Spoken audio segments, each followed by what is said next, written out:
If I could add to that, I mean, what part of this is to contain within Pennsylvania. It's also to send the right signals nationally and internationally, right? That this is a reportable disease around the world.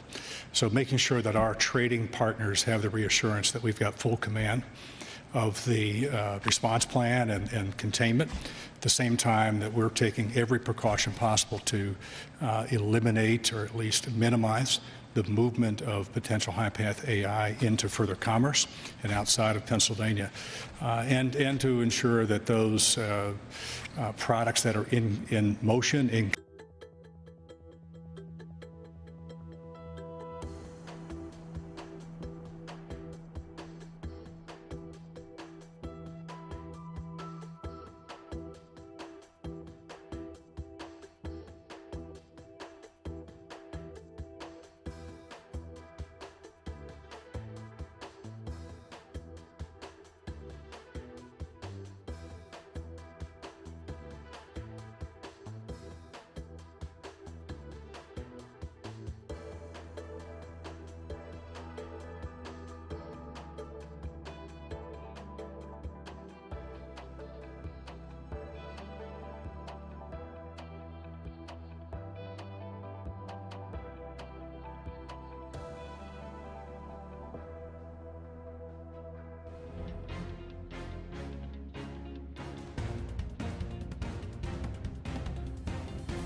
Good morning and welcome into Live Now from Fox. My name is Mackenzie Stasko, joining you live from our studios in Orlando, Florida. It is just past 6 o'clock in the morning here on the East Coast, and we of course want to bring you up to speed with everything that we are following again here on Live Now from Fox. You're taking a look at some of our top stories. Today is day 55 of Russia's war in Ukraine. We do now know that Russian forces have launched a long-awaited full-scale attack to capture the Donbas region in eastern Ukraine. That stepped-up assault began yesterday along a front of more than 300 miles, again focused on the Donbas regions of Donetsk and Luhansk, with the Russian forces trying to advance in several areas, including the neighboring Kharkiv region, which is the second largest city in Ukraine. So just one of several stories we are following today, along with a federal judge tossing out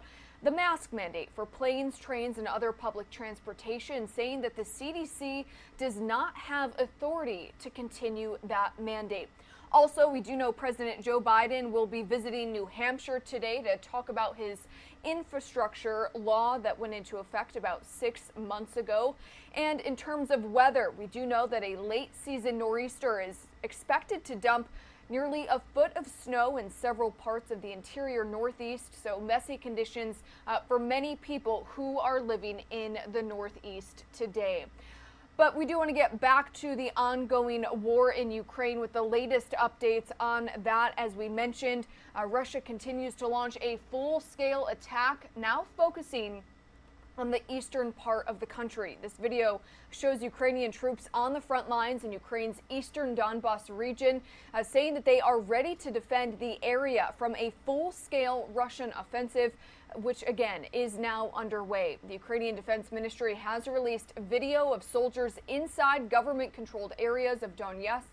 And yesterday, as we mentioned, Russia renewed its attempt to take control of Ukraine's east. Russian soldiers attacked along an area spanning more than 300 miles. Ukrainian officials called it the beginning of a new and potentially climactic phase of the war. Now, the Donbas is Ukraine's mostly Russian-speaking industrial heartland in the east, and for the past 8 years, Moscow-backed separatists have been fighting Ukrainian forces there. And yesterday, Ukrainian President Volodymyr Zelensky said in a video address that a statement that a significant part of the entire Russian army is now concentrated on this offensive. So let's go ahead and listen in.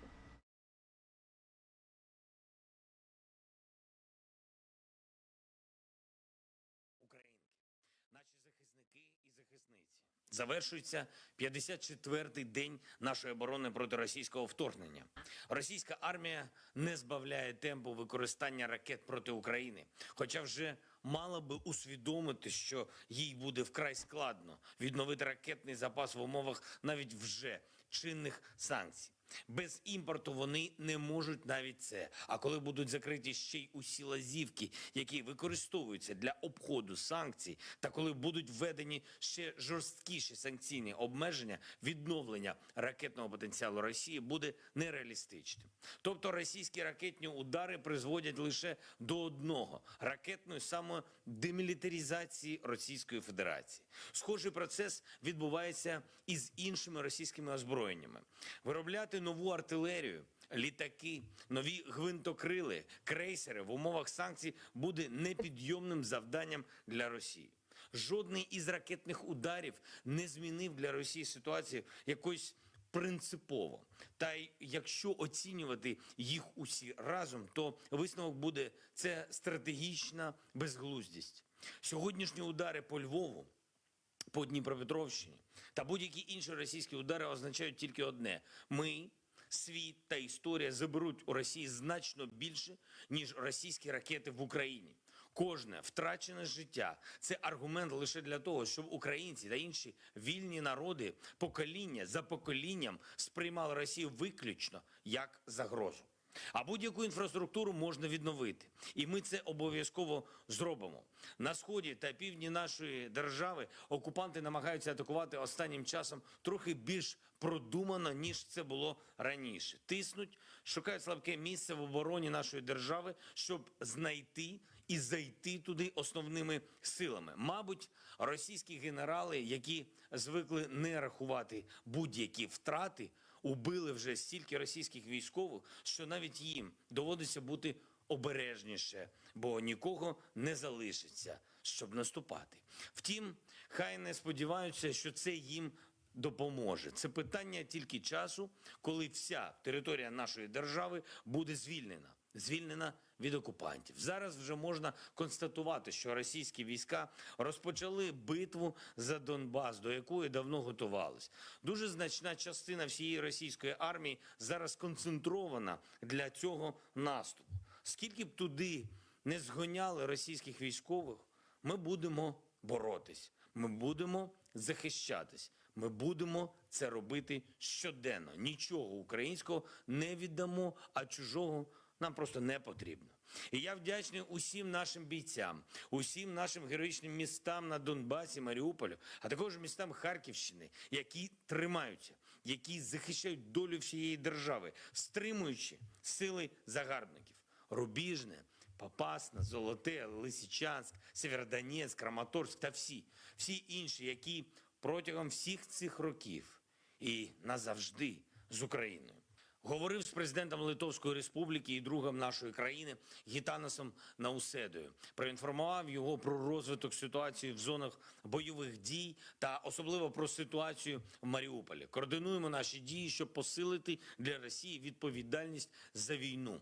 Також говорив з прем'єр-міністрами Болгарії та Хорватії про створення Росією загрози вільному мореплавству в Чорному морі, про нашу взаємодію на рівні Євросоюзу, про дієву підтримку України та напрацювання рішень для повернення миру. Провів сьогодні важливу нараду щодо післявоєнного відновлення та розвитку України. Вже зараз потрібно детально все опрацювати, щоб коли війна завершиться, ми були повністю готові. Ми розробляємо комплексний план, який передбачає відбудову зруйнованого, модернізацію державних структур та максимальне прискорення розвитку України. Йдеться не тільки про обсяг фізичної роботи, побудувати житло, відновити підприємства, завести новий бізнес, який працюватиме на відбудову інфраструктури та на оновлення економічних відносин в нашій державі, але й про переосмислення того, як буде розвиватись наша країна надалі. Які галузі можна стати основою зростання після війни? Які рішення і ресурси потрібні, щоб збільшити рівень переробки в Україні і не торгувати сировиною, як це було раніше? Які міста стануть локомотивами економічного і технологічного зростання, підтягуючи за собою навколишні райони? Станом на цей час, якщо уважно послухати всі дискусії, які ведуться в нашій країні на різному рівні про післявоєнне відновлення, основна тема в них фактично про гроші. Який пакет фінансів потрібен, щоб відновитись після війни? Але я завжди наголошую, що гроші – це не фундамент для розвитку країни. Ідеї, люди – ось фундамент. А вже коли є ідеї, є наш народ, то починаєш бачити, для чого і в якому обсязі потрібні гроші.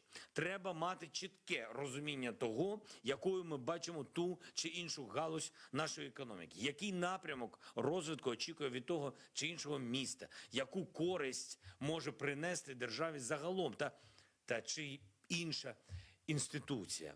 Звичайно, що для малого і середнього бізнесу маємо забезпечити максимально комфортне і вільне середовище з точки зору податків та адміністративних відносин. Звичайно, що цифровізація – це топ-пріоритет. Також топ-пріоритет для нас – це безпека. Оборонний потенціал має бути на новому рівні. Звичайно, що треба довести до результату судову, антикорупційну та інші важливі реформи. Але все це має працювати на конкретне бачення того, якою буде Україна. Якою вона буде через рік після війни, через 5 років після війни, через 10, через 20 років. Що саме буде важливим для наших людей? Що саме буде важливим для глобального бізнесу?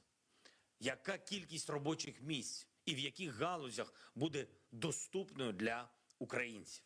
Невід'ємним елементом такого стратегічного бачення є вступ України в Європейський Союз. І в цьому контексті сьогодні відбулася історична подія. Проходимо один з етапів перед вступом в ЄС. Ми передали відповіді на опитувальник, який отримали від Урсули фон дер Ляєн, президентки Єврокомісії, та Жозепа Борреля, керівника європейської дипломатії. Кожна держава, яка приєдналася до Євросоюзу, проходила через таку ж процедуру з опитувальником. Різниця лише в тому, що у них це займало роки, у нас трохи більше тижня. Вже найближчим часом ми передамо другу частину відповідей і розраховуємо, що європейське рішення у відповідь буде швидким. Статус кандидата у члени Євросоюзу відкриє для нас безпрецедентні в нашій історії можливості для відновлення і модернізації України. Відповідні переговори про підтримку нашої програми відбудови країни ведемо із країнами на двосторонньому рівні, із міжнародними фінансовими інституціями.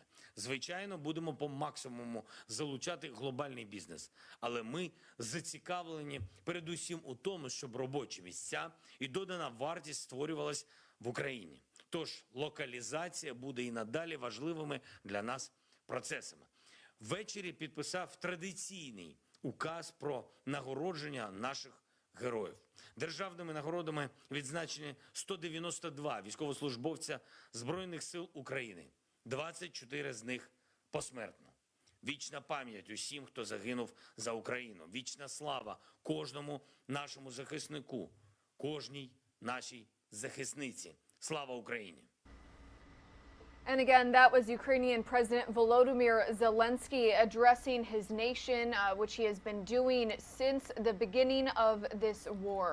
Now, we do want to take you out to the White House today, where we do know President Joe Biden is not only traveling to New Hampshire today, but he is also expected to hold a call with his allies as the war in Ukraine enters day 55. He is expected to hold that call to discuss support for Ukraine and other efforts to, quote, hold Russia accountable. And this comes, again, a day after Russia's offensive in the Donbas region began alongside missile strikes in the western Ukraine city of Lviv, which we brought to you live here yesterday. Now, more evacuations are currently underway in the Luhansk region as more Russian forces start to slowly move in to Ukraine's southeast. Fox News senior correspondent Alicia Acuna has the latest on Moscow's new military objectives as it focuses its bombardment on eastern Ukraine.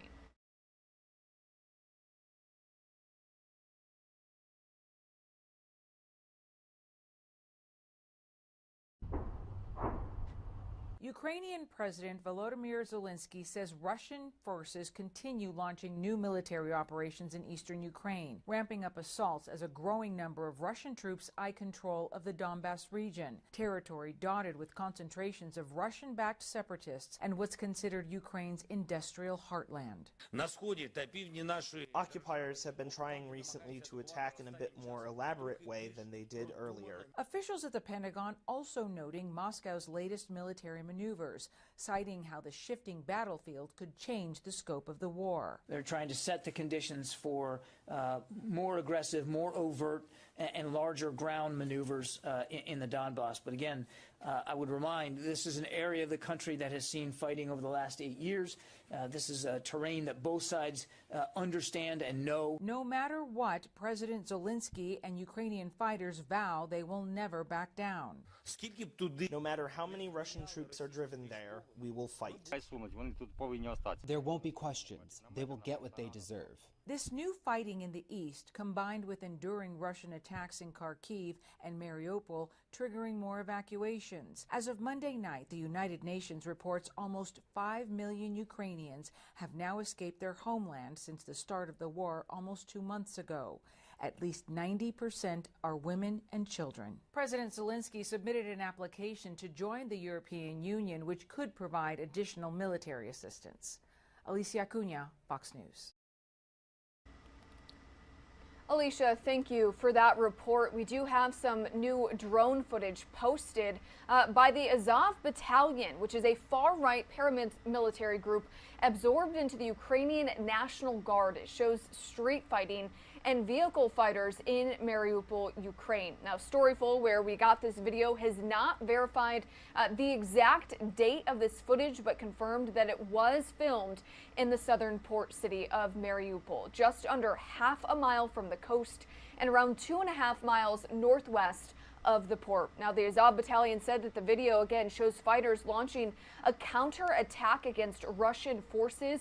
It shows them moving on the ground and again several vehicle fires, which you see there right on your screen. In one instance, a soldier in light-colored fatigues can be seen throwing explosives over a wall in an area where other soldiers wearing dark-colored fatigues are sitting and lying on the ground next to a van.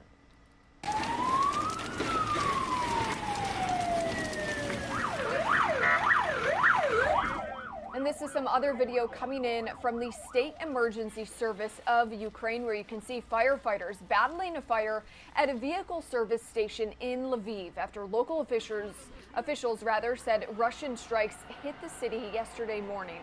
Now, Lviv's mayor said at least 5 missiles hit the city. 7 people died and 11 were injured, including a child, and the mayor says all were civilians. But earlier video showed smoke rising from the city's central train station. As you know, Lviv has been a hub for Ukrainians fleeing the war further east to reach Poland and other parts of Europe. Now, again, the video was released by the State Emergency Service of Ukraine, showing those crews working to extinguish the blaze at that service station. Our Fox News correspondent Caroline Shively has more. Russia launched a new phase of its eastern offensive on Ukraine Monday, trying to break through defenses around multiple cities. I think we see the cruise missile strikes, the artillery strikes right across Ukraine as being part of the softening up, if you like, the preliminary operations before the major land strike, which will occur sometime in the next few days or weeks. In the south, a few thousand Ukrainian troops holed up in a steel mill in Mariupol, ignoring a Russian ultimatum to surrender. While in western Ukraine, missile strikes in Lviv killed at least 7. Some military analysts say Russia's disregard for human rights means it's time for the U.S. and NATO to make a decision. Are we going to continue to just slow roll this and ignore it, or are we truly going to give Ukraine the capacity to be able to not only defeat the Russians, but push them out of Ukraine in total, including the Crimea? Enough is enough. The United Nations humanitarian aid chief said no humanitarian ceasefires have been agreed to so far, but they are working with both sides. You need at least a 3-day window to enable proper, safe evacuation things to happen. As yet, we have not got agreement on that. We should pray for the parties to understand the devastation that is happening as a result of the invasion of Ukraine. In the face of Russia's stepped-up military moves, Ukraine's president has made a key political maneuver, taking the first step toward an accelerated membership to the European Union. In Washington, Caroline Shively, Fox News. Caroline, thank you for that report. This is some other new video coming into our desk. Ukrainian officials say Russian strikes in Kharkiv over the weekend killed at least 5 people and injured 20. The head of the Kharkiv Regional State Administration said on Telegram that strikes in, quote, broad daylight in the city center inflicted major damage to apartment buildings and other civilian infrastructure. This video was posted again over the weekend by Ukraine's public broadcaster, showing major damage to residential areas, stores, and a kindergarten in the city. And we do want to head to a conversation with our own LiveNOW's Andrew Kraft. He has been speaking with our in-house expert, Hal Kemper, on the ongoing war in Ukraine. Let's go ahead and listen in. The Biden administration is weighing even more sanctions on the Russian regime there, as we heard from Volodymyr Zelensky in his address to Ukraine, that the assault on the eastern part of Ukraine, known as the Donbas region, has begun by Russian forces. Let's hear from Fox News correspondent Matt Finn from Lviv, Ukraine, with the latest. Russian missiles are now targeting Ukrainian cities in the west on day 54 of the invasion. Here in Lviv, the first war fatalities were reported in a city that had become a safe haven for those fleeing the fighting in the east. Ukrainian officials say the Russians hit 3 warehouses and a tire shop. More evidence, they say, that civilians are being deliberately targeted. What we see in Ukraine today is a genocide that the aggressor is carrying out on purpose, killing civilians. These civilians had plans for life. Today, their lives have ended. Russian shelling also intensifying in eastern cities like Kharkiv ahead of a major offensive there. And in Mariupol, the last pocket of Ukrainian resistance is now holed up in a sprawling steel plant. They're reportedly running low on basic supplies like food and ammunition. But President Volodymyr Zelensky is vowing to fight to the end, claiming the Russians have no interest in peace. They want to literally finish off and destroy the Donbas, destroy everything that has brought fame to this industrial region. Zelensky is calling for a stronger international response as he prepares to defend eastern Ukraine. And with both sides digging in, experts say this war is not likely to end soon. Both sides have now lost too many civilians, too many military deaths to easily and quickly get up. And just behind this tire shop is a hotel. There are a lot of refugees staying there. We spoke to one man from Kharkiv. He said his sister and a baby were taken to the hospital. In Lviv, Ukraine, Matt Finn, Fox News.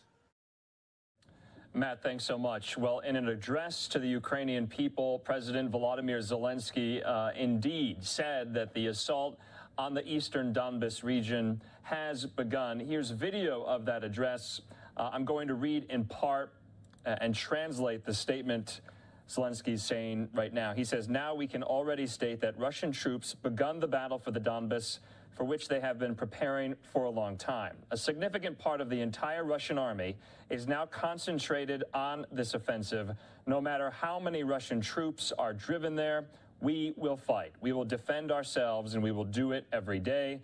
We won't give up anything Ukrainian, and we don't need anything foreign." Joining me now to discuss this even further, friend of the program who's been guiding us through each and every day of this war, national security expert Hal Kempfer. Hal, good to see you. Hope you had a great weekend. What did you make of Zelensky's comments there?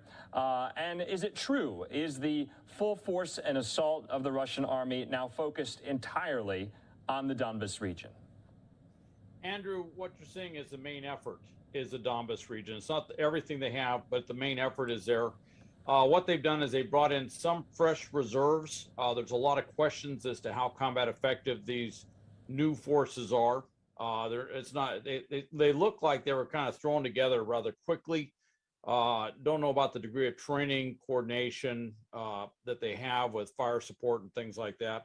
And then they pulled a lot of these forces out of north of Kyiv and they brought them around very quickly and they put them right into the fight. And of course, we talked about that one brigade that was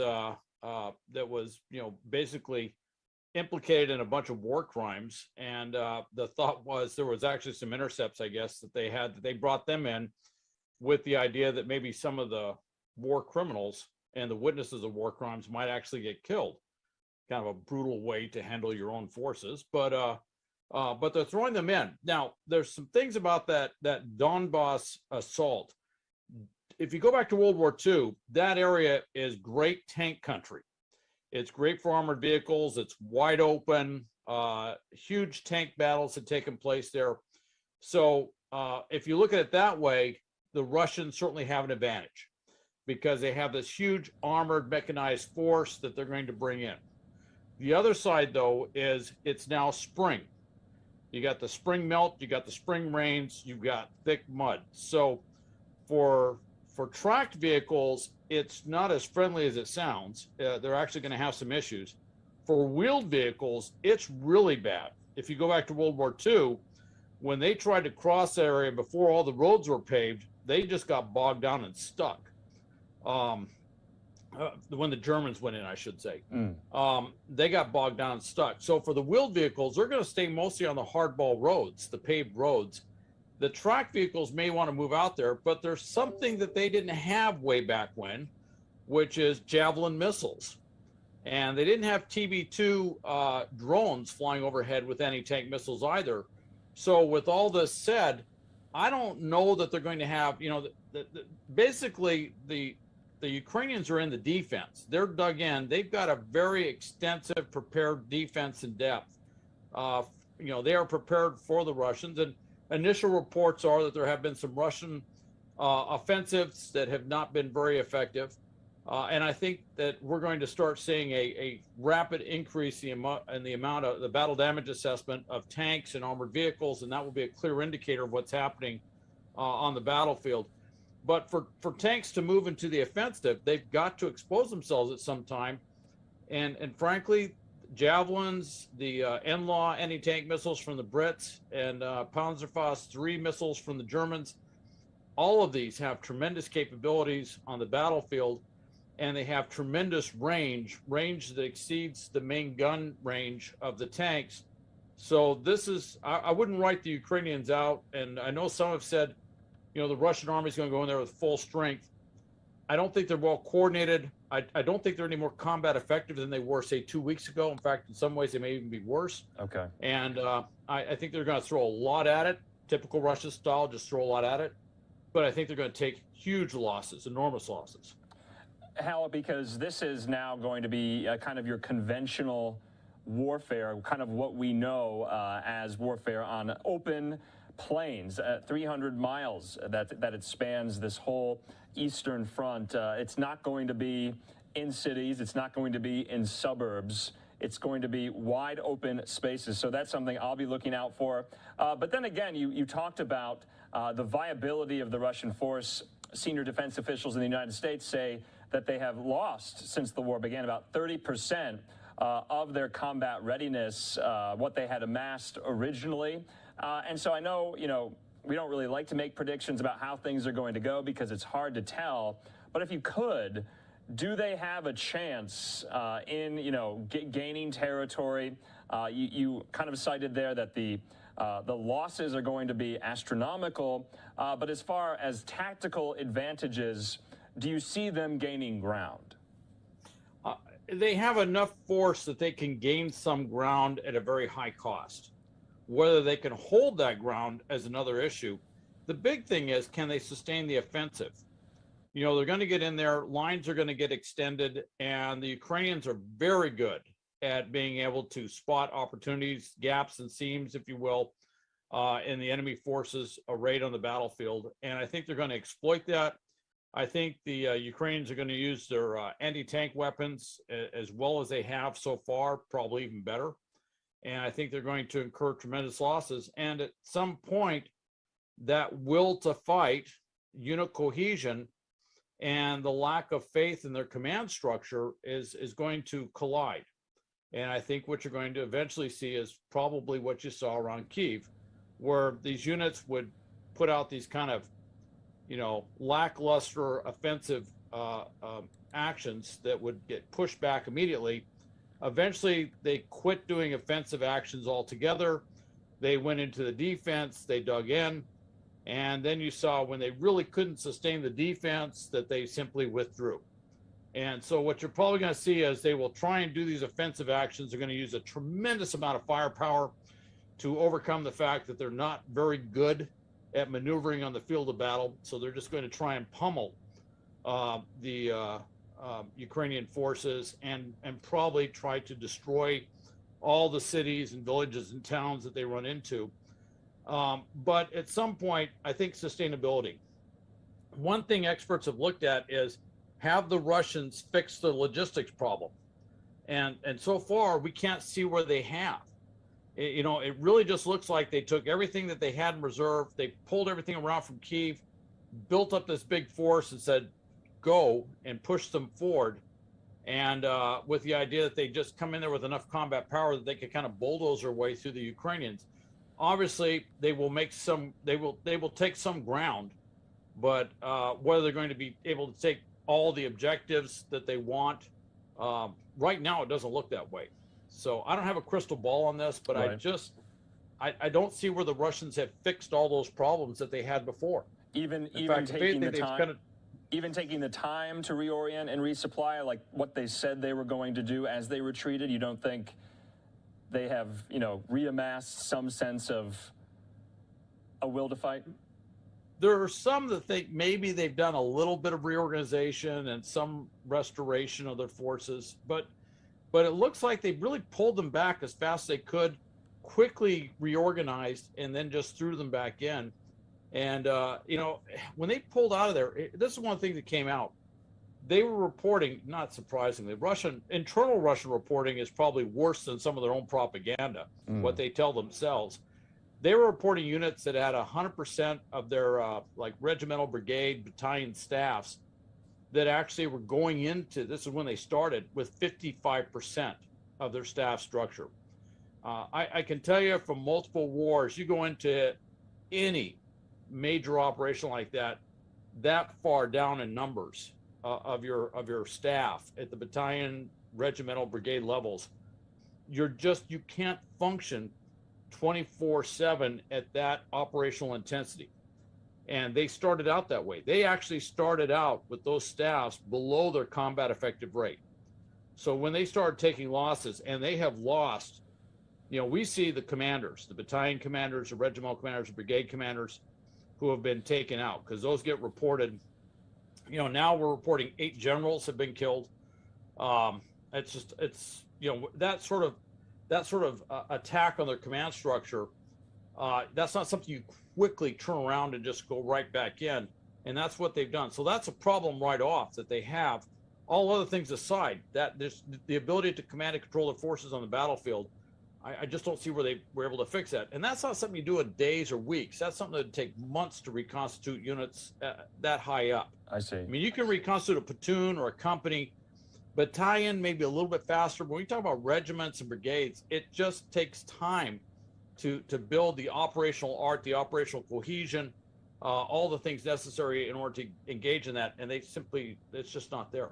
Yeah, Western officials believe Russia has lost a disproportionate number of generals in Ukraine, likely the most of any modern military since World War II. And that is attributed to a failure to communicate orders to the front, essentially forcing these high-ranking officers to do it themselves, and that puts them in a very precarious, risky position. That is also very dangerous. Hal, I want to talk about, though, what's going on in Mariupol. The siege there continues. What is the Ukrainian fighting force there like now? How many are still holding out? Do you have optimism that they can hold Mariupol? Because U.S. officials say it's not fully taken by the Russians, but it's hanging on for dear life. What do we know?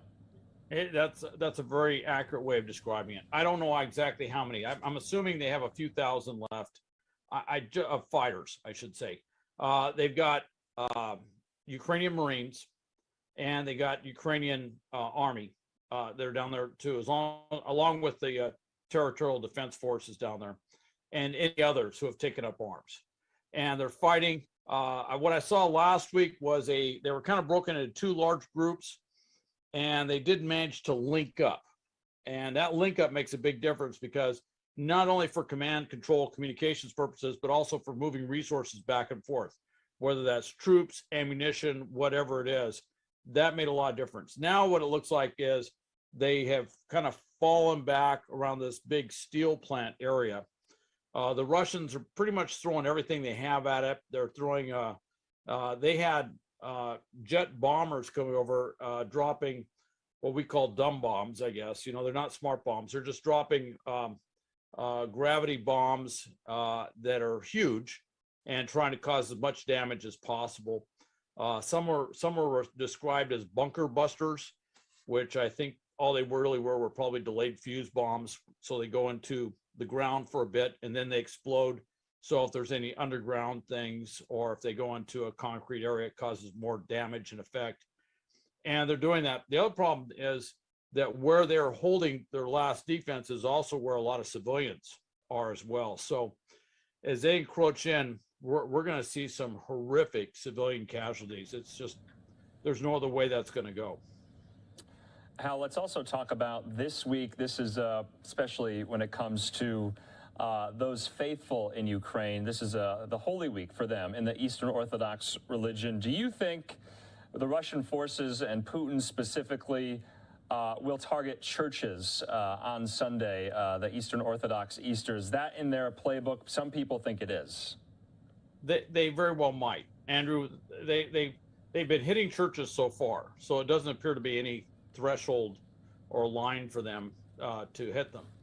If they perceive that they are places where civilians are congregating, with the way the Russians have been targeting civilians as part of this larger, there's only term I can find is terror campaign. And I say that in the way that terror campaigns are described in World War II, that basically they may. All right, everybody, you are watching Live Now from Fox. We were just listening in to our own Live Now's Andrew Kraft, who has been touching base with Hal Kemper, giving us some very important insight into this ongoing war in Ukraine. We do want to cut away from their conversation. We will try to get back to that later in the show. But in the meantime, we do want to take you out to a press conference that we are getting in to our desk right now. Before we get to that, we do want to bring you to this map right now, where we do know Russian troops are currently launching a full-scale attack in the Donbas region, which is the eastern portion of Ukraine. And the live interview and live feed that we are going to take you to is coming out of Ukraine, where we do know that the head of state for the Sumy Oblast region, which is the northeastern part of the country, is currently speaking right now, giving us an update on this ongoing situation and latest attack from Russian troops. So let's go ahead and listen in. I don't know how their own citizens put up with it, although they know and they can see that they're being shelled by their own military, or I don't know if we can even call them military, but perhaps they have greater trust in the television than their own eyes and ears. A few days ago, we've had shelling of the Ochtyrka district with prohibited weapons that destroy buildings. They have hit residential infrastructure as well.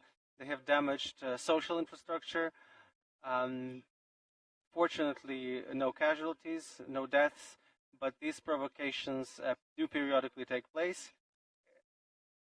It's hard to say that we can't really say that there's a threat of a full-scale invasion into the region yet. We assess the situation as calm and stable, but of course we don't know how it will develop. Nobody knows what's going to happen in 3 or 4 days.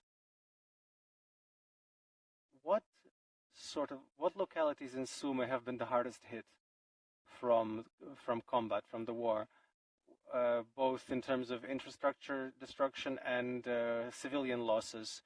Could you tell us about this?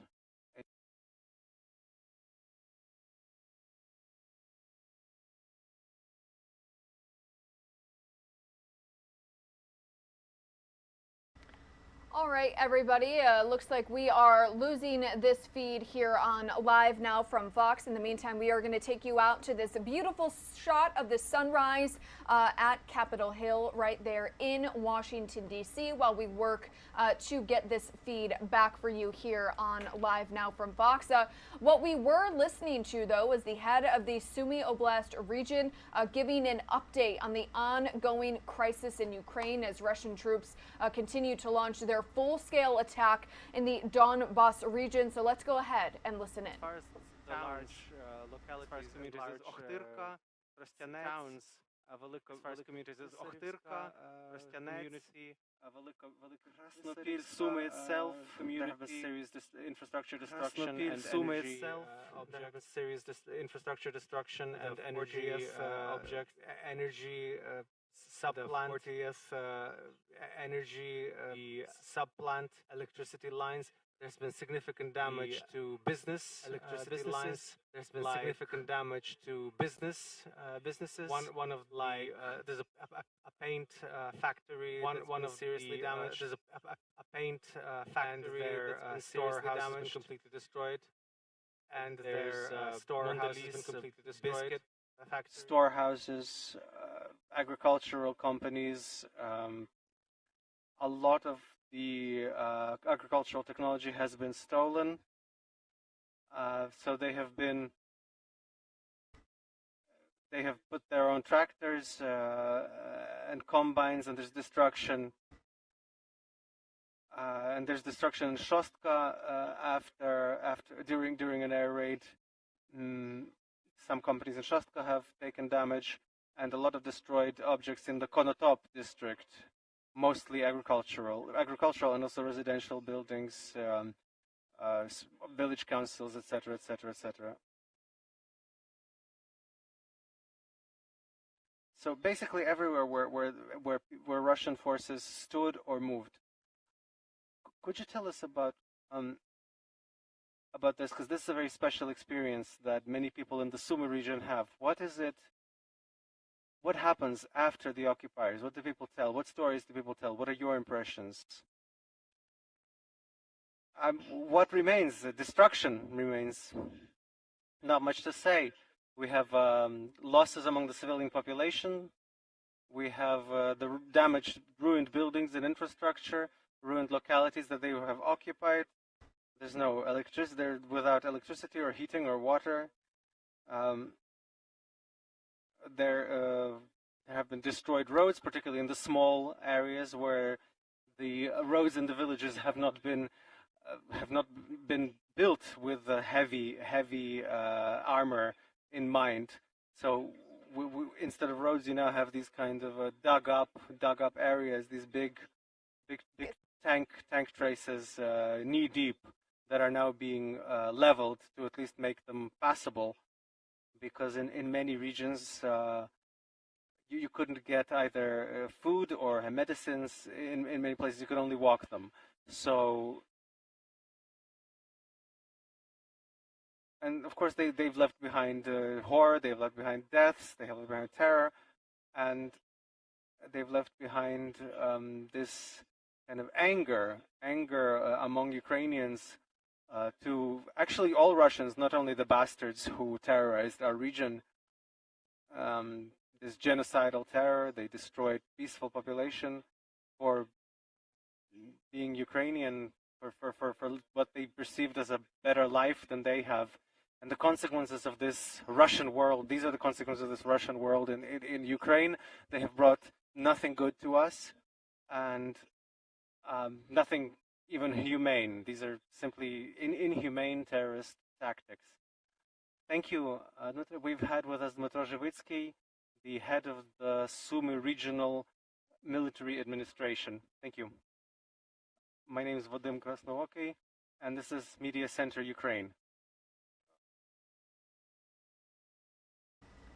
All right, everybody, that was the latest update coming in to our desk from Kyiv, Ukraine. You heard from them, the head of the Sumy Oblast region, giving an update on Russia's full-scale attacks in Ukraine. So again, that was the latest information that we have. As soon as we get another update, we of course will bring that to you as soon as we possibly can. It is 6:48 here on the East Coast. You are watching Live Now from Fox. We'll be back in 2 minutes with more top stories.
Welcome back to Live Now from Fox, everybody. We are bringing you a live look at Seattle, Washington right now, where you can see the city still sleeping. It is about 6:50, though, here on the East Coast.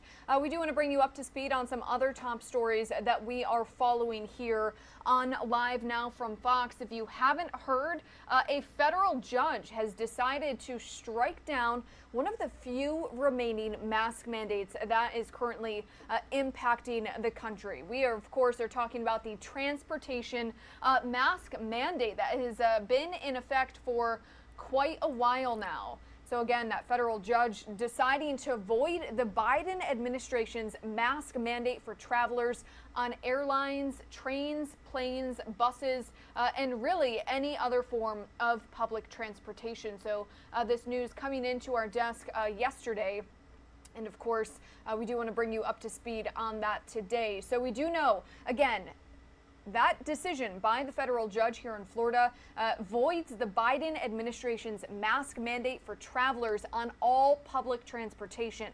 Now, we do know that the four major U.S. airlines, United, Southwest, American, and Delta, all dropped mask mandates for staff and passengers, along with Alaska Airlines and JetBlue Airways. But those who still feel the need to wear masks can continue to do so on those flights. Our Fox News correspondent Caroline Shively has more from Washington.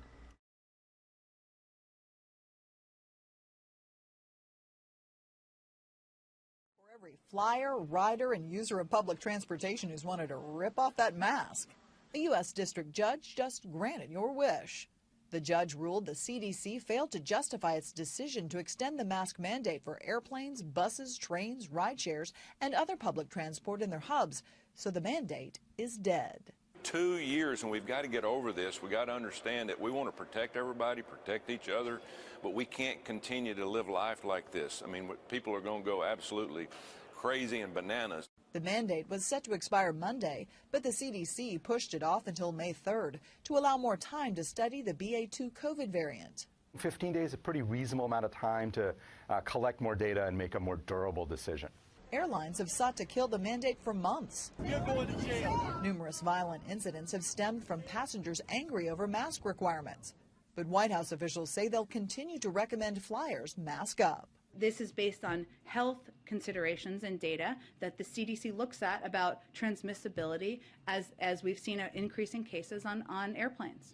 An administration official tells Fox that federal agencies are reviewing the decision and potential next steps, but the ruling means the masking order is no longer in effect and will not be enforced by the Transportation Security Administration.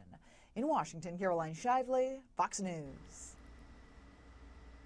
Caroline, thank you for that report. In regards to that mask mandate, the ride-sharing company and app Uber has decided to drop its mask mandate as well for riders and drivers starting today. And this, of course, comes just one day after you heard in that story that a federal judge here in Florida decided to strike down the Centers for Disease Control and Prevention's national mask requirement for public transportation. So several companies, of course, jumping on board that train to lose masks on public transportation and, of course, rideshare apps as well. And we do want to head out to a conversation with our own LiveNOW's Andrew Kraft, who spoke to a legal expert, Ken Belkin, about that federal judge's decision to drop the mask mandate. Let's listen in. This federal travel mask mandate will not be implemented as the Biden administration now reviewing a Florida federal judge's ruling against it. I just want to put some video up. Of course, this is taking effect literally as we speak. We are getting reports in from many of the major carriers in the United States that they are dropping their mask mandates. This is all because U.S. District Judge Catherine Kimball Mizell ruled that the mask mandate on planes, trains, buses, and other forms of transportation is unlawful. She said that the CDC has exceeded its authority and failed to follow proper rulemaking procedures. Joining me now to discuss this even further, friend of the program, legal expert, Ken Belkin. Ken, good to see you. And since we brought you in, there have been more developments just in the past 30 minutes here. Delta, Southwest, United, Alaska, all dropping their mask mandates literally while people are in mid-flight. Well, good to see you, Andrew. This is an extraordinary turn of events, and probably one that's a long time coming. The same line of reasoning that Judge Mizell pointed to when making her decision in this case is something that a lot of people have been saying throughout the COVID crisis of the government policies and restrictions put on everyday people, that they really just go above and beyond. And there's really, in a lot of cases, they're what's called arbitrary and capricious, which is something that the government is not allowed to act when it comes to making federal policy with regard to mass transit and airline travel. Ken, now Judge Kimball Mizell is saying that this violated the Administrative Procedure Act. This was in a 59-page ruling saying that the CDC failed to prove its decision regarding implementing the mandate. We also saw this a couple months back as well with the moratorium on evictions. Because of the pandemic itself and the Biden administration, they tried to fight through that. That went by the wayside. Is this similar? Is what we're seeing very similar to this? So you brought up the Administrative Procedure Act. It's a very crucial piece of legislation that I don't think Americans truly appreciate. And it came about during FDR's administration. And it was a law that created all of these administrative agencies that we have today Their statutory founding goes back to this law, and it allows the federal government to create agencies that have broad authority over a number of things that affect everyday Americans' lives, such as air travel. And the standard for when these agencies have overstepped the bounds is if these agencies are acting in a quote unquote arbitrary and capricious manner. And you got to ask yourself, is this mask mandate a bit arbitrary? Is it really protecting anyone? Is there any evidence that shows it's effective at protecting anyone? And if not, is it just some arbitrary restriction we placed on citizens who choose to travel by plane? And I think we can all say after 2 years of this pandemic, you know, wearing the mask might make us feel safe and nice, but it is a little bit arbitrary and a bit theatrical in its nature. Yeah, and Ken, of course, the White House called the decision rather disappointing, but they did say that the TSA will now not be enforcing this as this goes under review. Do you think the Biden administration is going to go tooth and nail to, you know, keep this into effect? Remember, they extended it already to May 3rd. It was supposed to expire today. But if it expires May 3rd, do you see the wisdom in going to court to try to put it back into place? Let's be frank here, Andrew. The wisdom is going to lie in what the focus groups and what the polling says to President Biden.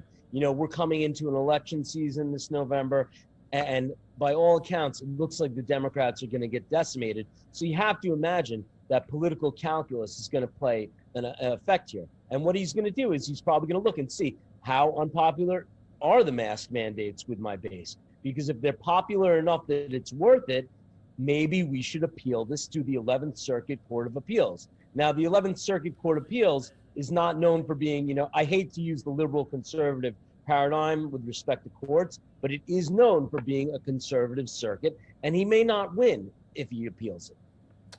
Ken, also, you know, this has kind of sparked a debate about the wisdom of who gets to decide on if these policies should still be in place. Is it the CDC? Is it just one federal judge in Florida? Or should it be the airlines themselves? And it seems like the airlines are taking up the mantle now and basically doing away with these mask mandates. Well, let's face it, the airlines have an incentive here. They want to make their customers happy, but they also have an incentive to make their flights safe and mitigate any potential liability they might have on their end. But the fact of the matter is the federal judiciary plays a very crucial role here. And their role is to ensure that the Biden administration or any presidential administration, when, you know, giving us these mandates or you know, giving us sort of agency regulations under the Administrative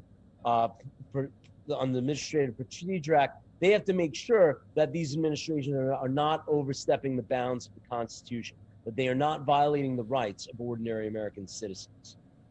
Yeah, and of course, I just want to put up for our viewers the statement this was obtained by our White House correspondents at Fox from an administration official, saying that the agencies are reviewing the decision and assessing potential next steps.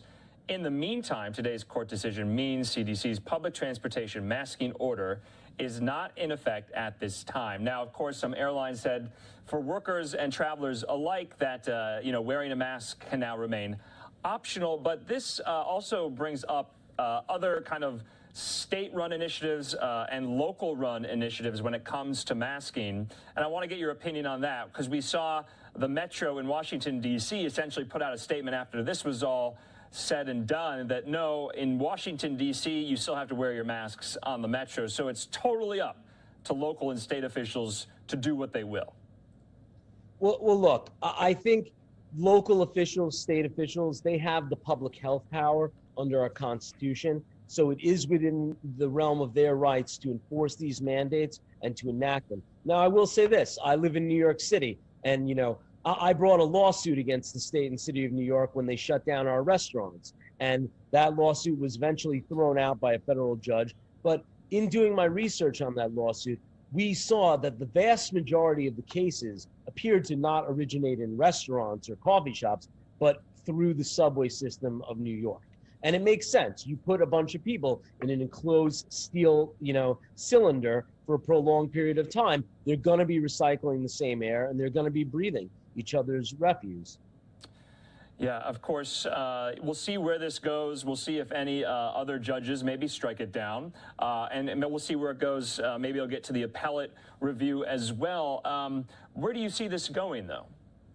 I think if the Biden administration thinks there's going to be a political benefit to be had, they will appeal it. And while it's on appeal, they will request a stay, meaning that Judge Mizell's order on the Florida District Court case be stayed.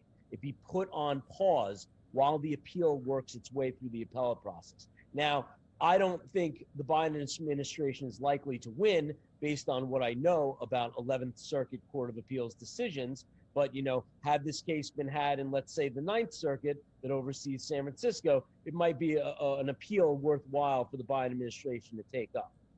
That is very interesting to note as well. Ken Belkin, we always appreciate your time and insight into these stories. All right, everybody, that was our own Live Now's Andrew Kraft, of course, bringing us up to speed on the announcement from that Florida federal judge that they decided to void the nationwide mask mandate on all public transportation.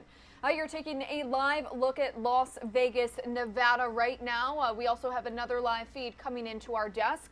This one coming in from Hartsfield International Airport in Atlanta, Georgia. So again, if you're just now tuning in, a federal judge here in Florida has decided to void the nationwide public transportation mandate. Coming up in about 10 minutes, we'll take you out to New York City, where we have our Fox 5 New York team who is covering this story for us. We'll have a live report from them, again, coming up in 10 minutes. The time here on the East Coast is 7:04 in the morning. We are going to take a quick 2-minute commercial break. We'll be right back.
Live now from Fox. My name is Mackenzie Stasko, and the time here is just past 7 o'clock in the morning. We want to show you some of the feeds that we are following here on Live Now from Fox. Several top stories that we are keeping an eye on, including day 55 of Russia's war in Ukraine. We do know that Russian forces have launched that long-awaited full-scale attack to capture the Donbas region. You're taking a look at a map right there on your screen. And the region that those troops are trying to take control of is the eastern part of Ukraine, which is closest to Russia. So again, that is the latest coming out of Ukraine on day 55 of this war. We also know President Joe Biden will be visiting New Hampshire today to talk about his infrastructure law, the bipartisan law.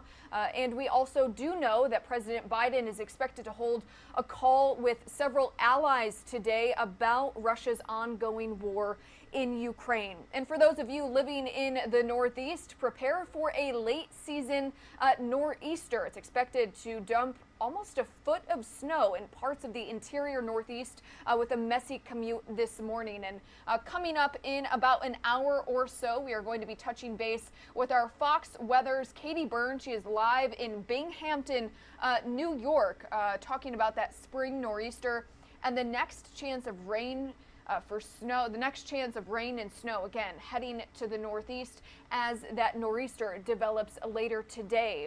Also, Johnny Depp, it's week 2 of his defamation trial against his ex-wife, Amber Heard. Depp is expected to take the stand today, this morning, in Fairfax, Virginia, in this $50 million defamation trial, again, against his ex-wife and fellow actor Amber Heard. We, of course, will bring that to you live inside of the courtroom as soon as he takes the stand. But also, another top story, a federal judge here in Florida has decided to toss out the nationwide mask mandate for planes, trains, and other public transportation, saying that the CDC simply does not have authority. So again, these are some of the top stories that we are following here on Live Now from Fox. We do want to get to another story that we are keeping an eye on, of course, the ongoing COVID-19 pandemic. We do know COVID cases are on the rise once again, with nationwide with some spikes being reported in more than half of our states here in the U.S. Our Fox News correspondent Jonathan Seri has more from Atlanta. The BA.2 Omicron subvariant now accounting for more than 90% of infections as fears grow of a new surge. We're still seeing low numbers nationwide, just 37,000 new cases every day on average. But that's up 32% from the start of April. And 29 states are now reporting a big spike in infections, though most public health officials aren't sounding the alarm. Because for now, hospitalization rates remain low, with BA.2 causing more mild infections than the original. We're starting to see some increases in the numbers. We're not seeing those increases manifest in increased hospitalizations, not yet, but we're looking at that very, very closely. But it's a different story in China, where BA.2 has prompted total lockdowns in major cities, including Shanghai, which is reporting its first COVID deaths of this new outbreak. The individuals were all senior citizens and suffered from underlying comorbidities. None had been vaccinated. The rise in cases prompting some officials to reinstate COVID restrictions. On Monday, Philadelphia becoming the first city to put an indoor mask mandate back in place. The White House says it supports the decisions of local officials, while also urging a transition towards a more effective long-term strategy. We really have to ask ourselves, what is the role of mandates moving forward? And we're going to need to assess each of these individual situations differently. On Monday, a federal judge struck down the Biden administration's nationwide mask mandate for public transportation. In Atlanta, Jonathan Seri, Fox News. Jonathan, thank you for that report. The Supreme Court has declined to hear an appeal case involving New York City public school employees and the COVID-19 vaccine. Now, 4 New York City public school teachers filed a lawsuit over the school system's vaccine policy, which required teachers to be vaccinated against COVID-19. This leaves the lower court ruling intact, and it was one of about 100 cases that the justices declined to hear just yesterday alone. And it's the second time that the Supreme Court has declined to hear a challenge to New York City's vaccine mandate for teachers. And related to COVID news, we do know at least 3 people have died in China's largest city as Shanghai battles a serious COVID resurgence. The fatalities are the first reported deaths in the latest outbreak. Shanghai's 25 million residents continue to live under strict pandemic protocols. And there are some questions about whether the government's strategy, which some have called draconian, is working. Our Fox News senior foreign affairs correspondent Greg Palcott takes a look. As mass testing is conducted, China's so-called zero COVID crisis enters its fourth week. Blackfish. Reports of the first 3 deaths from this outbreak in Shanghai. Beijing's strict approach means that 400 million people in mostly big cities are now in some form of tough lockdown. Hundreds of thousands forced into massive and squalid quarantine centers, with Chinese vaccines underperforming. Experts shake their heads. We don't think that a zero COVID strategy, which China is pursuing, is one that is likely to work. It's the strategy that Chinese President Xi Jinping has chosen. Analysts say the regime's centralized approach to dealing with this health crisis makes it incapable of changing course when necessary. Even though the public anger at authorities is playing out openly and online for the Beijing leadership, there seems no turning back. They've made this mythology that they are the ones that can control this, and they will do anything to control this. As China ramps up measures against the outbreak, some 350,000 locally transmitted cases since late March and about 25,000 cases a day, its economy is slowing down. Global manufacturing reduced, trade disrupted, workforces locked up. COVID-19 continues to have an impact on the economy. According to the government, about 4,600 people are reported to have died from the coronavirus since it first broke out in China more than 2 years ago. Experts think this is a vast understatement. With Xi approaching a Communist Party Congress later this year in which he could be named president for life, he wants nothing to spoil the show. Most authoritarians do in this situation, they'll double down on what they're doing. Shanghai officials have now declared that the spread of COVID-19 outside of the quarantine areas will end by Wednesday. Either wishful thinking or even tougher times ahead for the Chinese people. In London, Greg Palcott, Fox News. Greg, thank you for that report. President Biden's border crisis has reached new and dangerous levels as Fox News has learned nearly 24 known or suspected terrorists were caught trying to enter the country from Mexico back in 2021. Now, this comes as we learn more than 220,000 migrant encounters were reported just last month. Our Fox News correspondent Bill Melugan is in Eagle Pass, Texas with the latest. CBP records obtained exclusively by Fox News through a Freedom of Information Act request reveal nearly 24 known or suspected terrorists were encountered at the U.S. southern border last year. Specifically, there were 23 hits on the FBI's terrorist screening database, including in the San Diego, El Centro, Yuma, Tucson, El Paso, Del Rio, and Rio Grande Valley Border Patrol sectors. And with CBP sources telling Fox News there have been more than 300,000 known gotaways at the border in the last 6 months alone, critics say it is time for DHS Secretary Alejandro Mayorkas to begin treating the border crisis as a national security issue. He's the Secretary of Homeland Security. At what point does this man have enough integrity to tell the White House, I cannot keep this border open no matter what, because we've created a national security issue of the highest proportions? Fox News has also obtained a federal court filing from DHS, which reveals there were over 221,000 migrants encountered at the border in March. That's the highest number since President Biden took office. The filing reveals DHS also released over 80,000 migrants from federal custody into the U.S. in March and expelled more than 109,000 in March using Title 42, as a growing number of Democrats urged the Biden administration to keep the public health rule in place. We know 221,000 people this last month, and certainly right now the cartels are looking at Title 42. The moment they lift that, you're going to start seeing a lot more people coming across. Meanwhile, mass releases continued in Eagle Pass, Texas Monday morning. That's where Fox News cameras witnessed up to 500 mostly single adults all being released from federal custody to a local NGO. Some of them later placed into vans, brought through a Border Patrol checkpoint, and free to travel anywhere into the interior of the U.S. Only some of them issued government-provided cell phones or ankle monitors for tracking.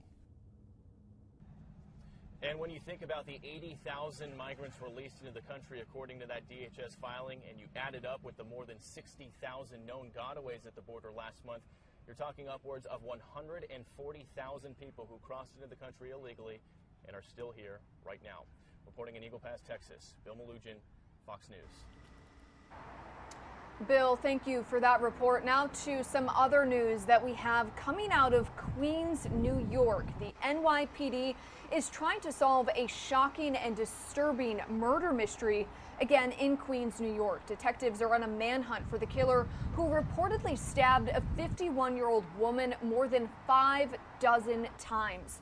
Her body was found over the weekend stuffed in a bag just a few blocks from her home. As Arthur Chian tells us, the gruesome crime has rocked the quiet Forest Hills neighborhood. Let's listen in. I'm so sad for the family. We've been over their house, they've been over our house. Police tonight continue to collect evidence, trying to find out who murdered Ursulia Gall, removing evidence from her home, including a Mac desktop computer. Mackenzie, I can. I'm dealing with like an ever-evolving change in direction here at LaGuardia, New York. To be discovered hours later on Saturday morning by a man walking his dog. As police descended, a blood trail from the duffel led directly back to Gall's home on Juno Street. Story when She was a lovely lady, in which case always very attentive to her family, her kids. Because it's gone very interesting. Just an amazing person. Gall has 2 sons, ages 13 and 17. The latter and her husband were reportedly in Portland at the time, touring colleges. On Friday night, she went out with friends and returned home alone when someone came to the house. This according to reports which say there were no signs of forced entry and that the 51-year-old mother may have opened the door for a person she knew. Investigators are also looking into who else Gall may have contacted Friday night. Her husband reportedly told police he received a threatening message from her phone after her death saying, quote, "Your whole family is next." Everyone's trying to piece together what's happened. How did this happen? Why did this happen? This is unimaginable by anyone's standards. Detectives are trying to trace back the victim's steps from Friday night, looking at data including credit card receipts and surveillance video. One source tells Fox 5 that when a victim is stabbed this many times, it's usually an indication of out-of-control emotions and anger, making it more personal than about business. In Forest Hills, Arthur Chian, Fox 5 News. Arthur, thank you so much for that report. And this morning, we have new details about the death of Tyree Sampson at Icon Park here in Orlando, Florida. A new report reveals that the teen was sitting in a seat on the Orlando freefall ride that was manually adjusted, ultimately, according to investigators, making it unsafe. And we now know that the 2 seats on the Orlando freefall ride had been altered, including Tyree's, after it was inspected to fit larger riders. It shows that this resulted in the 14-year-old not being properly secured before he slipped out of the ride and fell. Engineers say that the average opening for restraints on the seats is about 3 inches, but the opening of Sampson's seat was as much as 7 inches. Our Fox 35 Orlando's Valerie Bowie tells us how the 14-year-old's family. Right over there, the Star Flyer, that ride is vibrant in the background. I thought we were right free fall drop tower is dark Arthur. and will remain shut down as the investigation continues. She's again in shock. She's absolutely distraught. Attorney Michael Haggard is referring to Tyree Sampson's mother after she got a call from the Commission of Agriculture saying this. The operator of the Orlando drop tower made manual adjustments to the ride, resulting in it being unsafe.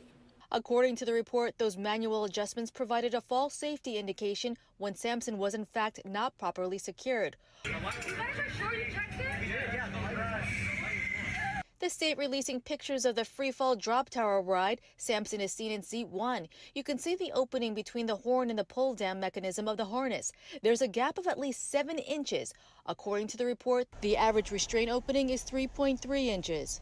The report confirms that manual adjustments had been made to the sensor for the seat in question that allowed the harness to restraint opening to be almost double that of the normal restraint opening range. Pictures show clamping marks from the sensors were previously secured and then moved for seat 1. Ride experts say it's unusual to make manual changes, and if they are made, it would be an owner or manager doing it under the direction of the ride manufacturer. State inspectors say ride operators also have a responsibility to let them know if manual changes occur. They have to disclose adjustments to the ride that are different than the manufacturer's requirements. In this case, investigators haven't said if they were notified, but Haggard says there were a series of mistakes that occurred, starting with not having a simple scale for a person to weigh themselves. Sampson was 360 pounds. They know that no one over 287 pounds can go on this ride, and they don't have a scale. This case stems from the design of this ride in Austria to this fateful night when it was operated with Tyree on it. He says it's been a nightmare for Sampson's mother. I think what's getting her through is that she's on a mission to make sure this never happens to another child in our country, and really, for that matter, for the world. This ride is in Representative Geraldine Thompson's district. She says adjustments were made to both Seat 1 and Seat 2 so larger riders could fit in them, and that it should never have happened. Meanwhile, Haggard says he plans to file a lawsuit within the next couple of weeks. In Orlando, Valerie Boy, Fox 35 News.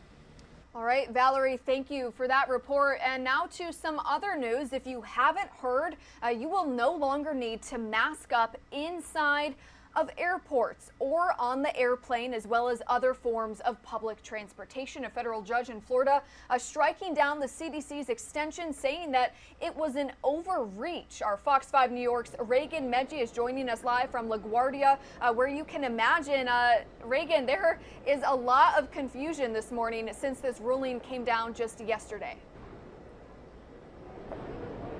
Yeah, you know, confusion and excitement, but the confusion will start with me. So we're here at LaGuardia, we're at Terminal B, and the reason I mention that is because each terminal is owned privately.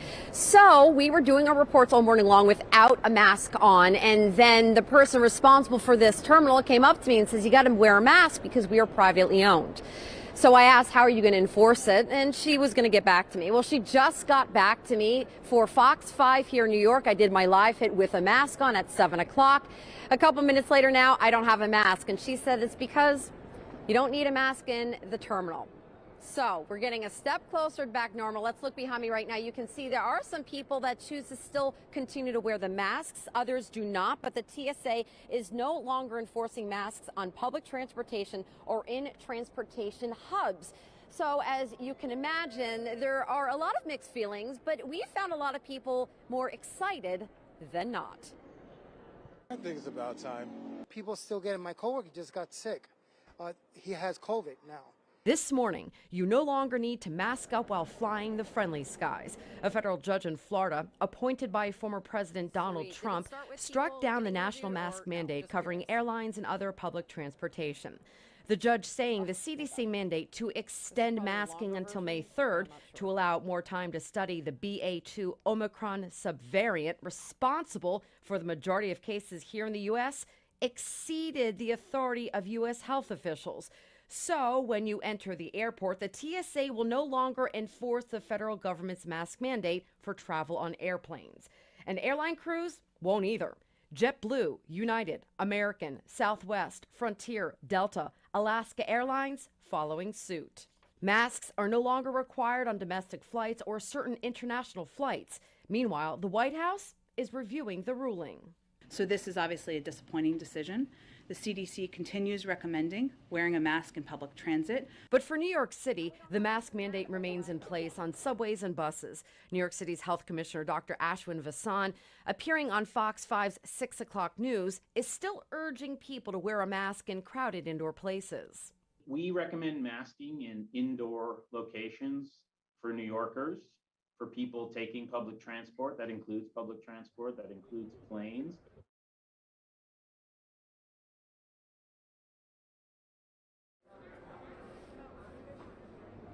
Okay, then you're going to pan.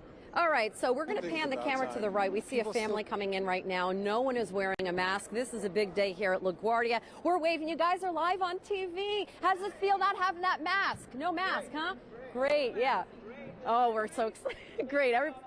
They're all excited, and we've actually spoken to a flight attendant who was rolling her bag early this morning, and as you can imagine, the flight attendants have had quite an issue with keeping people calm, having to wear the mask on the airplane, and the pilots, we've seen them, all the crews walking in without a mask. And the one thing unified with all a lot of happy faces, big smiles. Now, also here in New York, though, you still got to keep that mask handy, especially if you're going to be in the taxis, if you're going to be on the subway, in the buses, public transportation, you still got to mask up. Where you do not have to mask when it comes to public transportation, places like Amtrak, New Jersey Transit, and here in the city, even Uber lifting their mask requirements. We're live at LaGuardia. Mackenzie, back to you. All right, our Fox 5 New York's Reagan Medji reporting live for us. Reagan, thank you so much for clearing up some of that confusion for us. We, of course, appreciate it here on Live Now from Fox. All right, everybody, we do want to take you out to Hartsfield Airport, one of the largest airports in the country. And as you heard from Reagan Medji's report in New York, that federal judge voiding public transportation mask mandates. It is about 7:27 here on the East Coast. Something else that we are following today, of course, weather. Our partners over at Fox Weather always keeping us up to date on what sort of conditions we can expect. And this week, we do know that a spring nor'easter is expected to slam the Northeast this week. We are talking some serious winter weather. Snow could be very heavy, with some models indicating 2 to 3 inches of snow an hour. Now we're talking about some flash flooding as well, which is possible in New Jersey and eastern Pennsylvania. Rain and snow is going to impact parts of the Midwest and central Appalachians, spreading to the Northeast, and is expected to intensify tonight. So again, that is the latest information from our partners over at Fox Weather. We are hoping to get a live shot from our own Katie Byrne, who is live in New York today, of course, covering this spring nor'easter, which could bring up to a foot of snow in some areas. So again, we of course will continue to check in with our Fox Weather team and keep you up to date on those conditions. We are going to take a quick 2-minute commercial break. We'll be back in just 2 minutes.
From Fox, a recent dip in gas prices isn't expected to last for long. Gas futures have risen over the past week, leading some industry leaders fearing for consumers. We do know that the national average gas price currently sits at about $4.08 per gallon, but one expert says that the average could climb back up another 7 to 12 cents. Now, this is a further reaction to the ongoing invasion of Ukraine as Western countries further isolate the Russian economy. And the stock market is starting the week off a little bit rocky. We're going to head to our Fox Business Network's Madison Allworth, who has a look at this story and more in this morning's Fox Means Business Report.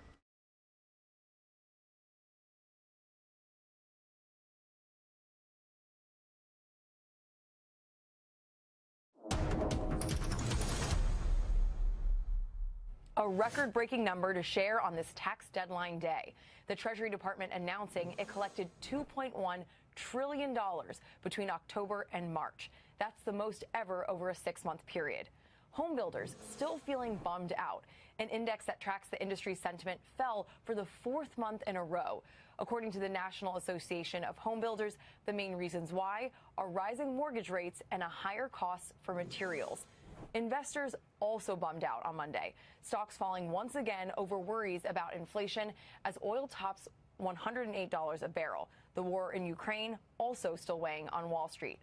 And bigger may not be better when it comes to starting a business. According to WalletHub, small cities have advantages larger ones don't, including lower operating costs and stronger relationships with customers. The report ranked the best little towns to grow a business this year. Coming out on top was Washington, Utah. That's business. I'm Madison Allworth.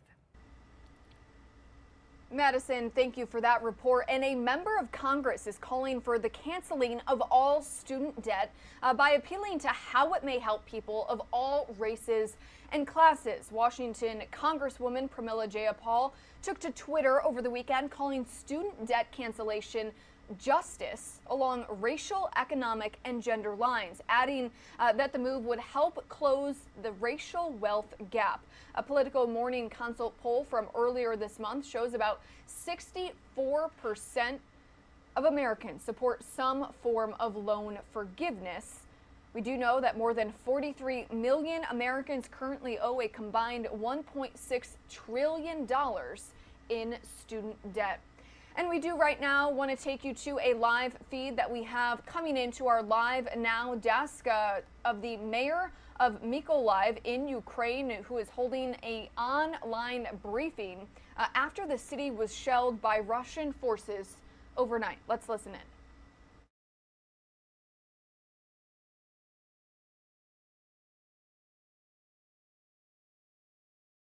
In those particular places, all of the place where they hit were there, because they are usually residential buildings. There's a tire service, a car service station. And these kinds of objects, like yesterday in Lviv, today in Mykolaiv, and there is something called the military economy, right? The war economy. So what is being destroyed ought to cost more than a missile. Today they destroyed cars, some glass in residential buildings, and they broke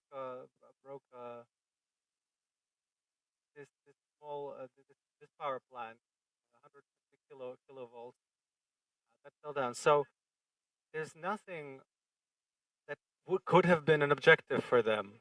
It's literally the infrastructure and the residential buildings. Thank you. Understood. Can we talk about another serious problem that Mykolaiv is facing, which is the lack of water supply that you've now been facing for a few days?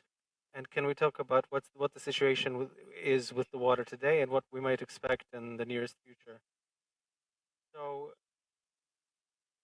fighting damage.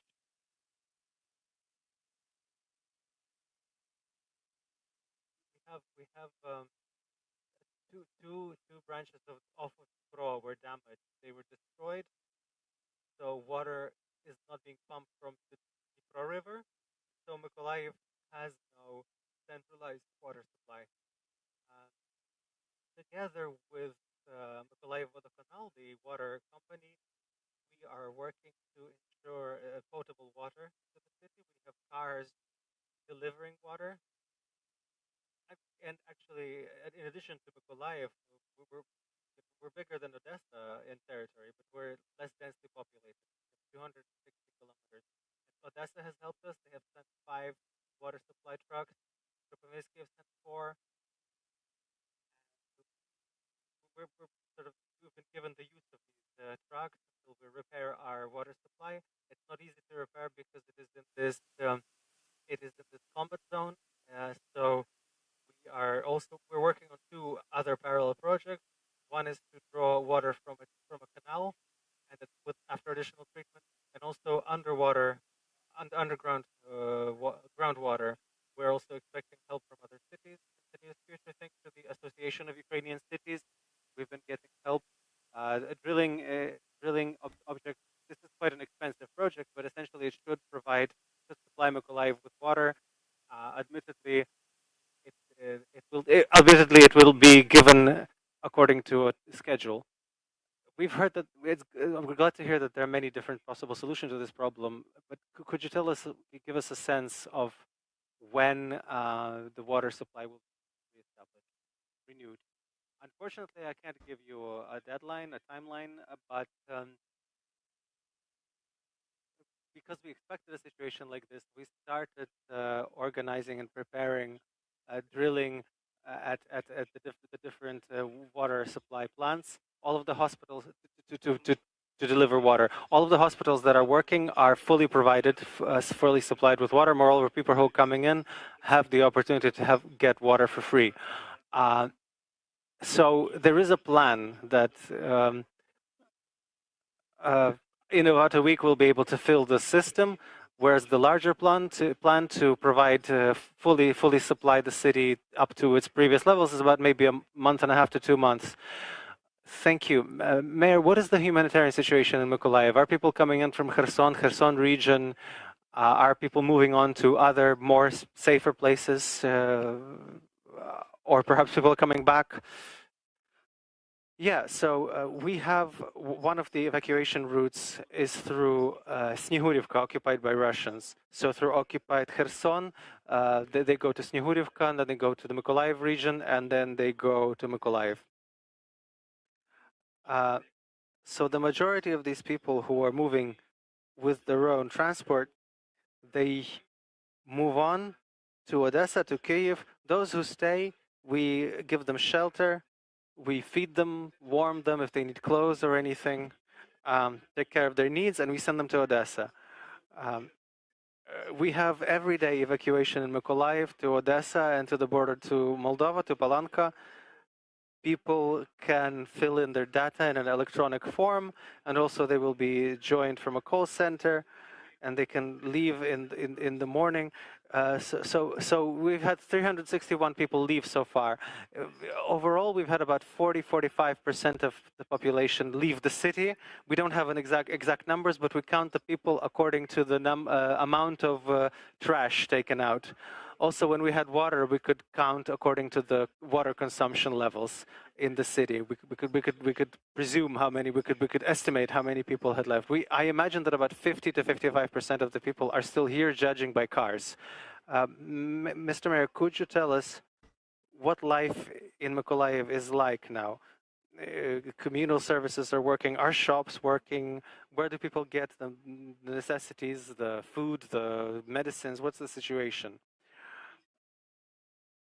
Okay, so at the start of the war, they tried to encircle Mykolaiv, and up to, the city was about two-thirds encircled by Russian forces. Now, Mykolaiv is territorially on two rivers, Pivdenny Bug and Bug. Now, the Russian forces had, in Inhul, the Russian forces had built a ferry and crossed the southern Bug and started to move to Inhul.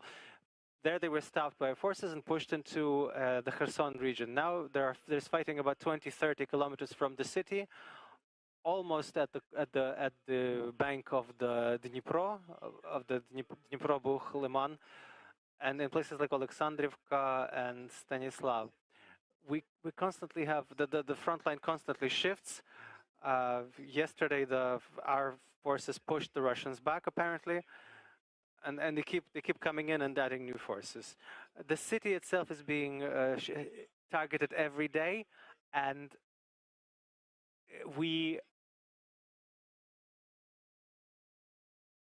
they gave people the sense to understand that the city is dangerous, that they should leave the city. And I keep telling our citizens that the city is not safe, and if they can, they should leave. As far as the groceries, basic necessities, the shops are open. We have roads to Kryvyi Rih, to Kyiv, to do Kropivnitsky and Odessa. Everything reaches us. We have the medicine. We also get humanitarian aid. The stuff that can stay, we put it into untouchable reserves, in untouchable stocks in the city. Everything that cannot stay long, we distribute it through territorial centers of social help. We also cooperate with a significant network of volunteers. People who have no work and money, they keep getting aid. Thank you. Now, the city, the Mykolaiv, has experienced a lot of stress thanks to the combat, the constant shelling, the air raids, and the threat of occupation. That, I mean, thankfully seems less. What's the mood in the city? What could you tell us about that? You know, a lot of people said that Mykolaiv is a pro-Russian town, and that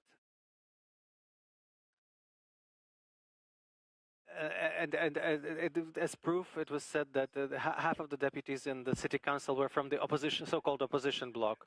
Well, in this city council, we have one member from the opposition platform and one of Sharia. Now, Mykolaiv had no love for Russia. It had love for the Soviet Union, because the city has fond memories of what was happening in the years of the Soviet Union. Our factories were working. Almost 25% of Kyiv almost 25% of the population were in shipbuilding. The Moskva cruiser that was sunk by our troops was built in Mykolaiv. We have a copy like that that stands in the city. Almost all of the air-carrying cruisers have been built in Mykolaiv. Also, the Laulinha, Varyakh was also built in Mykolaiv. So, of course, the residents of Mykolaiv associated themselves with the city of shipbuilders, and that was the best they had then. There was that stability. But after the first missiles hit our city on February 24th, I think any association of the Soviet Union and Russia fell apart, like melted like the snows of yesteryear. I don't think we have people who have not been affected in the course of this war, whether they're building or somebody died that they knew.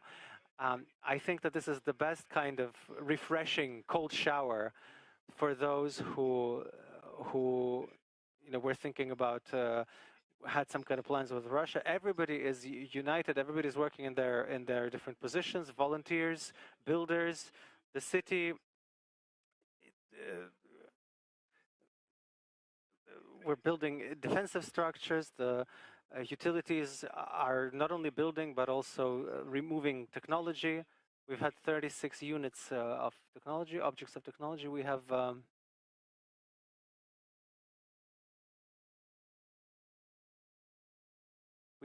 technical problems, but at least we've heard some informative answers from Mykolaiv, from the mayor, Alexander Sienkiewicz. Thank you, sir. We thank him for joining our briefing, for being with us.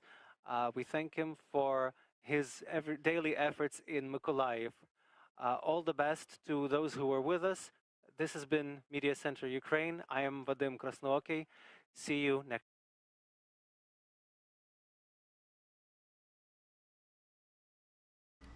All right, everybody, you are watching Live Now from Fox. We are just tuning in to a live press conference coming into our desk of Kyiv, Ukraine, where we did have the mayor of Mykolaiv, a city in the southern portion of Ukraine, discussing Russia's overnight attack on that particular city. He went on to say that the humanitarian situation there is dire and that people are managing to evacuate on a route that is occupied by Russia and occupied by Russian troops. So again, that is the latest information from that mayor there, saying that some people are being able to evacuate. So thankfully, some good news coming out of the war in Ukraine on that front. Time here is 7:46 on the East Coast. You are watching Live Now from Fox. We'll be back in 2 minutes.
Welcome back into Live Now from Fox. I'm Mackenzie Stasko. The time here is 7:48 on the East Coast, and we do want to bring you some news coming out of Florida. We do want to bring you an update on the Icon Park investigation. This morning, we have learned new details about the death of Tyree Sampson at Icon Park here in Orlando, Florida. A report reveals that the teen was sitting in a seat on the Orlando freefall ride that was manually adjusted, ultimately, according to investigators, making it unsafe. Now, we now know the two seats on the freefall ride, including Sampson's, had been altered after it was inspected in order to fit larger riders. Now, the report shows that this resulted in the 14-year-old not being properly secured before he slipped out, fell, and died. Now, engineers say that the average opening for restraints on the seats is about 3 inches, but the opening of Sampson's seat was as much as 7 inches. We do want to head to a conversation with our own Live Now's Daytona Everett, who brought in a legal expert on who could be held liable for Tyree Sampson's death. Let's listen in. You're watching Live Now from Fox. I'm Daytona Everett. We want to follow up on an investigation coming out of Florida. Today, officials announcing the results of a forensic investigation into what caused 14-year-old Tyree Sampson to fall to his death at the Orlando Freefall Drop Tower ride at Icon Park back in March. We're now hearing that manual adjustments to the ride resulted in it being, quote, unsafe. So who's going to be held liable for all of this? We want to bring in David DiPietro. David, thanks for being with us. We've talked about this investigation before, and this is the latest development. What does this mean? It means that there was definitely negligence in this with regard to how the ride was operated. It looks like the technician went over the weight and height limit issue for the actual ride, adjusted the ride. So the passenger that's deceased was a child, but he was over the weight and over the height for this actual ride, and it should not have been on this ride. So really a high level of negligence, maybe even culpable negligence, to allow this to occur. This is almost even reckless behavior, knowing what you know, and then knowing that there's restrictions, and it puts somebody on this ride that doesn't meet the qualifications, and them being killed is real serious business. So you're saying this could be a criminal offense? It could be. It's like driving on the highway 125 miles an hour. It's beyond just driving 80 miles an hour and hurting or killing somebody. It's really goes to a higher level because if the carnival operator knew, or the ride operator knew that there was a height and weight requirement and just decided to go around it for whatever reason, it could be reckless behavior. Well, I want to dive deeper into the details of the investigation today. I want to read off a portion of a quote that was made. The report confirms that manual adjustments have been made to the sensor for the seat in question that allowed the harness to restraints opening to be almost double that of the normal restraints opening range, going on to say these misadjustments allowed the safety lights to illuminate improperly, satisfying the ride's electronic safety mechanisms that allowed the ride to operate even though Mr. Sampson was not properly secured in the seat. We have gotten some video and pictures of Sampson ahead of when, of course, he tragically fell to his death. And there's a lot of questions as to how he was even allowed to go on. And that's what you're touching on, the height and weight requirements. He does not fall under them. But still, there was a misadjustment that happened as well right before the ride. It seems that the machine has a safety mechanism to make sure everybody's latched in order to, and it's designed around a height and weight so that a person, once they fall within that height and weight parameter, the machine will lock, the safety mechanisms will lock down. It seems that it was adjusted so that this victim, if you can call him that, because he is, was put in there, and the sensors were adjusted. He did not fit. So they went around the safety mechanism of this machine, and that's more likely than not what caused this failure, and for the machine to let loose and the ride to sling him forward to his death. So who could this potentially fall on? I mean, who's at fault? Is it the person who misadjusted right before he went up in the ride? Is it the park itself? What are you predicting? It goes all the way from the manufacturer of the ride, whether the machine has design issues, down to the owner of the ride, down to the operator.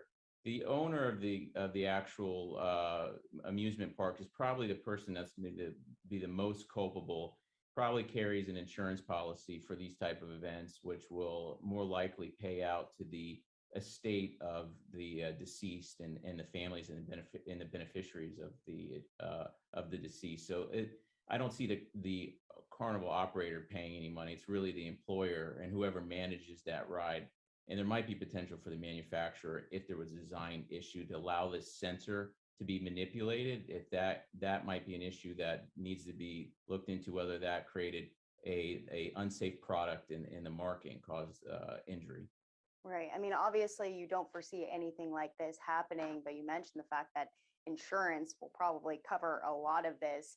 You know, what does that look like for amusement parks like this? They have a lot. They have to cover a lot. Right. I mean, so it depends on how much insurance they have. You know, unfortunately, once you try to go beyond the insurance policies, many of these amusement parks have multiple entities. So in order to sue the parent company is very difficult.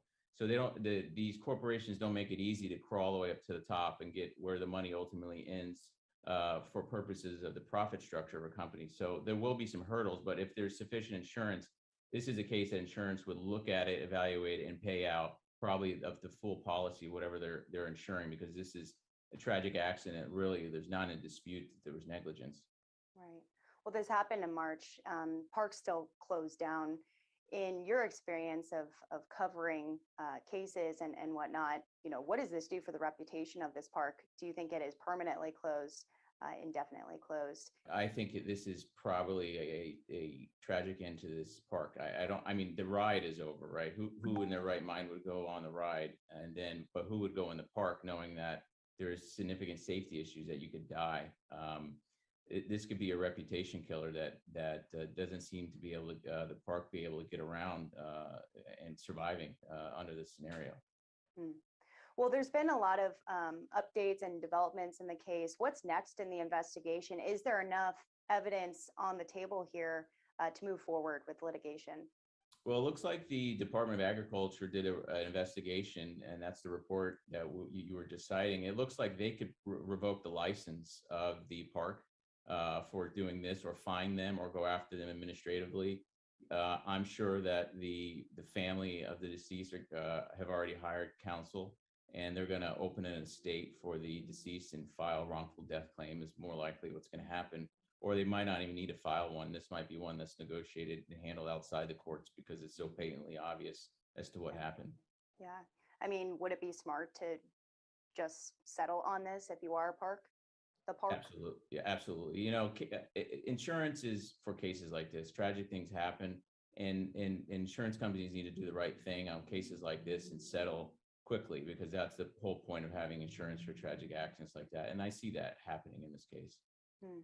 All right. Any last thoughts on this moving forward?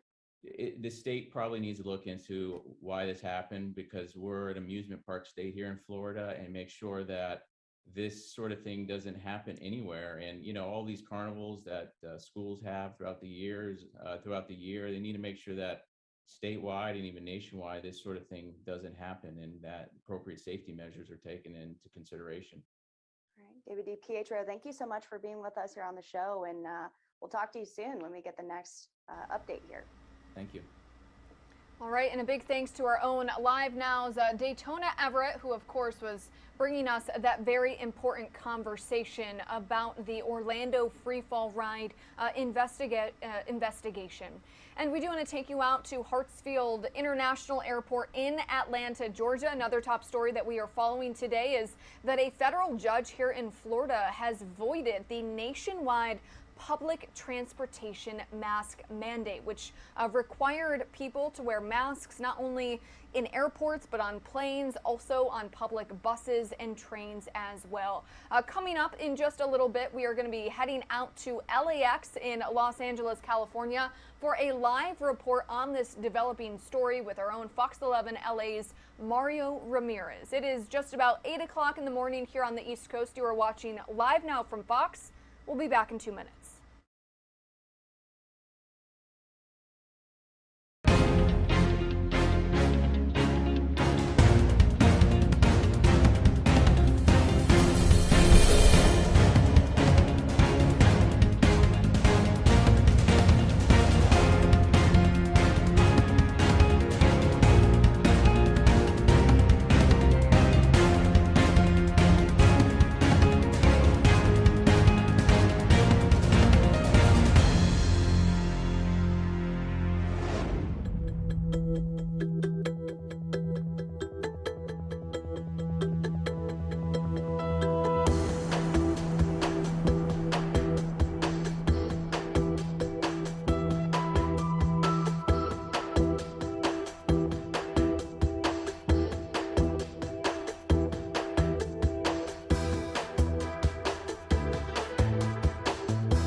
Welcome back into Live Now from Fox. My name is Mackenzie Stasko. Thank you so much for joining us. It is about 8 o'clock in the morning here on the East Coast, and we do want to show you some of the top stories that we are following here on Live Now from Fox. You are taking a live look at the Hartsfield International Airport in Atlanta, Georgia. And if you haven't heard, a federal judge has tossed out a nationwide mask mandate for planes, trains, and other public transportation, saying that the Centers for Disease Control does not have authority for that.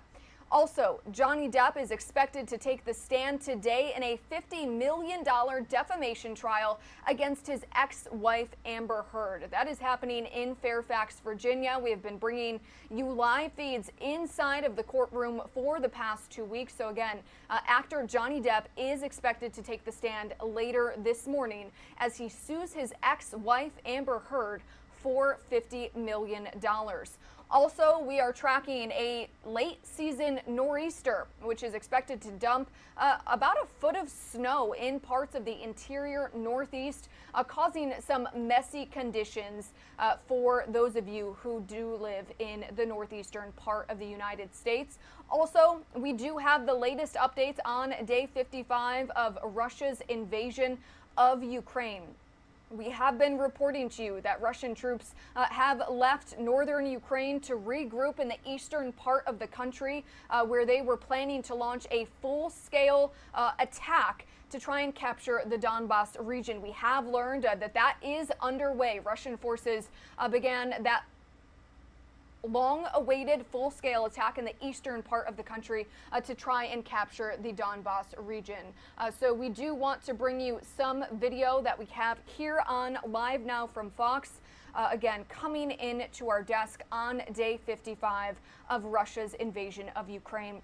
This is video of Ukrainian troops on the front lines in Ukraine's eastern Donbas region, saying that they are ready to defend the area from a full-scale Russian attack, which is now underway. The Ukrainian Defense Ministry has released this video of soldiers inside the government-controlled areas of the Donetsk area. Now, yesterday, Russia renewed its attempt to take control of Ukraine's east.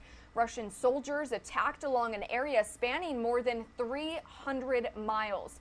Ukrainian officials are calling it the beginning of a new and potentially climactic phase of the war. The Donbas is Ukraine's mostly Russian-speaking industrial heartland, again, in the eastern part of the country. And for the past 8 years, Moscow-backed separatists have been fighting Ukrainian forces there. And yesterday, Ukrainian President Volodymyr Zelensky, in a video address that he has been making to his country every single night, said that a significant part of the entire Russian army is now concentrated on this offensive. Let's go ahead and listen in.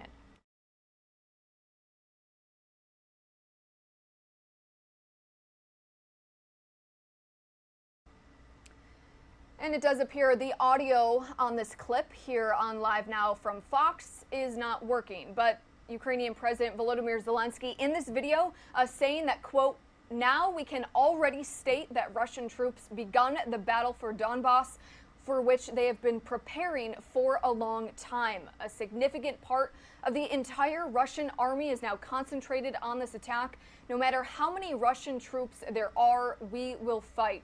Zelensky went on to say that, quote, we will defend ourselves and we will do it every day. We won't give up anything Ukrainian and we don't need anything foreign. And we do know President Joe Biden is calling a huddle with his allies today as the war in Ukraine enters day 55. President Biden, again, will be holding that call with his allies to discuss support for Ukraine and other efforts to hold Russia accountable. And as we mentioned, this does come a day after Russia's offensive in the Donbas region began alongside missile strikes in the western Ukraine city of Lviv. More evacuations are currently underway in the Luhansk region as more Russian forces start to slowly move in to Ukraine's southeast. Our Fox News senior correspondent Alicia Acuna has the latest on Moscow's new military objectives as it focuses its bombardment on eastern Ukraine.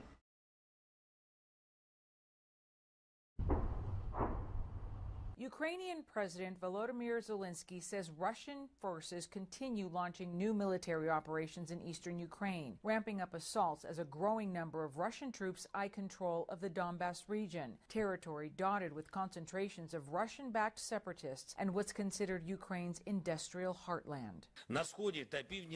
Occupiers have been trying recently to attack in a bit more elaborate way than they did earlier. Officials at the Pentagon also noting Moscow's latest military maneuvers, citing how the shifting battlefield could change the scope of the war. They're trying to set the conditions for more aggressive, more overt, and larger ground maneuvers in the Donbas. But again, I would remind, this is an area of the country that has seen fighting over the last 8 years.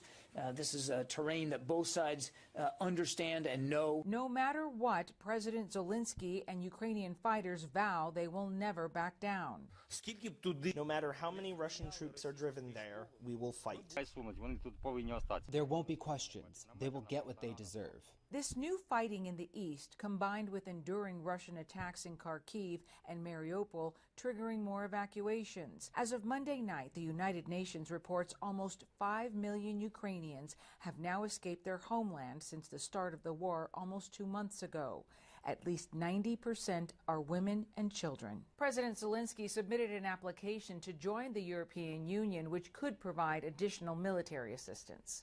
Alicia Cunha, Fox News. Alicia, thank you for that report. We, of course, always appreciate those stories. We do want to bring you some other video that we have here on Live Now from Fox coming into our desk. We do try and bring you these videos and clips as soon as they are available. This is a drone video of an attack in Mariupol. Again, this is coming into our desk this morning. This is by the Azov Battalion, a far-right paramilitary group which is absorbed into the Ukrainian National Guard, showing street fighting and vehicle fires, again, in Mariupol, Ukraine. Storyful, which is where we get this video from, has not officially verified the exact date of when this video was taken, but we do believe it was taken just yesterday. And we do know, again, this was filmed in Mariupol, the key southern port city in Ukraine, which has been under attack from Russian troops since the beginning of this war. The Azov Battalion said that the video shows their fighters launching a counterattack against Russian forces. The video also shows soldiers moving on the ground and several vehicle fires as well. In one instance, a soldier in light-colored fatigues can be seen throwing explosives over a wall in an area where other soldiers wearing dark-colored fatigues are sitting and lying on the ground next to a van. Now, we do have a live feed coming into our desk from Kyiv, Ukraine, that we do want to bring to you here on Live Now from Fox. We have the spokesman for the Ukrainian Defense Ministry holding his daily briefing again in Kyiv, Ukraine, as Russian troops continue to launch attacks in eastern Ukraine, trying to capture the Donbas region. Let's go ahead and listen in live, raw, and unfiltered here on Live Now from Fox. Influence on civilians by creating local departments of Federal Security Service, Russian Guard, and so-called People's Militia. The goal of such activities is fighting Ukrainian resistance and preparing for so-called referendums in temporarily occupied towns and villages. The enemy has been also carrying out information and psychological operations against Ukraine, PSYOPs, in order to create optimal environment to get new territories. In particular, we see that propagandist media have been engaged to push Kremlin narratives in information space and justify criminal activities of Russia in Ukraine.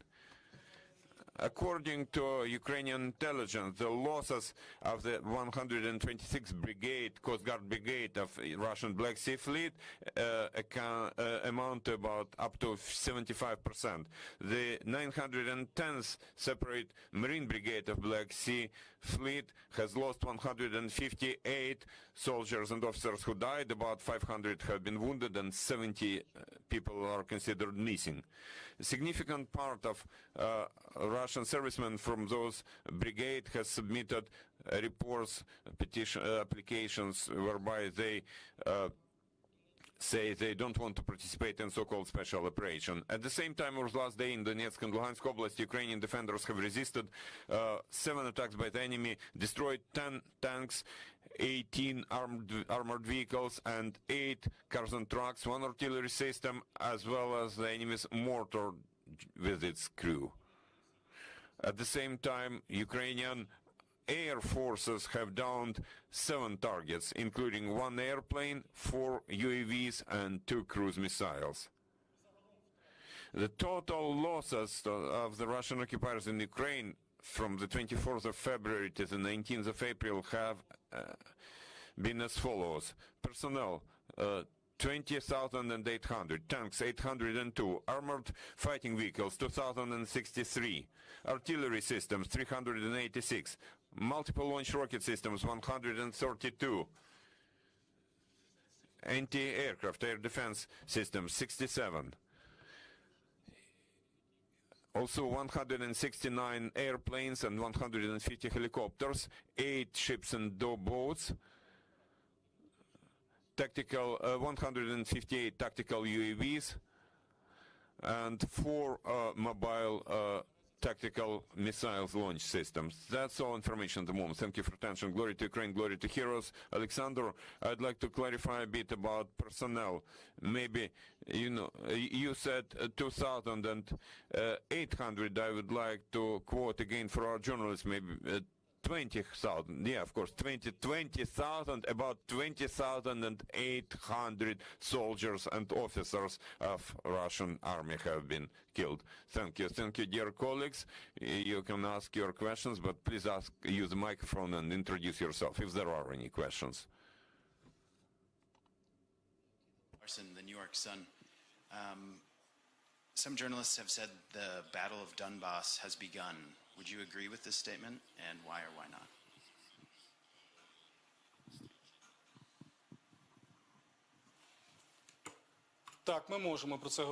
Yes, we can say so, because we see intensification of offensive actions of the Russian army along the whole front line in the east of Ukraine.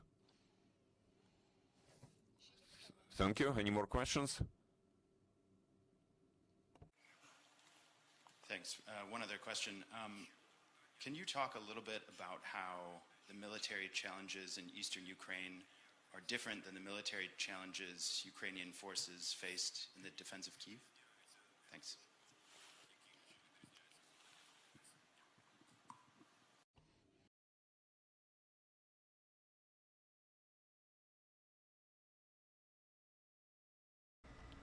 All right, everybody, it looks like that feed unfortunately cut out for us. That does appear to happen from time to time here on Live Now from Fox. We, of course, will work to get that feed up for you.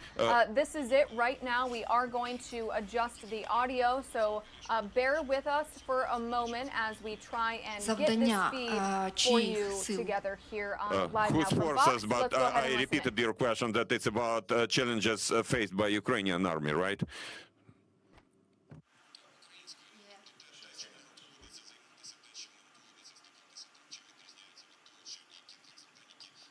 Operations, attempts to attack certain positions, attempts to keep Ukrainian units in place, attempts to surround our units and take control of towns and villages. The Russian Federation is mostly using Soviet textbooks, military textbooks.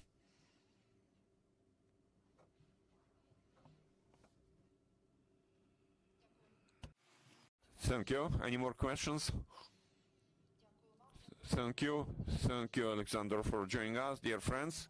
Please monitor our announcements. Now we are preparing our schedule for today, so you're welcome to watch it. Stay with us. Thank you. All right, everybody, again, that was the Ukrainian Defense Ministry giving us an update in Kyiv, Ukraine, saying that Russian forces have lost almost 21,000 troops that have been killed while fighting in Ukraine. That is according to the Ukrainian Defense Ministry, which we again just heard from a few moments ago from their daily briefing in Kyiv, Ukraine. So that is the latest information that we have. But we do know Russian missiles targeted the formerly safe western town of Lviv yesterday, breaking what had been a sense of calm among residents and evacuees. Ukrainian officials remain unbowed and defiant, ramping up for that ongoing fight in the contested eastern part of Ukraine and refusing to surrender in hard-hit Mariupol. Our Fox News correspondent Caroline Shively has more.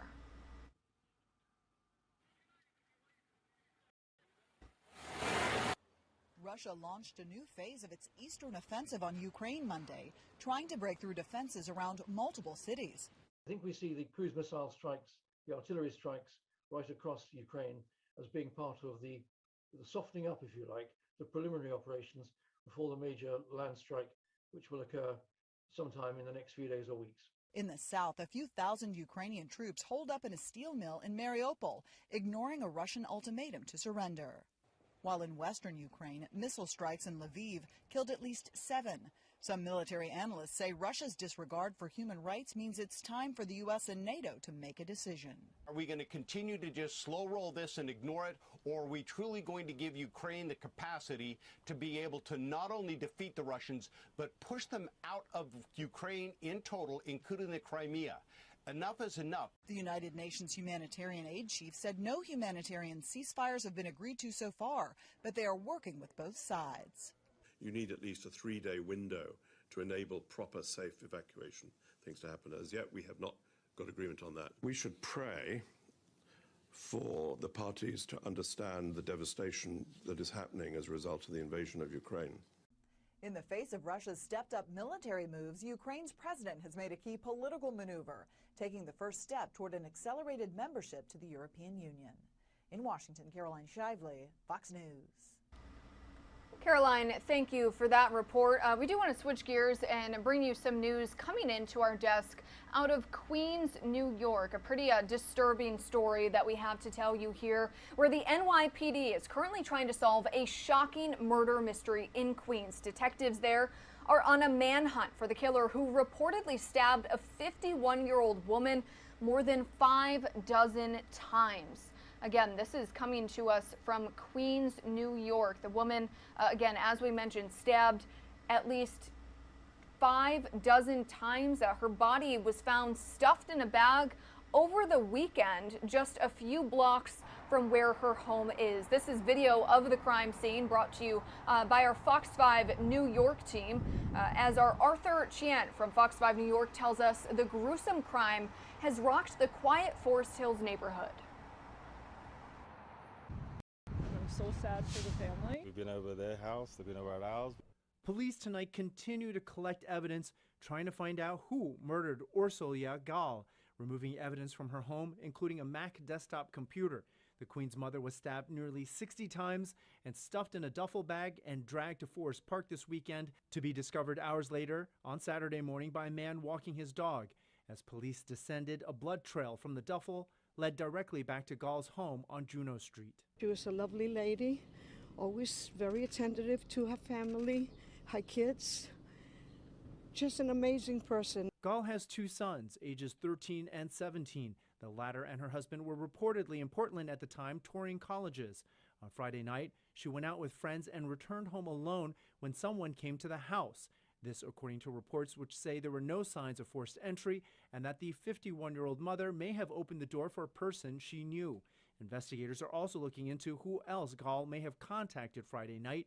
Her husband reportedly told police he received a threatening message from her phone after her death saying, quote, "Your whole family is next." Everyone's trying to piece together what's happened. How did this happen? Why did this happen? This is unimaginable by anyone's standards. Detectives are trying to trace back the victim's steps from Friday night, looking at data including credit card receipts and surveillance video. One source tells Fox 5 that when a victim is stabbed this many times, it's usually an indication of out-of-control emotions and anger, making it more personal than about business. In Forest Hills, Arthur Chien, Fox 5 News.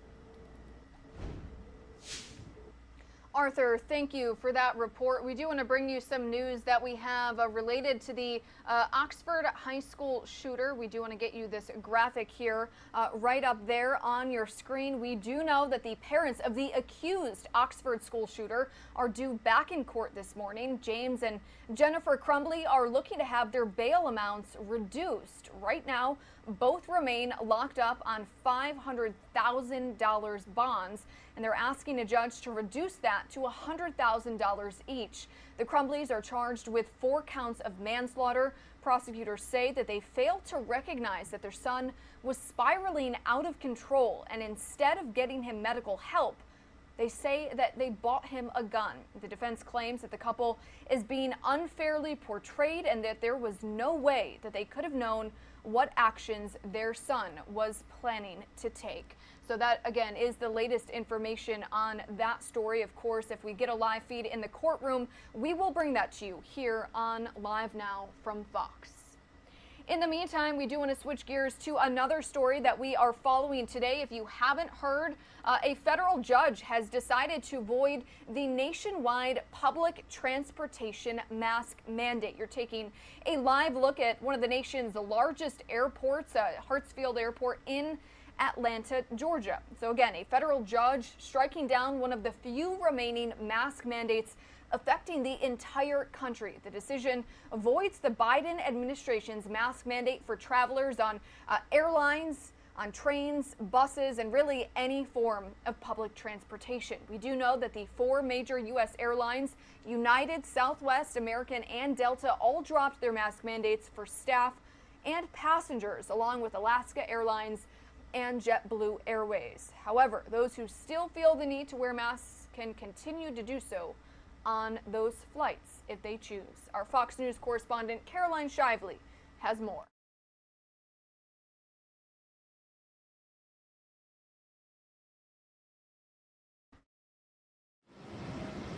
For every flyer, rider, and user of public transportation who's wanted to rip off that mask, a U.S. district judge just granted your wish. The judge ruled the CDC failed to justify its decision to extend the mask mandate for airplanes, buses, trains, ride shares, and other public transport in their hubs, so the mandate is dead.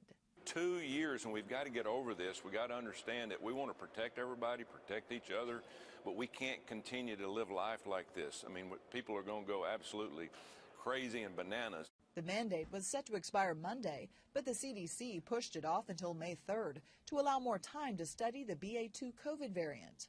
15 days is a pretty reasonable amount of time to collect more data and make a more durable decision. Airlines have sought to kill the mandate for months. You're going to jail. Numerous violent incidents have stemmed from passengers angry over mask requirements. But White House officials say they'll continue to recommend flyers mask up.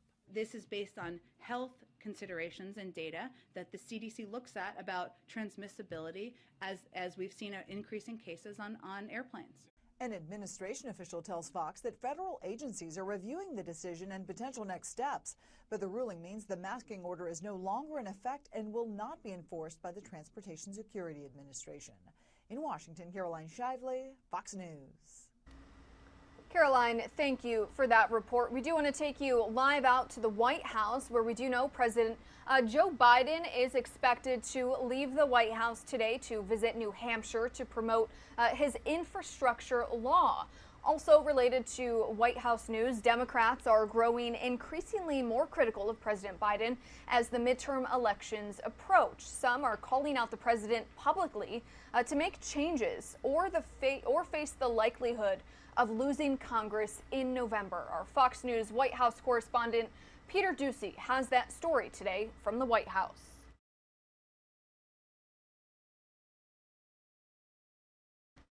I blow the whistle. You guys start to roll the egg. President Biden's party could get rolled by Republicans in November, according to fellow Democrat Elizabeth Warren, who writes, Democrats cannot bow to the wisdom of out-of-touch consultants who recommend we simply tout our accomplishments.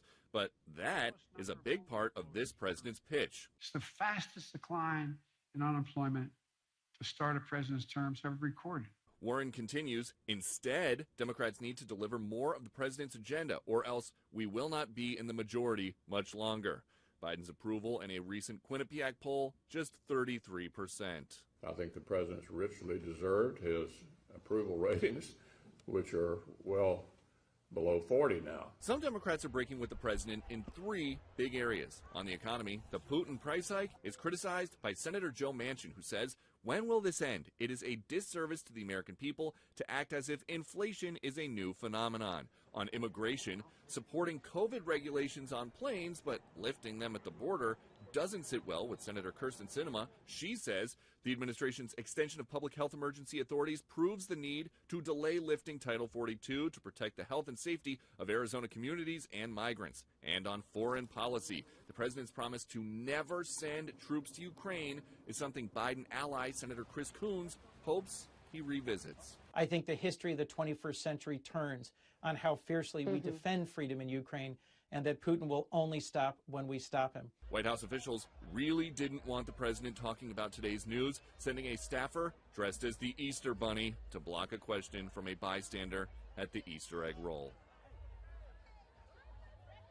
The staffer there in the bunny suit is the same one you usually hear off camera shouting, "Thank you, thank you, thank you," to the press, trying to get them to leave Biden events. Our next chance to see the president will be tomorrow as he travels to first-in-the-nation primary state, New Hampshire, as questions about whether or not he runs for re-election remain. At the White House, Peter Ducey, Fox News.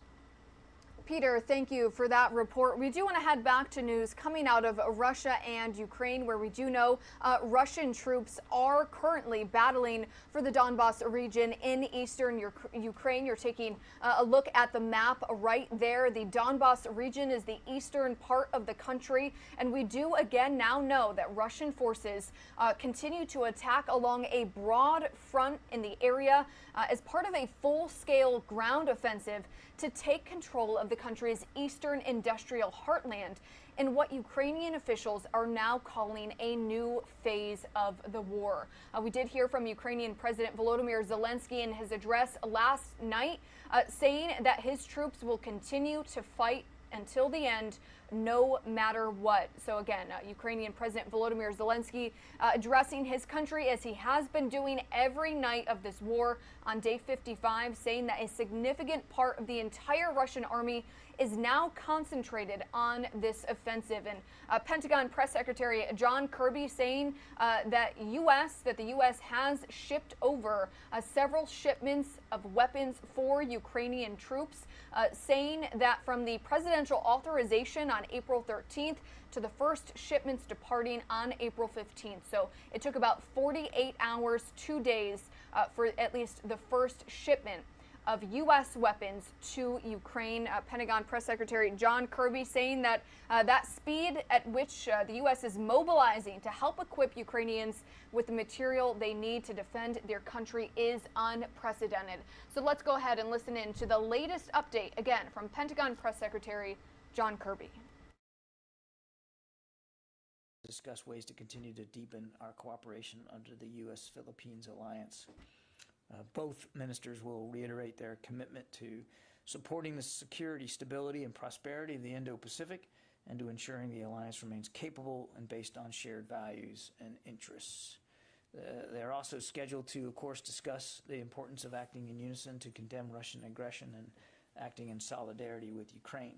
Finally, the Secretary will express his deepest condolences on behalf of the Department for the tragic loss of life in the Philippines in the wake of Tropical Storm Megai. I think it's more than 100 Filipinos now have lost their lives as a result of that tropical storm. And with that, we'll take your questions. Bob, I think you're on the phone. Yes, thank you, John. On Ukraine, wondering what signs you might be seeing of an imminent escalation of the Russian offensive in the Donbas based on recent airstrike activity or other indicators that you're monitoring. Sorry, Bob, can you repeat that? Yeah, what signs you might be seeing of an imminent escalation in the Russian offensive in the Donbas based on recent airstrike activity or other things that you're monitoring? So I would say just kind of reset what we've seen over the last couple of days, and hopefully this will get at your question. I mean, we have seen the Russians continue to flow in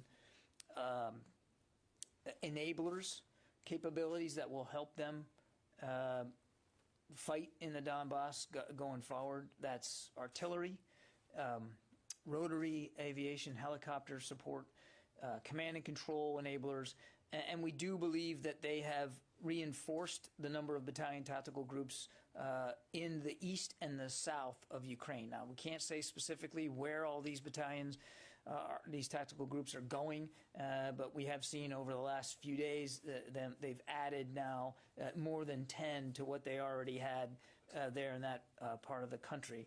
Separate and distinct from that, Bob, we have continued to see the concentration of their airstrikes and artillery in the Donbas and in the south, particularly around and in Mariupol. That's where the preponderance of their strike activity has gone, and the fighting with Mariupol, as you guys have all seen, continues. The Ukrainians are still resisting. The city has not fallen to the Russians, but they continue to pound it from the air and through long-range fires. So it's been just over the last several days, you can continue to see the Russians are doing what we call shaping. They're trying to set the conditions for more aggressive, more overt, and larger ground maneuvers in the Donbas. But again, I would remind, this is an area of the country that has seen fighting over the last 8 years. This is a terrain that both sides understand and know, and the Ukrainians, it's not like they ever left the Donbas and only have been, racing to get there in the last few days. They have been there throughout this invasion and throughout the last 8 years, and they continue to fight very, very strongly for places in the Donbas. And we have seen indications in just the last few days that the Ukrainians not only have defended bravely, but they have been able to secure certain villages and towns in the Donbas. Travis. Yeah, I have a question about Ukraine too, and U.S. troops training Ukrainians on the howitzers and the radar systems. We've heard that training could start this week. I'm just wondering if there are additional details, like, how many U.S. troops will be involved, where this is going to happen, some essential details like that, or is this going to be held closely by the Pentagon? I think we're going to obviously, so let me back up. It is true that we believe we'll be able to begin a process of training Ukrainian armed forces on the howitzers that will be shortly heading over. That training will occur outside of Ukraine. It'll be more of a train the trainers kind of environment, so it'll be a small number of Ukrainians that will be trained on the howitzers, and then they'll be reintroduced back into their country to train their colleagues. I'm not going to get into the locations. It'll be outside of Ukraine. I'm going to refrain right now from talking about who's going to be doing the training and exactly on what timeline. I think as we get closer to things, we may be able to talk a little bit more about it, but there is a plan now that we are beginning to execute, and we think that training can happen in the next several days. Important to remember, Travis, that this is not while this particular system is new to the Ukrainians, they don't use American howitzers in artillery. They understand how to use artillery, and we don't believe will take very long or require much detailed training to get them up to speed on American howitzers. An artillery piece, so I've been told, is not unlike other artillery pieces. The basic outlines of the system are the same.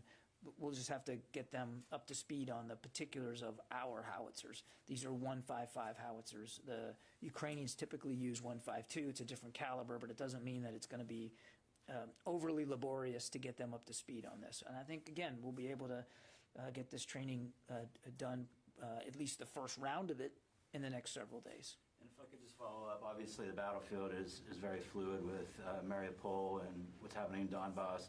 But is it possible at this point in time to talk at all about how this training and this equipment like the howitzers and the radars could influence the battle, or what capabilities it would give Ukrainians? The artillery is a specific item that the Ukrainians asked for because of the fighting that they expect is going to occur in the Donbas. Again, I want to remind, there has been fighting there for 8 years. There's fighting there today. but the terrain lends itself to the use of artillery, to long-range fires, as we call it. And we know that the Russians also believe the same thing because we're seeing them move artillery units into the Donbas as well. And so we want to give the Ukrainians every bit of advantage that we can. They specifically asked for artillery support, and we answered that with this recent drawdown package that was just authorized on the 13th. So that was Wednesday of last week. And it's 18 howitzers, 40,000 rounds of artillery, 155 artillery that will go with the howitzers. And look, we'll continue to talk with them. It'll be an iterative conversation, and there may be additional security assistance that comes on top of what we just announced. You didn't ask this, but I think it's important to also point out that authorization from the president was on the 13th. The execute order was issued on the 14th, and on the 15th, 2 days later, the first shipment started arriving in the theater of stuff from that $800 million drawdown package. Now, again, I'm not going to get into the inventory list and exactly what was on that first shipment, but that is unprecedented speed. 48 hours after authorization from the president, first plane was on its way. And there have been subsequent shipments since then. Almost a half a dozen, as you and I speak here today, have already arrived in the region. Sylvie. Well done. I have two questions. First, the Russians announced that they have bombed a weapons stockage facility where some Western weapons were stocked. Can you confirm that? No. I know that they struck Lviv. They hit targets in Lviv, and I think they also struck in Kyiv over the last couple of days. We don't have a clear sense of battle damage assessment about what they were targeting and what they hit. At this time, we don't have any indication that Western aid was targeted and or hit or destroyed. But again, we're still working our way through the BDA, as you will, the battle damage assessment, and I just don't have more for you than that. Okay, and to follow up on Bob's question, you said last week that the Russians still had, they were not ready to launch their new battle, that they had still logistic problems. Do you assess that they improved their logistic preparation now and that they could be able to launch? Yeah, too soon to tell, Sylvie. I mean, these appear to be chronic difficulties that the Russian military has had in terms of logistics and sustainment, command and control, unit cohesion, operational maneuver, integration of air to ground, all problems that they still suffer from. So it remains to be seen whether they have, quote, fixed these problems and are now ready to execute in a more efficient way in the Donbas. Our assessment is that they are still struggling with a lot of these problems. Also our assessment is that part of the reason that we're talking about shaping operations in the Donbas is because the Russians are trying to learn from their mistakes. So in the last few days, we have seen them move in, as I said, command and control enablers, aviation support, largely helicopters, moving in artillery units ahead of what would be massive ground movements by troops or larger ground movements by troops. So it appears as if they are trying to learn from those mistakes, but again, it remains to be seen whether they've actually fixed their problems. We still assess that on many levels and in many ways, they still haven't figured out logistics and sustainment, and they still have command and control problems. But again, it remains to be seen. David. You say that the Russians are conducting shaping operations. The Secretary of the Ukrainian Security Council was on television in Ukraine this morning saying that the active phase of the offensive has begun from Kharkiv down to Donetsk. Do you agree with that? I'm certainly in no position to dispute what the Ukrainians are seeing on the ground, David. They're there. I've also said repeatedly that there have been active operations going on in the Donbas since the beginning of this invasion. In fact, for the last 8 years. So we absolutely have seen, and we've acknowledged that we've seen offensive and defensive operations by both the Russians and the Ukrainians in just the last several weeks. There's no question. And I just said a few minutes ago, we've seen the Ukrainians move against Russian positions in certain towns and villages, and we believe that they've been able to re-secure some of those towns and villages in the Donbas. So we're not disputing that there's not combat going on in the Donbas. What we're saying is we still consider what we're seeing to be a piece of shaping operations, that the Russians are continuing to set the conditions for what they believe will be eventual success on the ground by using, by putting in more forces, putting in more enablers, putting in more command and control capability for operations yet to come. Let me try it a slightly different way. Do you believe the Russian offensive in the east has begun? We believe that the Russians are shaping and setting the conditions for future offensive operations. We also see, David, that there is active combat going on right now in the Donbas, as there has been for the last several weeks. Yeah. There have been some reports that both Russians and Ukrainians have been using cluster munitions. Is that something you guys have seen or can confirm? We are not in a position to independently verify the use of cluster munitions. I mean, we've seen the video, of course, the same video that I'm sure you've seen and looked at, but without being on the ground, it's difficult for us to say definitively and independently that we can confirm that. Certainly not refuting the images or what others are saying about it. Okay? Janie, I'll come back to you in a second. Go ahead. Mike Brass, the Washington Examiner. Two questions. First, has any U.S. aid not gotten to where it's supposed to go? And secondly, could we get an update on Russia's military capability? Well, that second one's a big one, Mike. So on the first one, just to remind, what we're doing is helping coordinate the transshipment of not only U.S. security assistance, but security assistance provided by many other nations, more than 30. Getting it into Ukrainian hands, getting it into Ukraine using ground methods. And that's as far as I'm going to go in terms of the details on that. And we're confident that that material continues to get into Ukraine. Once it gets into Ukrainian hands, it's up to the Ukrainian armed forces to decide where it goes, what unit gets it, when, where it's stored, if it's stored at all temporarily. That is up to the Ukrainians to decide, not the United States. We're not putting strings on this stuff and telling them that they have to move this by a certain date or get it to a certain unit, that we would not step on their toes in that regard. Our job, get it in the region, get it into Ukraine, and then the Ukrainians use it in the field. As for Russian military capability, that's a very big question, so I'll do the best I can. I mean, we still assess that in general they have the vast majority of their assembled combat power available to them. From what they assembled over the course of the fall and in the early winter months or weeks, they still have a lot of that amassed combat power available to them. They have suffered losses. They have suffered casualties. They have lost platforms and systems, whether it's aircraft or tanks or armored personnel carriers. You've seen the video yourself. You've seen these destroyed Russian platforms on the side of the road, but they still have quite a bit of capability left to them. Now they are concentrating that capability in a smaller geographic area, in the Donbas specifically, but also in the south. And so they are trying, as I answered earlier, they are trying to overcome some of their logistics and sustainment, their interior lines of communication problems, if you will. They won't have as far to go in the Donbas to reinforce, resupply, refuel their forces in the Donbas, because they have a long border with that part of Ukraine.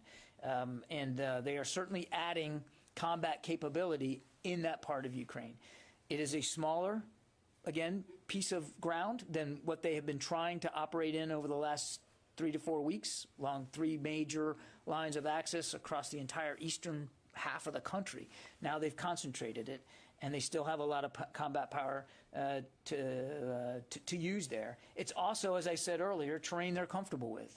They've been fighting over this, over the Donbas area now for 8 years. So their commanders, their troops, there's a familiarity with the cities and the towns and the terrain that they didn't necessarily have when they were trying to come at Kyiv from the north and Chernihiv from the north, and then up, from Crimea into the south. So we would expect that they're going to try again through their own familiarity with the terrain and the mistakes they made. They're going to try to overcome that.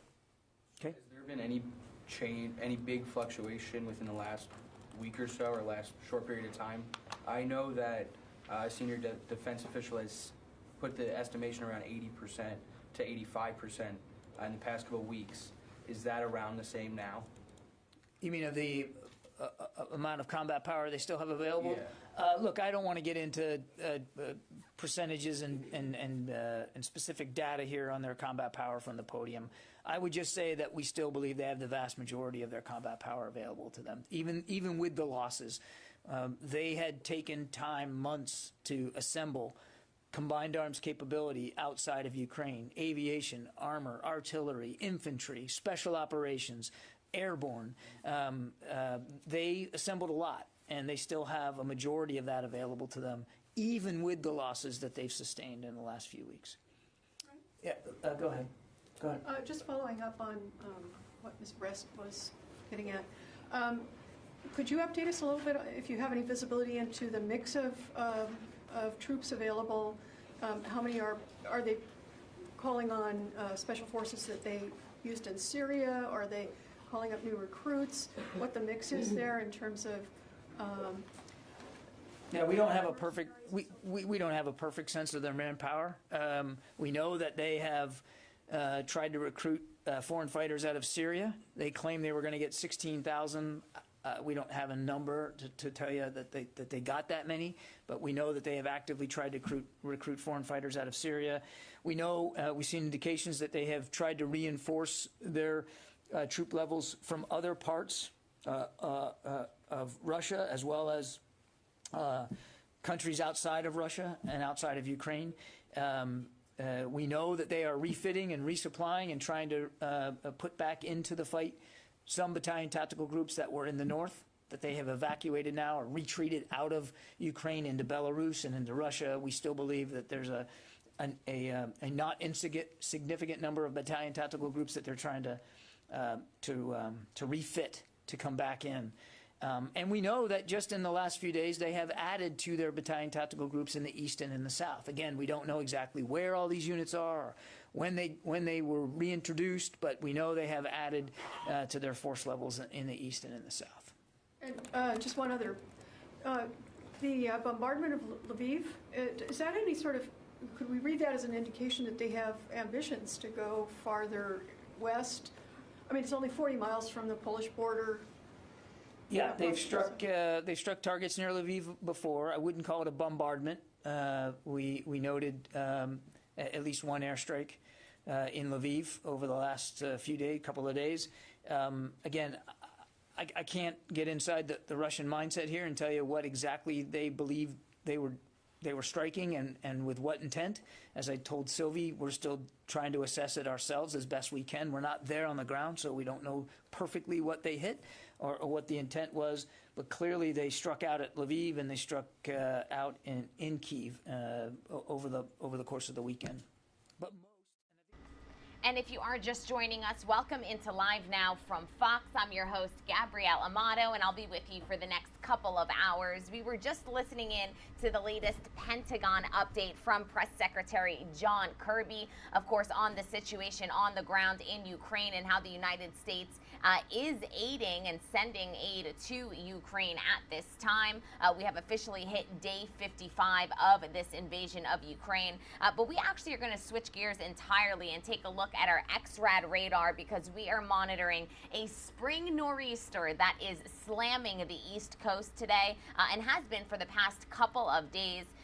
Really late in the year for this nor'easter. We're actually going to zoom into Binghamton, New York, because that is where our very own Fox Weather's Katie Byrne is standing by with an update on what the situation on the ground is currently.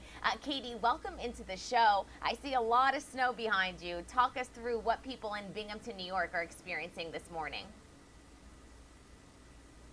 Hey, Gabrielle. Yeah, thanks for having me. Downed trees and power lines are really causing the most problems for central New York and this area. You could probably see some downed branches, at least surrounding me.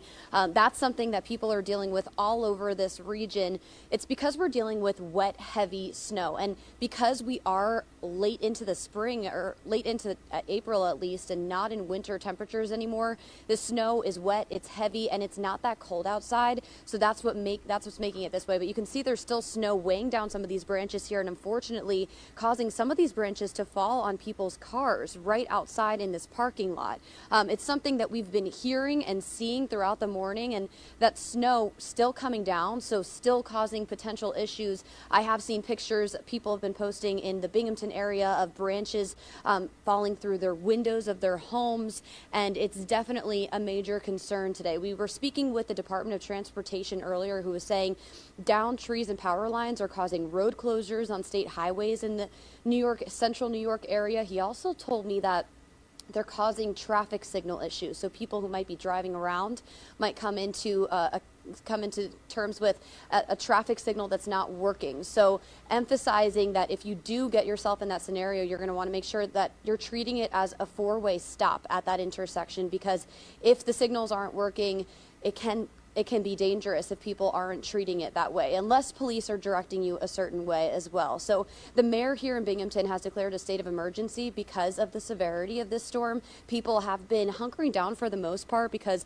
as you can see, the roads not looking fun to be on right now. We have seen plows out and about, and I drove down here last night and I saw plows standing by on state highways even before the snow started. But still, what we were dealing with this storm, even though we're in April, a lot of the snow came down within an hour or so overnight. So that made it hard for crews to keep up with it in some areas, and it's something that we're still hearing this morning. Gabrielle? Some really great insight, Katie, and some really great tips, because you're right, people perhaps not taking this situation as seriously as they should. That four-way stop will certainly save your car, maybe even save a life. As we do look at the timeline of this storm, because I feel like we've been tracking it for a couple of days now, I see snow still falling there, very lightly, but it is still falling. What's the timeline? When can people expect this system to kind of make its way past where you are, at least? Well, we've got this snow band moving over us eastward right now, so we've seen kind of all over the place snow throughout the morning. When we got here, set up around 4 o'clock in the morning, 5 a.m., it was just tapering off, and then around 7 a.m., we got these big fluffy flakes, which was a lot different from the wet, heavy snow that we were seeing for the most part. Now you can see it's pretty lightly coming down, but we know this winter storm warning is going to be impacting the central New York area through noon today, so that's something to keep your eye on. But I think that even when that winter storm warning is in place, it's something that you want to think about just avoiding the roads altogether. A good thing is, they did decide to cancel public schools for the day, so they have a snow day. Binghamton University also decided to cancel in-person classes, so hopefully less people will be on the roads because of that. We certainly hope so. Everyone stay safe out there, and you, Katie Byrne, our very own Fox Weather team on the ground, as you guys always are. Thank you for the insight. We'll be touching base throughout the day. All right, thanks for having me. We're going to head back out live to our XRAD radar here, because we do, of course, want to keep a close eye on this system. It's not only impacting Binghamton, New York, but impacting many portions of the Northeast today. We want to take a look here at the entire system in its entirety. And just like Katie was saying, the temperatures are not exactly very cold. She was saying it's actually pretty comfortable outside, and that is of particular interest. Because it's good news. At least that snow won't freeze over. It won't cause some other issues on the ground. But the strong late season nor'easter did bring significant heavy snow to portions of the interior Northeast late last night, and it's also still snowing, as we saw there with our very own Katie Byrne, who was on the ground. At lower elevations, waves of moderate to heavy rain will impact the region. So the areas in blue are obviously the snow, but you are seeing a lot of areas covered in green. That's because the system is also going to bring about quite a bit of rain. This has been impacting the roads, impacting travel. So we'll be touching base with our Fox Weather team, who are on the ground covering this story like they always do. All of weather systems that impact the country, we can rely on our Fox Weather team, who really do an incredible job covering these stories. We are going to take a look at the top stories that we are covering today. Here's a live look at the White House this morning on this Tuesday, April 19th, 2022. We're going to step away for a quick 2-minute commercial break. When we come back, we'll get you up to speed on the latest on the mask mandates, why you maybe won't be wearing a mask on your next plane trip. We're also going to talk about Johnny Depp, who is expected to take the stands today in a $50 million defamation trial against his ex-wife Amber Heard. We've been bringing you that trial live, raw and unfiltered here on Live Now from Fox, and we will do the same as Johnny Depp takes the stand today. And of course, we are keeping a very close eye on that winter weather system. We'll get you up to speed right after this quick 2-minute commercial break.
Good morning and welcome into Live Now from Fox. I'm your host, Gabrielle Amato, live now from our Orlando studios just before the 9 o'clock hour here on the East Coast. And we do want to get you up to speed on this Tuesday morning with all of your top stories that we are monitoring this morning. Let's head out to the White House, where we are taking a Live Now look at the nation's capital. President Biden is expected to hop on a plane and he's going to head to New Hampshire today to tout his infrastructure bill. If we do get any statements there, we'll be sure to bring you them live, raw, and unfiltered, as always, here on Live Now from Fox. But we are monitoring quite a few stories this morning, beginning, of course, with the big news that is making headlines around the country. A federal judge has blocked the mask mandate for public transportation today. We do want to bring you video that is coming into our newsroom of this situation, as many of you not only have traveled recently, but will be traveling in coming days. And we can confirm that a federal judge has struck down one of the few remaining mask mandates affecting the entire country. The decision voids the Biden administration's mask mandate for travelers on airplanes, trains, and buses. The four major U.S. airlines, United, Southwest, American, and Delta, all dropped their mask mandates for staff and passengers, along with Alaska Airlines and JetBlue Airways. Those who still feel the need to wear a mask can, of course, continue to do so on these flights, but you will not be required to do so. A federal judge has made this decision. She is based in Florida. Our Fox News correspondent Caroline Shively has these details and more on this story from Washington. Let's take a listen. For every flyer, rider, and user of public transportation who's wanted to rip off that mask, a U.S. district judge just granted your wish. The judge ruled the CDC failed to justify its decision to extend the mask mandate for airplanes, buses, trains, rideshares, and other public transport in their hubs, so the mandate is dead. 2 years, and we've got to get over this. We got to understand that we want to protect everybody, protect each other, but we can't continue to live life like this. I mean, people are going to go absolutely crazy and bananas. The mandate was set to expire Monday, but the CDC pushed it off until May 3rd to allow more time to study the BA.2 COVID variant. 15 days is a pretty reasonable amount of time to collect more data and make a more durable decision. Airlines have sought to kill the mandate for months. You're going to jail. Numerous violent incidents have stemmed from passengers angry over mask requirements. But White House officials say they'll continue to recommend flyers mask up. This is based on health considerations and data that the CDC looks at about transmissibility as we've seen an increase in cases on airplanes. An administration official tells Fox that federal agencies are reviewing the decision and potential next steps. But the ruling means the masking order is no longer in effect and will not be enforced by the Transportation Security Administration. In Washington, Caroline Shively, Fox News. And the trickle-down effect of this new update does continue to be felt. It'll be felt by many of you at home who use the app Uber. As of today, April 19th, riders and drivers are not required to wear masks when using Uber. We want to lower this volume for you because it's very loud. I want to make sure that you hear me out there. If you are an Uber user, you no longer have to wear a mask. However, the CDC still recommends wearing a mask if you have certain personal risk factors and or high transmission levels in your area. Remember, many people still feel safer wearing a mask because of personal or family health situations, so please be respectful of their preferences. That was a statement made and put out by Uber today, announcing this new update to their policy. You will no longer have to wear a mask if you are a rider or driver. Our very own Andrew Kraft, he broke down what this new mask mandate does mean. Let's take a listen. Not be implemented as the Biden administration now reviewing a Florida federal judge's ruling against it. I just want to put some video up. Of course, this is taking effect literally as we speak. We are getting reports in from many of the major carriers in the United States that they are dropping their mask mandates. This is all because U.S. District Judge Catherine Kimball Mizell ruled that the mask mandate on planes, trains, buses, and other forms of transportation is unlawful. She said that the CDC has exceeded its authority and failed to follow proper rulemaking procedures. Joining me now to discuss this even further, friend of the program, legal expert Ken Belkin. Ken, good to see you. And since we brought you in, there have been more developments just in the past 30 minutes here. Delta, Southwest, United, Alaska, all dropping their mask mandates literally while people are in mid-flight. Well, good to see you, Andrew. This is an extraordinary turn of events and probably one that's a long time coming. The same line of reasoning that Judge Mizell pointed to when making her decision in this case is something that a lot of people have been saying throughout the COVID crisis of the government policies and restrictions put on everyday people, that they really just go above and beyond. And there's really, in a lot of cases, they're what's called arbitrary and capricious, which is something that the government is not allowed to act when it comes to making federal policy with regard to mass transit and airline travel. Ken, now Judge Kimball Mizell is saying that this violated the Administrative Procedure Act. This was in a 59-page ruling saying that the CDC failed to prove its decision regarding implementing the mandate.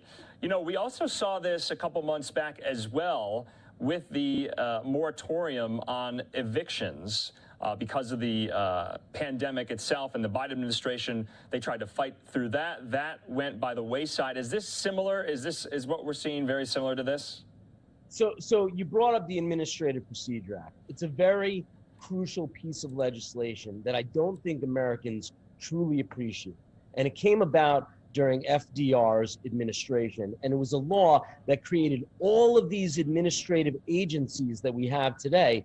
Their statutory founding goes back to this law. And it allows the federal government to create agencies that have broad authority over a number of things that affect everyday Americans' lives, such as air travel.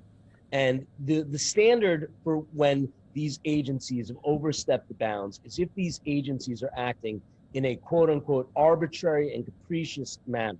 And you got to ask yourself, is this mask mandate a bit arbitrary? Is it really protecting anyone? Is there any evidence that shows it's effective at protecting anyone? And if not, is it just some arbitrary restriction we placed on citizens who choose to travel by plane? And I think we can all say after 2 years of this pandemic, wearing the mask might make us feel safe and nice, but it is a little bit arbitrary and a bit theatrical in its nature. Yeah, and Ken, of course, the White House called the decision rather disappointing, but they did say that the TSA will now not be enforcing this as this goes under review. Do you think the Biden administration is going to go tooth and nail to, keep this into effect? Remember, they extended it already to May 3rd. It was supposed to expire today. But if it expires May 3rd, do you see the wisdom in going to court to try to put it back into place? Let's be frank here, Andrew. The wisdom is going to lie in what the focus groups and what the polling says to President Biden. We're coming into an election season this November, and by all accounts, it looks like the Democrats are going to get decimated. So you have to imagine that political calculus is going to play an effect here. And what he's going to do is he's probably going to look and see how unpopular are the mask mandates with my base. Because if they're popular enough that it's worth it, maybe we should appeal this to the 11th Circuit Court of Appeals. Now, the 11th Circuit Court of Appeals is not known for being, I hate to use the liberal conservative paradigm with respect to courts, but it is known for being a conservative circuit, and he may not win if he appeals it.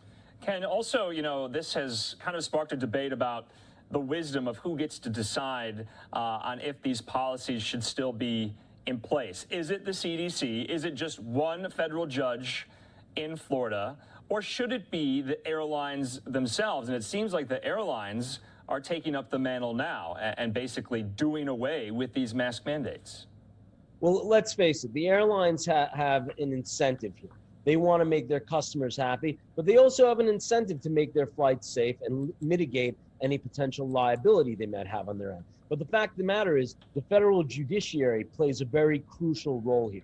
And their role is to ensure that the Biden administration or any presidential administration, when, giving us these mandates or giving us sort of agency regulations under the Administrative Procedure Act, they have to make sure that these administrations are not overstepping the bounds of the Constitution, that they are not violating the rights of ordinary American citizens. Yeah, and of course, I just want to put up for our viewers the statement this was obtained by our White House correspondents at Fox from an administration official, saying that the agencies are reviewing the decision and assessing potential next steps. In the meantime, today's court decision means CDC's public transportation masking order is not in effect at this time. Now, of course, some airlines said for workers and travelers alike that, wearing a mask can now remain optional. But this also brings up other kind of state-run initiatives and local-run initiatives when it comes to masking. And I want to get your opinion on that, because we saw the Metro in Washington, D.C. essentially put out a statement after this was all said and done that no, in Washington, D.C., you still have to wear your masks on the Metro. So it's totally up to local and state officials to do what they will. Well, look, I think local officials, state officials, they have the public health power under our Constitution. So it is within the realm of their rights to enforce these mandates and to enact them. Now, I will say this. I live in New York City, and, I brought a lawsuit against the state and city of New York when they shut down our restaurants. And that lawsuit was eventually thrown out by a federal judge. But in doing my research on that lawsuit, we saw that the vast majority of the cases appeared to not originate in restaurants or coffee shops, but through the subway system of New York. And it makes sense. You put a bunch of people in an enclosed steel, cylinder for a prolonged period of time, they're going to be recycling the same air and they're going to be breathing each other's refuse. Yeah, of course, we'll see where this goes. We'll see if any other judges maybe strike it down. And we'll see where it goes. Maybe it'll get to the appellate review as well. Where do you see this going, though? I think if the Biden administration thinks there's going to be a political benefit to be had, they will appeal it. And while it's on appeal, they will request a stay meaning that Judge Mizell's order on the Florida District Court case be stayed. It be put on pause while the appeal works its way through the appellate process. Now, I don't think the Biden administration is likely to win based on what I know about 11th Circuit Court of Appeals decisions. But, had this case been had in, let's say, the 9th Circuit that oversees San Francisco, it might be an appeal worthwhile for the Biden administration to take up. That is very interesting to note as well. Ken Belkin, we always appreciate your time and insight into these stories, this federal travel. And that was a great update from our very own Andrew Kraft, breaking down the ins and outs of this latest decision, federal judge blocking the mask mandate for public transportation. Obviously, a decision that is having quite a bit of impact today. We have touched base with our reporters on the ground from New York City. We're going to try and head out to LA as well. But our next stop is going to be Houston. We're going to touch base with our Fox 26 team on the ground in Houston to take a look at how people in Texas are reacting to the news that this mask mandate has officially been lifted.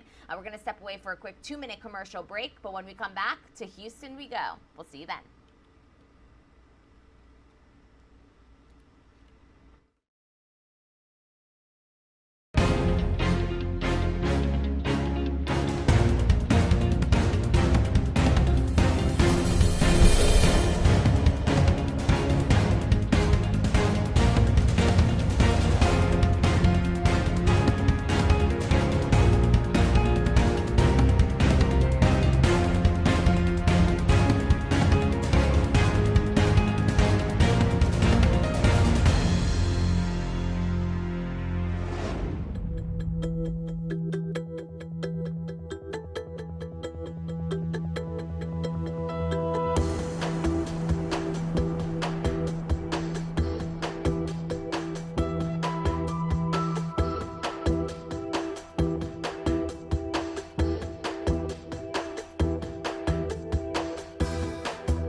Live now from Fox. I'm your host, Gabrielle Amato, and we are keeping you up to speed on the latest update on mask mandates. We're actually going to head out to a live shot of New York City this morning. A really beautiful shot. Let's take a look. The Statue of Liberty on this Tuesday morning as the sun has fully risen here on the East Coast. 12 minutes past the 9 o'clock hour. And of course, we are weighing in and getting really international and national reaction to a decision made by a federal judge to block the mask mandate for public transportation. We did head out live to LaGuardia Airport earlier this morning, and our very own Fox 5 team was on the grounds to get reaction from passengers, from people who are flying on this latest decision. Let's take a listen to Reagan Medji and the reaction that she was able to get for us. I think it's about time. People still getting, my coworker just got sick. He has COVID now. This morning, you no longer need to mask up while flying the friendly skies. A federal judge in Florida, appointed by former President Donald Trump, struck down the national mask mandate covering airlines and other public transportation. The judge saying the CDC mandate to extend masking until May 3rd to allow more time to study the BA2 Omicron subvariant responsible for the majority of cases here in the U.S. exceeded the authority of U.S. health officials. So when you enter the airport, the TSA will no longer enforce the federal government's mask mandate for travel on airplanes. And airline crews won't either. JetBlue, United, American, Southwest, Frontier, Delta, Alaska Airlines following suit. Masks are no longer required on domestic flights or certain international flights. Meanwhile, the White House is reviewing the ruling. So this is obviously a disappointing decision. The CDC continues recommending wearing a mask in public transit. But for New York City, the mask mandate remains in place on subways and buses. New York City's Health Commissioner Dr. Ashwin Vasan, appearing on Fox 5's 6 o'clock news, is still urging people to wear a mask in crowded indoor places. We recommend masking in indoor locations for New Yorkers, for people taking public transport. That includes public transport, that includes planes. Some great insight there, and we are now taking a live look out in Atlanta, one of the biggest airports in the world today, waking up to this news and now putting it into effect once again after a federal judge blocks the mask mandate for public transportation. And we're heading all over the country because from Atlanta, we started in New York City, we headed to Atlanta, and now we're actually going to head out to Houston, where our Fox 26 team is on the ground. Natasha Geigel joins us. Natasha, thank you so much for taking the time to speak with us today, and what's been a pretty day at the airport, I'm sure. Walk us through kind of what you've observed. Well, good morning. Yes, a very wonderful day. In fact, some people really thrilled when we told them that the mask mandate is now optional. Some of them learning for the very first time as we were trying to get reaction out here. So I'm just going to step out of the way so we can see our security line here at Houston Hobby Airport. And of course, the morning rush has certainly died down just a bit from how busy it was earlier this morning as passengers were trying to board the plane. You can see some people wearing a mask, some people not wearing the mask, them being very happy that it is optional, that it is their choice if they choose to wear the mask or not, and some people saying, of course, that it makes them feel very comfortable. So as we've been talking this morning, this was coming after a federal judge from Florida ruled yesterday that the mask mandate was no longer necessary for airlines and other forms of public transportation. So what we want people to know is to check with your airline first, because not all of them have done away with the mandate. So some of them that have taken the mandate out of place is American, Alaska, Delta, JetBlue, United, and Southwest Airlines. The TSA will also not enforce the mask mandate here. Now, for example, it might be a little confusing for some people as they're just learning this for the first time. Here in Hobby Airport, we still see some of the signs put up. We're told that they're going to be taking those signs down shortly. Even the PSA system making regular announcements about wearing a mask and how it is mandatory. So that is certainly something that they will have to change as well. Now, the Biden administration is reviewing this decision. So they are, however, saying that they still recommend that people wear a mask. Yeah, Natasha, what kind of has been the feedback that you've gotten? Are people a bit confused? Are they elated? Are they worried? Oh, well, certainly. As we've been talking to people this morning, as I mentioned, many of them just learning for the first time that they could take off their masks. So it was just a little funny to see how they were a little nervous at first, if they should or if they shouldn't take it off. But it was, as I mentioned to them, it was completely optional, so whatever they felt comfortable with.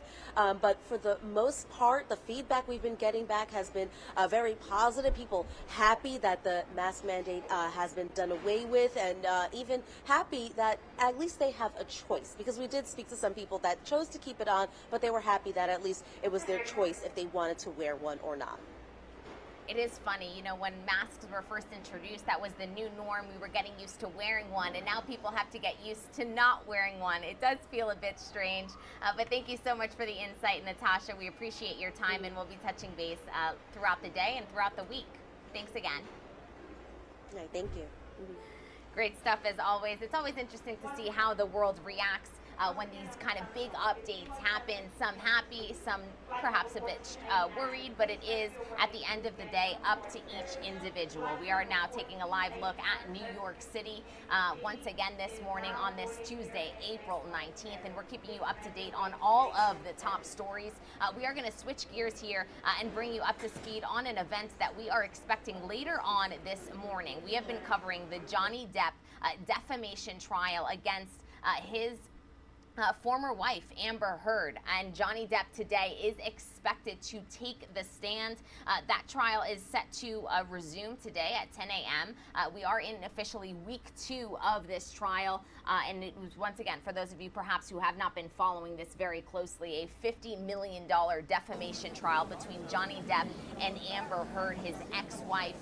Johnny Depp is accusing Amber Heard of defamation in a 2018 op-ed that she wrote in the Washington Post.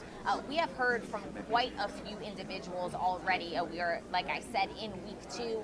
We have heard from friends, personal assistants, Depp's older sister, Depp's physician, a childhood friend of his.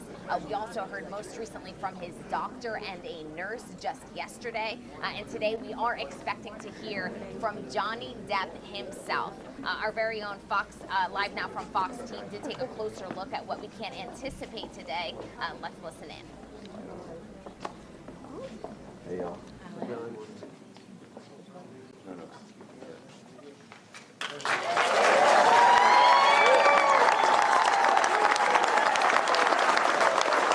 Hello, Villages, Barnstorm Theater, great to be here.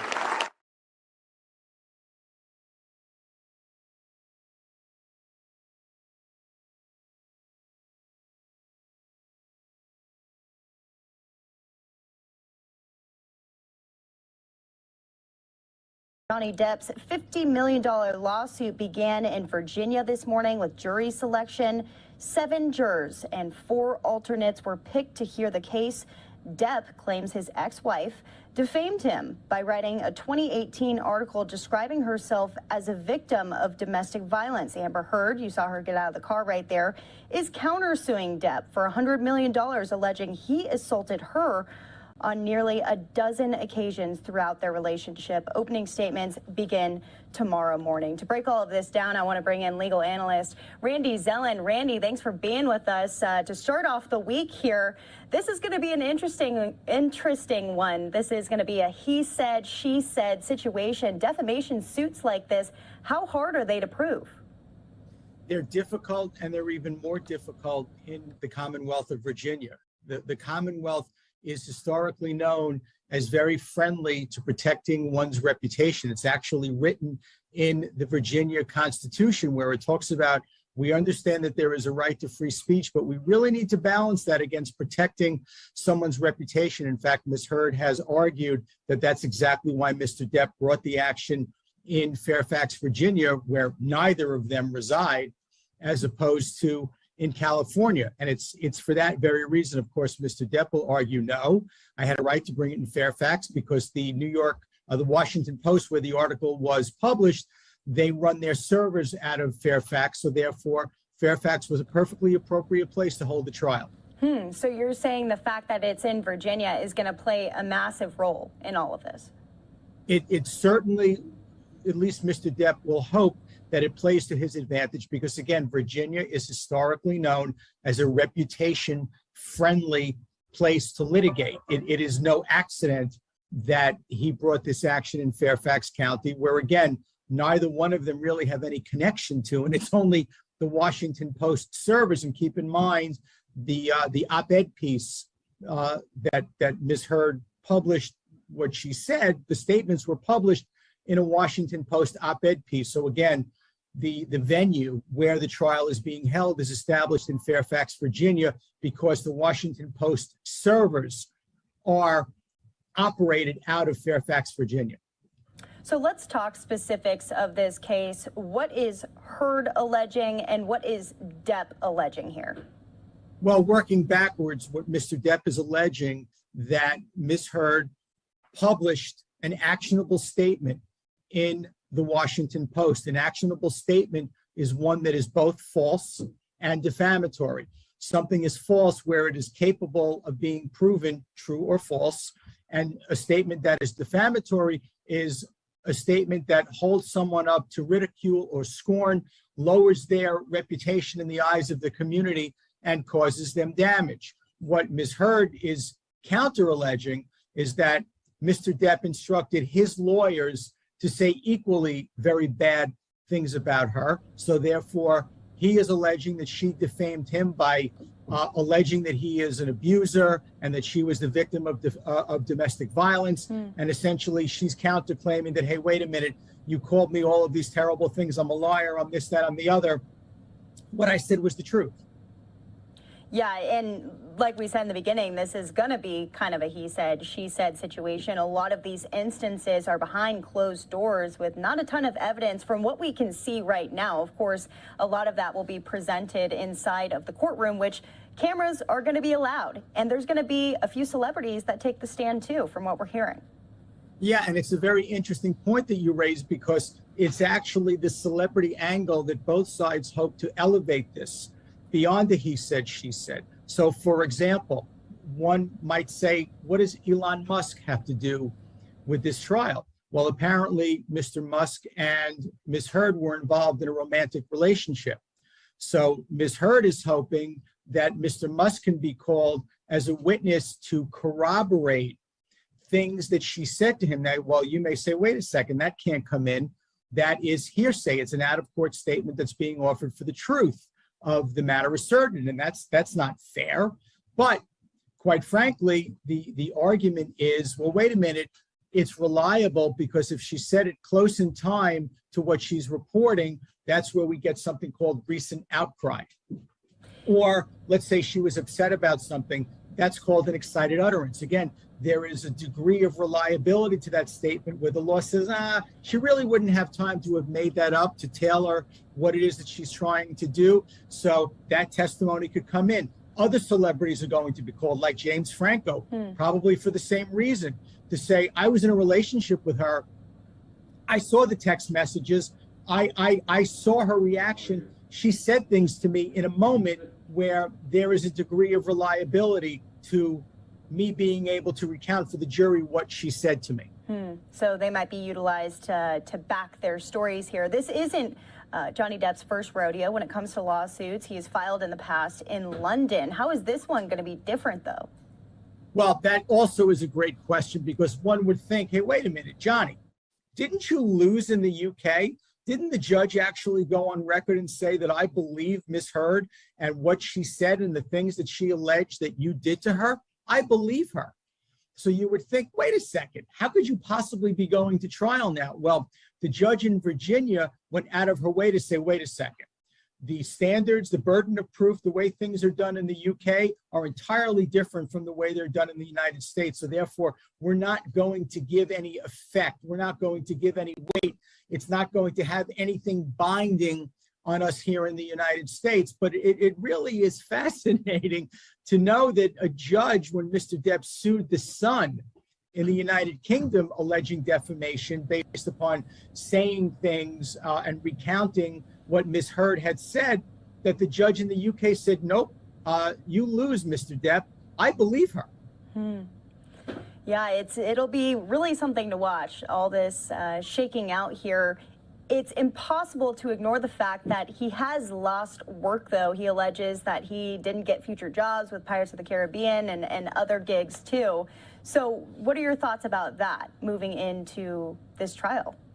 Well, I hate to sound like a broken record, but it's another great question, because it's almost like if you ever watch one of those cooking shows where you watch someone cook a sandwich and then they break it open and there are so many layers to it that you didn't even realize would be in there. There are so many layers to this case. You have this notion of, again, the UK trial and whether any of the jurors know that, in fact, Mr. Depp lost in the UK, and a judge said, no, I believe what she's saying. You have the celebrity angle and these celebrities coming in and saying, well, she told me this, or I saw the text message, or I saw her crying and I asked her what happened and she told me. And then you have Mr. Depp saying all the work that I've lost. But wait a second, how are you helping yourself? Because if, God forbid, the jury determines that there's any truth to what Ms. Heard has alleged, then you're really done. So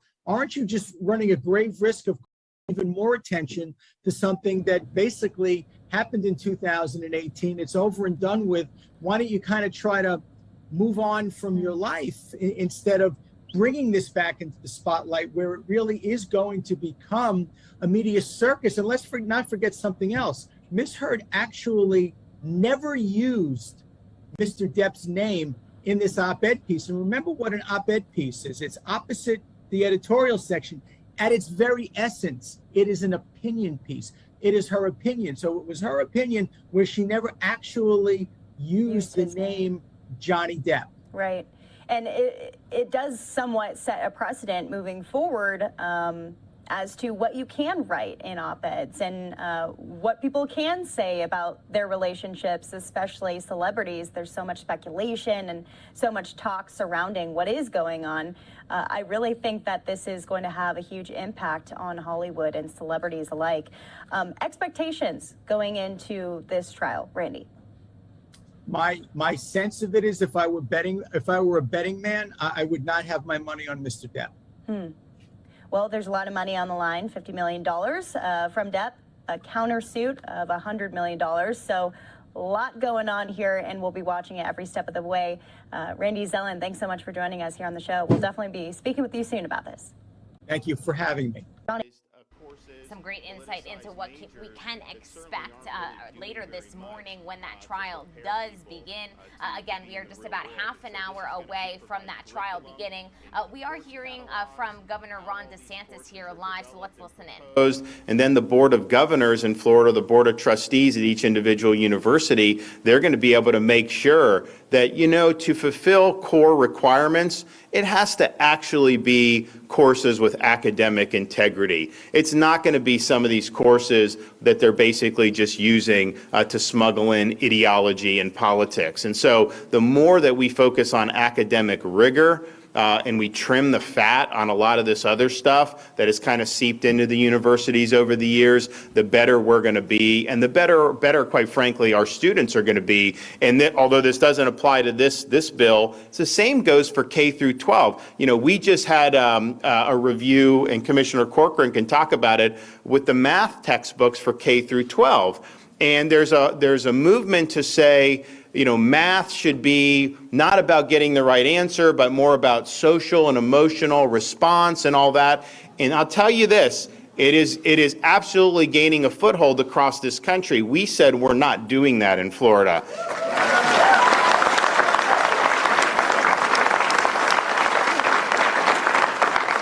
We said when you do math, you're going to be taught to get the right answer, and that's the role. And we're going to keep it that way. We're not going to do this other stuff. But you see, other jurisdictions will probably move to a more sociological or politicized version of even things like math. Florida is going to be sticking with the basics. We're going to be sticking with what works. And I guarantee you 5-10 years down the road, you're going to see Florida students do much better on things like the SAT math and all these other things, because at the end of the day, it doesn't matter how you feel about a math problem. It matters about whether you can solve the math problem. And that's what we have to do.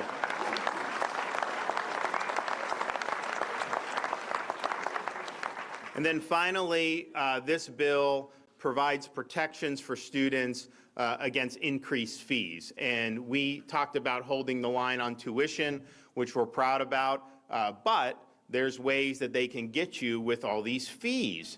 And they impose fees on almost everything. And so now there's going to be protection against that. They're going to have to basically surmount a pretty high hurdle to be able to do that. And so when you're trying to budget for what the tuition is and the room and board, you kind of look at that, and then if there's all these other fees, well, that could be pretty significant if it's not kept in check. So we're doing that today, and we're holding it in check. So I think if you look at what anyone in the country is doing, we've done more for higher ed reform with this bill than just about anybody. And so we're proud of doing that. I think it's going to continue.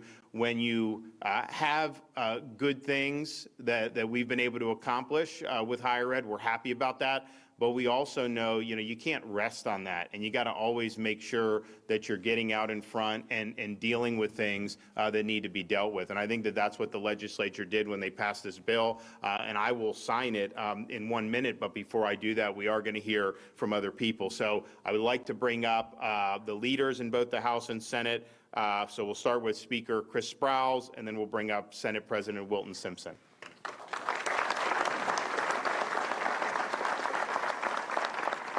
Thank you, Governor. It's great to be with you today, and to all of our legislators, particularly the young men and women who are behind us, the students, because this is all about them. Before we talked about the bill, just briefly, I want to say, there are some governors, there are some political leaders who talk about being a fighter. And then there's Ron DeSantis, who actually is a fighter for Florida.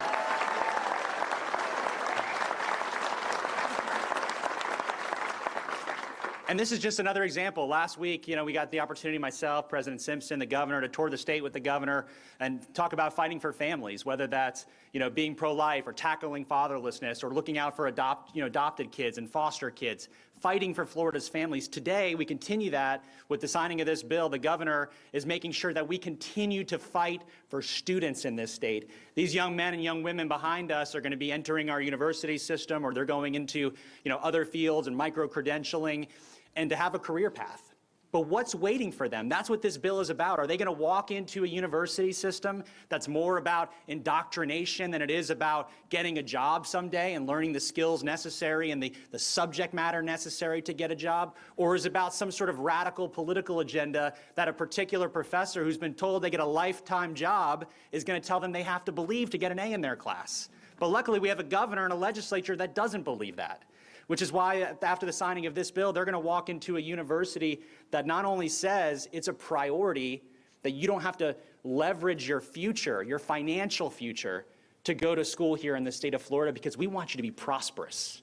We want you to graduate. We don't want you to have a mortgage payment called a student loan hanging over your head the second you take a job. We want you to be able to start ahead. And the governor is going to sign this bill. It's going to help do that by keeping tuition and fees low. We want to make sure that when they walk into that classroom and there's that professor who didn't really come to teach, and I want to say there's lots of professors who come to teach. There's lots of teachers who come to teach. But there are some who come to indoctrinate. And they shouldn't have a lifetime job. They shouldn't get a lifetime job here in the state of Florida. So this post-tenure review, every 5 years, they're going to have to stand in front of their colleagues and justify what it is they're teaching. And what's more, us as parents or grandparents or students, they're going to get to look online. I mean, how many of us went to a, whether it's a high school class or a college class, and you get the syllabus like 2 weeks into the semester, right? Where they start to tell you, well, we thought this was a class about, Western democracy, but really it's, it's a class on socialism and communism, right? Once we get the actual syllabus, we're going to know that in advance, because there's going to be radical transparency. That's right.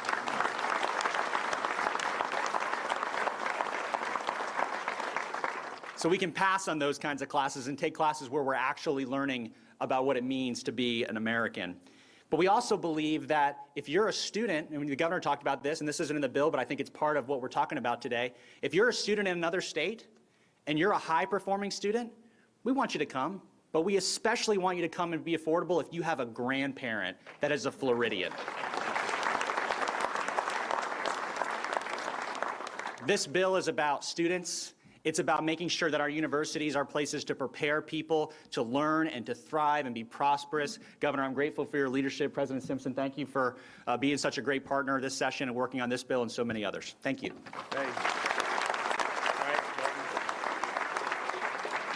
Yes, and I'd like to thank the governor also and the speaker for the work we've done this year on this bill. I think both of them have hit very well the highlights of the bill. 10 years ago, when I first ran for office, I ran for the Senate. I told my constituents the only way we're going to break generational poverty in this state is through an excellent education system. And that's what we've tried to deliver over the last 10 years. Last year, we passed the largest school choice bill in the country's history, putting parents in charge of their children's education.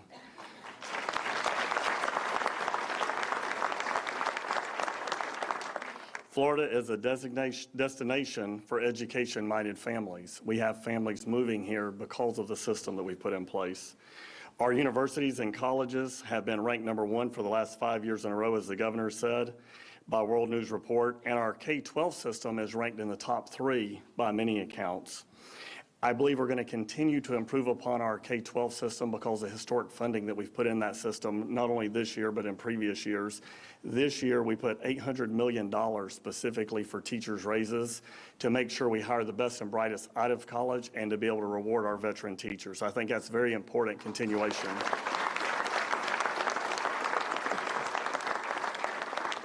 And speaking of affordability, we fully fund Bright Futures each year. We've done that my 10 years in the legislature, and needs-based scholarships. So we're keeping our university system and college system very affordable. All of this, what happens in Florida? 10, 15 years from now, because we have the #1 university system in the country, we have the best K-12, and I believe our K-12 system will be ranked in the #1 in the next 3 to 5 years because of the competition we're driving into that system. And because of that, Florida's future is bright. We've got the brightest students. We've got the families moving here, about 1,500 a day, because we're the free and open state of Florida. And they're looking forward to starting a business here. They're looking forward to raising their families here. And they're looking forward to having parents in charge of their children's education. So thank you, Governor, for all your leadership. All right.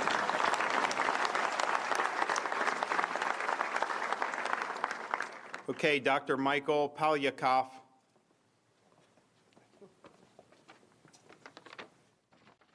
If you are just joining us, welcome into Live Now from Fox, 940 here on the East Coast, and we are listening into a press conference featuring Governor Ron DeSantis, who is discussing a new education bill that he is set to sign in a matter of minutes. We also are keeping a very close eye on the stock market. It is 10 minutes past the 9:30 mark, which means that stocks are now open, and it is a big day for Netflix, who will report their first quarter earnings this afternoon. This will essentially set the bar for a season of financial reports that will give us a little bit of insight into the state of streaming in this post-COVID world, and will give investors really some insight into the state of streaming, as I said. So a big afternoon for Netflix, and stocks are up this morning. We are, of course, also keeping an eye on this late season nor'easter that is dumping snow and rain in the Northeast. We did touch base with our Fox weather team, and so we will continue to do that throughout the morning. But we'll send you back out to this press conference. Let's listen in. To make this demonstration of intellectual integrity. Since 2021, Florida colleges and universities have had one of the strongest requirements for civic literacy all around the nation. Today marks another great chapter.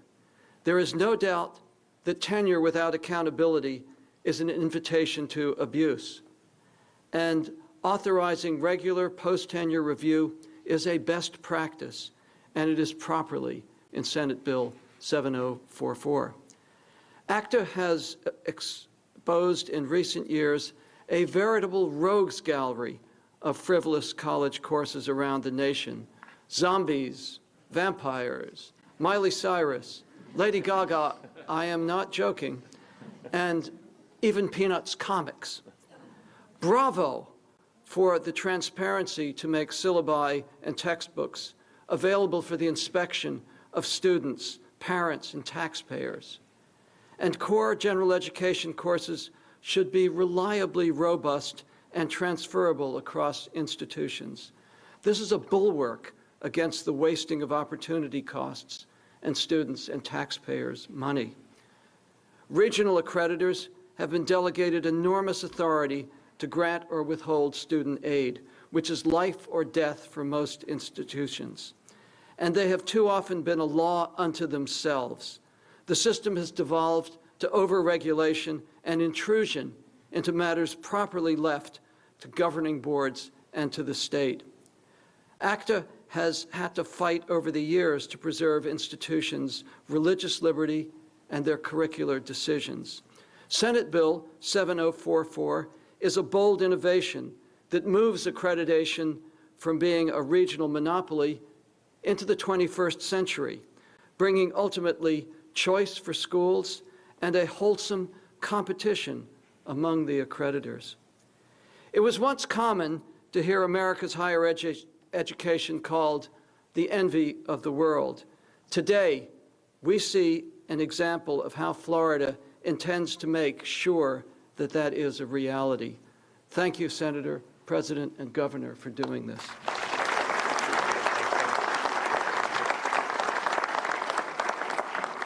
Okay, Brian Holloway.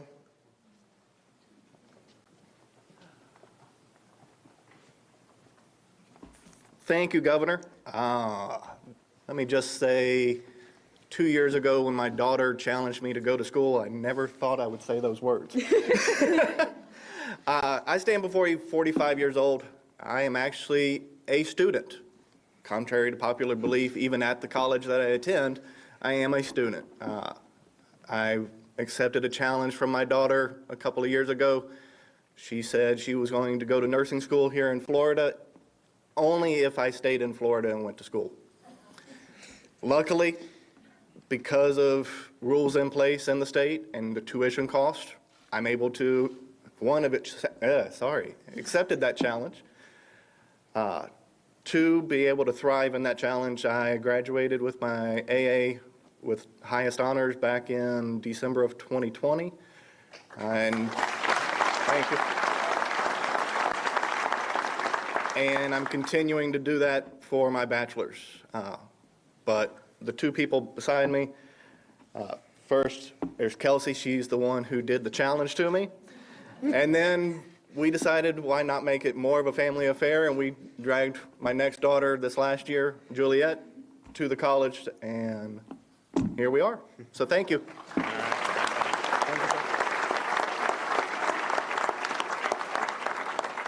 Okay, Taylor Walker.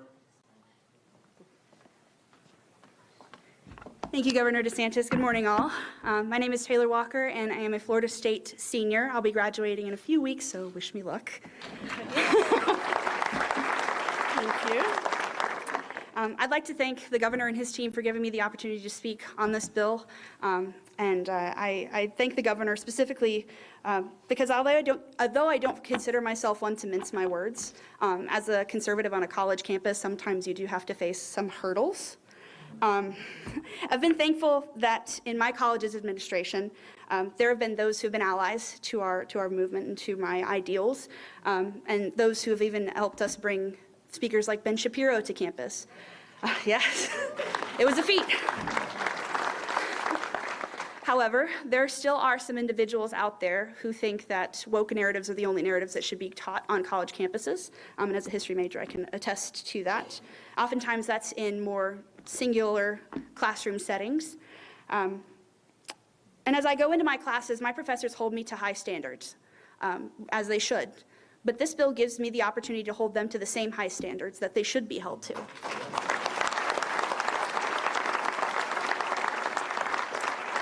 You know, I'm a first-generation college student. Myself and my parents worked very hard to get the opportunities that I have today. And if we're paying an institution to guide me in expanding my mind, should we not be able to hold that institution accountable? Additionally, as someone who will be graduating soon with her degree in history, I must applaud this administration for their commitment to preserving facts. Our governor and these legislators have shown that they're willing to fight for Florida kids to hear the truth, whether they're in kindergarten or college. When so many in this world, especially in academia, will put their own biased agendas over excellence, it's refreshing to see a government that applies standards to mitigate injustice. This, like many others in the session, is an excellent bill, and I'm proud to both live and study in sweet Florida. Thank you.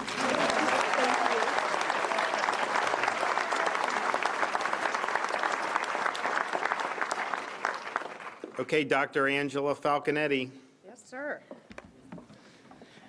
What an honor to be here. We heard Speaker Sprouse say, incredible radical transparency. President Sampson mentioned how the future is bright.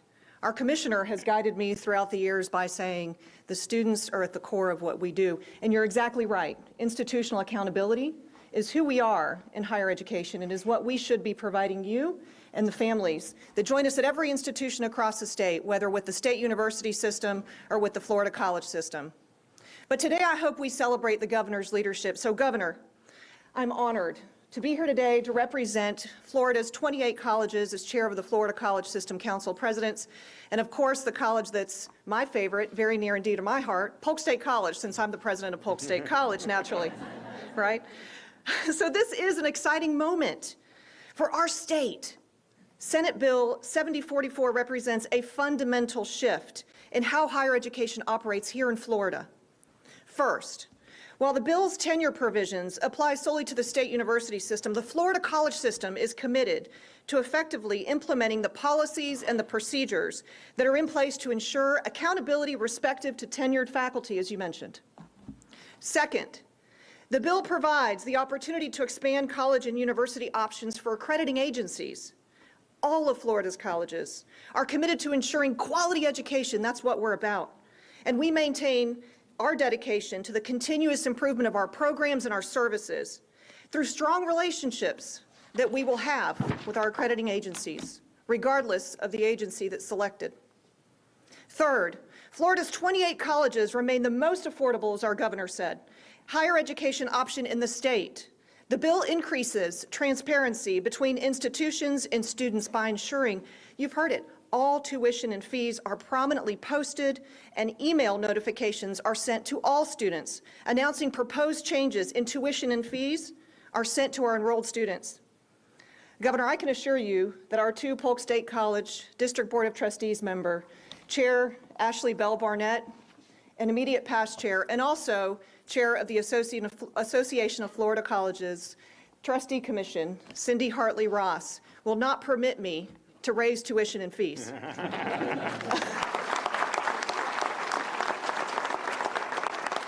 We are committed as a system to keeping costs low.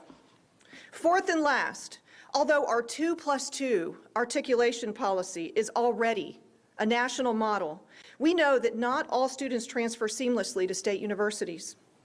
Empowering the Department of Education to evaluate the transparency and implementation of our articulation systems will benefit students in saving money, time, and ultimately becoming strong members of our workforce right here in our state.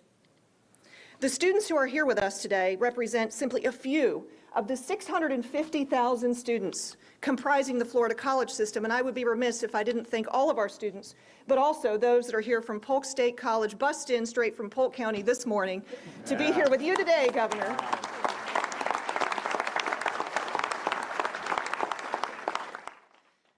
If you are just joining us, welcome into Live Now from Fox. I'm your host, Gabrielle Amato.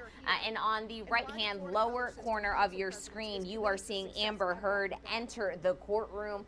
We are expecting Johnny Depp to take the stands today in that $50 million defamation trial between Johnny Depp and his ex-wife, Amber Heard. That trial is set to begin once again today at 10 a.m. Eastern Time, but we are going to leave this live picture up for you so you can see the courtroom getting ready.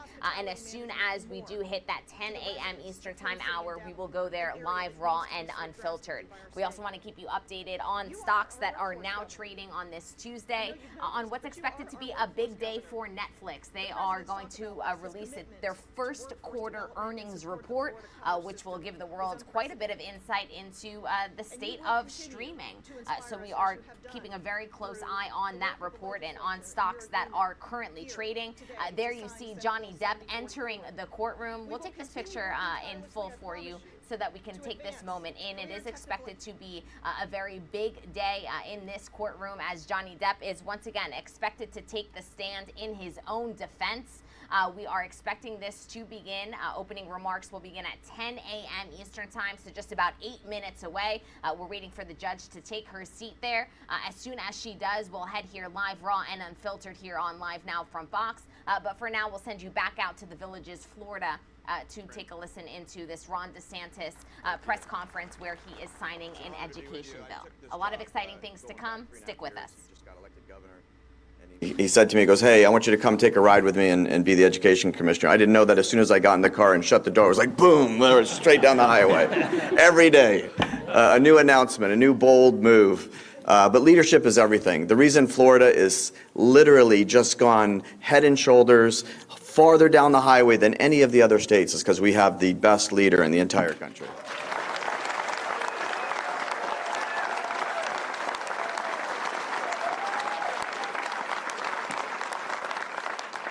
And of course, being the Education Commissioner, I'm partial to the education agenda. But what's been accomplished, and honestly, thanks to President Simpson, Speaker Sprowls, but the leadership of this governor, what we've accomplished in education is staggering. And this bill is just another example. What he said, I remember being at his inaugural and listening to his inaugural speech, and he said that what we're going to do in education is we are going to put students front and center.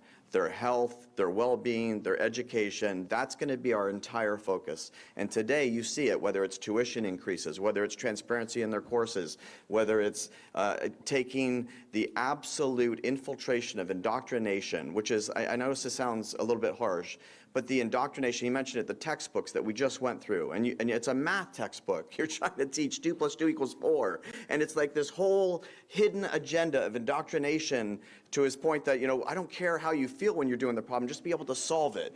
And the fact that we're at that point where we have to say, no, we're not going to approve a textbook that does that is somewhat shocking. But this governor has said, no, we're going to put students first, we're going to focus on them, and what we're going to have is ultimately, and you've heard it, I think in the next 2, 4, 6 years, Florida will shoot to the top in all education metrics, and more than any other reason, which every chance I get, I want to thank this governor. I have 6 kids, so you'll get why I'm thanking him. And I have 2 in colleges, and the 2 in colleges are say to me, and they'll tell me something that the professor said, and I'll say, that's just like the most liberal, unfactual diatribe. Why don't you say something? And they literally say, I want to get a good grade. It's like that's a horrible institution. That's not free speech. That's not the beauty of an academic learning environment.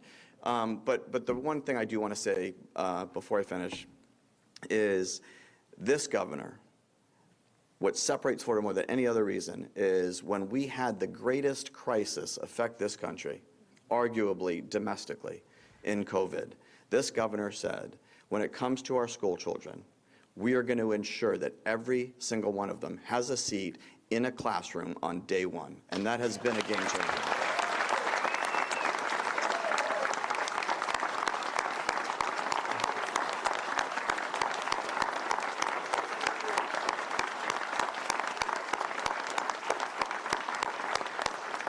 And so I'll just say, Governor, I'm only serving for 2 more weeks. I call this my farewell tour. But in my last 2 weeks, I do want to say, not just as a commissioner who's worked for you and had that wonderful experience, but as a father of 6 children, thank you for your leadership. Absolutely. Okay, well, I'm going to make it official right now, so let's get it done. All right. So, let's see. Today is, what's today? April what? 19th. Man. Time flies when you're having fun. Okay. Well, every day is a great day in the village.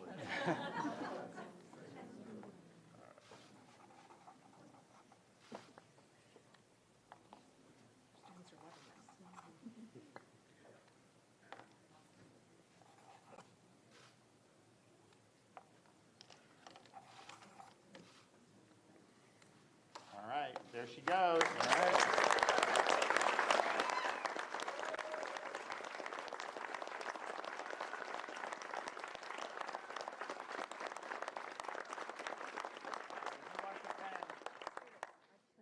Anyone else? You want one? Who? Oh, yeah, Amber. Okay, I got 2 more for the kids. Are you going to pass it out? And there you have it, the moment that the press conference was ultimately culminating to Governor Ron DeSantis signing that bill into law. Let's hear his last remarks here. Institutions of higher education are committed to excellence, not ideology. And if we're able to do that, we're going to be even better than we have been, and we've been pretty doggone good over the last many years. I also just want to note, you saw this basically over the Easter weekend. It developed at the end of last week and then through, where you have Elon Musk, who offered to buy Twitter for like a 20% premium. And when you're, yes.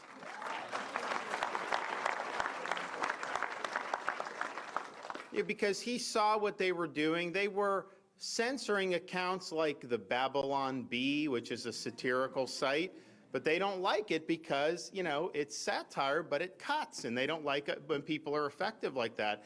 And so you saw how it had been really used to control the narrative, not to give the ability of people to speak their mind. They advertise themselves as being a platform dedicated to the free expression of ideas. And yet, you know, when you have a New York Post article about Hunter Biden, what do? They take it down. They lock the New York Post's account.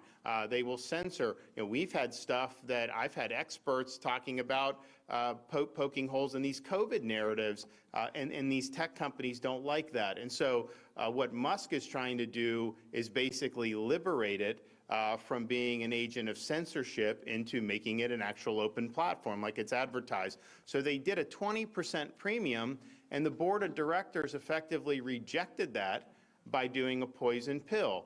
And the question is, why would you reject the 20% premium? I don't think that was a rejection based on financial concerns or business judgment. They rejected it because they know they can't control Elon Musk.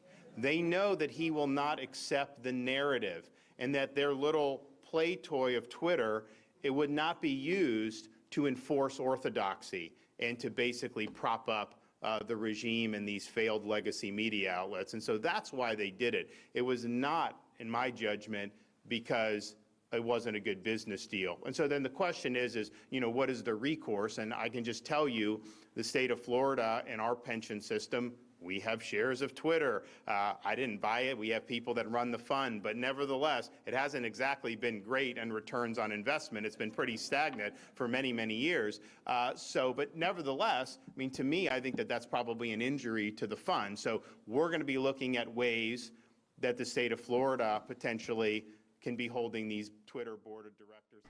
We are listening in to Ron DeSantis after he signs that education bill. He is giving his thoughts on Elon Musk's attempt to purchase Twitter. But we are going to switch gears here because the judge has taken the stand in the Johnny Depp versus Amber Heard defamation case. We're going to step away for a quick 2-minute commercial break while she sets herself up. And when we come back, we will be here live, raw, and unfiltered on Live Now from Fox.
Welcome into Live Now from Fox. If you are just joining us, we are listening in live, raw, and unfiltered into the second week of the Johnny Depp versus Amber Heard defamation trial.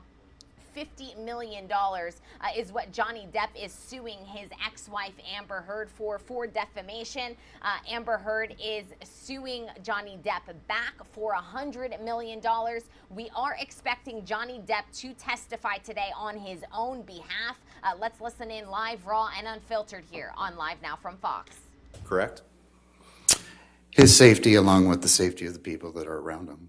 But Mr. Depp's safety is the top priority, correct? Correct. That just goes without saying, right? In your role as his chief of security, right? Well, as I said, it's his safety, but those that are around him as well. Right. But, But he, it is, he is a priority. And your job as security is to remain discreetly in the background, right? Correct. You were not part of Mr. Depp's family, right? Correct. You're not with him 24/7, right? Correct. And you weren't with him 24/7 when he was in a relationship with Miss Heard, correct? Correct. And you obviously have no personal knowledge of what happens when you're not around, correct? That's correct. And you have no personal knowledge of what happens behind closed doors with Mr. Depp, correct? Correct. You weren't, when Mr. Depp was in a relationship with Miss Heard, you weren't traveling out of Los Angeles as part of Mr. Depp's security, correct? I did on one occasion. What occasion was that? We did a trip to Austin, Texas. But other than that, you didn't travel outside of LA as part of your security when he was with Miss Heard, correct? Correct. So you weren't in Australia in March of 2015, right? Correct. You weren't on a plane flight from Boston to Los Angeles in May of 2014, correct? Correct. You didn't go to the Bahamas with him, correct? Correct. You didn't go to Tokyo with him and Miss Heard, correct? Correct. You're around him almost every day when he's in Los Angeles, right? Almost. Picking up food for him? Yes. Pick up medicine for him? Yes. Help coordinate visitors to his house? Correct. Or his houses? Pick up groceries for him? Yes. And you let him into places like his residences, right? Correct. Because he doesn't carry keys for them, right? Correct. You drive him places, I do. right? Almost every time he leaves his property, he's being driven rather than driving, correct? Almost every time. And you help arrange that, right? Yes. Your responsibility, one of them, is to help get him where he needs to go, right? Yes. You've woken him up in the mornings before? I have. And yesterday, I believe you testified that sometimes Mr. Depp would have just a glass of wine or two, right? Yes. And you testified that his demeanor when he was slightly intoxicated was the same as if he had had a glass of sparkling water. You remember giving that testimony? I do. Fact is, you've seen him much more impaired than that, right? I have. You've seen him impaired enough that you've had to help put him to bed before, right? I don't understand by putting him to bed. Well, there have been times when Mr. Depp was so impaired that you had to get up the stairs and open the bedroom doors for him, right? Well, that specific bedroom door in his Los Angeles house, it has a tricky lock to it. So it's, you know, there have been times where I've gone upstairs and maybe had a glass of water for him. And so I would have to open that door for him, correct? Right, so you've gotten him into bed, you've gotten him some water, you've asked him if he needs anything, right? Correct. In times when he's been impaired, correct? And times when he's just had breakfast and some coffee. And you've stayed with him, and during times when he's been impaired, there's times when you've stayed with him until he lays down and you tell him good night and that you'll see him the next day, right? I wouldn't stay with him. I just would say goodnight, I'm going home, and I'll see you tomorrow. Or if I happen to have a few days off, I'll see you in a few days. Now, yesterday, you've actually prevented people from calling the police when Mr. Depp's behavior after drinking was bothering them, haven't you? Prevented people? Mm-hmm. There was one time, correct?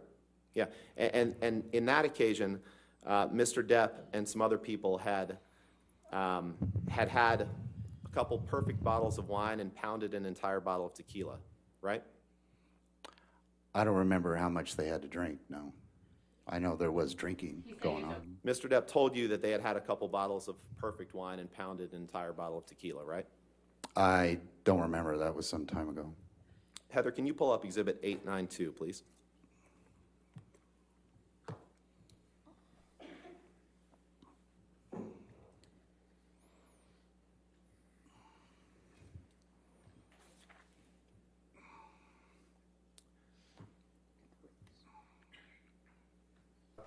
Mr. Bett, Can is you this a read- text exchange that you had with Mr. Depp on September 1st, 2017, at or 2:34 to 2:36 in the afternoon? If you just give me a moment, let me put my glasses on. Sure, take your time. I have a hard time. Thank you. Okay, much better. We are listening in to week 2 of the Johnny Depp versus Amber Heard $50 million defamation trial. At some point this morning, we are expecting Johnny Depp to take the stand at some point throughout the day, I should say. But as you can see on your screens, we are also live in the courtroom with James and Jennifer Crumbly. We actually want to head out there live, raw and unfiltered here on Live Now from Fox. Let's listen in. Include the following. Joint representation can compel a lawyer to refrain from taking certain courses of action during trial, before trial, and even after trial at sentencing. Do you understand that? Yes, Your Honor. Yes, Your Honor. Joint representation can affect advice regarding the decision to plea negotiations themselves, and decisions during jury selection. Because a lawyer will have the duty of loyalty to both clients, the lawyer may not be able to suggest or take courses of action that would benefit one client but hurt the other. The duty of loyalty could prevent counsel from pointing out the differences between the client's culpability in potential plea negotiations or at sentencing. In making comparisons between the two clients, it could put one client at a disadvantage. Do you understand that, Mrs. Crumley? Yes, Your Honor. Do you understand that, Mr. Yes, Crumley? Your Honor. The duty of loyalty to both clients can affect counsel's decisions regarding matters of trial strategy. For example, it could limit the presentation of evidence, the examination of witnesses, or even decisions to call certain witnesses in an effort to protect the other client. As such, in the examination of witnesses, counsel may not be able to ask a question that would help one client but hurt the other. The duty of loyalty to both clients could also prevent counsel from pointing out the differences between the evidence against them or from objecting to the admission of certain evidence as to one client. That is, arguing that certain evidence does not apply to one client can highlight its impact as to the other client. Being duty-bound to protect the interests of the other client can prevent counsel from being able to present a defense that implicates the other client. Do you understand that, Ms. Crumley? Yes, Your Honor. Do you understand that, Yes, Mr. sir. Crumley? There may be situations where counsel cannot effectively assist one client due to the necessity to protect the other. For example, if your co-defendant chooses to testify, your attorney may not be able to cross-examine them on any testimony that may implicate you or challenge your co-defendant's credibility. Do you understand that, Ms. Crumley? Yes, Your Honor. Do you understand that, Mr. Crumley? Yes, Your Honor. A lawyer has a duty to preserve their client's confidences and secrets, and either that duty may become compromised in the situation of joint representation, or counsel may not be able to share certain facts with one of the clients. Do you understand that, Ms. Crumley? Yes, Your Honor. Do you understand that, Mr. Yes, Crumley? Your Honor. Have you had the opportunity to consult with your retained counsel as it relates to the issue of joint representation, Ms. Yes, Crumley? Your Honor. Yes. Have you been given the opportunity to consult with independent appointed counsel regarding joint representation and the potential for conflicts of interest? Yes, Your Honor. Yes, Your Honor. Having been given the opportunity for such consultation and understanding the risks, do you wish to proceed with joint representation? Yes, Your Honor. Yes, Your Honor. Do you understand that your attorney will not be able to act as a witness? Yes, Your Honor. Yes, Your Honor. Do you understand that by entering this waiver, you will not be able to raise these issues in an appeal should you be convicted? Yes, Your Honor. Yes, Your Honor. I'm going to ask that the defendants sign this form. May I approach to grab that? Sure, I have many. Your Honor, is it possible to uncuff their hands so they can sign? By the way, I would have done that right at the beginning of the hearing, so could you uncuff so they can participate? Thank you, Your Honor, very Yeah. much.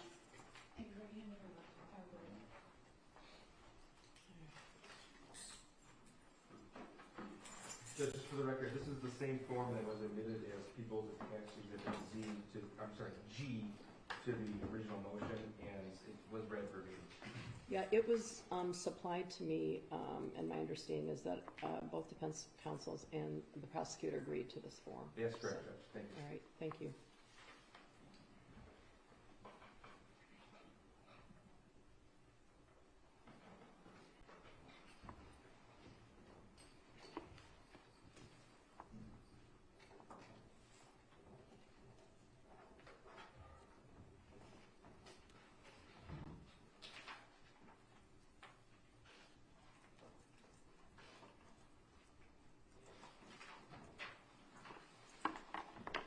Ms. Smith. Thank you.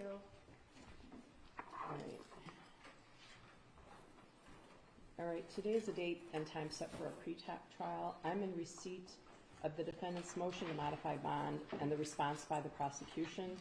I've thoroughly reviewed both motions. I've reviewed the transcript of the bond hearing at the district court and the transcript of the preliminary examination at the district court. I'm ruling on the motion pursuant to Michigan Court Rule 2.119E3. Pursuant to Michigan Court Rule 6.106H1, this court does not find an abuse of discretion by the district court judge. However, pursuant to Michigan Court Rule 6.106H2B, this court has jurisdiction and may make a de novo determination and modify a prior release decision. We look to Michigan Court Rule 6.106F, which dictates the relevant information that this court is to consider when determining pretrial release. First, defendant's criminal records. Based on the report of pretrial services, Mr. Crumley has older convictions for traffic offenses, including drunk driving and some old misdemeanor convictions for bad checks. Similarly, Jennifer Crumley has older convictions for traffic offenses, including drunk driving and a misdemeanor conviction for a bad check. Next, history of substance abuse or addiction. Although both defendants have a drunk driving conviction, those convictions are at least 17 years old. The court is not in receipt of any documented history of substance abuse or addiction. Defendant's mental condition, including character and reputation for dangerousness. Neither defendant has any documented history of violence, dangerousness, or a mental health condition. Seriousness of the offense charge, the presence or absence of threats, and the probability of conviction and likely sentence. These charges are obviously very serious. The sentencing guidelines in these matters indicate a prison term. The defendants argue that there is a low likelihood of conviction on these matters, while the prosecution indicates they expect to convict. I reviewed the testimony of the preliminary examination in this matter, where the district court judge found probable cause.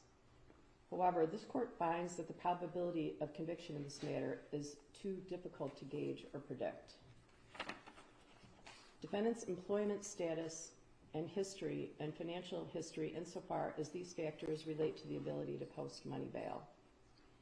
Both defendants were employed at the time of these events, and their counsel seems to indicate that they would each be prepared to post a $100,000 cash or surety bond, but the court has no additional information beyond that. The court must next consider the availability of responsible members of the community who would vouch for or monitor the defendants.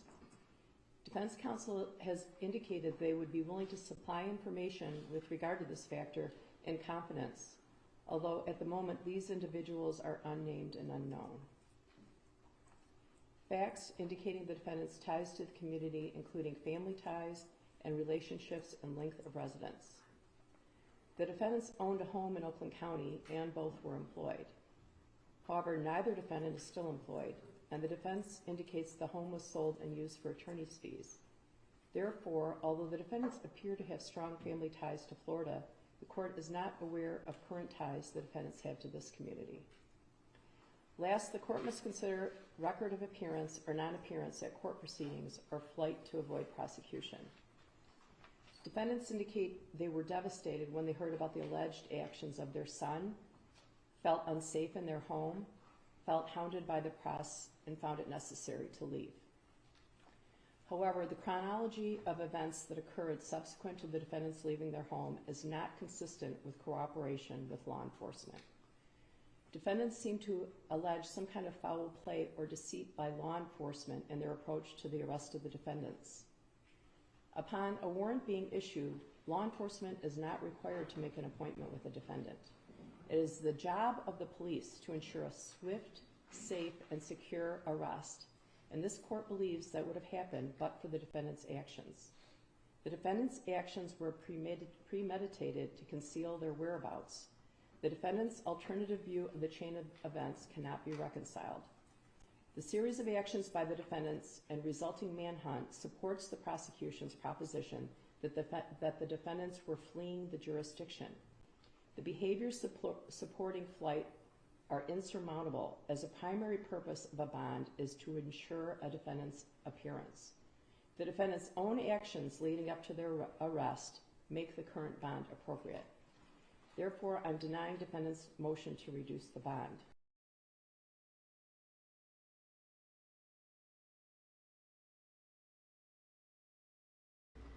And it does appear that that feed has unfortunately cut out on us. We'll work on getting that back for you live, raw, and unfiltered. But it does appear that the judge just said that she is denying their request. Unfortunately, as soon as she was about to finish that sentence, the feed did cut out. Once again, we'll work on getting that back for you live, raw, and unfiltered here on Live Now from Fox. But for now, we'll send you back out to Fairfax, Virginia, where the Johnny Depp versus Amber Heard $50 million defamation trial is currently going on. This is his bodyguard who is currently on the stand. We are expecting Johnny Depp to take the stand himself today. So let's listen in live, raw, and unfiltered here on Live Now from Fox. Rest or have lunch or some coffee. Sometimes called the cubby hole, is that right? We might have called that. I can't remember what. Okay, just to orient us, Heather, can you please pull up Plaintiff's Exhibit 116? And Your Honor, I believe this has already been entered into evidence. I do believe so. Yes, it's in evidence. Can you rotate that, please? Counterclockwise.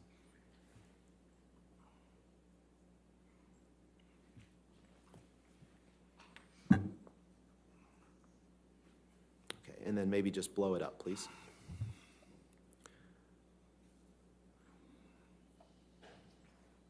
And Your Honor, permission to publish if it's not already. Published. Thank you. Oh, thank you.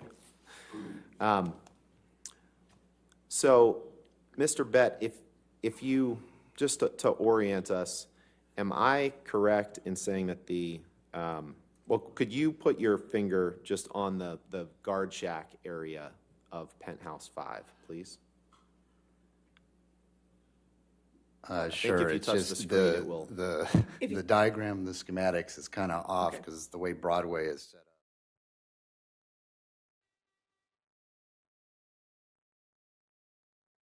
Make an attempt to show you where the. Yeah, just I think the screen will make a mark if you show on it. Okay.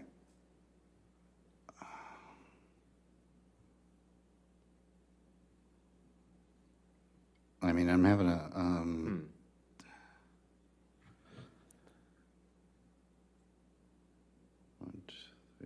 Well, I'm not seeing any marks. Okay, good. So this is, I'd say, right in this area right here. Okay. Is it showing up? Yes. Because there would be elevators to the right. It is. Okay. Yep, okay. That's showing up. Okay. So that's down the hall from outside of Penthouse 3, right? Correct. And you stayed in that guard shack for, I believe you said 5 to 10 minutes. Is that right? Yes. So if you spent about 10 minutes outside Penthouse 3 and then 5 to 10 minutes inside the guard shack, you say you were at the building for what, a total of 30 minutes or so?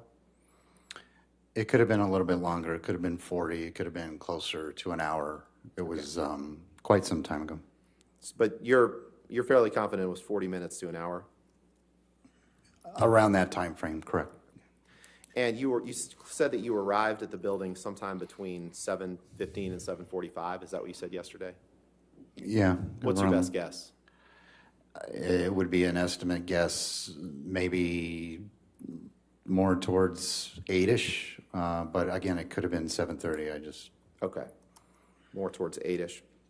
All right, and so you stayed in the guard shack for 5 to 10 minutes, and then you left the guard shack and headed back up the hall toward the door of Penthouse 3, right? Yes. And at some point, you heard Amber shouting, and you let yourself into Penthouse 3, right? That's correct. The closest you got to Amber when you went into Penthouse 3 was 15 to 20 feet, right? Around that, correct. And you were in Penthouse 3 for just about 30 seconds to a minute before you left again with Mr. Depp, right?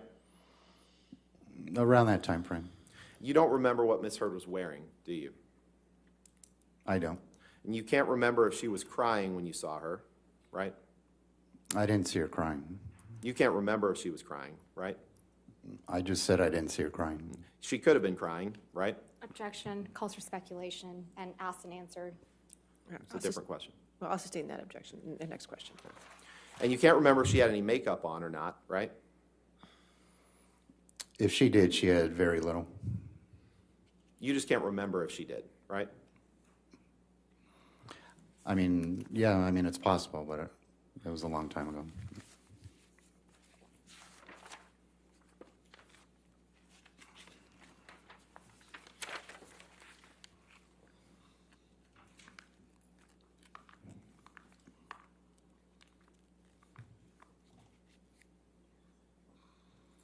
Turn to page 160, please, in your deposition.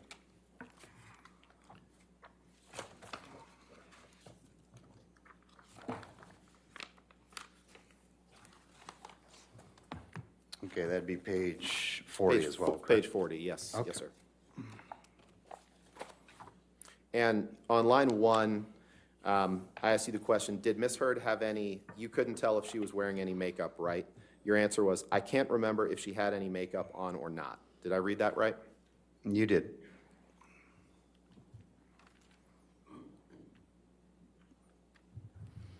And you don't know what, you have no personal knowledge of what transpired in Penthouse 3 while you were outside of it that evening, correct? I don't. And you have no personal knowledge of whether Amber had a phone thrown in her face by Johnny Depp that evening, correct? I don't. Because you weren't there, right? That's correct. So you left Penthouse 3, and then you went into Penthouse 5 at Mr. Depp's insistence that he get into Penthouse 5, right? That's correct. And he was agitated at this time, right? I'm sorry, you said I went into Penthouse 3 or Penthouse 5 at this time? I'm sorry, you left Penthouse 3 after 30 to 60 seconds with Mr. Depp and Mr. Judge, and you went to Penthouse 5, right? Correct. And that's because Mr. Depp was demanding to get into Penthouse 5, right? Yes. And Mr. Depp was agitated at this time, right? Yeah, I'd say he was agitated. And one of the reasons that you could tell that he was agitated was because this wasn't the first time you had seen him agitated, right? Well, no. Mr. Depp told you to let him into Penthouse 5, and you did that, right? Yes. And when he left Penthouse 3 to go to Penthouse 5, you can't remember if he had wine in his hand or not, correct? I can't. I'm sorry? I can't. Cannot? Cannot. And when he walked into Penthouse 5, inside were Rocky Pennington, her fiance Josh Drew, and another woman and a dog, right? That's correct. And Mr. Depp told them to get out of his penthouse, right? Yes. And they exited, right? They did. And you can't remember one way or the other whether Mr. Depp knocked anything off the table in any of the penthouses, right? It's possible he did, but I can't remember.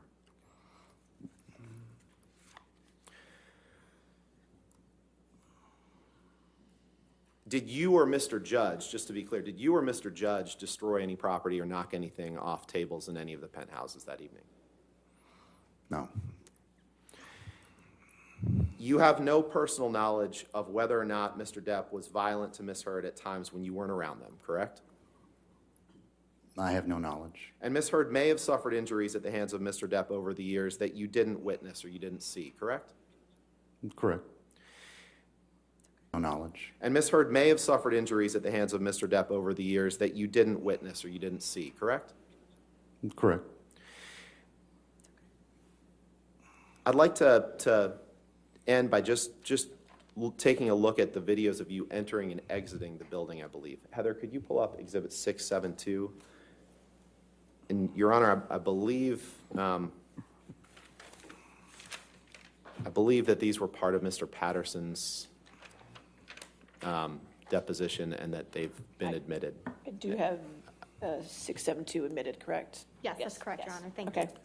you. And the next one will be 666, just to Okay. confirm. All right, we have that as well. Thank you, Your Honor. Heather, could you play this starting at Well, actually, before we start, do you see this on your screen, Mr. Bett? I do. And you see the timestamp that at the bottom? That shows what time the camera, the video was taken, correct? I see the timestamp and the date. Okay, let's go ahead and play this, Heather. Start at 1:55.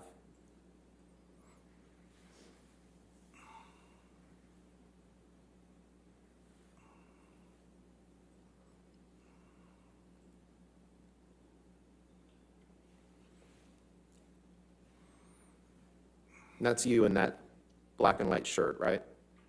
Oh, that's me. That's Mr. Depp in the hat. Correct. And that's Mr. Judge to his left. Correct. And this video is when you're entering the Eastern Columbia building to take him to penthouse 3, correct? Correct. So it's actually a good bit earlier than you testified to, right? It's at 7:02, if I'm converting military time to... Well, that's what the timestamp says. I mean, I don't know how it was calibrated and so forth, but according to the screen, it does say 1902 hours, which is 7:02. 7:02 p.m., right? Correct. On May 21st, 2016. Yeah. Right? Okay. Heather, you can take that down, please. And please pull up Exhibit 666.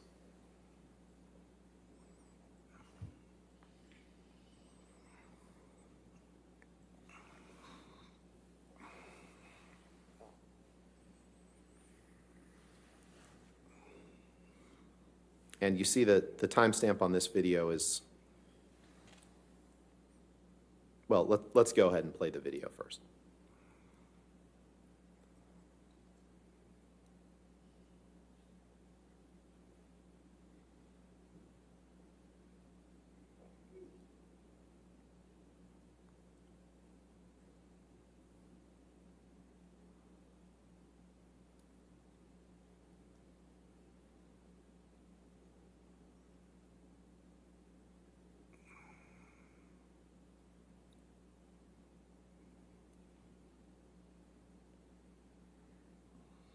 And that's you on the right again, right?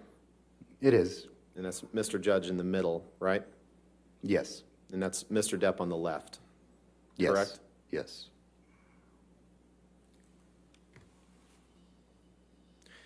And the timestamp on this video is 20:29 or 8:29 p.m., right? That's correct. So you were actually in the Eastern Columbia building for about an hour and a half that evening, right? Well, according to these timestamps, yes, it does say that. It didn't seem like it was that long. I have nothing further. Thank you. All right, Thank you. redirect.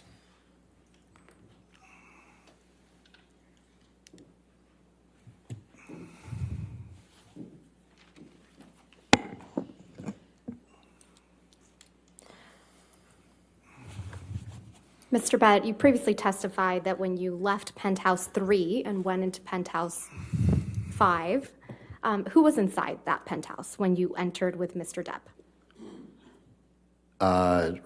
Josh Drew, an unknown female, and a little dog. Was Ms. Pennington inside penthouse 3 when you entered with Mr. Depp? I'm sorry, you said penthouse 5, didn't you? Am I getting my numbers? You're right. My apologies. Let I'm me start sorry. over. It's confusing.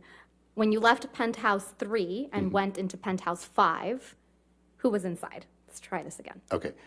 Josh Drew, an unknown female, and cute little dog.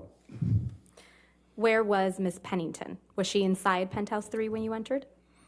Or penthouse 5 when you entered? She was not in penthouse 5, no. Where was the last place you saw Ms. Pennington on May 21st? She was standing next to Miss Hurd in penthouse number 3.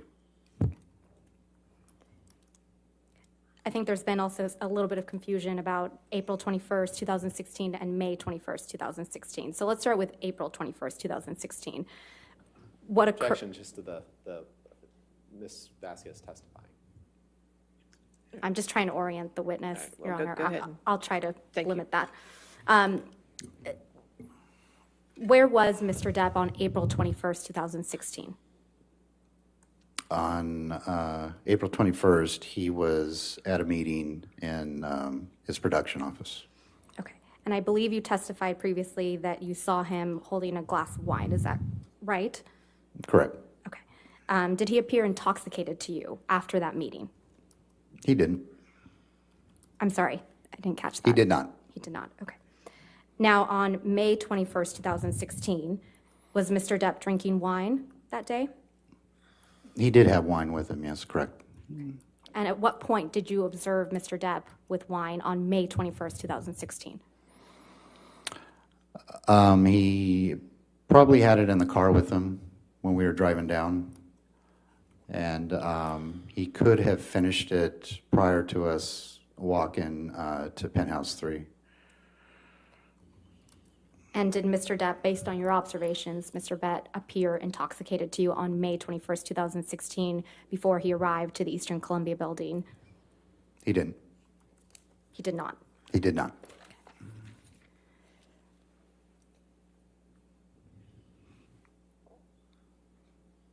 Did you ever observe anything that made you concerned for Ms. Heard's safety? Objection, foundation, and leading. I'll allow it if you can answer it. That's fine. I did not. What, if anything, did you observe that made you concerned for Mr. Depp's safety? From the injuries I saw on his face when, on a few occasions, I took photos of him. Nothing further. Thank All you, right. Your Honor. Is this witness subject to recall? No, Your Honor. All right, not subject to recall, correct? Okay, all right, so you're free to go, or you can have a seat in the courtroom. It's up to you, all right? Thank you so much. Thank you. You have a good day, sir. All right, your next witness. Thank you, Your Honor. Plaintiff calls Keenan Wyatt. And thank you to all of our viewers watching here with us on Live Now from Fox. Just yesterday, we had entered week 2 of this trial. It is expected to last multiple weeks as they have dozens upon dozens of witnesses who are going to be called here to the stand. Among those, today we are expecting Johnny Depp himself to step up on the stand. What will he say? Well, you can always count on us here on Live Now from Fox to be in that live run, unfiltered, here for you. If we're ever away from the trial for a few moments, you still want to watch it in full, don't worry. We have a backup stream going on our YouTube page. All you have to do is make sure you're subscribed, and you will never miss any piece of information, whether it be with the Depp trial or breaking news happening all across the country. I'm going to send viewers off to a 2-minute break. When we come back, and continue giving you more top stories across the country when we return.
Welcome back here to Live Now from Fox. You can see another witness taking the stand here in the Johnny Depp trial. Again, he is suing his ex-wife, Amber Heard, for $50 million, claiming that an op-ed she had wrote alleging she was a victim of domestic abuse. Now, remember, that article did not name Johnny Depp himself, but obviously a lot of people had tried to connect the dots if it was him. He is suing, saying that it defamed him. It also had taken away opportunities that he was going to have with other upcoming movies that never came through. So this is something that we are playing on a backup stream here for our viewers. So while we step away from this, if this is what you wanted to see, don't worry, we'll be in and out of it throughout the day, especially since Johnny Depp himself expected to be taking the stand here today. We knew he was going to be taking the stand. We didn't know which day that was going to be, especially since this trial is expected to be lasting at least another 4 weeks, possibly. So here we are. We'll be sure to keep an eye on things, of course, be bringing this to you throughout the rest of the day. I also want to show our viewers a live picture of our big board. Yesterday, when I popped it up, we had quite a swing in the market, up and down and up and down. So today, looking like things starting off in the green, up more than 370 points, and we'll continue to show it throughout the day here as we keep an eye on all of these different news stories coming to us from across the country. Do want to also show our viewers, in case you had missed it before, the Crumbleys were back in court today. These are the parents of the Oxford High School suspect shooter who had shot and killed some of his fellow students, injuring a number of others. The parents, after this incident had taken place, had then tried to leave the area, did not turn themselves in right away. They were the ones who had bought a gun for their son, and unfortunately, he had decided to bring it to school. They also did not intervene at times when they probably should have taken him home. So today, bond was denied once again. And speaking of this area, I do want to stay in Detroit because we actually do have one of our attorneys, Attorney Ben Crump. He is speaking in the Detroit area once again. So I know that there's been quite a few people who know he's been on a number of different cases that have been showing up in our news headlines across the country. He is back at it in action in Detroit. Let's go ahead and listen in to what's being said right here on Live Now from Fox.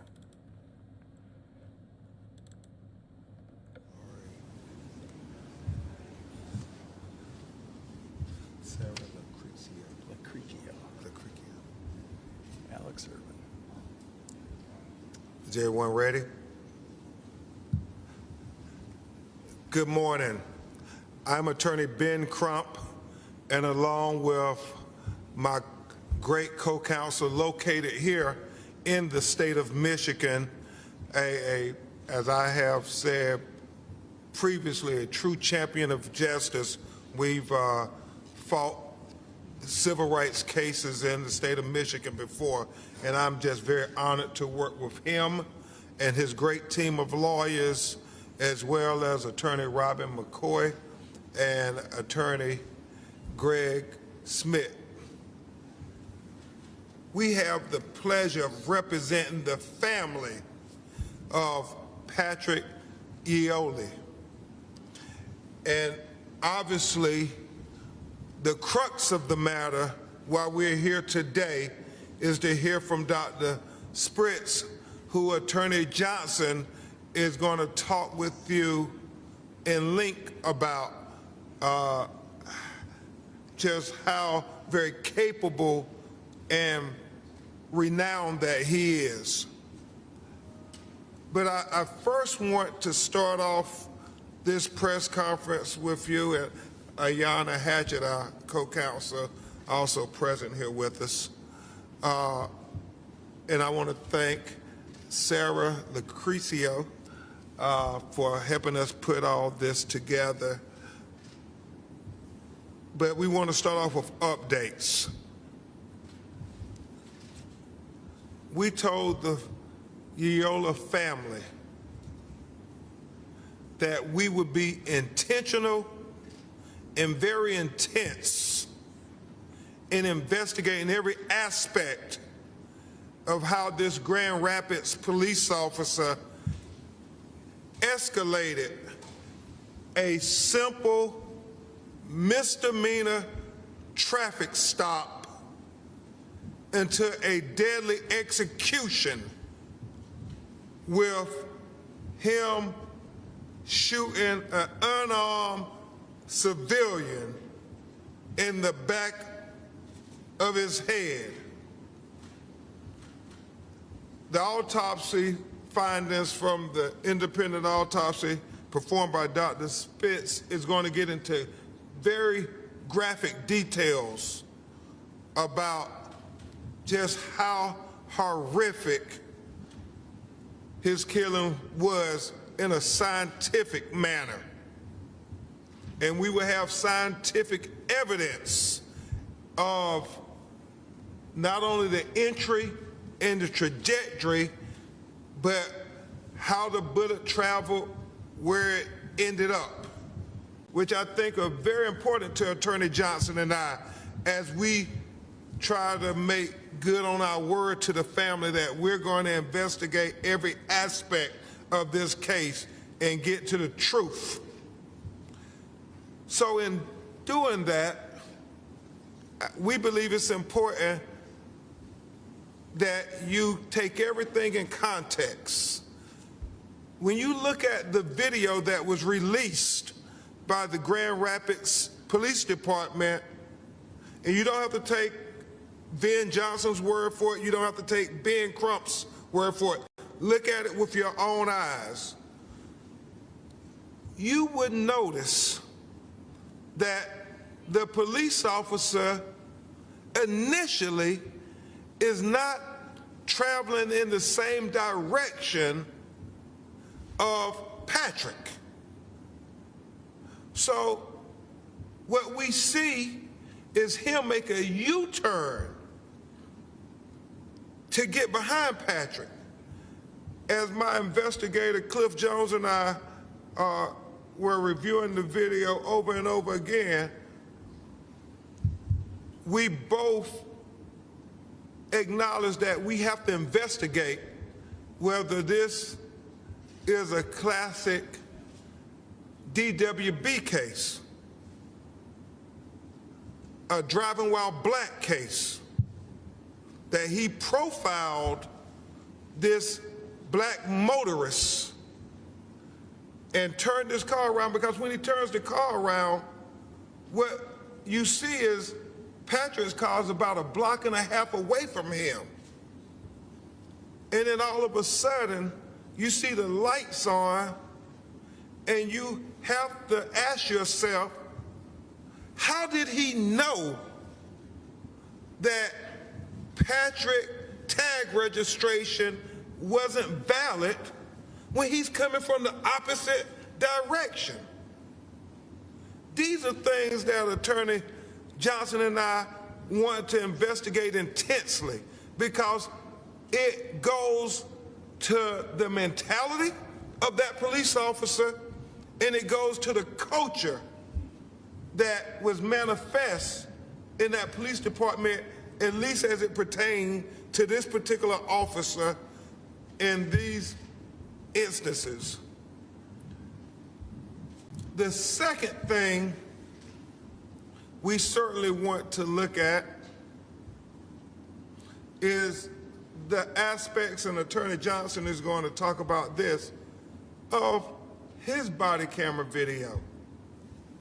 We want to investigate that thoroughly as well. And obviously, it is really going to be about use of force that we're going to talk about for the brunt of our time today with the autopsy and how Dr. Spitz arrived at his preliminary conclusions. And then certainly we will look at the aspects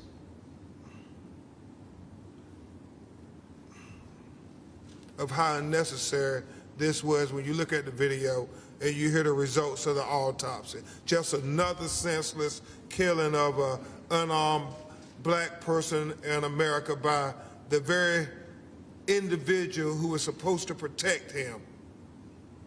And so we won't belabor the point we're going to get to the autopsy findings after my great co-counsel talks to you about those things we promised to the Yeoli family about investigating intensely every aspect. And he's going to introduce an incredible doctor who is very thorough in doing this independent autopsy. So I give you to a person you all know very well here in Detroit, Attorney Ben Johnson. Thank you, Ben. Good morning, everybody. It saddens me that we're here today in the very room where just a few years ago, pre-COVID, my firm and I celebrated with many folks in the legal community in Detroit for our holiday party. And when I think about that night and think about coming in here today and what it is we're having to talk about, it tell you the truth, makes me sick to my stomach. Thank you. Thank you. But we appreciate you being here, and I want to explain about the review process that Ben Crump just told you about. We don't have all the video. You know that. We have what you all have. So obviously doing this type of work for Ben and I for over 30-some years each, you review it, we see more and more each time. Mr. Crump, as his co-counsels, charged me with reviewing and hiring experts. And we're very fortunate because, as many of you in the room know, I've done this type of work for a long time, and I think we have access to and we know some of the foremost experts in a number of different areas. One of the experts, who I'm not going to name yet, but we've retained him, he's a police policies and procedure expert who testifies, who teaches police policies and procedures to the police all across the United States. And he also serves as an expert, sometimes on behalf of plaintiff, sometimes on behalf of defense. And we've already retained him, and he has certainly shared with us his initial opinions. The two that I'm going to mention very briefly before I introduce, again, someone that doesn't need to be introduced to this room, Dr. Werner Spitz, one of the foremost forensic pathologists in the world, is the body cam that many of you keep asking Ben and I about, and I want to respond directly. Folks, we haven't seen the body cam yet, but we're gonna. In a civil case, when we get up and filing, we will ask for the body cam. Mr. Crump and I are in the process of sending a letter, we call it a spoliation letter, to the city of Grand Rapids. They know it's coming. Keep all the evidence. And they will. And the Michigan State Police will as well, because they're going to look at the body cam. People asked us every day, right, Ben? They say, hey, tell us how the body cam could turn off in a struggle. And the answer is, again, knowing straight up, I haven't seen it yet. And part of my job, Mr. Crump's job, will be look at the body cam and actually touch it ourselves, okay? But I'm going to refer you all back, because a number of you were in the room with the chief of police on that Friday. Lauren, I see you, Rob, because I saw you right on film. And he admitted something to you that I hope you all got. In order to turn this body cam off, the button needs to be depressed for 3 seconds. 3 seconds. Tell me how, in a struggle, while he's on top of our client is face down on the ground, that body cam can be depressed right on that one spot for 3 seconds. And we also know later on it gets turned back on. So I know what that suggests to me. You all are smart people. You can figure it out on your own. But again, that's one of the things we'll be looking at. Can I prove it with 100% certainty? The answer is no. But it's certainly important information that we now know since we've reviewed this material over and over again. Next, Mr. Crump has asked me, told me, in this case, in every civil case, ladies and gentlemen, this is called a wrongful death, police misconduct, excessive force, civil rights, call it whatever you want. It goes by all those names and more. But in every single civil case like this, the burden of proof is on these two. And Ms. Hatchett and Maddie Sinkovich is in the back of the room. I want to thank them for being here, and their entire team, Liza Dodson and Maria Reyna, Danielle Asplin. Thank you. Chris Desmond. So we have the burden of proof. So folks say, well, then, haven't they done an autopsy? Answer, yes. The Kent County Medical Examiner has done an autopsy. And I'm here to tell you something that I think you know, I hope you know. They knew Patrick died that day the second they saw his body of a gunshot wound to the head. But it's not just the examination that Dr. Spitz will share with you about. They obviously also do a toxicology study where they run studies on the blood because they want to see whether there's alcohol, drugs, etc. in the system. Dr. Spitz did not do a toxicology exam because by the time, obviously, he was given access to Patrick's body, those days were long over, and I won't get more graphic than that. We don't have that report yet. We're in the process of asking for that report, and we'll see whether we get it or whether we get the excuse that they're only going to give it to the Michigan State Police. We'll update you about that later. But so why an independent autopsy? And the answer is we don't know for sure, other than we know Patrick died of a gunshot wound to the head. We know that that's going to be the conclusion of the Kent County Medical Examiner. But as you all may know, Patrick and his family have a funeral on Friday. So our opportunity to have our expert of our choosing to do an autopsy obviously closes pretty quickly. So when Ben Crump asked me, then, I don't want you just to hire one of the best forensic pathologists in the country. I want you hiring two. So I did. Didn't have to look very far. Dr. Vernon Spitz is by far, I believe, the most foremost renowned forensic pathologist in our country. And by the way, believe it or not, guys, our world. And you'll hear that from other experts. We also hired Dr. Michael Baden, B as in boy, A-D-E-N. Many of you know Dr. Baden's name as well. Much like Dr. Spitz, Dr. Baden has been all over in the biggest cases that I'll share with you a couple about from Dr. Spitz. Dr. Michael Baden is from New York, and Dr. Baden agreed with me and Ben that when Dr. Spitz said he was available to do the independent autopsy, no reason for Dr. Baden to come to Michigan to do the same thing that Dr. Vernon Spitz, who's probably done more autopsies than Dr. Baden, but again, Dr. Baden's done a lot too. So we've had two of those folks already involved in this case because it is our burden of proof to prove to a civil jury what killed Patrick.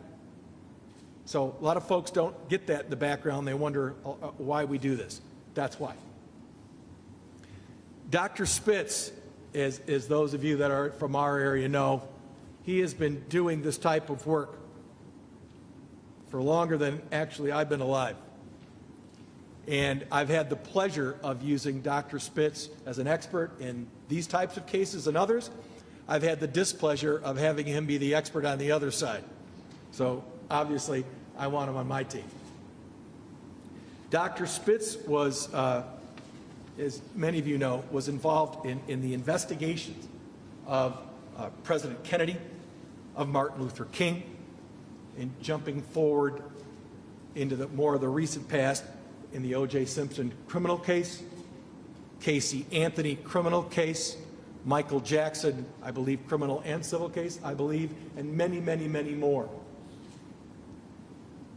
Dr. Spitz is board certified in not just forensic pathology, you all know, I hope. Forensic pathology is the study of exactly how someone dies, if you will, but especially by trauma.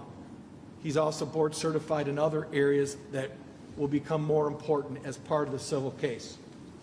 So when we called up Dr. Spitz last week, we retained him, and thanks to Diana Lucky, his assistant, he went to Grand Rapids and did an independent autopsy at the Gillespie Funeral Home in Grand Rapids. And again, that's standard protocol for a situation like this. Dr. Spitz then did a preliminary investigation. He shared his initial thoughts with us, And even before it started, Ben Crump said, we need to share it so that everybody knows, because you all are calling, and more power to you. We appreciate, obviously, you want to know the science, and we brought you the scientists to talk about that. So Dr. Spitz has some drawings. I'm going to turn it back over to Mr. Crump. He brought a model to show you the significant part of his findings and why. And before we talk about that, you all know, because you've covered criminal cases like this, civil cases like this is said and done with the utmost respect for Patrick and his family. God forbid that any one of us in this room ever would have to listen to someone describe what Dr. Spitz has to. So I just wanted to give a shout out, obviously, to our clients, and I turn it, thank you, Mr. Crump, back to Ben. No, thank you very much, Attorney Johnson. Before we have Dr. Spitz go into the details of his autopsy, we would put it in context. We want to show the video, if we could, Sarah.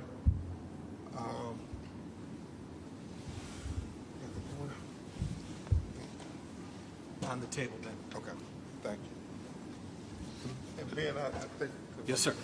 Can you turn up the volume and play the video for us, Laura? Oh, we don't have audio, okay. So if we just play the video, start it from the beginning. Obviously, the video taken by the passenger. Of the cell phone. So, what we think is so very significant is at the point when he takes out his gun, look where his head is at when he shot him. And this is going to line up with Dr. Spitz's autopsy findings. Then I believe he has his hand on Patrick's head.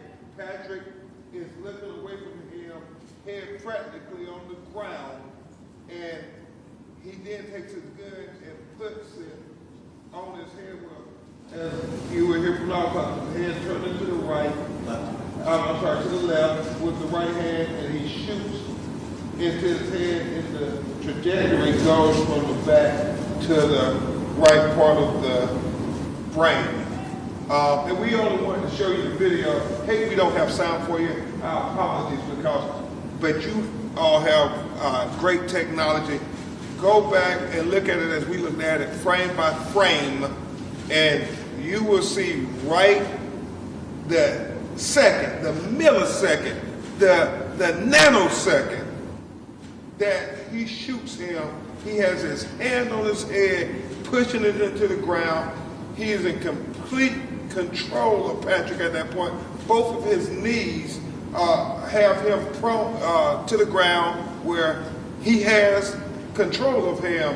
And as Mr. Jones and Mr. Johnson and I were talking, common sense would tell you if you didn't have control, you would not remove your dominant hand.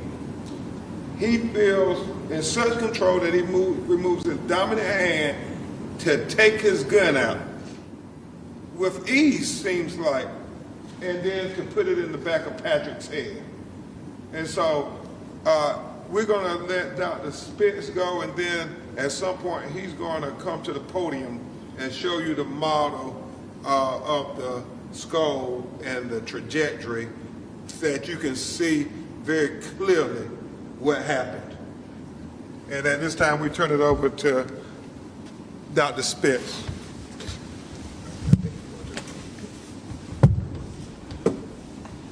you want to do this doc right now? Okay. Yep. You have the report. Oh, okay.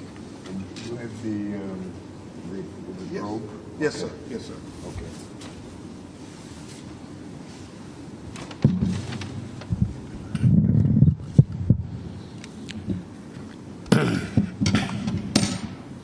Okay.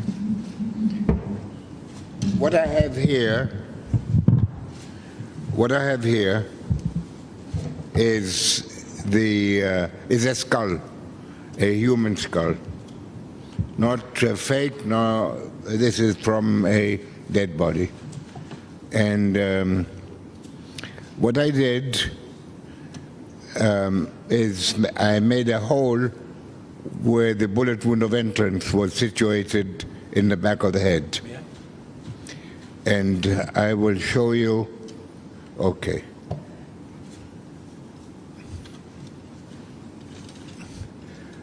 The skull was opened originally to take the brain out and examine it, and it is hollow inside, but in order to remove the brain, an electric saw was used, and the top of the head was, the top of the skull was lifted away, and the brain was approached. It is now placed back so that the skull is whole, and yeah, well, let's put it back. Sorry. In order to visualize this, I made a hole in the back with a drill. I made a hole in the back of the head and showed the put a probe into the hole and guided the probe from the back here, where you can see the probe going into the back of the head and out in the right side, up a little higher than the entrance wound, and at that point there is another hole that I made because the bullet went through the bone and lodged under the skin. And it lodged under the skin for the simple reason that the skin is elastic, stretched, lost its the velocity of the bullet, because the bullet stretched the skin in the temple area, in the upper temple area, and at that moment the bullet stopped, and it was located in that location. So there was no complete exit. There was only an exit from the skull, but not an exit from the head. And that was that bullet was in a shape that, well, when I did the autopsy, the findings were, as I stated, the bullet had been removed, but the small fragment of bone from the area were available and showed me what actually had happened. And if you have any questions, please ask me. Do you want to read from your report? I will do some more testing and some more inquiry into what is known already. And I'd like to do that because these observations at the scene, which I obviously did not attend, but those who did will provide the information. I want everybody to know the probe that Dr. Spitz is using to show this is standard protocol in these types of cases to show the trajectory or the path of the bullet/missile. Yes, that's so correct. It's not something that's being done to dramatize anything. That is actually how to do it. Dr. Spitz, will you tell the folk what is it that you believe that actually killed Patrick? There's no question what killed this young man. The young man, by the way, was only 26 years old. He weighed an estimated 150 pounds. He was... You You say 5'9" as well. 5'9". No, 150. no, he was not. Yeah, he was about 5'9", 5'8" or 5'9", but probably 5'9". Okay. And the bullet entered in the back of the head, below. Let me show you on myself. Okay.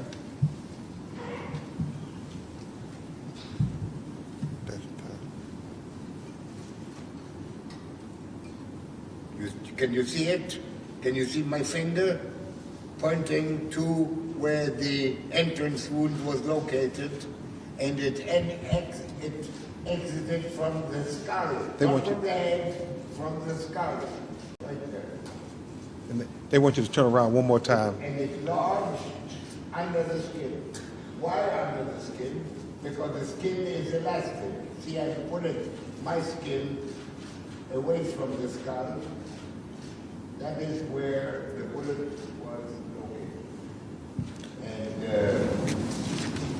why it was located there? Because it had by now, when it reached up here, it slid along the interior surface of the bone.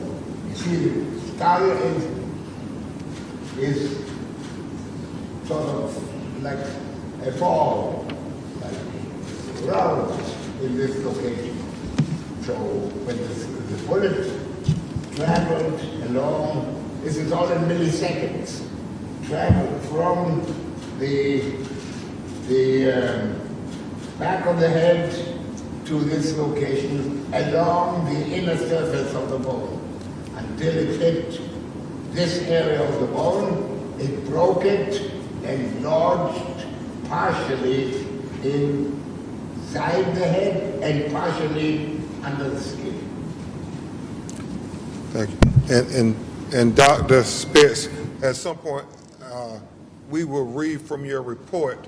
But ladies and gentlemen, why this is very important that Attorney Johnson and I revealed the findings of this independent autopsy. You may recall during the press conference with the police, it was asked, was he shot in the back of the head? And I think the chief said, all I can say is he was shot in the head. He can't tell you whether he was shot in the back of the head. Well, today, based on scientific evidence, we can confirm that Patrick Iola was shot in the back of his head. That is now scientific evidence of this tragic killing and what his family believes was an execution. And that's why we're so grateful to Dr. Spritz and Dr. Biden for agreeing, as Attorney Johnson said, to do this. What I will do before I turn it back over to Dr. Spritz, I want to just read, I think it's important, Attorney Johnson, to read what he finds as evidence of injury. He says, when the body is turned over, face down, there's evidence of an entrance bullet wound located slightly left of midline of the back of the head, 4 inches below the top of the scalp. The wound track running from this bullet wound runs upward and to the right to a point in the right temporal partial area, where the bone was fragmented, but the overlying skin was intact. He puts in parentheses, we believe at that location a missile was removed at first autopsy from between the skin and the fragmented bone. Bone fragments surrounding the bullet wound of entrance range in size, and some appear to have been cut with a saw. A bone fragment around the entrance wound was retained for microscopic examination, as was the wound in the skin. Extensive hemorrhages is noted in the glia and over the periphery of the brain in this location. The upper cervical spinal cord appears to have been disconnected. And so that was evidence of injury. And I think Attorney Johnson, I just do the opinion, and then we may want to blow up the anatomical models and let Dr. Spitz opine.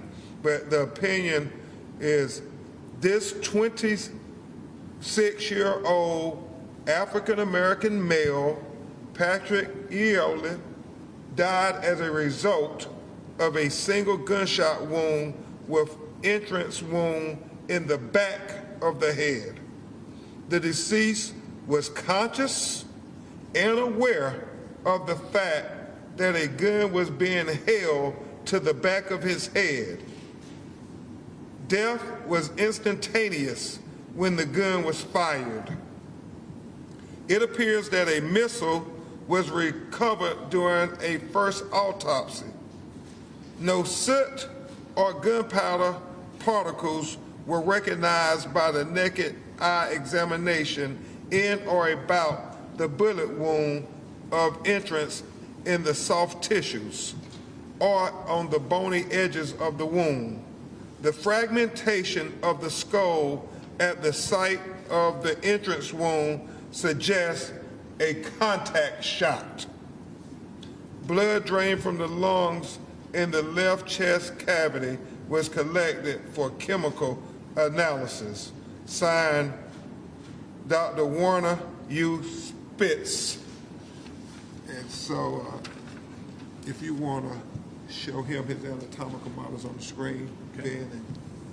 And Alex, Irwin, can you help us? We're going to have Dr. Spitz hold the model for the screen to go up. Is that possible or not? Sure. Down there? Is it already up? Oh, okay. Good enough. Got it. You want to sit, Doctor? You good? I want to make one more comment. Please. Please. When the brain, in general, when the brain is injured in any way, by fire, by blood loss, by bullet wound, by whatever it is that injured the brain in its entirety will swell. And that is very fast, that it goes through the entire brain, this manifestation of swelling. And when that occurs, the functions of the brain gradually will cease. And within seconds, the entire brain will swell and death will follow. Thank you, Dr. Spitz. Why don't we set up the model over here? We have it on the TV I like- monitor. I You want the like boards? these You want the boards, blower? yeah. See the blow up, Danielle? Thank you. Why don't we bring it over here so it's got more room for Dr. Spitz to...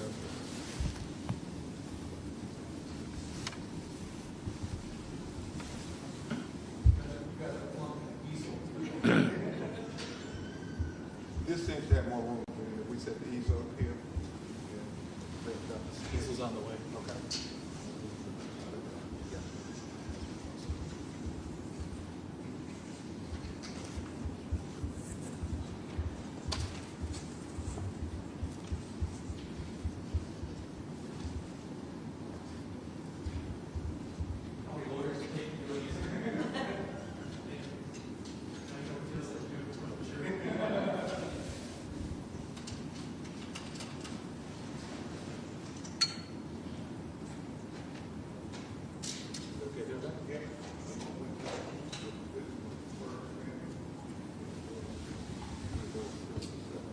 Dr. Spitz, Yes, sir. would you come and explain your anatomical model to the ladies and gentlemen of the press? There you got that. Yeah, sure. Absolutely. Absolutely.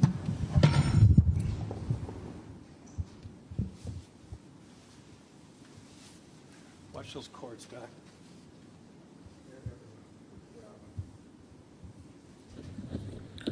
We're going to take a quick 2-minute break here for some of you on Live Now from Fox. I'm going to pull it over a little more because they want to hear you on the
that had been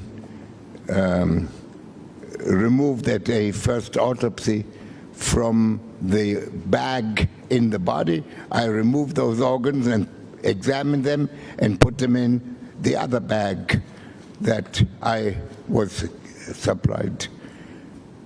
And that took maybe an hour to remove each organ and examine the chest walls and the abdominal walls, and convinced myself that there were no rib fractures, there were no injuries inside the body, except as follows. What did I do next? After I finished examining the organs, I turned, with help, I turned the body over. Can I stop you? Yes? You've done thousands of autopsies. If a person were engaged in an ongoing, highly physical assault with another person, yes, would you expect to see bruising, rib fractures, cuts on the hands and face, potentially knees? Absolutely. Did you see any of that here? No, no. What's the significance? The only injury on this body, the only injury on this body was a typical bullet wound of entrance. There's no doubt. You may remember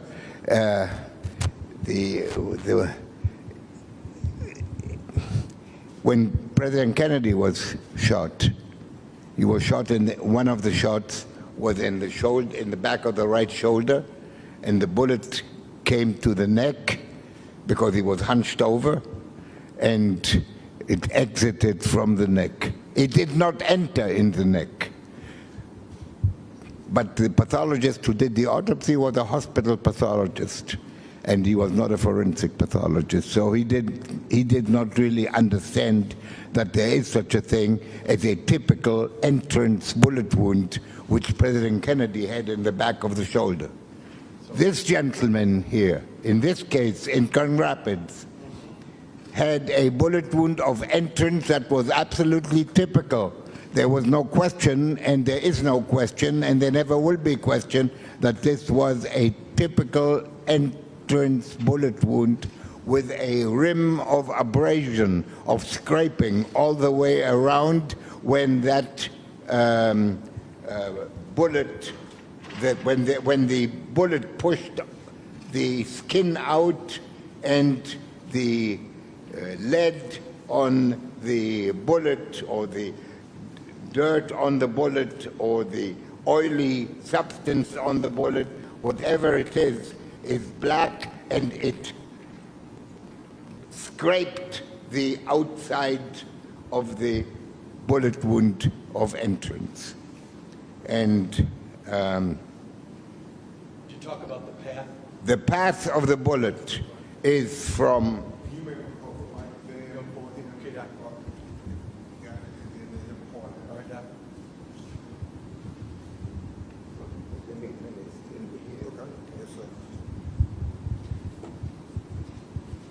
I hope you can see the path of the bullet. The entrance of the bullet is right there. Right there. What's midline? When you said midline, what's that? Well, the midline is this midline. Middle of The middle of the body, this goes from the top of the head all the way down the midline of the body. Do you mind if I show it on you? No, no, no, no. Okay. Yeah. The body is now turned over on the gurney. This is the body. This is the midline, all the way down the body. And we're dealing with this area here. And this area here, right there, is a bullet wound of entrance. A typical bullet wound of entrance. And it went like this. And here, in this location where the temple is, was a damaged bone. And the bone was fractured into small pieces. And partially out of the bone, out of the skull, under the skin. The skin had never been opened in this area. It didn't need to be opened because the whole scalp was taken down. And the minute they reached this area above the ear, above the ear, a bullet was found. So Dr. Spitz. Thank you. The bullet enters the back of the head, goes through the skull, the bone in the back that you showed, right? Went to the right. Went to the right. Microphone down. Went to the right, and through the bone, broke the bone, through the bone, not completely because part of the bullet was still inside the scalp. And part of the bullet went through the skull and pushed the skin out. In between, here, inside the skull, obviously, is the brain. Between the skull and the skin was the bullet. A partial bullet. But in terms of inside, that it also, not only did it go through both bones, but it obviously went through the brain. It went through, partially through and partially above the brain. What's the significance of it going up and to the right? Well, his head was turned somewhat. You saw in the video. Yes. Is that consistent with what we saw in the Is it video? consistent with his head turned to the left on the ground? Exactly. Exactly. This, by the way, I said it before and I'll say it again. There was no other injury from the top of the head to the big toe of the feet. No other injury besides this. And it caused the brain to swell. It caused, you see, we could not see that the brain swelled at this point when I did the autopsy. Why not? Because he was kept on life support for a whole week, for about 8 days. So at that moment, the swelling subsided. But he was already dead. He was dead when he was shot. Dr. Spitz, before Attorney Johnson calls on the press to ask questions, based on the autopsy, scientific proof that it was to the back of the head? Oh, there's no question. No question at all. I don't know how else to tell you. This bullet wound here was an absolute entrance bullet wound.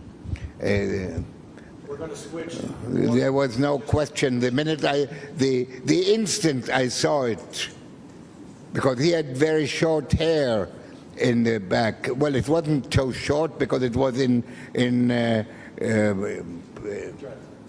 was, what do you call that? Your report says it was dreads. Yeah, it was put in a nice fashion, and it was woven together, and which made this area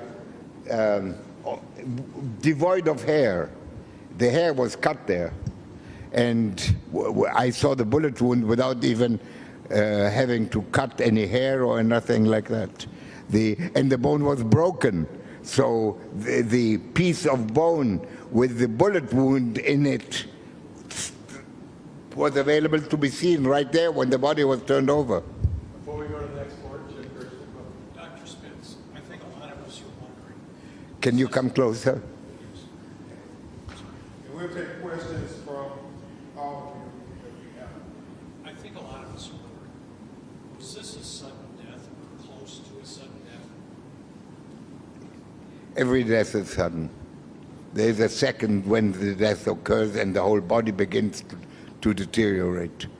But to call it a sudden death is misleading. Yes, it was in a way, time-wise, it was sudden, but it was not a sudden death in that sense of the word. Sudden death in my language, in the language of a forensic pathologist, is a natural death. This is not a natural death, it's a death by bullet wound. When would his life functions have stopped? Sorry? How quickly would his life functions have stopped? Seconds. So we can come to it later. Less than seconds. Less than seconds. Yeah, well, he would die in seconds. But he knew, he was fully aware at one point or over a period, depending on what transpired before, that there's a gun being held to his head. First of all, the gun is cold. Second, the gun is metal. And the gun, that's why I said I thought that the gun was pushed against the skin, which gives a certain feeling to the person that is being detained, that there's a gun involved, and push it on the head, and who knows what's going to follow. Next question. yes, ma'am. Can you tell me what kind of bullet this was? And also, my second question is, can you explain why there wasn't, you weren't able to do toxicology report? Okay, what kind of bullet it was? I don't know what kind of bullet it was, other than to tell you that it was a large caliber bullet. What is a large caliber bullet?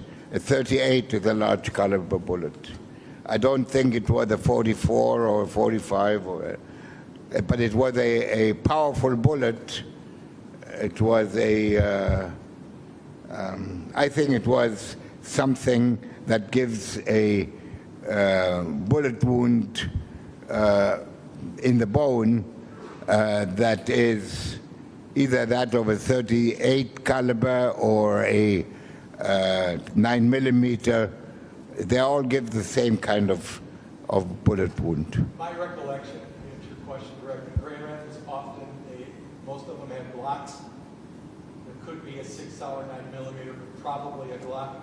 And understand the bullet wasn't there. Well, a Glock is a manufacturer. Right. But the bullet wasn't there because, of course, of the previous autopsy. Right. What doctor was explaining, you could still see the damage that the bullet obviously caused. What was your other question? The other question Tox. was that the toxicology report can explain why you weren't able to perform well. The toxicology report will only be considered when the results of toxicological analysis will be performed. And at this time, I did not have the chance to, there was a holiday in the middle, there was Easter, so I'm not even aware if at this time the blood that I retrieved from the bullet, from the body has not, I don't know if it has or has not been sent to the laboratory. The laboratory is probably the best, if not one of the best laboratories in the country. I can tell you with certainty that the medical examiner for the Kent County did a toxicology report. They want to know if Patrick had anything in his system. Yeah, You would know that right away. Body fluids without going dry up over the course of time. So by the time Spitz got there, there was very little body fluids for him to actually test. But I have blood. I have blood, and when I came back to the office, to my office in St. Clair Shores, I froze the sample, the blood sample, and I've got 2 or 3 test tubes with blood, and we will send it to the laboratory. The laboratory is in Pennsylvania, and we'll send it as soon as I'm back this afternoon to the office. Sir? Dr. Spitz, did you say you were able to make a determination on whether or not the gun was pressed to the back of Patrick's head? I'm sorry, say that again. Did you make a determination whether the gun was actually pressed to the back of Patrick's head? I think it was. You know why? Because the bone in the back of the head was not broken, it was fragmented. And why is it fragmented? Because when the gun is held in contact with the skin and pushed against the skin, the gunpowder, the bullet, the gunpowder, the soot, the gases all enter into the interior of the skull. And when that happens, the close examination, which I have as yet to do, will show black soot, because as I'm sure you know, that when a gun is, if you don't know, you go to the movies, you see it more times than you care to. So the gun is held against the skin. All of these substances that I mentioned to you go inside, and pressure develops in the inside, and it breaks the bone into fragments. Yes, ma'am. Yeah, considering this is an independent autopsy, can you take us through, or was it easily accessible to get the body? Did you have trouble along the way? Like, how was that journey in order to see the body? We were able to ascertain the body from the Kent County Medical Examiner, have it at the funeral home, picked it up, and then when it was at the funeral home, then Dr. Spitz was allowed to go to the funeral home and conduct his autopsy. Yeah, 2 people from the funeral home were there helping me. This is, and again, so you folks understand, this is not only a normal course relative to lawsuits, but those of us that have loved ones, if ever anybody wanted, one of the things a funeral home will ask you, do you want an independent autopsy to see what your loved one died from? And that's exactly how it happens. So it goes from, obviously, from the morgue, and then to the funeral home. Mr. Crump took care of all that, and Dr. Spitz and Ms. Lucky were kind enough to go over on Saturday afternoon and conduct that.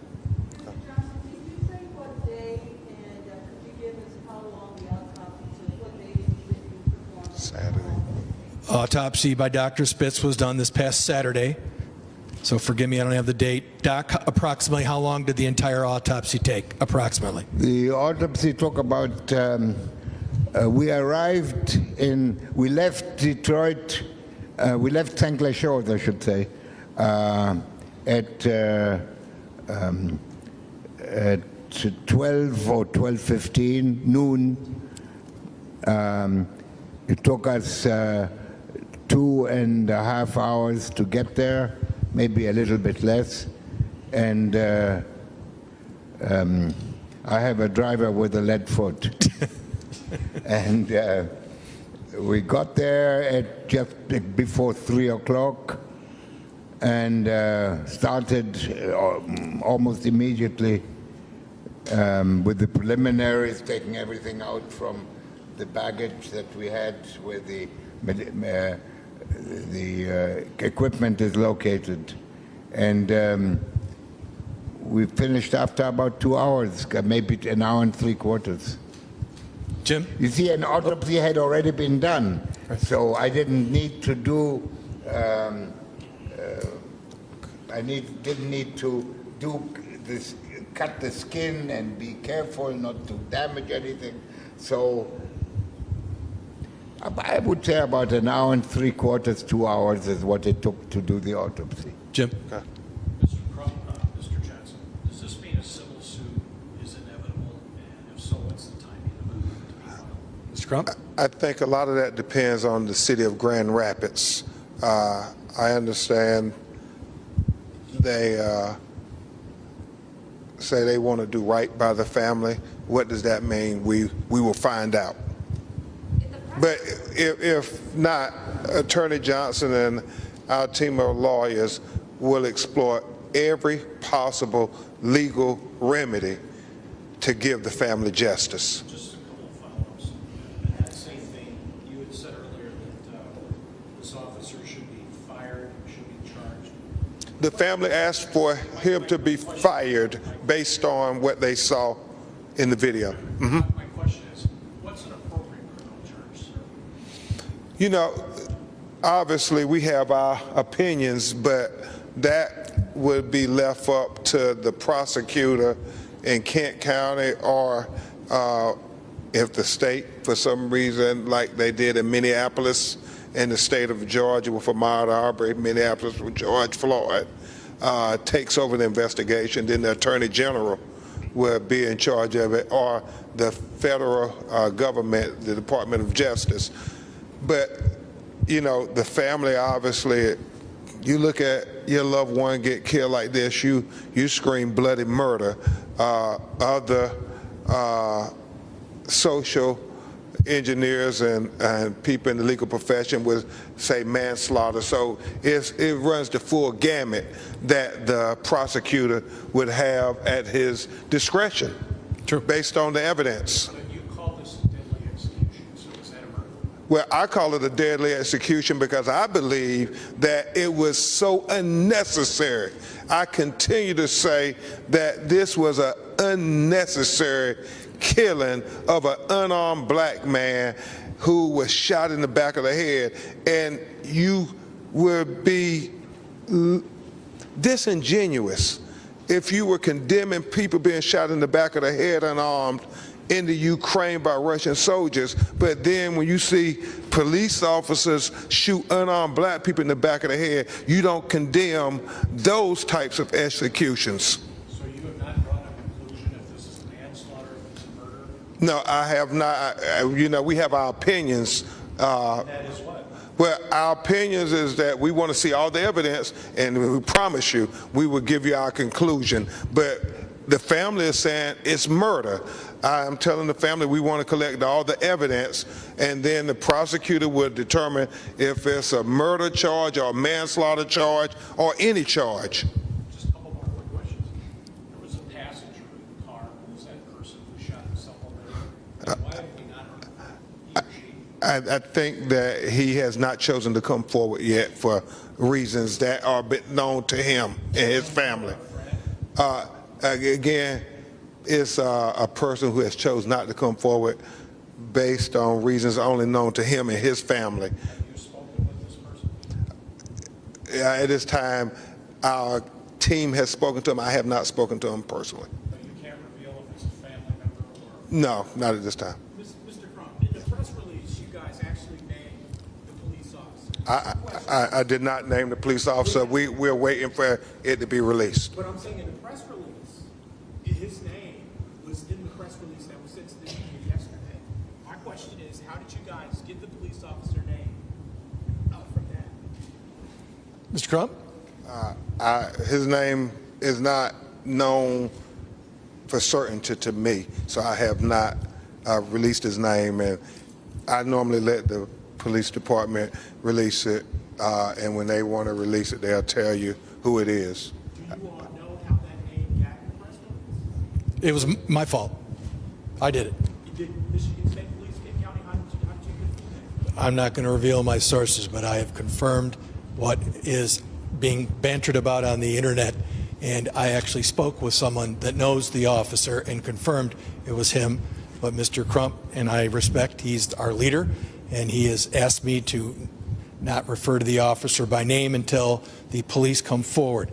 But I want to make sure we all know the double standard of what we're talking about.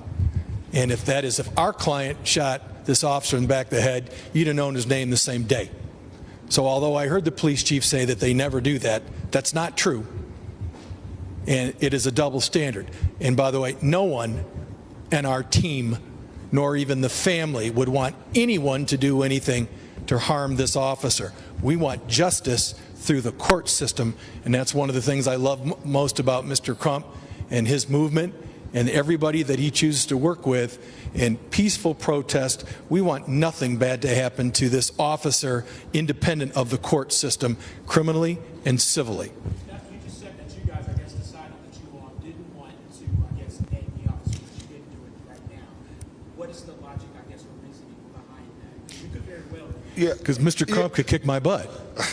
Now, it is, Attorney Johnson is a great lawyer. He's thorough, so he's vetting and he's investigating, and inadvertently it may have went out, but it is our practice to not reveal the name of the officer, to let the police department and the governmental entities do that.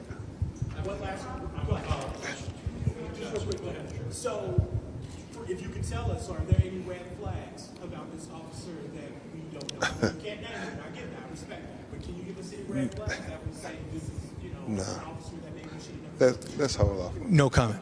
Yeah, okay. Have you all been in touch with the Michigan State Police? And if so, can you tell us when you might expect when they would announce the possible charges or have the investigation wrapped up? Are you privy to that right now? We are not privy to that. I don't think Attorney Johnson. I have not. And they have not reached out to us, of course, and nor would they. The Department of Justice reached out to say that they are going to review the matter. I think which is a matter, of course, in these high-profile, well-covered police killings in America. But the governor did tell the family, that she promised it would be a thorough investigation, that they will do everything in their power to give the most thorough investigation possible.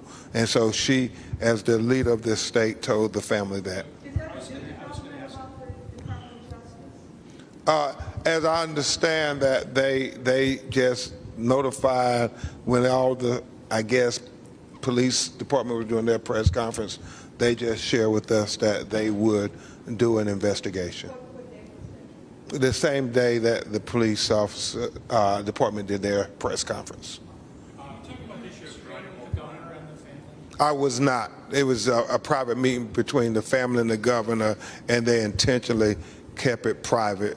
She only wanted, as I understand, to offer her heartfelt condolences to them personally. Yep, she said that they would do everything in their power to make sure it's a thorough investigation, as I understand it. Okay. I'm sorry?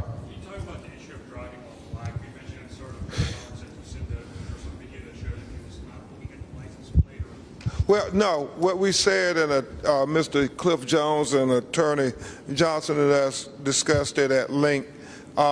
When you look at the video when they release, the first thing you see is the police officer pulling into a driveway, turning around, and then getting behind Patrick, which indicates he's coming from an opposite direction. And you have to ask yourself, based on common sense, if he's coming from the opposite direction, how does he know that his tag registration is in violation? And so we concluded that we have to investigate thoroughly whether this is a DWB, where we know in the African American community as the classic driving while black profiling case, where you literally, as Madeline and all of us have seen before, you literally see an officer going in the opposite direction of a black motorist, look over, identify that as a black motorist in the car, and then make a U-turn and get behind the motorist. And then there's some pretextual reason they develop to activate a stop. And then everything goes from there. And so we will investigate whether this is a driving while black case. Today, what would you say is that you think that we should highlight what Dr. Spitz is saying? Is it the assault? Is it the scientific evidence you're saying that it was a fact? You know, there was a question posed by the press, I don't know if it was you, but it said, was he shot in the back of the head? And they said, we can't say. So today, thanks to Dr. Spitz and his independent autopsy, Attorney Johnson and I can proclaim, based on scientific evidence, we know that Patrick Yola was shot in the back of the head based on scientific evidence. That is the news of today. Yes. Did you expect to see other injuries on his body from the scuffle with the officer? No, I think Dr. Spitz, articulated it perfectly, that the only injury to his body was this shot to the back of the head. And remember, Patrick was not violent to the police. The police was violent to Patrick. Look at the video. It was the police punching him. It was the police kneeing him. Patrick not once swung at the police or did anything. He kept trying to walk away. And in America, you should not be sentenced to death from walking away from the police. But that's the reality in the black community. The significance of that, obviously, I've read it in every paper and talked about Patrick fighting with this officer. He wasn't fighting. What he was ultimately doing was trying to defend himself and push the officer away from him. But if you notice, you never see a fist, you never see a knife, no baseball bat, no gun, no nothing. And if this was a true fight, what you would have seen, I've seen 2-minute fight is what I've read in so many different articles, and I hope you guys change that, because it's not true. He was resisting is the word, but he was not actively fighting this officer. Hence, you have no physical injuries to knuckles, face, body, etc. I would think that's pretty obvious, but the answer is that under this scenario, okay, this was not a deadly force scenario. And I mentioned this last week, and it's a little technical, so forgive me, but I'm going to give you the lawyer answer. What we have to prove under the law is that at the moment this officer drew his weapon, because you only draw a weapon if you're going to use it. That's how they're all trained.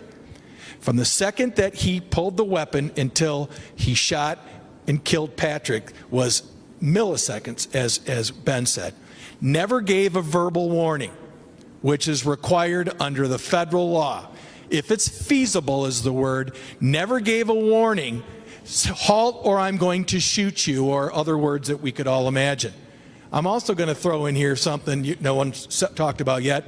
No one's talked about yet how Patrick never got a warning about the use of a taser. We've all seen taser. Lauren, you're too good. Taser is not for us. Taser is other cops in the area, stand away because I'm going to tase him.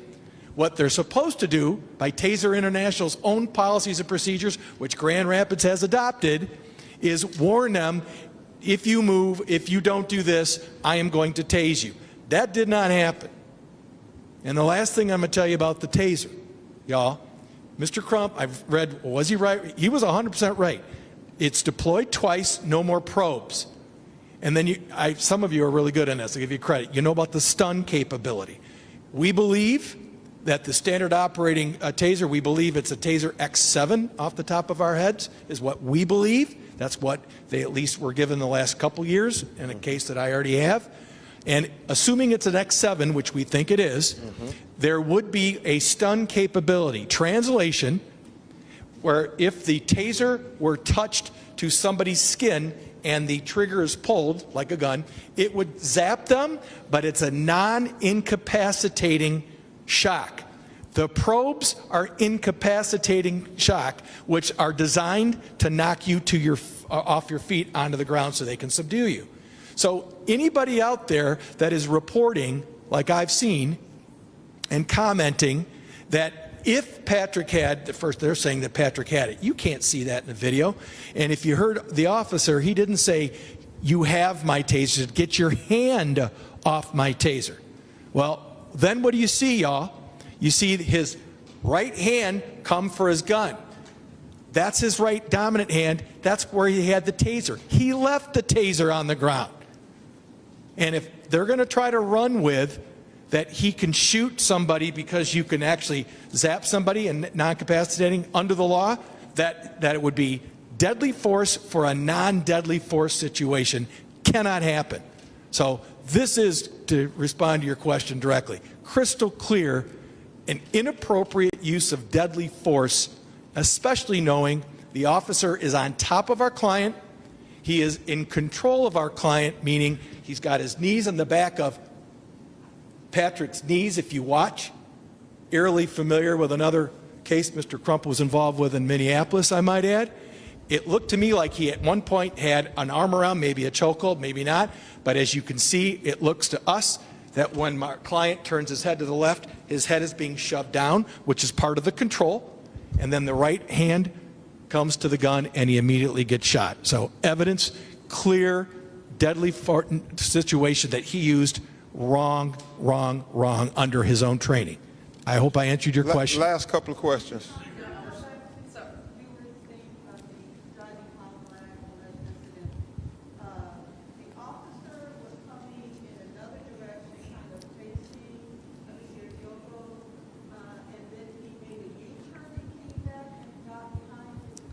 That's what we believe from the video, yes. Well, the video is clear. So in other words, how could he look at the license plate that in Michigan we all have in the rear?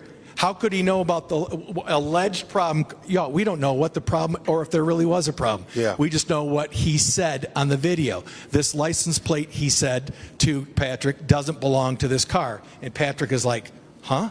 What are you talking about?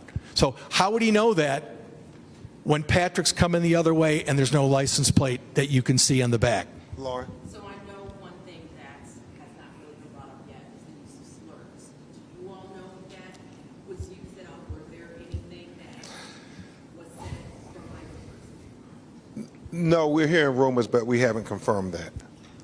But we need to get all the video and watch it beginning to end, when obviously we'll comment. But I know this, you never hear Patrick say anything to this officer in a threatening manner, nor take any action to physically threaten. He was in essence pushing back and defending himself. You can see him when the officer has the taser out, which he shouldn't in that instance, by the way. Patrick was trying to push it away. That's reflexive, that's self-defense. But clearly, we now know there was no true fight between these two people. Okay, last couple of questions. You all mentioned that you all haven't received all of the video. How much more video is out there now? We're not aware. We know there was a body cam video that went off inexplicably at some point. Then there was the home surveillance video, and then there was the passenger's cell phone video. I'm actually just in Grand Rapids about the potential language barrier. Can you kind of go into a little bit more detail? Because one of the first questions we heard the officer say was, "Do you speak English?" It seems as though you don't completely understand. Yeah. You've been around the family. We've heard the interpreter, translating with the family. How, great was his English? Did he really know what was going on with you? Well, we're still investigating that matter, so we'll find out and let you know as we find out.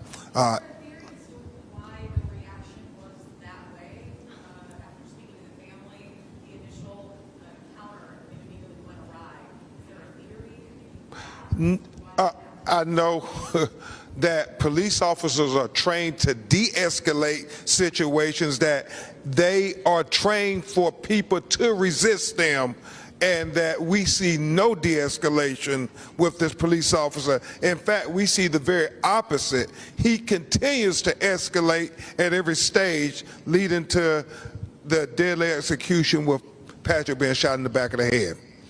Mr. Crump, you told us at the beginning of this event to take everything released by Greg Crump's police in context. Yes or no? Do you believe the agency is intentionally misled the public at this point? We're still investigating. I know Attorney Johnson, Attorney Ayanna, and Madeline. We're just looking at everything that they have done and said, because we want to take them at their word that they're going to be transparent, completely transparent. However, our clients, because of the promises we made to them, we have to accept but verify.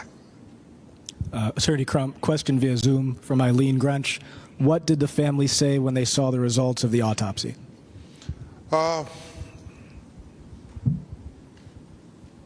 They obviously saw what happened on the video, and then it was confirmed on autopsy, and they are still just in utter disbelief. As they said, my heart was snatched out of my body, is what his father and mother articulated. Okay. Governor did meet with the family. I don't know what was said other than that she promised a very thorough investigation to the family. Thank you all. That's one of the things we do right here on Live Now from Fox, really show you the events in its entirety right here. The big events, we bring it to you right here on Live Now from Fox. The funeral for Patrick will be on Friday, and we'll have some coverage on that for you right here on Live Now from Fox. We're going to take a quick 2-minute break. As you see Air Force One right there, President Biden will soon be going to the Granite State there in New Hampshire, talking about infrastructure. We'll have that a little bit later, and you can see the Dow right now. It is surging right here, up more than 400 points in the green. We'll take a quick 2-minute break. Stay right here with us on Live Now from Fox.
We are honored to have a number of first responders who join us today.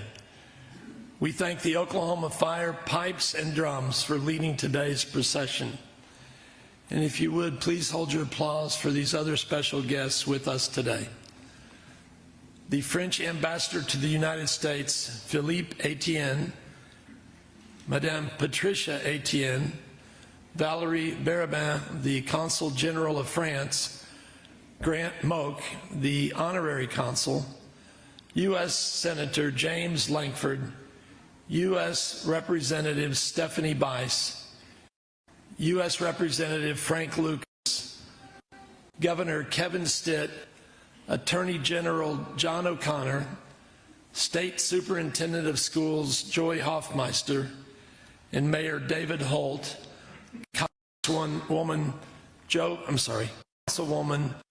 Joe Beth Hammond, Councilwoman Nikki Nice, Councilman Bradley Carter, Councilman James Cooper, District 1 Commissioner Carrie Bloomert, Alice Greenwald, President and CEO of the National September 11th Memorial and Museum, and 9-time Grammy Award nominated artist Natalie Grant, members of our state House and Senate, and members of the Oklahoma City Council and City Manager Craig Freeman, former Governor Frank Keating and First Lady Kathy Keating, Dr. Susan Chambers, the Vice Chair of the Oklahoma City National Memorial, and our Board of Trustees. Thank you for coming this morning. It means so much to so many that you take time to remember. Thank you.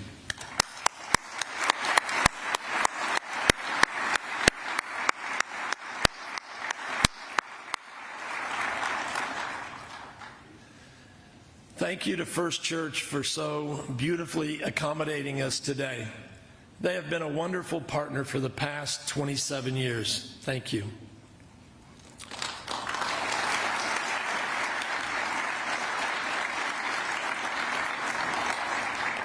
The Conscience Committee, composed of family members, survivors, and first responders, serves to ensure that the memorial mission is always clearly executed through our policies, programs, and events. We thank the Conscience Committee for their service.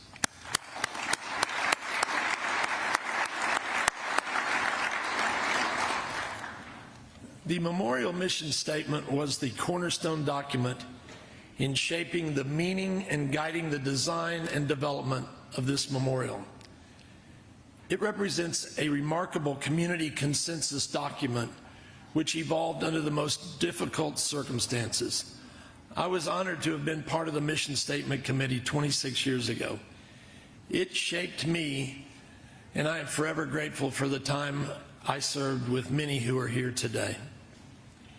It remains our cornerstone in shaping the important work that continues today. Sharing our mission statement is survivor and former chair of the Oklahoma City National Memorial Foundation, Polly Nichols, who also lost her cousin in the Murrah building bombing.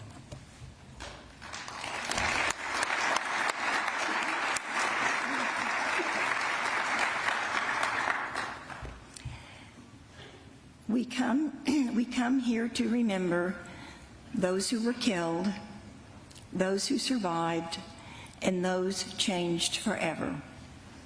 May all who leave here know the impact of violence. May this memorial offer comfort, strength, peace, hope, and serenity. Please join me in 168 seconds of silence.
another in our shared experience, we stand united that our memorials must be places where our sacred ground, we work to find common ground. Alice, thank you for the important work you do and for our friendship.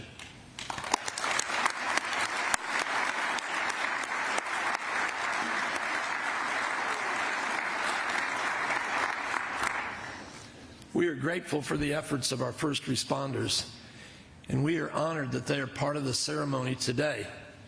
Please stand for the presentation of colors by the combined honor guard from the Oklahoma City Police and Fire Departments and IMSA for the singing of our national anthem by...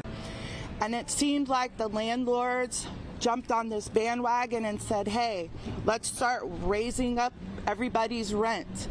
We're not getting paid more, but rent's going up. Now, I'm sure with property taxes, flood insurances, and all the insurances that landlords have to pay, that they do need to raise rent, but it has become a ridiculous amount of raising rents everywhere. I turned to ourflorida.com for help with rental assistance because I got far behind. And I fell through the cracks with Our Florida. And now I have a new job, but I'm still facing an unknown future with housing because I can no longer afford to live in the house I'm renting. And because the landlords know they can raise the rent for their houses for far more than what I can afford, I'm not sure where my son and I will be living. I've led to a unified and it seemed like response to and it seemed like the landlords jumped on the waiting for them. Led to a unified response to a chaotic situation. We are honored to have a number of first responders who join us today. We thank the Oklahoma Fire Pipes and Drums for leading today's mechanisms to democratically solve our disagreements without violence. And that experiment was attacked on April 19th. But in the bombing's wake, we have sustained our faith in democracy. It is vital that we continue to do so. A young man named Alexis de Tocqueville came to the United States from France in 1831 and ended up writing one of the seminal works on American democracy. He observed how much of our success as a nascent republic resulted from our customs and our norms as much as our laws, our political culture. Perhaps our founding document set the stage, but it was our people and their daily behaviors who carried this experiment forward. And indeed, if American democracy and freedom is to survive another 2 centuries, it will be because of the example we are setting even now, even in this moment. We in this room are Tocqueville's latest example. In the face of violence and dehumanization, we in Oklahoma City did not abandon democracy, pluralism, unity, or our common humanity. We doubled down on it. And we continue to do so, even as the pressures of political extremism make every effort to pull us apart. Our political culture in this city, our commitment to democracy, is everything Tocqueville observed. And we sustained it through the bombing. As the decades pass, that memorial will continue to symbolize that as well.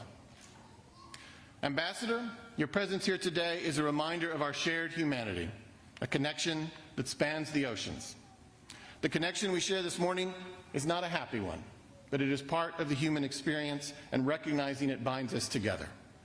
Thank you, Ambassador, for joining us today, and may our shared pain continue to draw us closer together as human beings. And thank you all for being here today. Your commitment to this day gives honor to those we lost and to those to whom we are indebted.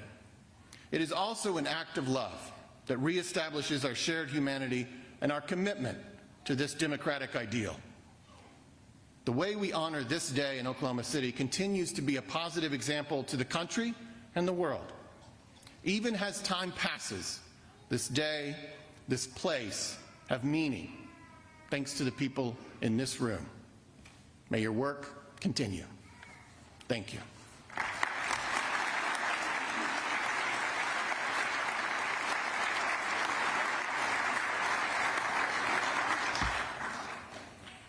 Thank you so much, Mayor. I remember you running with your son and daughter last year, and you were the tallest person in the children's race. Over the past 22 years of the Oklahoma City Memorial Marathon, there have been only 4 times that we've come here to remember and celebrate life at the Memorial Marathon in the same 7 days. Later this week, thousands will come to Oklahoma City to run to remember, and we hope you will join us to thank the thousands who come here to help us celebrate life and run the Oklahoma City Memorial Marathon. There are also 3,000 volunteers that we greatly appreciate. Everything about this weekend is focused on those who were killed, those who survived, and those changed forever. Governor Stitt has embraced what we teach here, as well as our annual Run to Remember, by helping us create the Governor's Relay Challenge each year since his inauguration. Representing our state, please welcome Governor Kevin Stitt.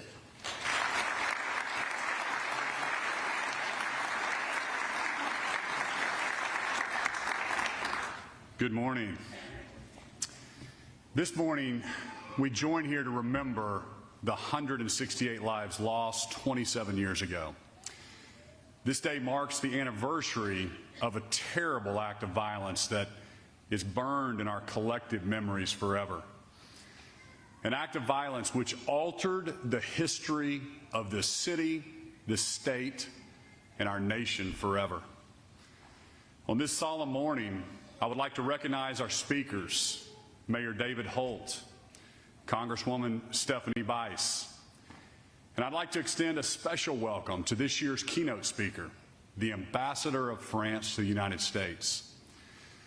I want to reflect briefly on the great friendship our two nations share.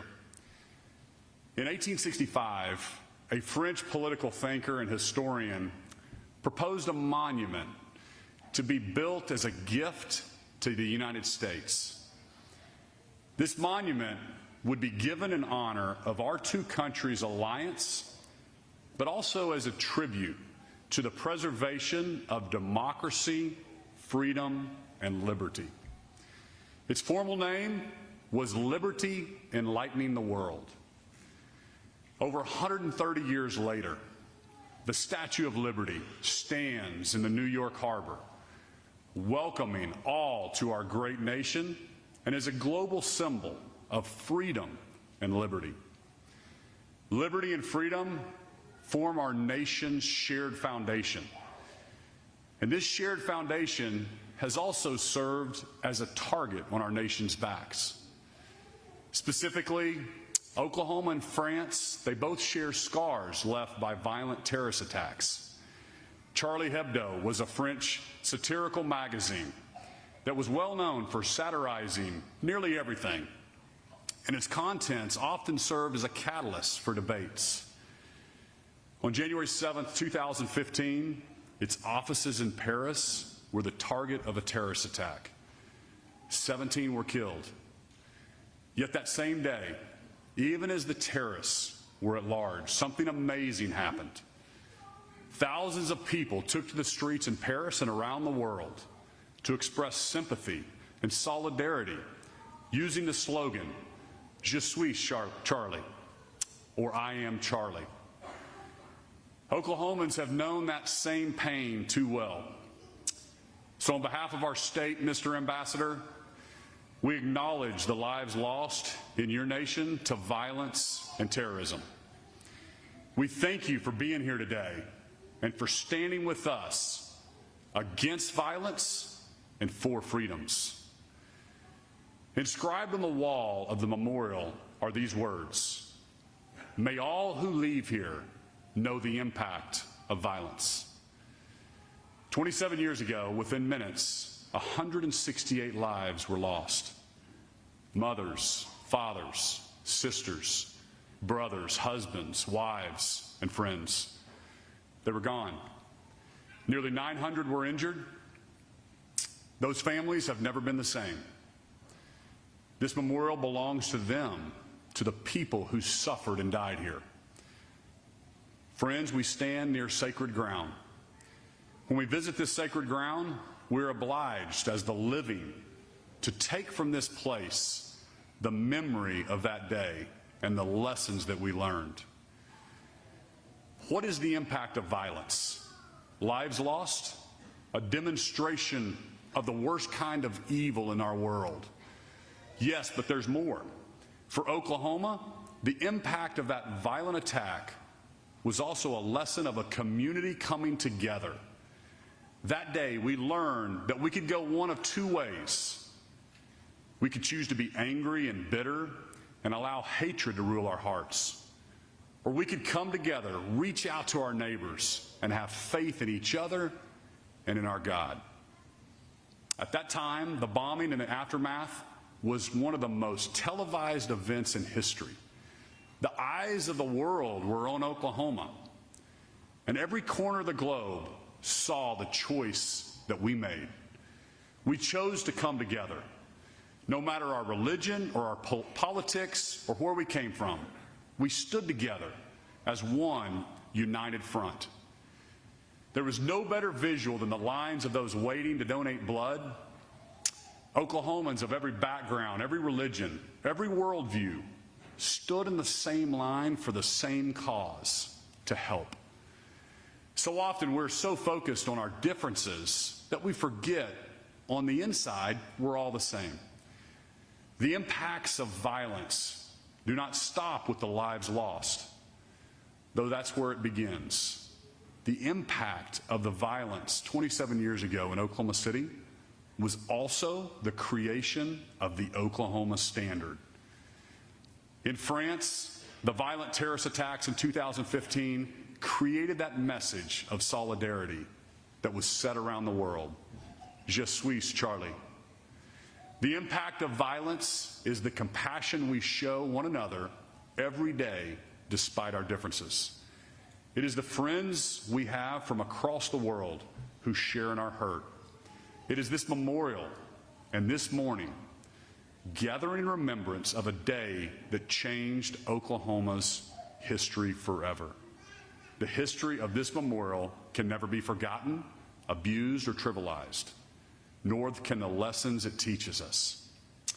May we all remember the impacts of violence and the strength and resiliency of our great state. May God bless you, and God continue to bless the great state of Oklahoma.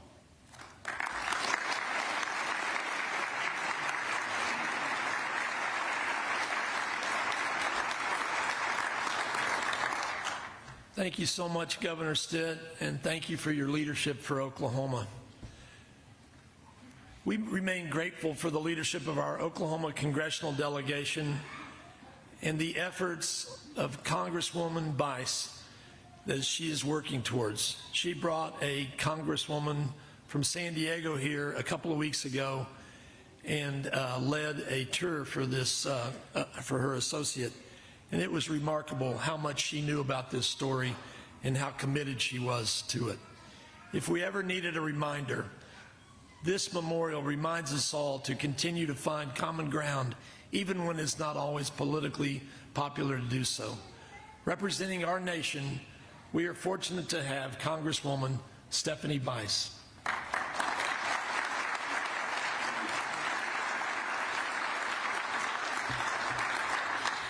Thank you, John, Ambassador, Mr. Mayor, and Governor. Thank you for having me here to remember the tragedy that occurred on this day 27 years ago and to honor the lives of the 168 that were lost. As a fourth-generation Oklahoman, there are truly no words to fully capture the weight this anniversary brings to each and every one of us. On this day every year, I think about how we all woke up to what we imagined would be a normal morning. I was finishing up my senior year at Oklahoma State when I saw the breaking news on television that a large explosion destroyed a building in downtown Oklahoma City. My mind began racing as the man I was dating, and who would later become my now husband of 26 years, worked in one of the buildings here downtown.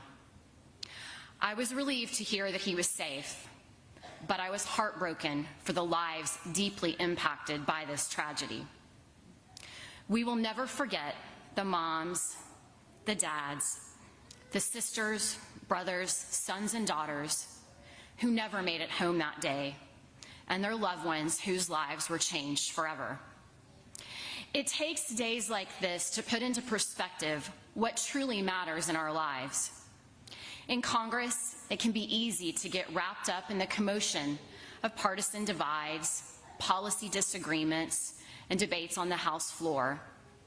But when it comes down to it, what matters the most is that we are all here to serve the people of this great nation.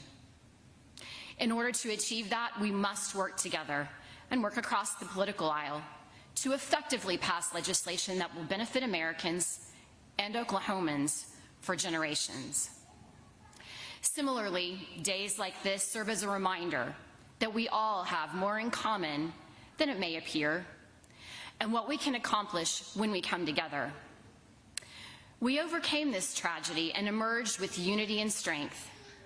Oklahomans stepped up and banded together in our darkest hour. We truly embodied the American spirit and what came to be known as the Oklahoma Standard by leaning on each other and rebuilding our city together to honor those and always remember those lost. This day is forever ingrained in our community. We must never forget, and we must continue to appreciate how far we have come. That is why it is incredibly important and special that we have this beautiful memorial, not only to honor the lives lost, but to ensure that our children and our grandchildren will understand the gravity of this day for generations to come. 27 years later, we continue to mourn those who perish and pray for those who have and continue to suffer from this horrific act of terror. Our community, our state, our nation will never be the same, but Oklahomans remain resilient. Thank you.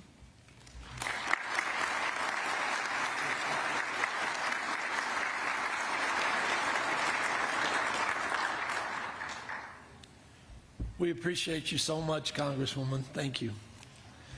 Our keynote speaker, Philippe Etienne, is the ambassador from France to the United States.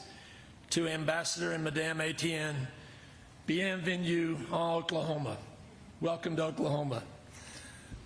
At the birth of the United States, when we were a war-torn land, when we desperately needed a friend, France became our first ally. And for that, we will always be grateful.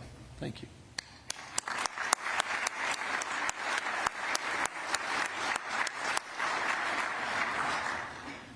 As Governor Stitt pointed out, about 100 years later, France generously gave us the Statue of Liberty. That historic gift was and remains the freedom, the beacon of freedom for the whole world. We can't thank you enough. Thank you.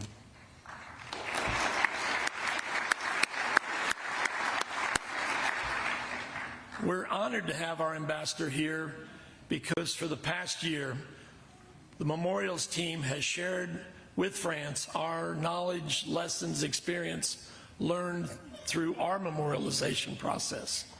Carrie Watkins, our incredible CEO of the museum, and her team has been working with Henri Rousseau, one of the most distinguished French historians, and with their memorial committee, as they work on a mission and a plan for the French Museum and Memorial on Terrorism.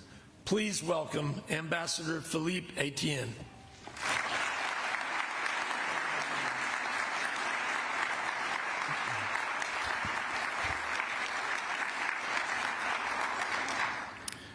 Dear Congresswoman Stephanie Bice, dear Governor Kevin Stitt, dear Mayor David Holt, dear Chairman John Kennedy, dear survivors, family members, first responders, ladies and gentlemen, it is a great honor to be your guest and share with you this moment of remembrance.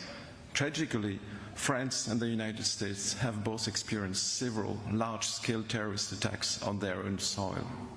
Paris and Oklahoma City have been hit very hard in their hearts. Facing terrorism is an extremely harsh experience for the families, in the first place, the survivors, but also for the first responders, the community, and the nation as a whole. In such circumstances, the support provided by the international community is essential. I'm referring to the material support and the anti-terrorist cooperation. I'm above all referring to the political mobilization, human solidarity between communities, expression of compassion and global resilience, which allows the affected populations to feel also accompanied by other people beyond their borders. I have come to bring this message. France is your ally in the fight against terrorism. The French people are standing next to you, shoulder to shoulder, and you are standing next to us to remember and year after year build the resilience to face the trauma inflicted by terrorism. The French people and the people in Oklahoma City are sharing the same challenge as the need to repair the fabric of our democratic societies and the injunction to reaffirm our fundamental values have never been so strong. I have come to share with you our experience. In 2018, as France was in the process of understanding the impact of the 2015 and 2016 terrorist attacks on Charlie Hebdo and then at the Bataclan Concert Hall and in cafes and restaurants in Paris, and then again in Nice, President Macron commissioned the creation of a memorial museum of societies facing terrorism. The trials of terrorists, military and police action, and preventive policies were not sufficient to face the trauma inflicted by terrorism on our country, institutions, and social fabric. The Memorial Committee emphasized the idea that the museum should not be a museum of terrorism, but rather an institution which would address the challenges posed by terrorism to our democracies, values, and institutions.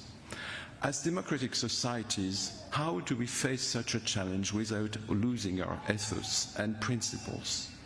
How do we build mechanisms of resilience which enable us to overcome the trauma? I have come to learn from your experience and knowledge.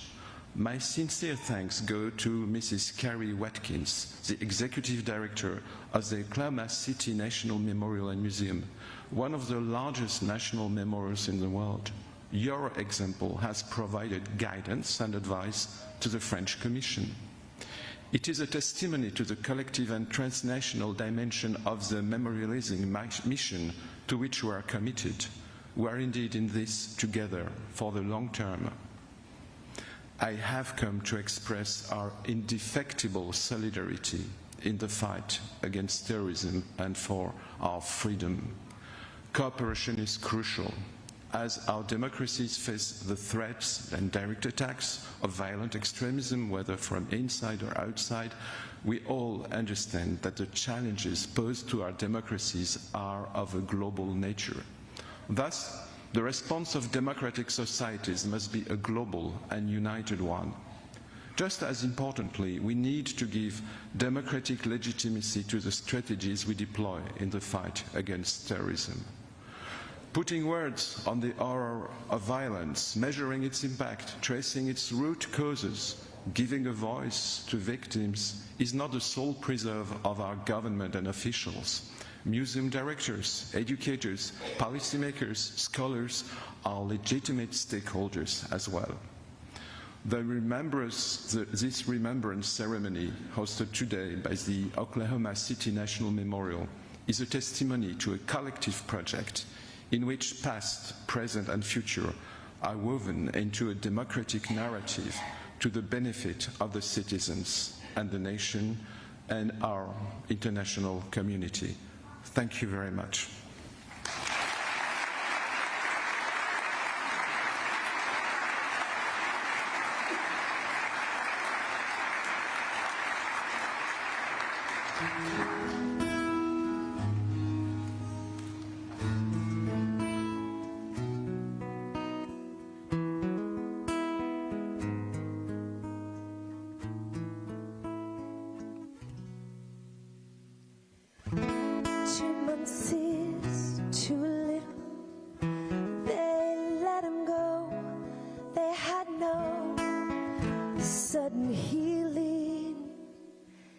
To think that Providence would take a child from his mother while she prays. We're going to take a quick 2-minute break here for some of you. Stay right here with us. More Live Now from Fox continues.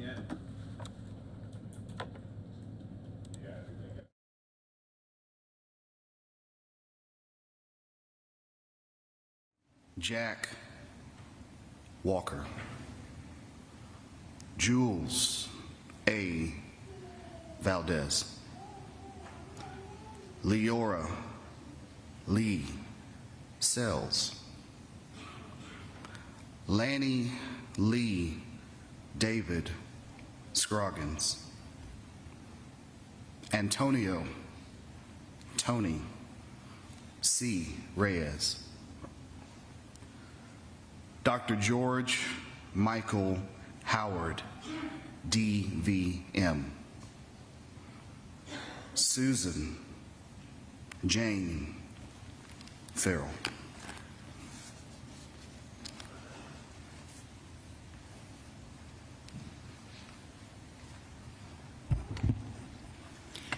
We continue to remember those who were killed with the Department of Housing and Urban Development, 8th floor.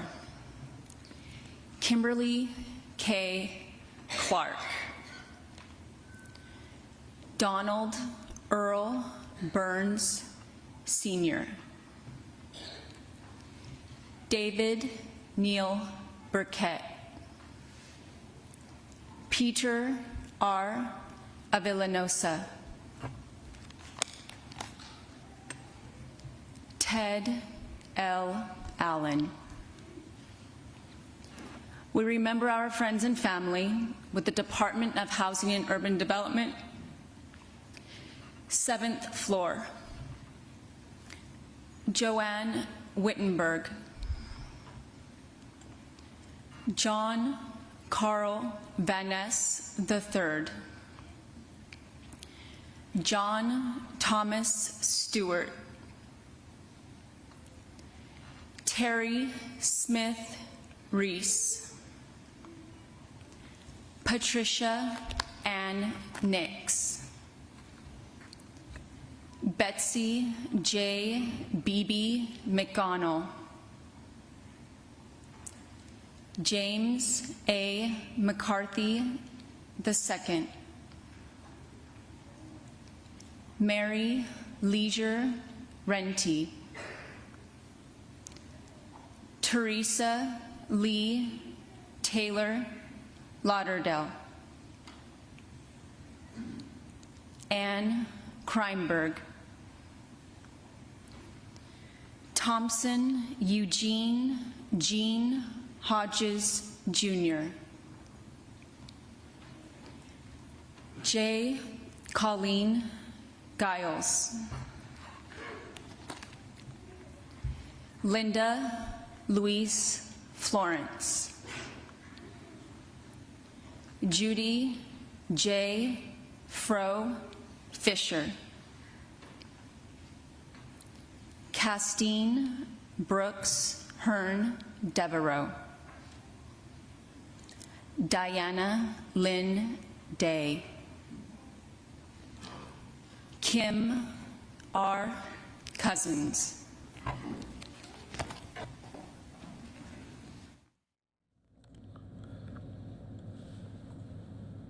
You're watching Live Now from Fox, everybody. We're going to take a quick 2-minute break here. Stay right here with us as we take a live look right now. Air Force One, as President Biden is wheels up there, going to New Hampshire to talk about infrastructure a little bit later. We'll have his full speech right here for you on Live Now from Fox.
Getting the latest update here from Ukraine as the war continues to rage on there with Russia. Let's listen right here on Live Now from Fox.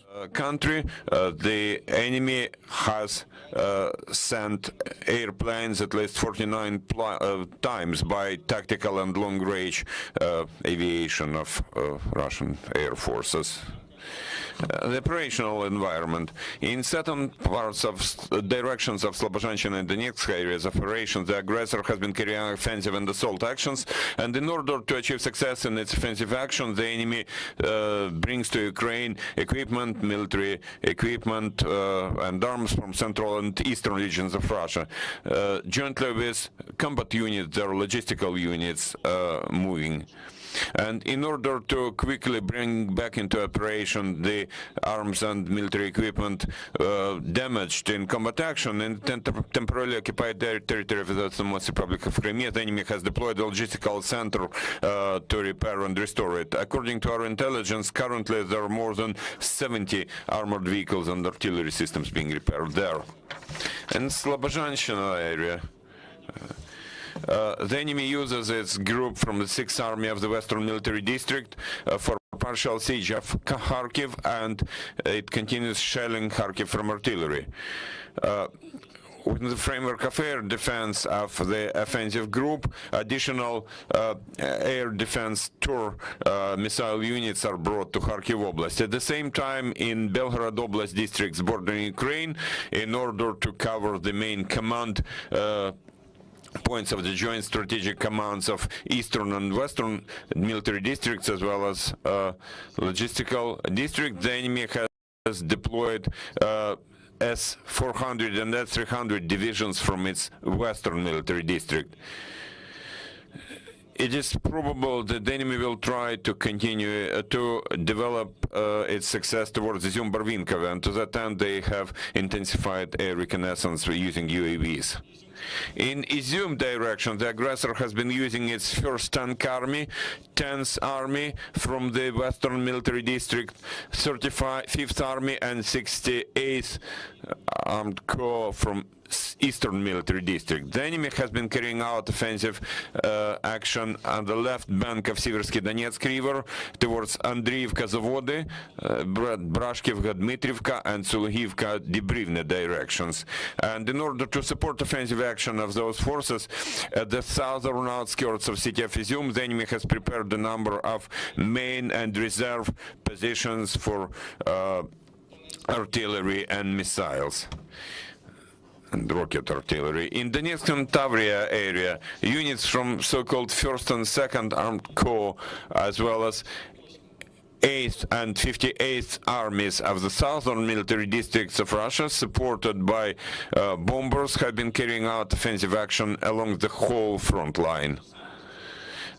The enemy's main efforts have been focused on taking control of Popasna, Rubizhne, Severodonetsk, Mariupol, and partial strengthening in Avdiivka and Marinka.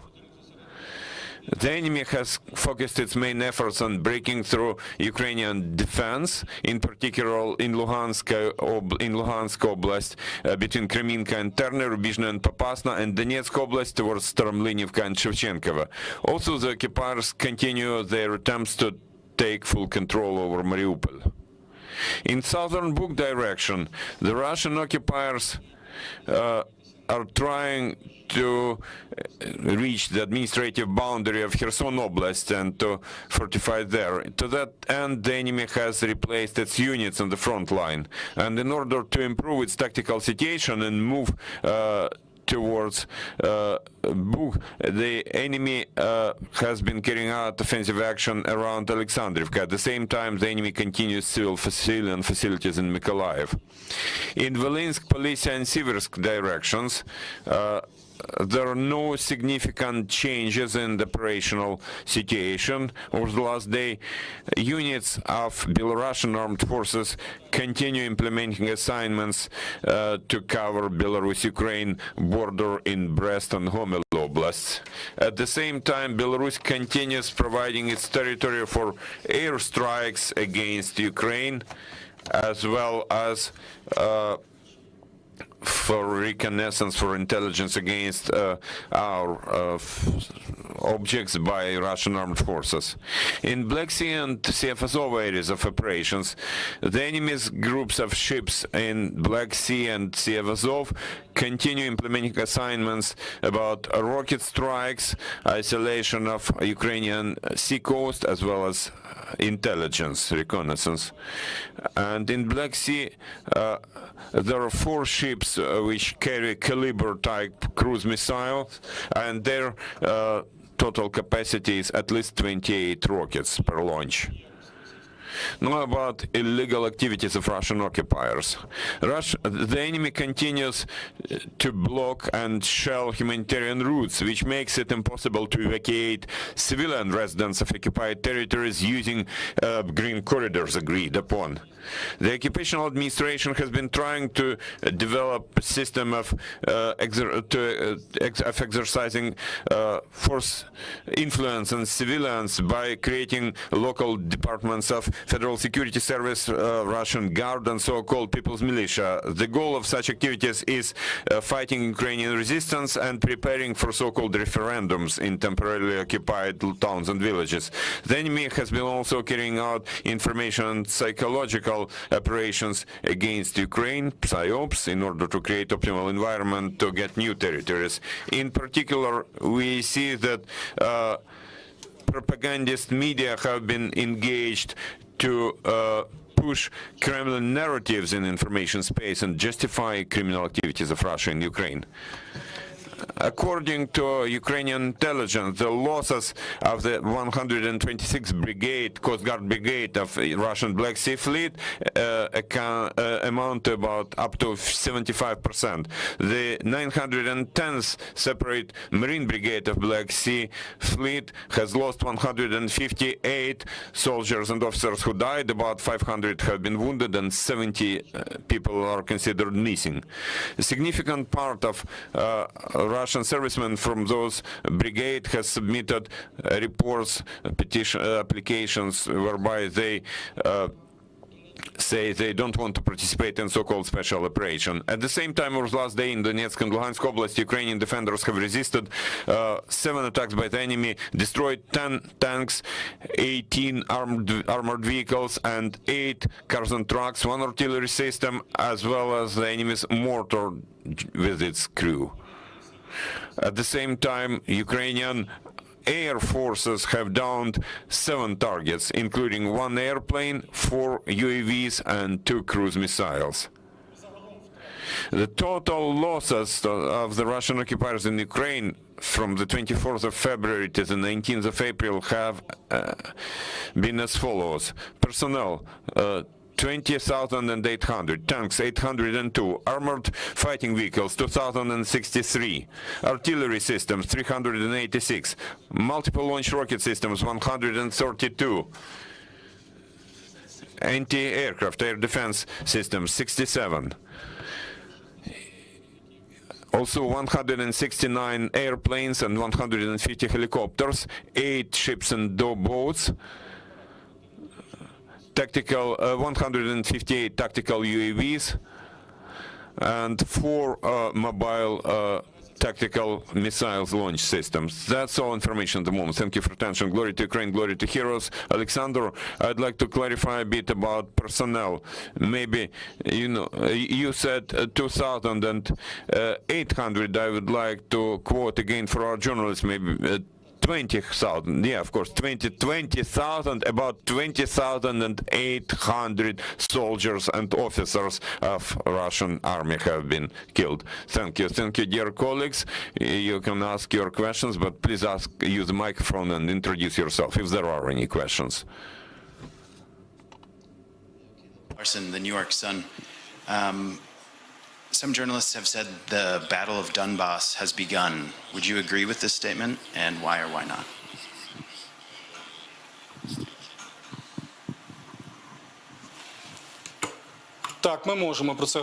Yes, we can say so, because we see intensification of offensive actions of the Russian army along the whole front line in the east of Ukraine. Thank you. Any more questions?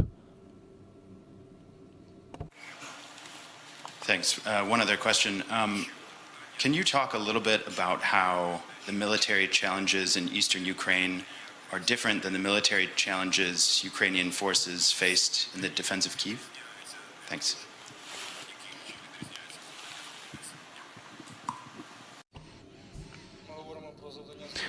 We are talking about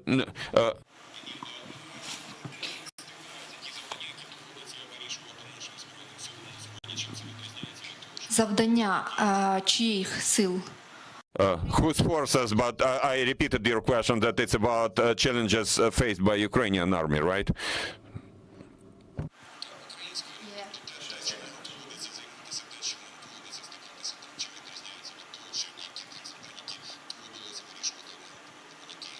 No.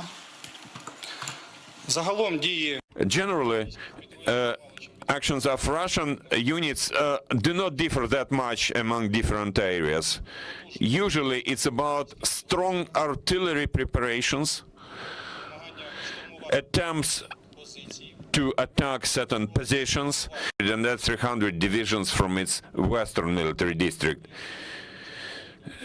It is probable that the enemy will try to continue to develop its success towards Izum-Barvinkova, and to that end they have intensified air reconnaissance using UAVs.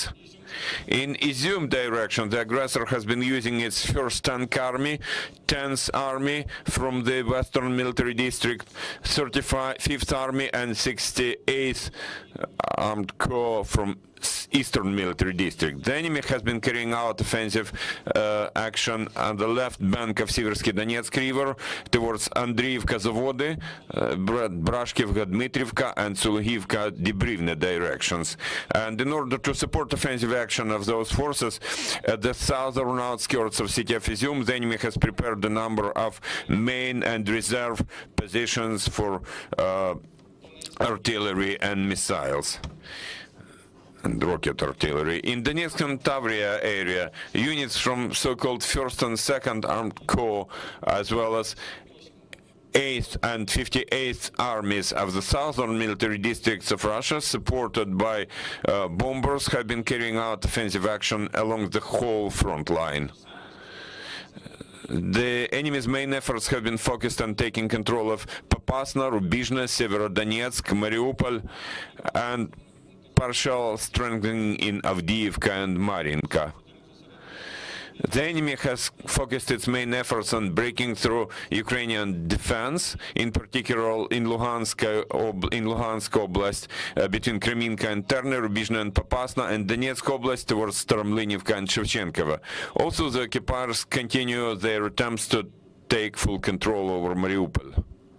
In southern Buk direction, the Russian occupiers are trying to reach the administrative boundary of Kherson Oblast and to fortify there. To that end, the enemy has replaced its units on the front line. And in order to improve its tactical situation and move towards Buk, the enemy has been carrying out offensive action around Alexandrivka. At the same time, the enemy continues civilian facilities in Mykolaiv.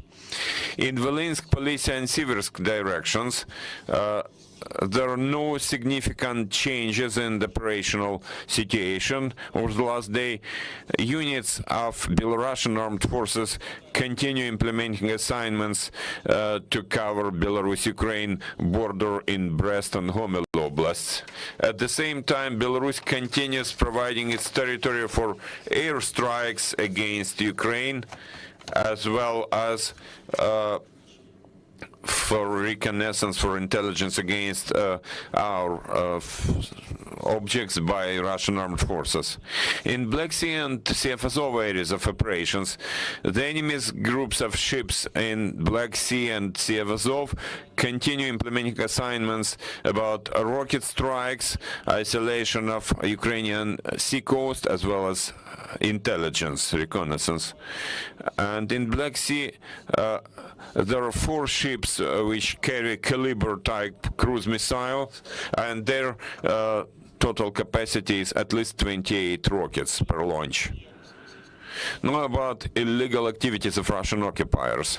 The enemy continues to block and shell humanitarian routes, which makes it impossible to evacuate civilian residents of occupied territories using green corridors agreed upon.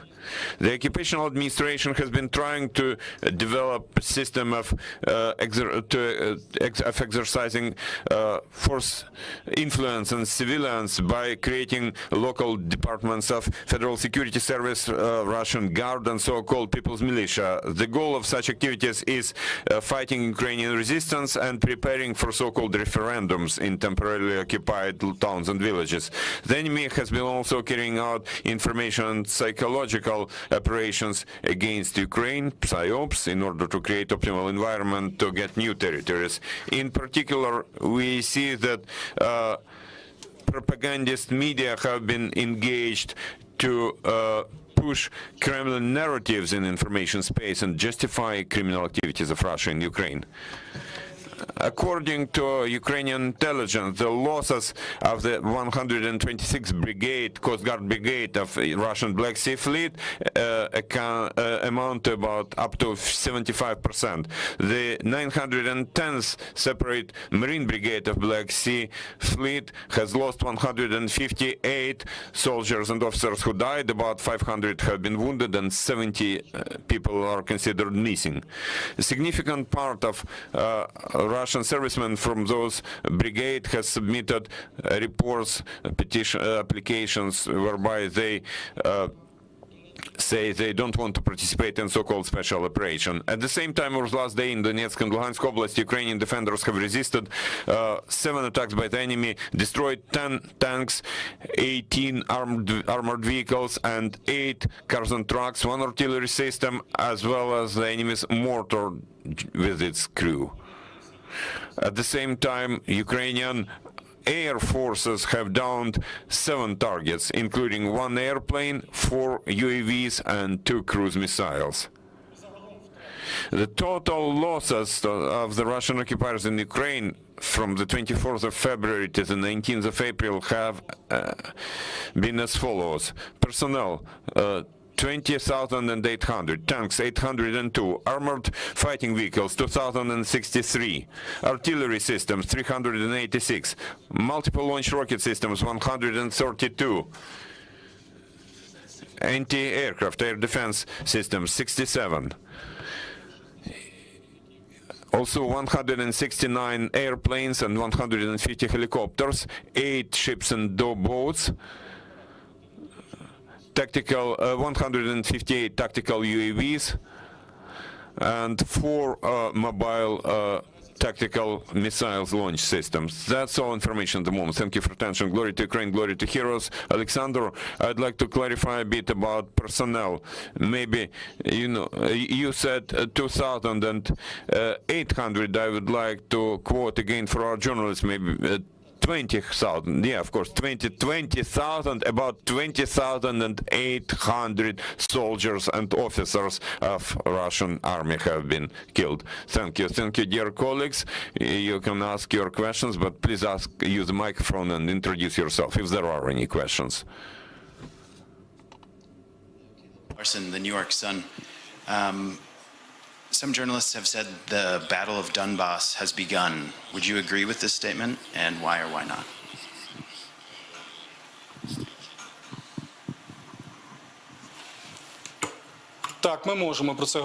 Yes, we can say so, because we see intensification of offensive actions of the Russian army along the whole front line in the east of Ukraine. Thank you. Any more questions? Thanks. One other question. Can you talk a little bit about how the military challenges in eastern Ukraine are different than the military challenges Ukrainian forces faced in the defense of Kyiv? Thanks.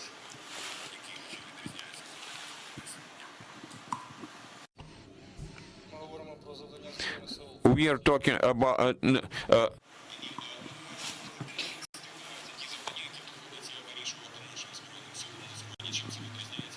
Завдання чиїх сил? whose forces, but I repeated your question that it's about challenges faced by Ukrainian army, right?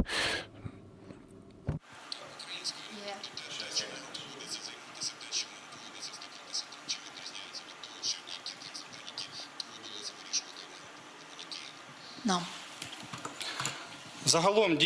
Generally, actions of Russian units do not differ that much among different areas.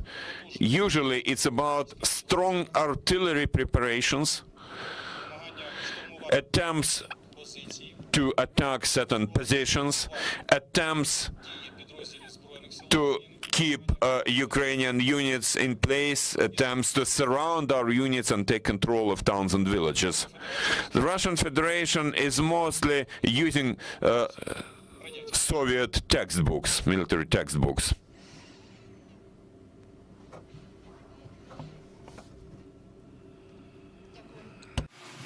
Thank you. Any more questions? Thank you, Alexander, for joining us, dear friends.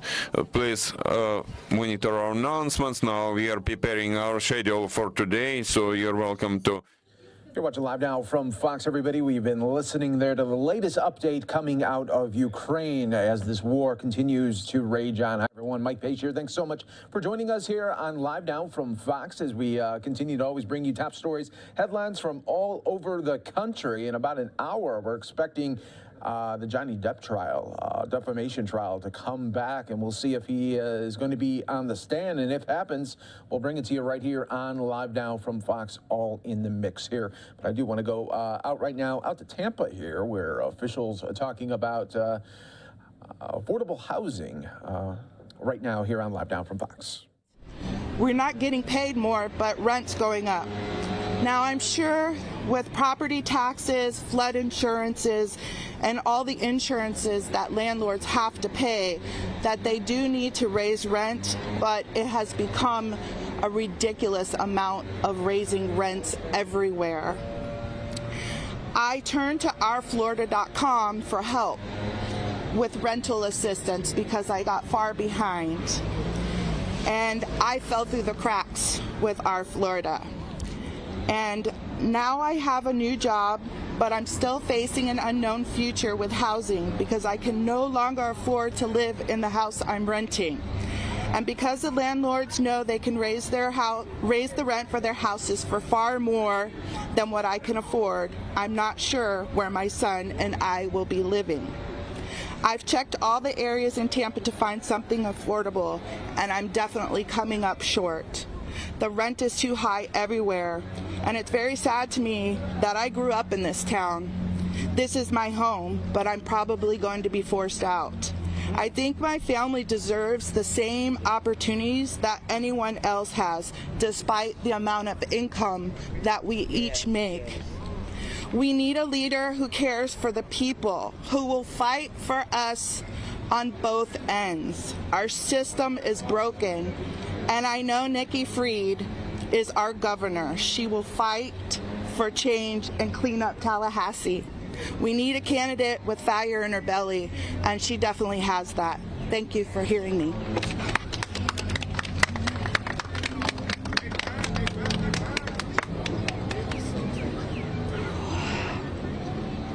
Thank you, Sunday. Very moving. Next, Miss Linda Wiggins. Hi, good morning, everyone. I'm Linda Wiggins, and I am speaking about the housing crisis here in the Tampa Bay area as a concerned citizen and a voter in Hillsborough County. I've seen firsthand and have heard personal stories about the various ways the housing crisis is impacting families. In Waimama, migrant farm workers and their children are forced to live in inhumane living conditions, in poor housing that is dilapidated, unsafe, and hazardous to their health. In Tampa, I spoke with a woman who is now homeless, like so many others, because of skyrocketing rent increases. She lives in her car and has to constantly beg friends to be able to sleep on their couch. There are other people who are living in cheap motels as their only option. People feel helpless and do not feel that enough people in positions of power care to make the necessary changes to permanently fix this crisis. We need to see change in Tampa Bay, and we need to see it now. Thank you. Thank you, Linda. Thank you. Next up, Mr. Alicia Oates.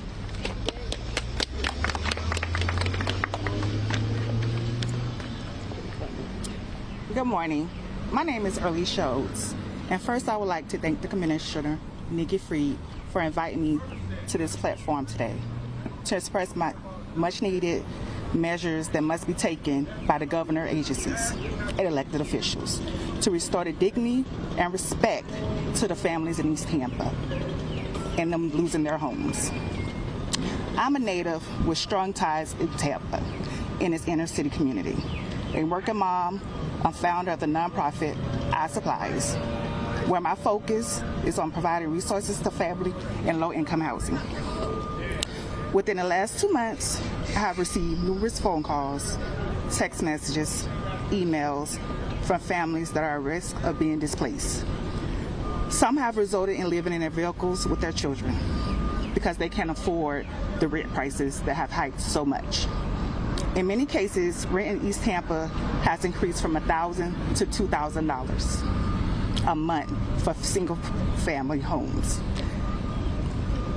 Just recently, I was challenged with seeking out resources and solutions for a mother of 4 who recently lost one of her children due to the senseless gun violence, whose rent increase went from $1,100 to $2,500 a month. After being laid off from her job because of COVID, this mom has been seeking employment for months in efforts to keep a stable home for her children, all while they are grieving the loss of a son and a brother. We also have families who live in Silver Oaks, where we are now, who are living with rats and feces coming up in their tubs and mold, and being harassed by the management for being voices and advocating for their kids. I came here today to tell you about the reality of many in our city, the reality of these mothers who have been fighting for them and their kids. I want to thank Nikki Fried for this opportunity for everyone to know that these mothers shouldn't have to struggle to live somewhere decent. These mothers shouldn't have to struggle to fight not to have rats in their homes. Thank you guys for this opportunity.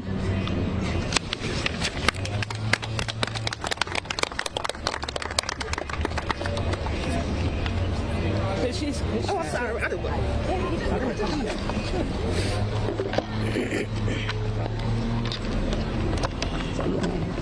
Hi, hello, I'm Bonnie Shakeen. So first and foremost, we all deserve to live better as good moms as we are. We deserve to have a good quality life. We can't keep living like this. I thank everyone for keep telling me they're sorry I'm dealing with this, but we want demands, we want out, we want vouchers, we need help. It's nothing we can do. We went through numerous of problems, like she said, for 5 years. So imagine people like Lala going through it for 12 years. It's been a long time now. And I don't know what more to do. I'm tired. I'm tired.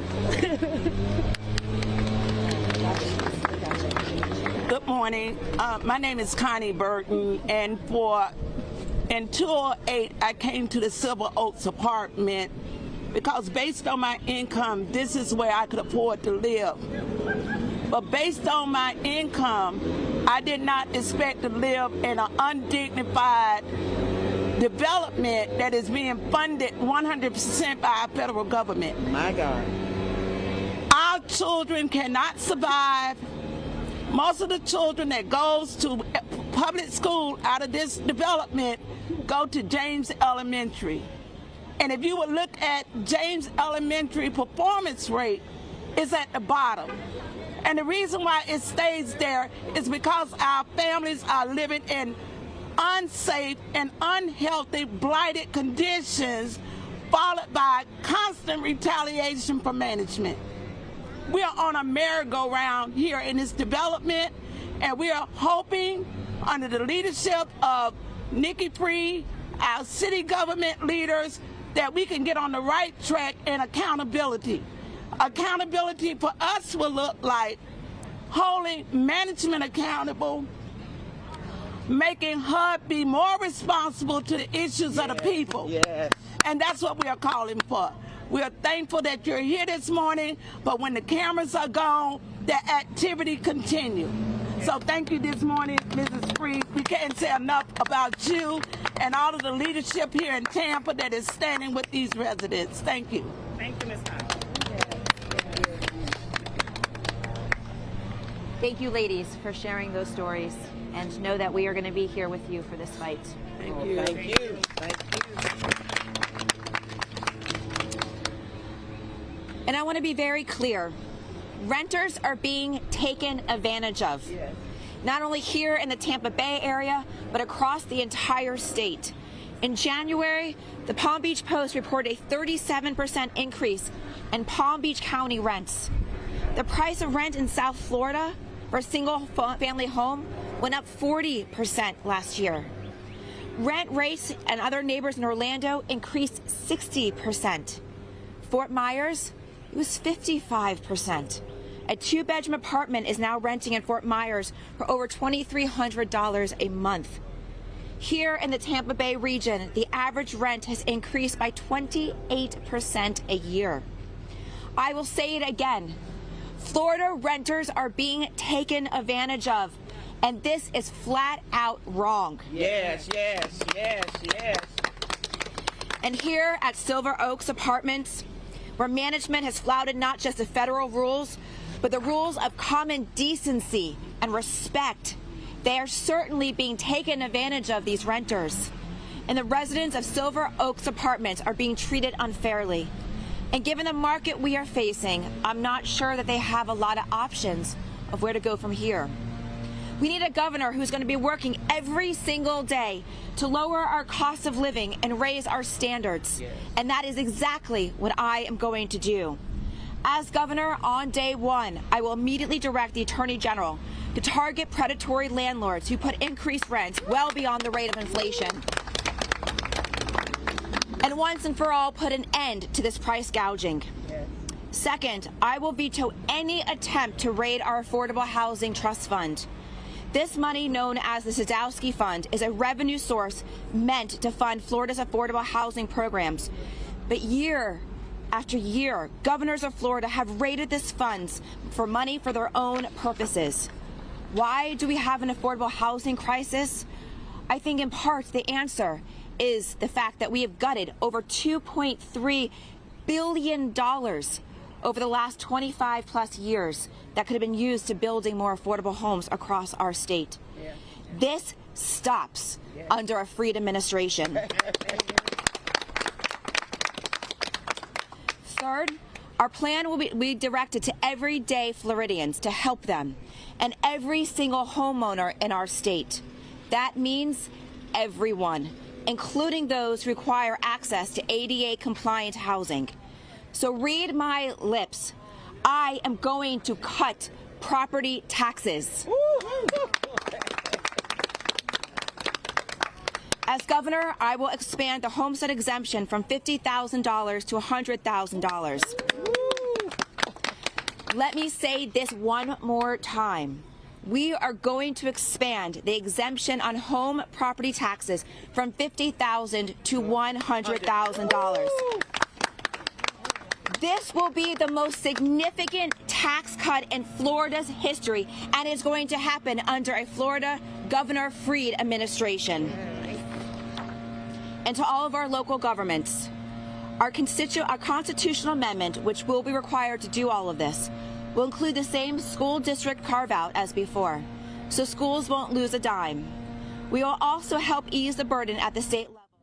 We're going to take a quick 2-minute break here for some of you on Live Now from Fox. We will let our local governments govern locally. Tallahassee, it's done. Preempting.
we heard from some of the residents, management is retaliating. Now they're threatening eviction, and starting right now, they're doing surprise inspections of the homes, and they're threatening to kick people out for things as little as child's fingerprints on the walls, stuff like that. What can be done soon? Because they're saying now, we need help now, you know. What can be done soon? So what I would recommend is that we actually engage my Consumer Affairs Division and see what we can be doing inside the Department of Agriculture and see if there's things that we can do now. And I think part of it, too, is why you all are here. You all are here to raise these issues, to make sure people in this county and this city understand what is happening here today and make sure that there are other mechanisms and other available options. But it is making sure that they're not fighting alone. Thank you. And not fighting alone means you all engaging, too. Have you seen any of the photos and videos of the conditions in those units, and what did you make of that? I have not seen these in particular, but, you know, I've lived here my entire life in Florida. I have seen slumlords. I have seen some of the conditions, and if you recall, I was a past public defender, and so I spend a lot of time with my clients hearing about their conditions that they lived in, and unfortunately that has not stopped and that has not changed and has only exacerbated the situation here today. Just want to ask you a quick question about the Tyree Sampson findings that were announced yesterday, what happened in Orlando. What is your reaction to the findings, and what's next? So we're not going to take questions on that here because this is based on housing. We can certainly talk offline. But per my press conference yesterday, we're also not taking questions on this issue. We released the report yesterday, and the report speaks for itself, and we have agreed to be absolutely above board, transparent as we get information to be able to release it. And now the next step in the investigation is, in fact, to figure out the how and why. Obviously, to implement these policies, the first step is to get elected. Yes. And I wanted to ask you about campaign finance because we've seen a lot of headlines about how much money the governor has raised, $100 million. It's kind of unheard of in state politics here in Florida. How do you plan to kind of break through that? First of all, we know that his $100 million is not being used for the governor's race. He is raising that dollars outside, mostly from the state of Florida, for his run for president in 2024, and using the people of our state in order to get there. We see every single action that this governor has taken in the last couple years is with one purpose and one purpose only, and that's to run for president of the United States in 2024. I'm with the people, and the people are with me. Money don't go. With these departments, I've reached out to HUD trying to get an idea as to what steps they would take. What authority do our state elected officials have in holding them accountable? You know, so with HUD, you know, obviously that's a federal program, and we have interaction with the federal program, and so it's one is going back and forth and figuring out what authority that they and make sure that they know what's going on and that they are in tuned and in touch with the situation and see what their actions are. As far as the actual federal programs, you know, unfortunately our hands are a little bit tied, but once it gets here to the state and you've got slumlords, there are local actions that can be taken. You mentioned everybody getting involved to change the situation here, but some people have been complaining that local politicians at the county level and at the city level haven't really responded to the complaints or talked about holding Silver Oaks management accountable. What would be your message to the local politicians that haven't done that yet? Look, listen to your constituents. Listen to your constituents. Listen to their issues. Listen to their heartache. These are individuals who are raising families, who are working, a part of our community. And as I've heard these stories similar to these all across our state, I've seen people sleeping in cars as well down in South Florida. And it is so heartbreaking to think what is happening here in our state, that the state is no longer affordable for people to live here.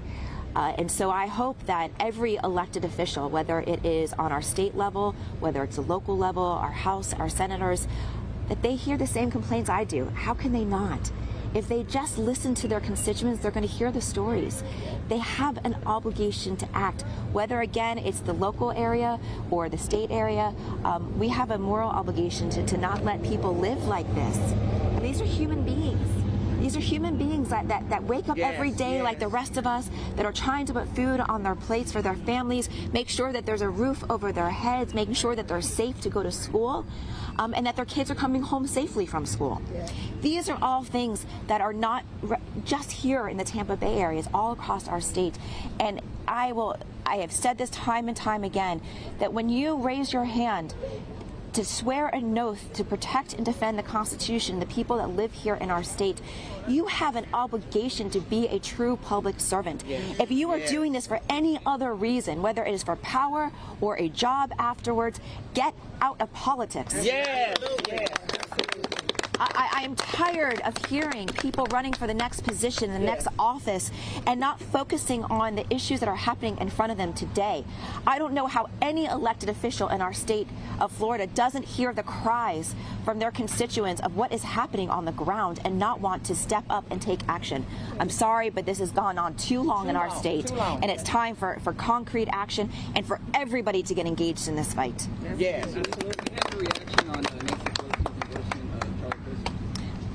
You know, Charlie obviously has friends in Washington, D.C. and has been loyal to her agenda. I'm more concerned about the people that are happening here in the state of Florida and the issues that are pertaining to them. With the time sensitivity of the inspection notice and the eviction threats, will your Consumer Affairs Division take any action in the next 48 hours? Again, we just talked about the fact that we haven't received inside the department any complaints, and so they're going through other ways. But if we can get the complaints in, you know, we will certainly look to see what we can do. All right. Thank you, everybody. Thank you. And we have, I council. I'm so sorry. We're going to take a quick 2-minute break here for some of you. Stay right here with us. More Live Now from Fox continues. She's here. Yes. But this is the issue. I expected to hear more about affordable housing.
Welcome back here to Live Now from Fox. A live look at the Dow. Love what we're seeing on the big board. Lots of green as we're up more than 380 points. Different look than what we were just seeing yesterday. Yesterday we saw quite a swing in the market. And of course, a lot of things still playing a key part, including inflation. And now we're also still keeping track of the war in Ukraine, which has also played a part here in our economy. So let's go ahead and show you what else is happening here today. Do want to let our viewers know that, yes, indeed, we are keeping an eye. This is some tape playback from earlier here this morning in Fairfax, Virginia, where we do have the defamation trial of Johnny Depp. Now, he is expected to take the stand today. This trial is Depp suing his ex-wife Amber Heard after she had wrote an op-ed where she alleged she was a victim of domestic abuse. She did not name names in that article, but of course, there had been some fallout with Johnny Depp and her afterwards. Just last week is when the trial had started. We had been inside of this, and today going to be keeping an eye closely on it for all of our viewers here with us on Live Now from Fox, as we are expecting Johnny Depp himself to take the stand here today. No time as to when or if there's other witnesses they're going to call when they can return from this break ahead of him, but we are hearing, again, he is set to take that stand here today. Along some other celebrity names to take the stand include Elon Musk and, yes, even James Franco. So we'll keep a close eye on this trial here for you on Live Now from Fox. But right now, we do have our UK Parliament members speaking. We've been listening a little bit in and out of here, but I know earlier here this morning they had been talking about Ukraine and Russia, their response. So let's go ahead, listen into that, especially since we do have our eyes on a number of other things. We'll be bringing you into more content right here on Live Now from Fox in just a little bit, but let's go ahead, listen into some of our UK Parliament members as they're speaking about assisting Ukraine and also some of the complications when it comes to reprimanding Russia for their actions. Who can ensure that this happens? Could the Secretary of State please ensure that Walsall Manor gets their own chief executive? Mr. Speaker, I do understand the point the Honourable Lady is making, but it is about what works on the ground. And my understanding is that what's happening locally in her area is about a shared management team where they're sharing best practice and trying to look at challenges together rather than any kind of formal merger. All right. Thank you, Mr. Speaker. Across the country, tens of thousands of people sit in hospital, medically fit to go home, but can't due to a lack of social care. And the Health and Care Bill should have addressed this, but didn't do. So, rather than just making us wait for more legislation, will the Secretary of State at least concede that local health leaders, be they in CCGs or in ICSs in shadow form, should be driving us locally as a matter of urgency? Mr. Speaker, this is exactly what the new integrated care systems, the ICSs, are all about. My understanding is the Honourable Gentleman sat on the Bill Committee for the bill that's currently in front of Parliament to make that a reality. Come to the Shadow Secretary of State, Jake Barry. Went straight to. Thank you, Mr. Speaker, and you clearly had a happy Easter. Look, Mr. Speaker, the fact is that the government's failure to fix the social care crisis is causing huge pressures on the NHS. As of last week, more than 20,000 patients were in hospital, fit to leave, but could not be discharged because the care isn't available. That means 22,000 patients waiting more than 12 hours in A&E each month. That means heart attack and stroke victims have to wait over an hour for an ambulance. So we're used to hearing about a winter crisis. That isn't it the case that after more than a decade of underinvestment in the NHS, a failure to fix social care, and the absence of a plan to even address the staffing challenge in the NHS or in social care, we don't just have a winter crisis, we have a permanent crisis in the NHS. Secretary of State. It's not the case at all, Mr. Speaker, and the Honourable Gentleman will know, and he does know this, Mr. Speaker, although he pretends not to, that the NHS and social care are facing unprecedented pressure because of the pandemic. He will know, as a result of the pandemic, that both in NHS settings and in adult social care, there has been a necessity for infection protection controls. He will know that staff absences are sadly higher than they have been in normal times, but the NHS is stepping forward with their colleagues in adult social care to provide whatever support that they can bring, especially with the record funding that the government is providing both to the NHS and adult social care. Jake Barry. Mr. Speaker, working with my honourable friend, the member for Hyndburn, we have been working with East Lancashire local authorities and our GP services to see if we can increase the number of face-to-face GP appointments. Will my right honourable friend, the Secretary of State, say what action he and the government are taking to ensure people in East Lancashire can see their general practitioner face-to-face? My honourable friend, Mr. Speaker, is absolutely right to raise this issue. We've heard it time and time again in this chamber that the pressures our constituents are facing in order to get that kind of face-to-face access to their GPs. We all know why the situation was particularly bad at the height of the pandemic. We expect it to improve rapidly. The percentage being seen face-to-face is increasing substantially, and that's in large part because of the measures the government has taken, including the £250 million access fund that was announced a few months ago. SNP spokesperson Martin Day. Thank you, Mr. Speaker. Integration and service improvement cannot be delivered without sufficient staff, and the only way to attract people to a career in social care is by valuing them. In Scotland, they are already paid better than those in England and Wales. And through the National Care Service, the Scottish Government will improve terms and conditions for care workers through the introduction of national paid bargaining. Has the UK Government considered following the Scottish Government's approach and commitments? Same state. Integration between the NHS and social care requires the right level and quality of workforce, both in the NHS and in adult social care. In the NHS in England, we have more doctors and nurses, more people working than ever before. In adult social care, we are recruiting at high levels, not least because of the huge recruitment campaign that we ran together with the sector, and also some of the other changes we made, including the £400 million plus of retention funding over the winter period, and the support for workforce more generally is making a real difference. Peter Bell. All right, guys, so we've been listening in just a little bit, going to try to search for that portion where they are speaking about Ukraine, and also what would they do if Russia were to continue their attacks and invasion, if they had to enter a war with Russia. So we'll bring those parts to you here a little bit later on Live Now from Fox. Still monitoring for the Johnny Depp trial, also still keeping our big board up, as now it looks like we're just a few points shy of going above 400. So let's continue things along as we bring you more content that's been taking place right now. We do have Mayor Lori Lightfoot out of Chicago talking about how their city is trying to recover from the COVID-19 pandemic. Of course, a lot of cities focused on this. Let's go ahead and listen into what her and other Chicago city leaders are saying here this morning. My experience over at the Expo was really, I think, life-changing, being able to be in a place in the Middle East where they were hosting the world's largest event.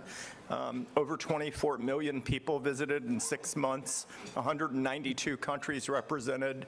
We hosted about 2,000 meetings in the 7 months that we were there, so it was a very, very busy period of time where I would say the year I learned the most in my whole life, which is saying a lot about the world's challenges, a lot about climate, food insecurity, diversity and inclusion around the world.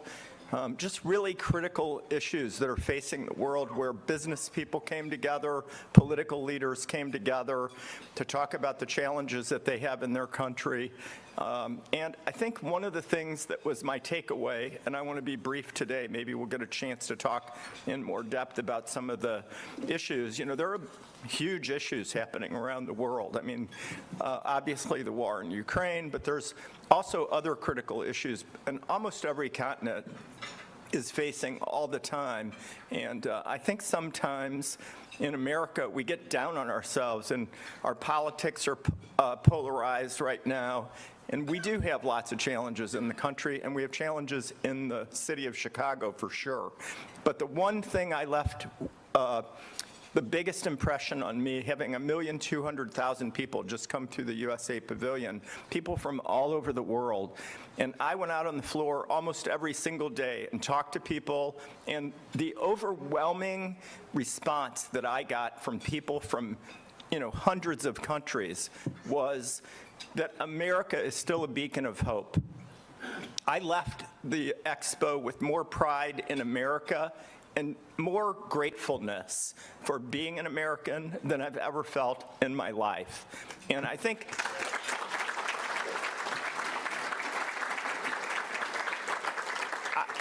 we all have a lot to be thankful for and grateful for, and sometimes with social media and kind of just the negative down on ourselves attitude, it's kind of hard to see through the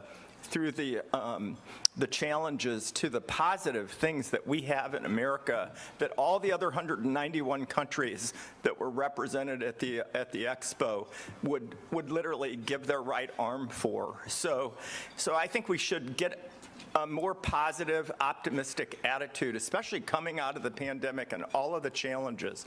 Our mayor, in my personal opinion, has done a really great job in a really tough time, and not getting the credit that she has coming. I think, you know,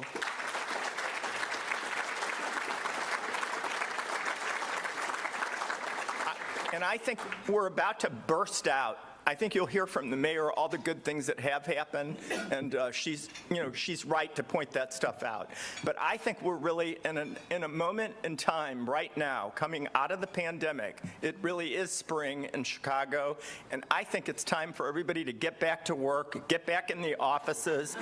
Your people aren't. Your people that are working from home are not working. Guess what? They're at the grocery store. So get them back downtown, get them in the offices, and everybody else is back to work. So it's time to get back to work, but it's also time to get rallying around this mayor and around the good work that all the people in the civic community are doing to make your lives better every single day. And let's not get down, let's get up. So with that, I would just like to welcome my friend, Mayor Lightfoot, to the podium. Thank you.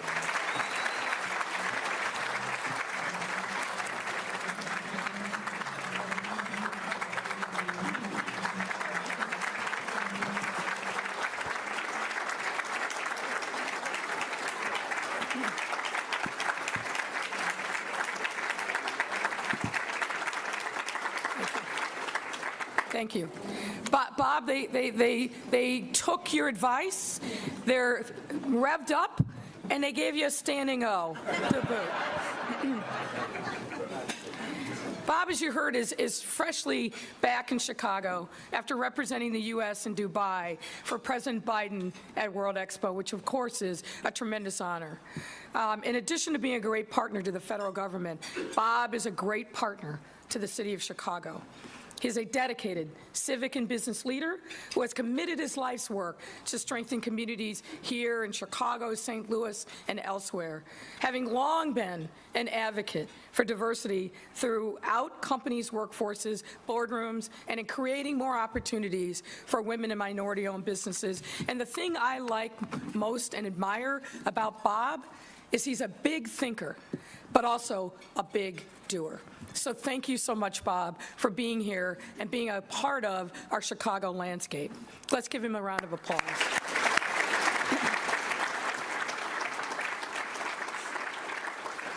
So, ladies and gentlemen, I am here to make a very important announcement, an announcement that speaks to the present and future of our beloved city. But I'm going to keep you in suspense for just a moment. Let me set the stage. Back in April 2020, I began to worry about how our city would recover from the greatest public health challenge of our lifetime. Not just the pandemic, but the related economic recession that was just coming into view as a result of the compelled shutdown of sectors of our economy in order to save lives. So in April 2020, I brought our team together and began to sketch out what an equitable and inclusive recovery would look like. In order to develop a comprehensive plan, we brought together business, labor, and civic leaders in a recovery task force led by Sam Skinner, who you all know, an accomplished lawyer, former White House Chief of Staff, and Transportation Secretary. The result was the first of its kind comprehensive COVID-19 recovery plan in the nation and became a model for other cities across the country to follow. And we've been executing that plan with fidelity.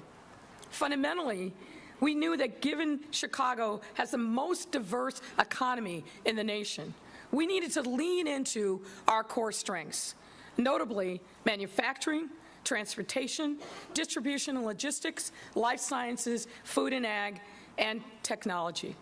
We also understood that in a time of economic difficulty, government should act as a stimulus, and that we have.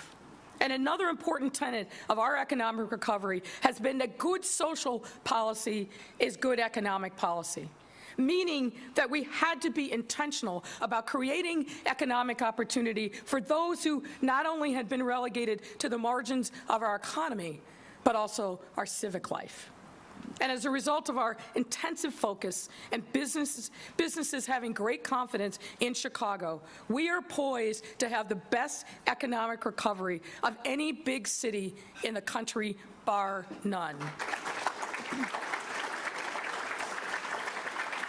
And let me share with you why I know this to be true, and let's look at some data from 2021. When compared to New York City, Los Angeles, and Houston, throughout the pandemic, Chicago maintained the lowest unemployment rate of any major city in the country, ending last year with 4.3%, which is lower than other cities. We had 9.7 billion in growth capital invested in our city last year, including nearly $7 billion in venture capital, which is double that of 2020. What this clearly shows is investors have confidence in our businesses and our economy. And by the way, the venture capital number was bigger than Seattle and moved Chicago into number 4 in the nation.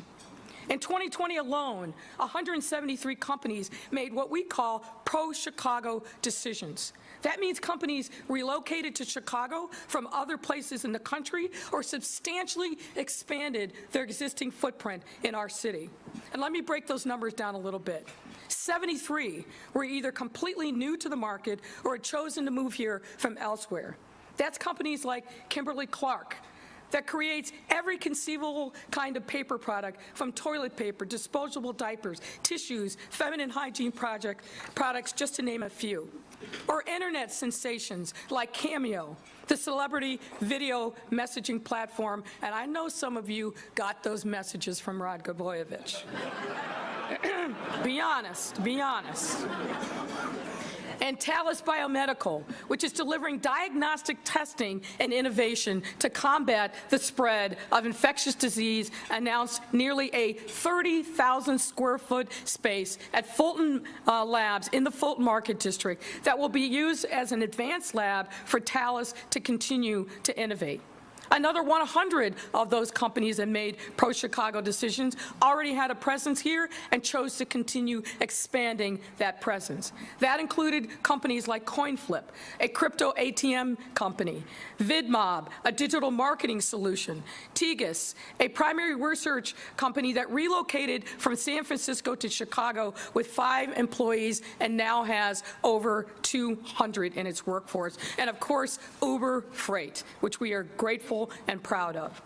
Furthermore, 38 of those 173 decisions were made to relocate on our south and west sides, with 27 being expansions and 10 being new market entrants and 1 being a relocation. We have also minted in 2021 a record-breaking 12 unicorns, companies valued at $1 billion or more. And those unicorns arose in diverse industries, from financial services to food products, software, logistics, media and information services, and many more. Another testament to the strength and diversity of our economy. Those 12 unicorns from 2021 were more than Seattle or Austin, and brings our total up to 23. This, folks, is a big deal. Mayor Lori Lightfoot speaking here in Chicago. Some of us going to be stepping away for a 2-minute break as we continue listening in on Live Now from Fox.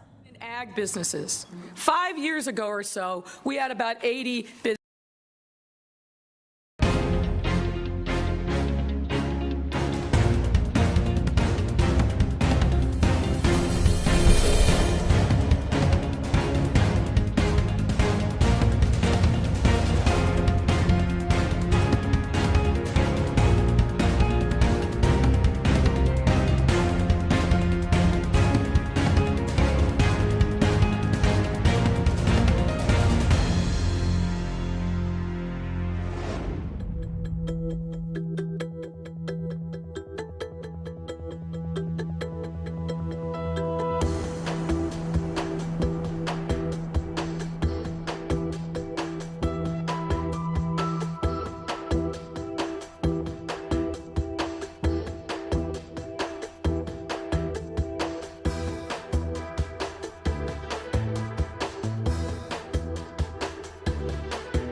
became the nation's #1 port by trade value in the fourth quarter of 2021. More businesses renewed their licenses in 2021 than pre-pandemic, 81% versus 76% in 2019. Retail traffic is up in Chicago, and retail rents went up in 2021, whereas in LA and New York, they saw decreases in both categories. Chicagoland was the #1 region in the country for construction growth. #1 in the nation, ladies and gentlemen. And here again, our peer cities like New York and Houston, for example, saw decreases in 2021 construction job growth. And there was a $2.7 billion in downtown construction project permitted in 2021. Yes, again, that's billion with a B. And ladies and gentlemen, when you see those high rises going up and those cranes in the sky, those are good paying union jobs. So you need to thank organized labor for what they have done to build our city. There is a reason why Chicago has become the #1 city in North America for foreign direct investment 8 years in a row. And the same reason that Condé Nast named Chicago the best big city in the country for an unprecedented 5 years in a row. And why in 2021 Time Out Index survey, Chicago was named the most beautiful city in North America. Now, here's a pop quiz. Raise your hand. How many of you knew most of these positive economic milestones from 2021? A few of you. For those who didn't, ask yourself, why not? Why is it that you are not hearing all the great things that are happening in our city of Chicago? Why is it that you don't know and hadn't heard before I just told you about all the amazing progress that we are making in our city to build the economy not only of today but of tomorrow, and doing it in a way that is truly inclusive and equitable? We need to own our own narrative, and we need to tell these stories so that our people understand it, our businesses continue to have confidence, investors continue to flock to Chicago, and we break through the noise. Make no mistake, we are a great city that is on the move.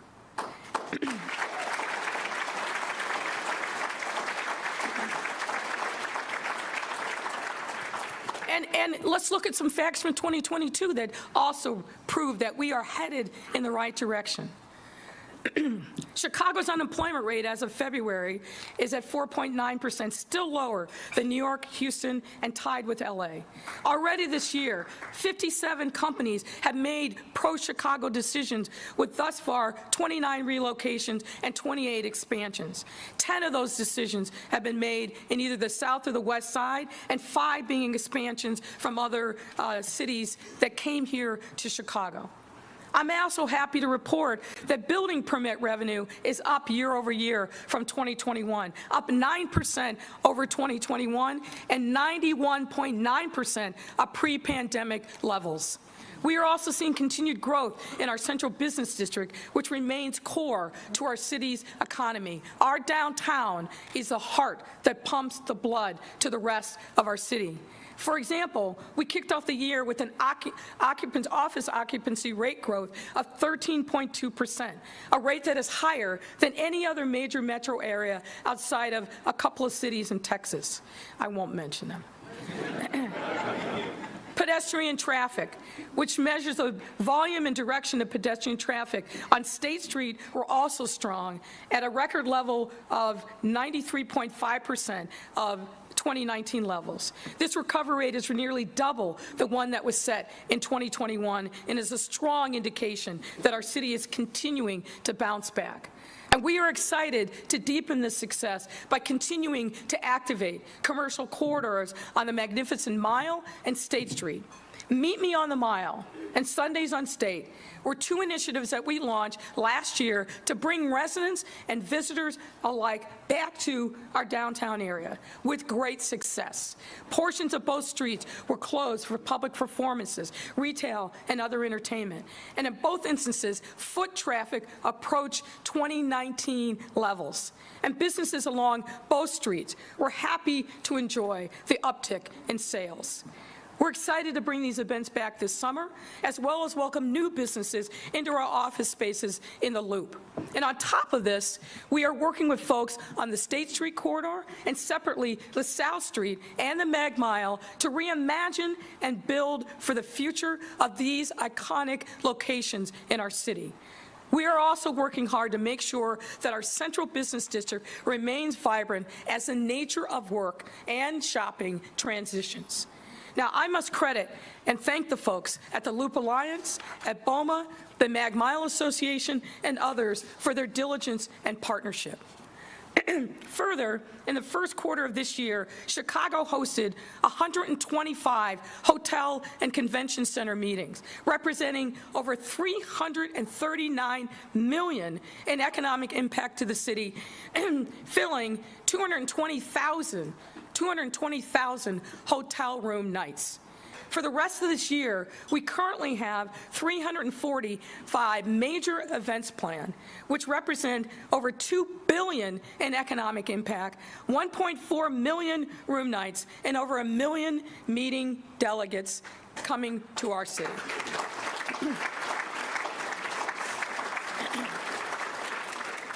And some of you know I came to Chicago for the first time years and years ago on St. Patrick's Day. So that holiday has special meaning to me. And if you came downtown for the St. Patrick's Day festivities, you know that our residents are ready to come back together and have some fun.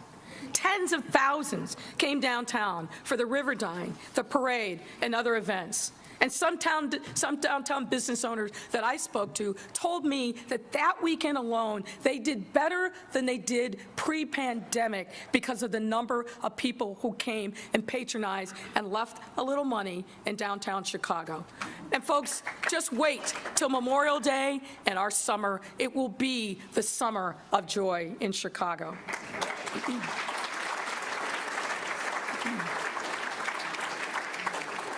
And I mentioned at the outset that good social policy is good economic policy.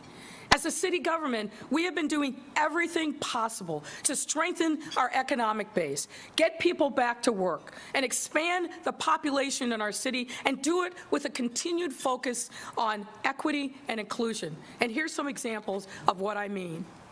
I have, of course, to start with Invest Southwest, my administration's signature economic development initiative. In our 2-year mark, Invest Southwest channeled $1.4 billion in investments in 10 underserved communities over the past 2 years, thanks again to public-private partnership. We are neighborhoods like Austin, North Lawndale, Inglewood, South Shore, West Humboldt Park, Roseland, and others to work with community to breathe new life into commercial corridors that are the front doors of these communities. We have insisted that the RFP development teams reflect the diversity of the neighborhoods in which they will be working, and they have.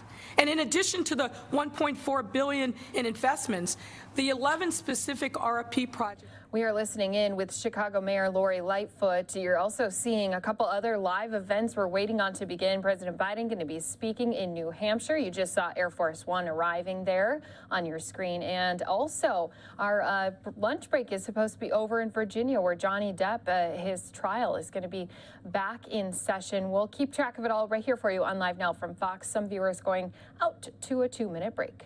Investments, some of which I will be sharing shortly.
shut off their water, all of which, in many instances, force these people out of the job market. And when I say these people, you know exactly who I'm talking about. Low-income, black and brown folks that were struggling already, we put our foot on their neck and made their lives that much harder. We needed to end these regressive practices, and ladies and gentlemen, we have. Through our fines,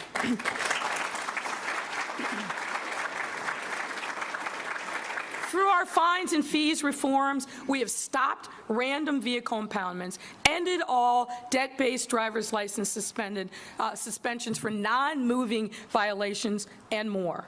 As a result, we have forgiven already $11 million in city sticker debt and $129 million in vehicle storage fees. We have also ended the inhumane practice of shutting people off from water if they fell behind in their bills. Water is a basic human right. All right, guys, I know you all saw the judge sitting down there in the Johnny Depp trial. Do want to let our viewers know we are going to be staying on top of that here for you, monitoring who's going to be up on the stand next. If we do see Johnny Depp himself called up to the stand, you can expect us to take that in full for you here on Live Now from Fox. Also going to be monitoring President Biden. He's set to speak here towards the bottom of the hour if he's running on time here. But of course, that will be something we'll also keep our eyes and ears open for. If we do see any other movements with his schedule, we'll of course stay on top of that here for you on Live Now from Fox. So until that time, let's go ahead and continue listening in with Mayor Lori Lightfoot, and soon we'll move into some other press conferences that are happening across the country. That saved businesses and jobs was our Small Business Resiliency Fund. And I got to again give credit to our CFO, Jenny Bennett, for coming up and conceiving of this program.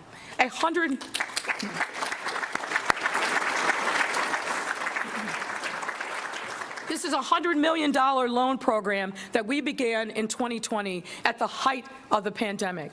We knew we had to reach those small businesses that would not qualify for federal PPP program, which in Chicago were a lot of small businesses that were unbanked or run. All right, guys, and here we have it. Johnny Depp himself is stepping up to the stand. He's going to be sworn in. You are watching this live run, unfiltered, here on Live Now from Fox. Let's go ahead, listen into that audio inside the courthouse in Fairfax, Virginia. You're here today. Yes. About 6 years ago, Ms. Heard made some quite heinous and disturbing, brought these disturbing criminal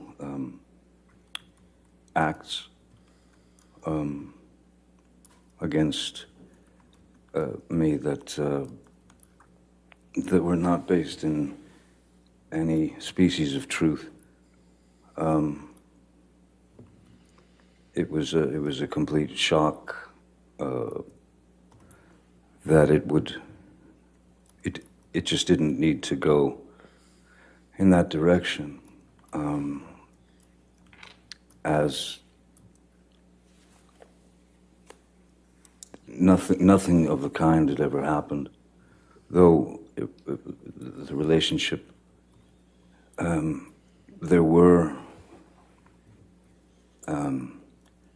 arguments and things of that nature, but never did I myself reach the point of striking Ms. Heard in any way, nor have I ever struck any woman in my life. And so at the time, because the news of this, her accusations had sort of permeated the industry and then made its way through media and social media, became quite a global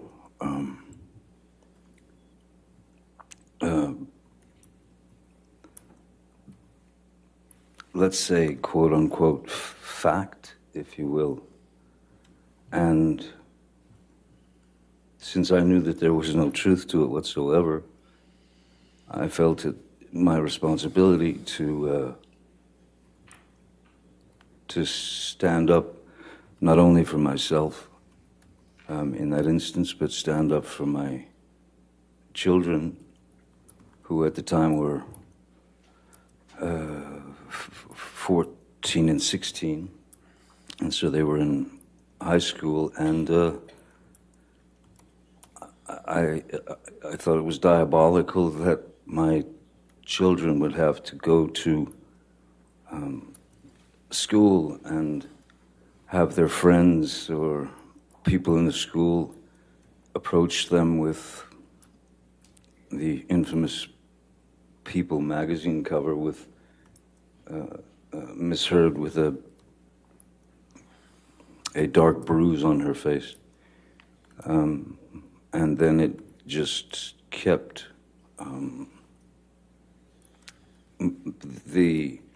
it kept multiplying. It just kept getting bigger and bigger.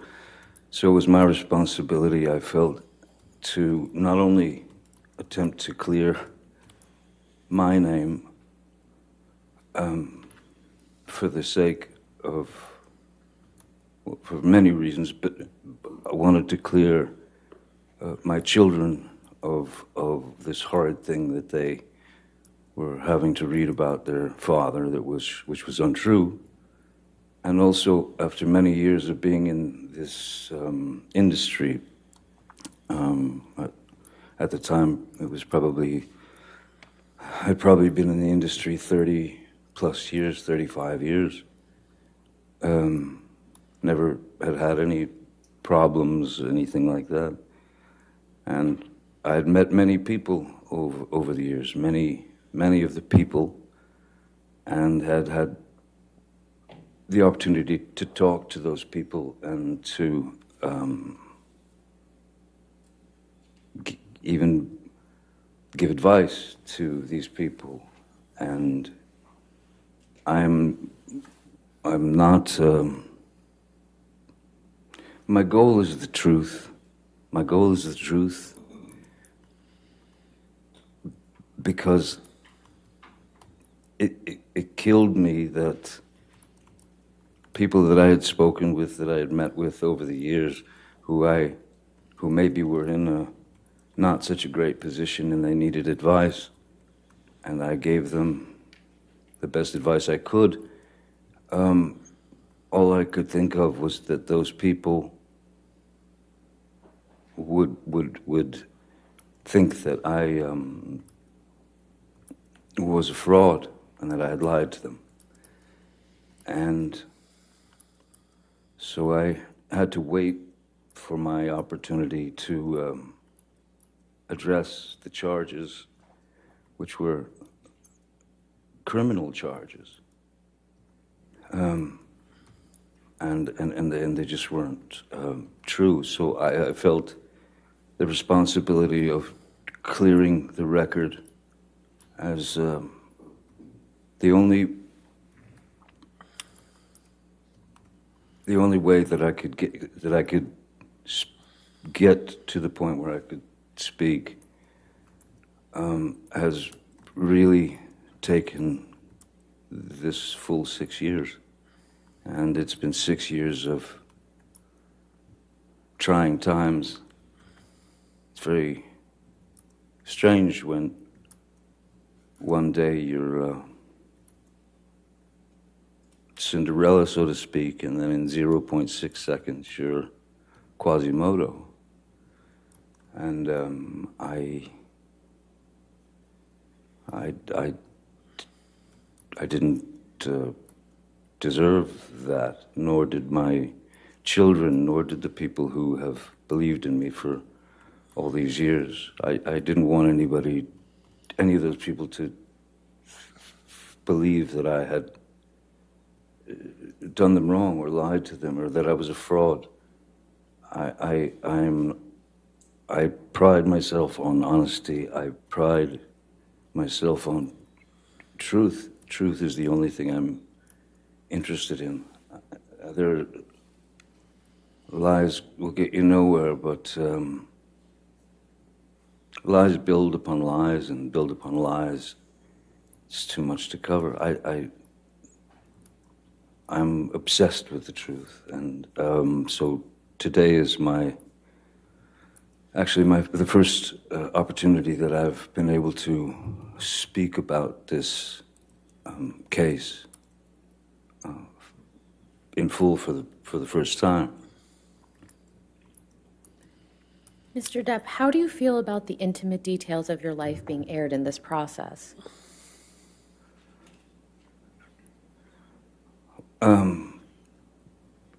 As a father, raising kids, when they were very, very little,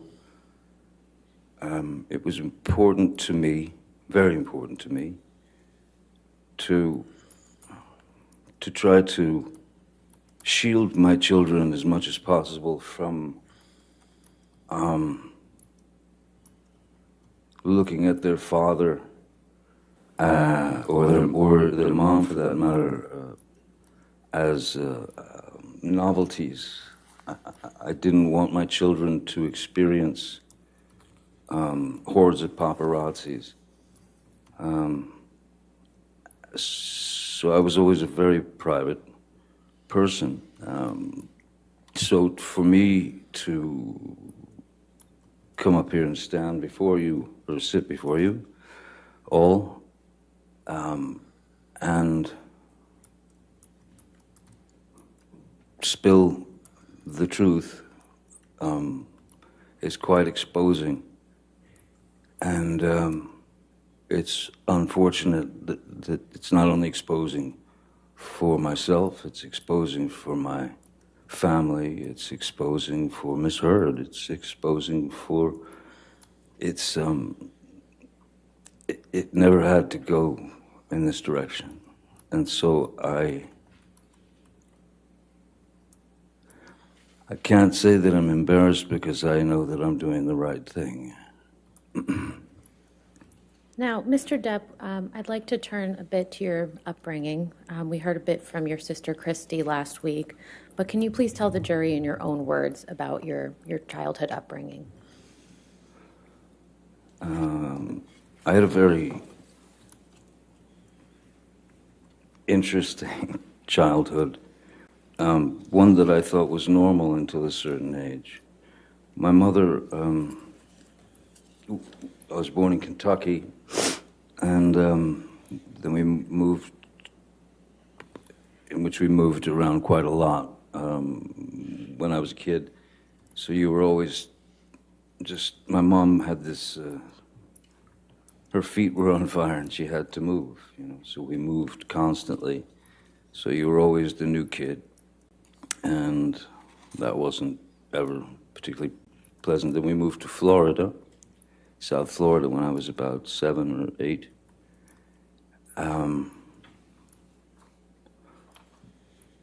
And again, moved several times. But my mother was quite unpredictable. She was very unpredictable. She was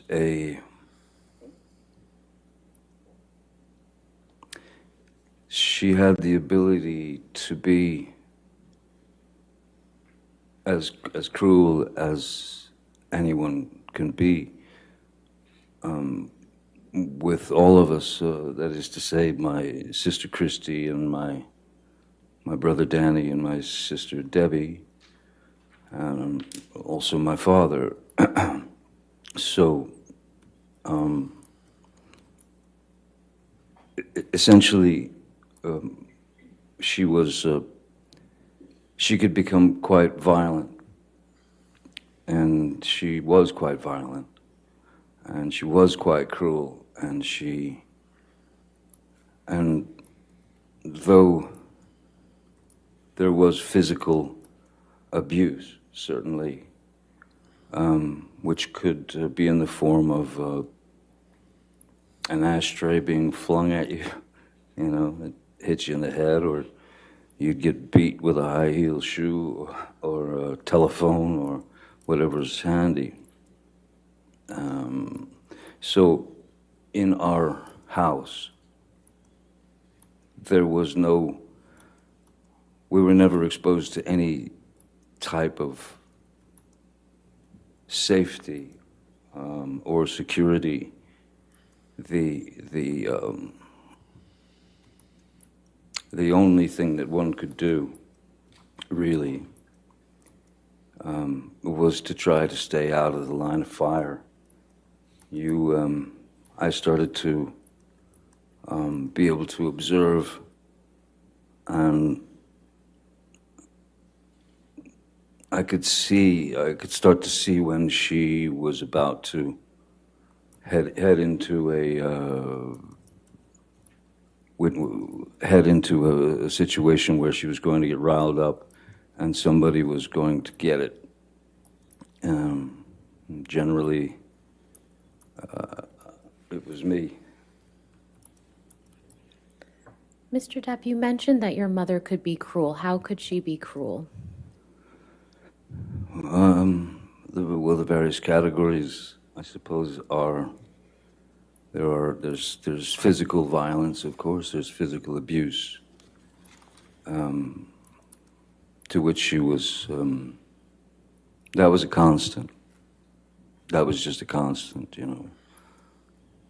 We were all somewhat shell-shocked, you know. Even if she just walked past us, you'd sort of shield yourself because you didn't know what was going to happen. Excuse me. And so there was the physical abuse, which was a constant. There was quite a lot of verbal abuse. There was quite a lot of name calling and bullying. You know, making fun of whatever defect, you know, one might have. You know, if my brother wore glasses, so of course he was four eyes, and his teeth were messed up in the front, so he was buck-toothed as well. My sister Christy,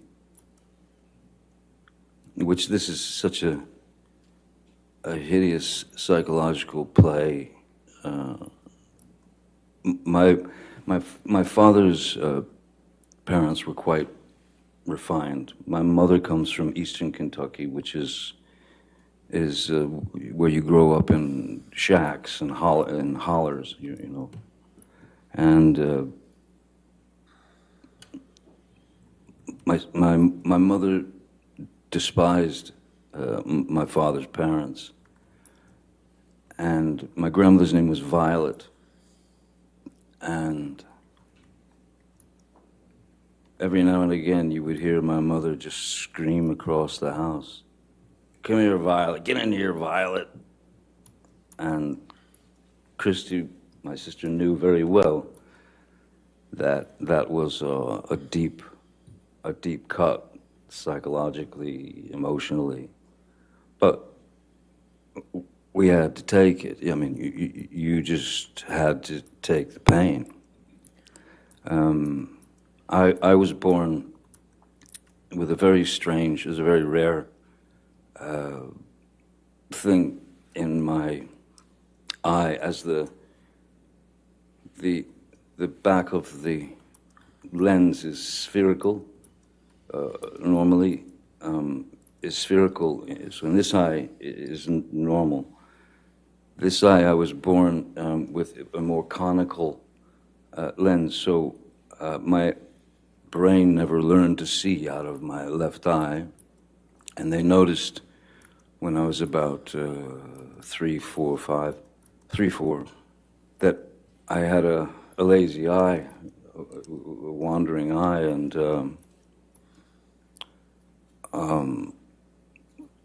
she would call me cockeye, one eye, anything she could get to demean, humiliate. I even had to wear an eye patch on my good eye to strengthen my bad eye so that it would cease to wander. It was exercising the muscles of the eye, though the brain had never learned to see. So I still, my vision in my left eye is, I'm legally blind in my left eye. But so yeah, the verbal abuse, the psychological abuse was almost worse than the beatings, because the beatings were just physical pain, and the physical pain you learn to deal with, you learn to accept it, you learn to deal with it. But the psychological and emotional abuse, that's what kind of tore us up, I think. What about your father? What was he like? My father was a very kind man. In fact, my father's still alive. He's a very kind man. He's a very quiet man. In fact, he's very shy. Not a confrontational person in any way. And when Betty Sue, my mother, would go off on a tangent toward my father, and of course in front of the kids it was no matter to her. He amazingly remained very, very stoic, and never, as she was rationing him with horrible things,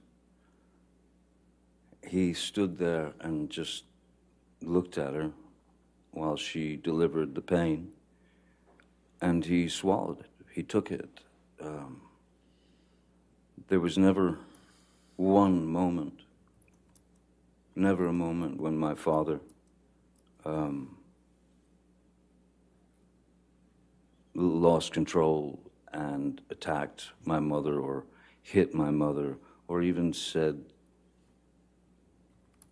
a bad thing to my mother. The things that I witnessed were, there were a couple of times when it got too far,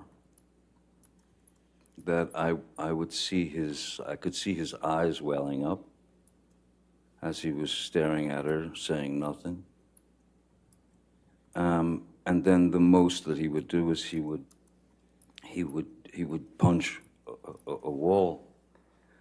I once saw him punch a wall and shatter his hand because it wasn't drywall. It was proper concrete and steel wire and rebar and things of that nature. And but still, never touched her, never argued with her.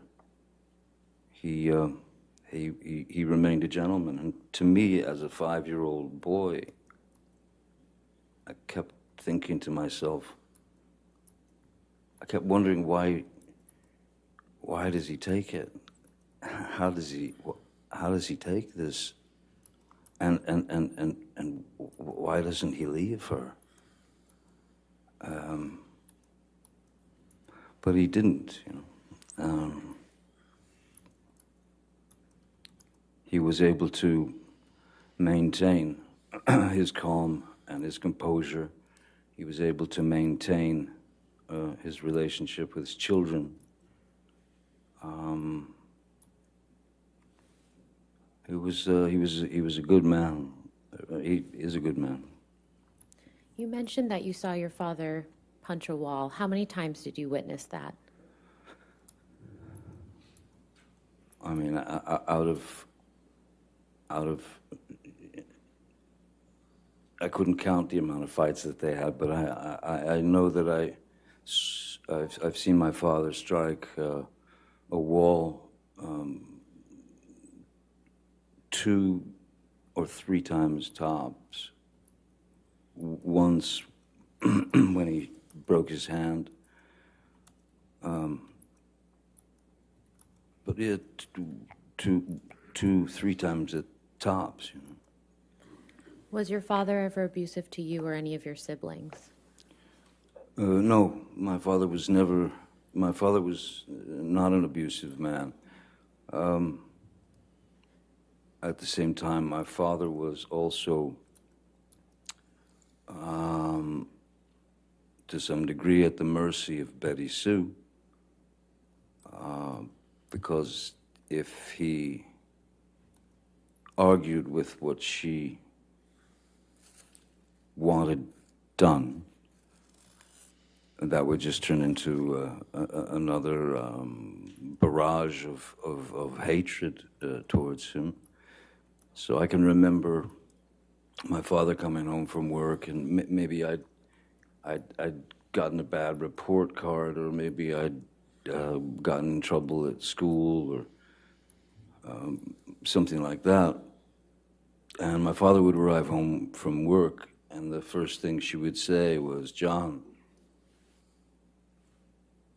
take him out there. He gets the belt. Give him the belt." And he wanted to know what it was about, so he'd take me out to the garage, and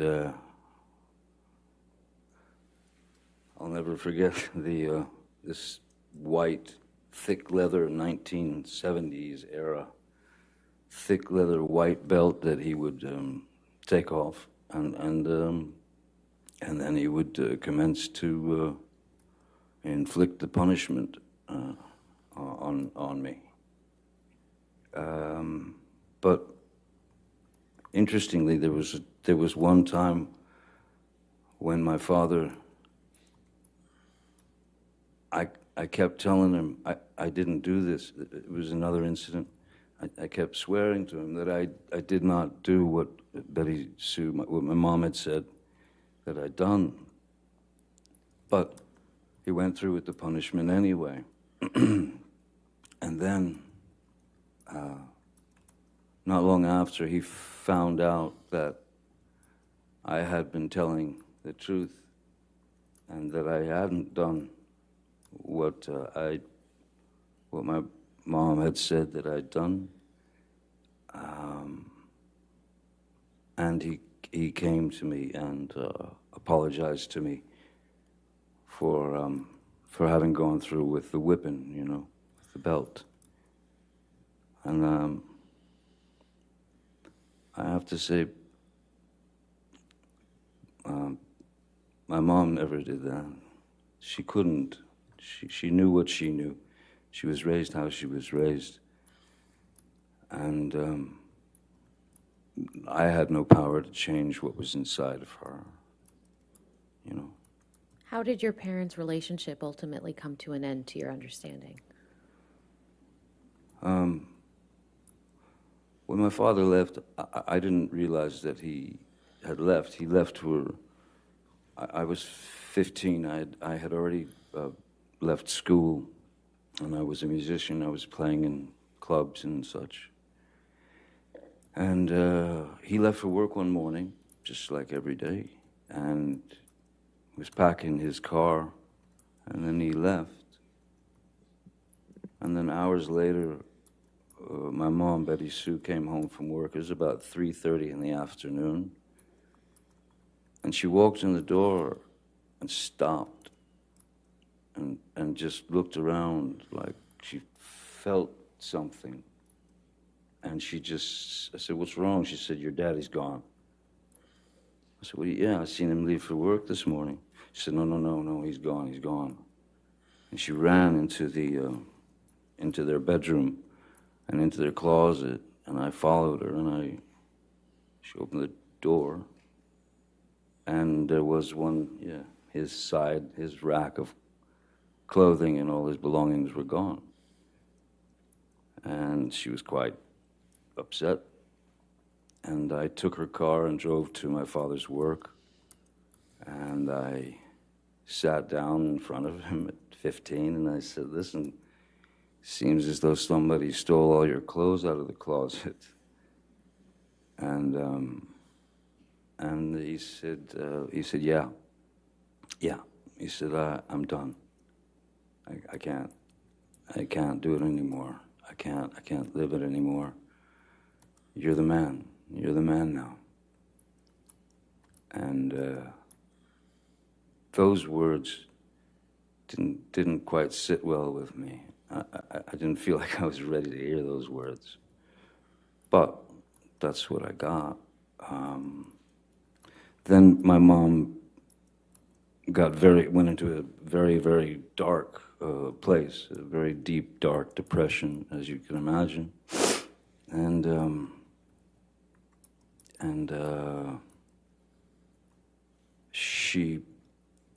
one afternoon I woke up, I'd fallen asleep, and I woke up and walked out into the living room, and I saw my mother very feebly, and like almost, it was like a slow motion crawl. If I could stand up, I could show you just what I saw. Do you mind? No, you can stand up. Thank you. I saw my mother,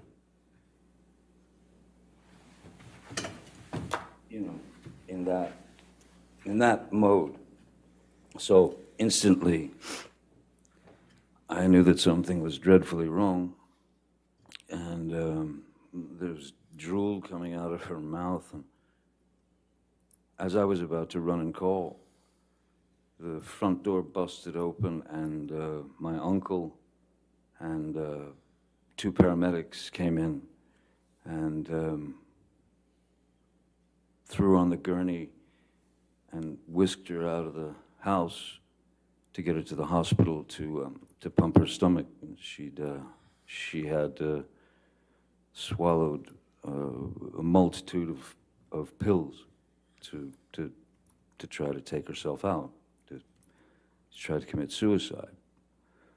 And when she got out of the hospital, she was a small firecracker of a woman. She was about 5'2". But when she got out of the hospital, the depression was so deep, she was down to she lived on the couch, and she weighed about 70 pounds. And that,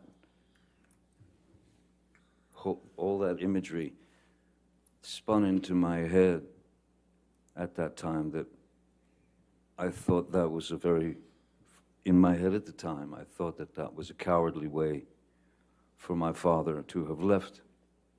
And I was deeply upset by that. Until my father and I had a conversation years later, where I asked him what really happened, how did it happen when I was older, and he told me the story. Your Honor, may we approach? Sure.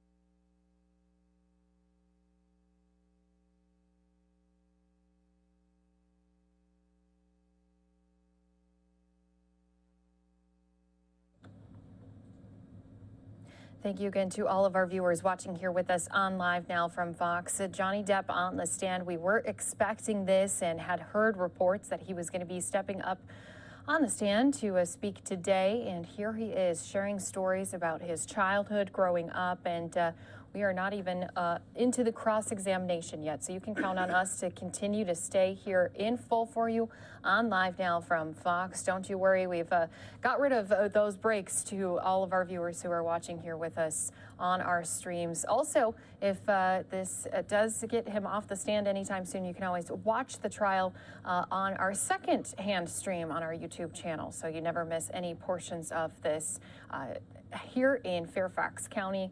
Again, this is just week 2 of what's expected to be multiple weeks. Let's go ahead and listen back in live here on Live Now from Fox. I was very disappointed in him because I started to believe that his exit was sneaky, cowardly. He didn't, when he said goodbye to me when he left for work that morning, he just said goodbye, goodbye, Bob. And I went, see you later, Pop. That was it. Until I learned the truth from him. And without getting into what your father told you, how has your impression of your father changed now? Objection, relevance. Your Honor, this is just an understanding of his perception of his family. I'll sustain the objection. Next question.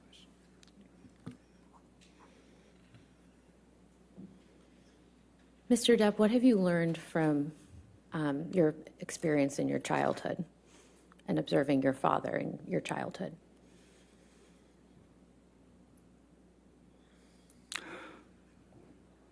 I learned that I was wrong about my first impressions of his exit from the family.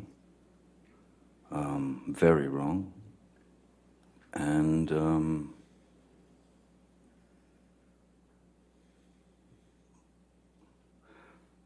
I'll tell you one thing that I learned that was one of the best lessons I believe I've ever learned in my life, ever could learn in my life, was based on my experiences as a child and what I'd seen and experienced. I knew exactly how to raise children when my girl Vanessa got pregnant. I knew exactly how to raise children, which was to do the opposite of what they did, of what Betty Sue did. Never raise your voice in front of the children, never.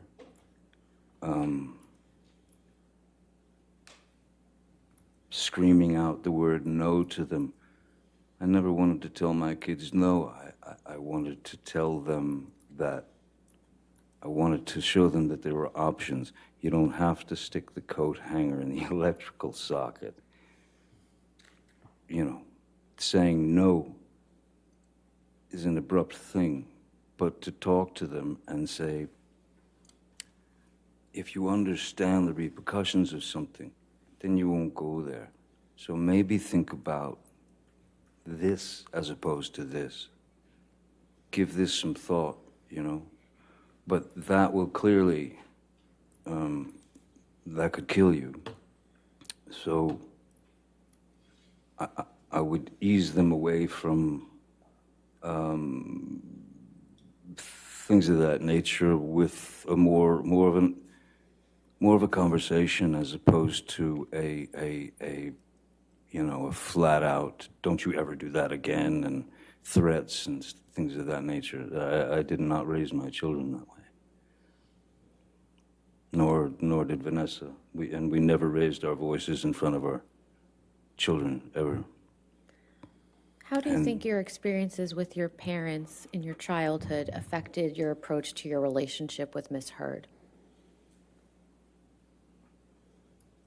I'm sorry, one more time. How did your experiences observing your parents as a child affect your approach to your relationship with Miss Heard? Well, in the beginning of my relationship with Miss Heard, there was from what I recall and what I remember, she was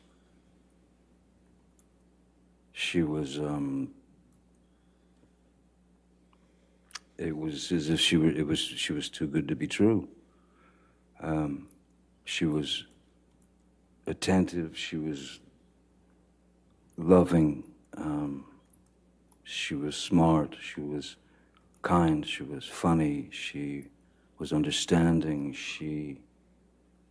and we had many things in common, certain blues music and, well, music, literature, things of that nature. So for that year or year and a half, it was amazing. There were a couple of things that,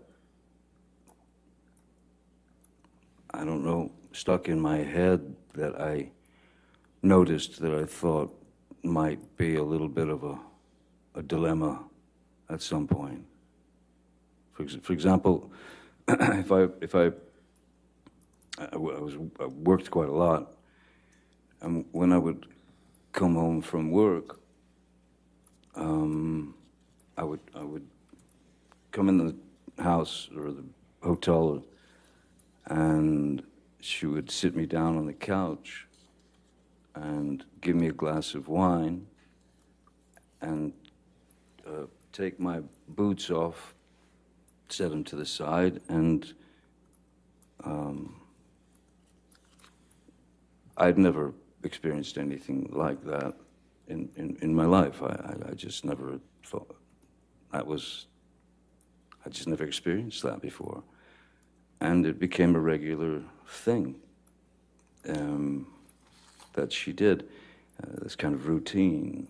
And I remember one night I came home from work, and I think she was on the phone or something, or busy. She was doing something, and so I sat down on the couch and I took my boots off, and suddenly Miss Hurd approached with this look on her face that she just said, "What did you just do? What did you do?" I said, "What do you mean?" "You took your boots off." I said, "Yeah, yes, I did. You were busy, you know." No, that's my job. That's what I do. You don't do that. I do that." "Okay, all right then." And then she said, "Let me get you a glass of wine." And she brought me the glass of wine. But I did take pause, of course, at the fact that she was visibly shaken or upset that I had broken her rules of routine. I thought that strange. And then once you notice something like that, then you start to notice other little tidbits and things that come out. And then within a year and a half, she had become this another person almost. Mr. Depp, we're going to talk about Ms. Hurd in a couple minutes, but I'd like to first talk about your career in Hollywood. And so could you please tell the jury how you ended up acting in the first place? I ended up acting by accident. I was a musician, and I'd moved out to Los Angeles with my band when I was 20 years old. And then there were a couple of things that happened in the band where the band split up, and I remember I was filling out job applications, and then Nick, with a friend of mine who happens to be, he was an actor, less known then than he is now, Nicolas Cage. And I was filling out job applications at any, video stores, clothing stores, anything, just to be able to pay the rent. And Nick Cage said, you know, why don't you meet my agent, you know, because I think you're an actor. I think you could be an actor. And I said, look, I'll meet anybody, you know. I'll do anything at this point. And so he sent me to his agent, Eileen Feldman, and I met with her. She sent me to read for a casting director named Annette Benson, who was casting a film called The Nightmare on Elm Street.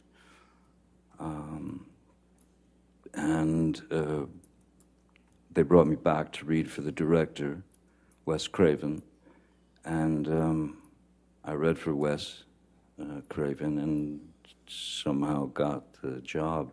But I mean, I was by no means an actor. I didn't have any desire to be an actor. I was a musician. But the fact that these people were going to pay me what I found to be a ludicrous sum of money, which was it was kind of the SAG minimum. It was $1,284 a week, which I mean, you know, I'd never seen that kind of dough before in my life. And so I suddenly, you know, and then I did some other couple of dumb movies because I still, in my mind, I was a musician, and this was just a way to pay the rent, pay the bills, live. Then suddenly I found myself on that road. I had been placed on that road as an actor, and then one thing led to another from film to film, and then I was cast in a TV series called 21 Jump Street when I was 22, I believe. Mr. Depp, between the time that you were cast in Nightmare on Elm Street and you were cast in 21 Jump Street, how did you enjoy acting during that time? It was foreign to me. It was foreign to me, but I didn't have any great ambition to be an actor. I'm a naturally, normally, I've always been quite a shy person. I've always been quite introverted. And so there was a very strange metamorphosis from being one of four, that is to say, one of four in a band where you have this fraternity or this brotherhood, and you're out there fighting the world together to try to get that record deal or whatever you're looking for. And when I got on the series and my life started to change in various ways, that is to say that people started to, you know, you go into a restaurant and you'd see people whispering and pointing and all that. I was very uncomfortable with it. I was very uncomfortable with it, and I didn't like it.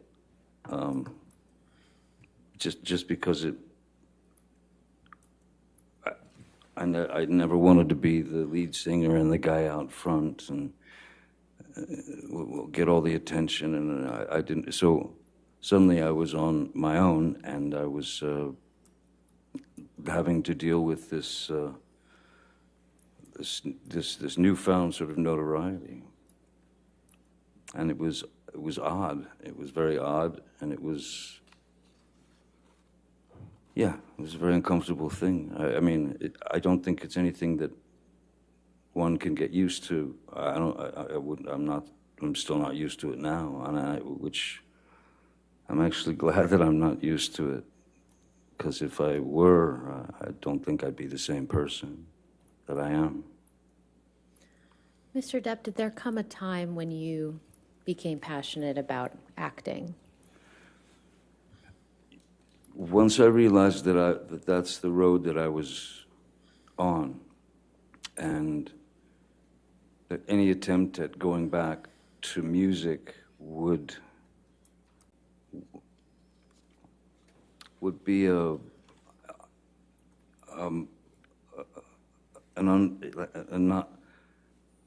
would have been.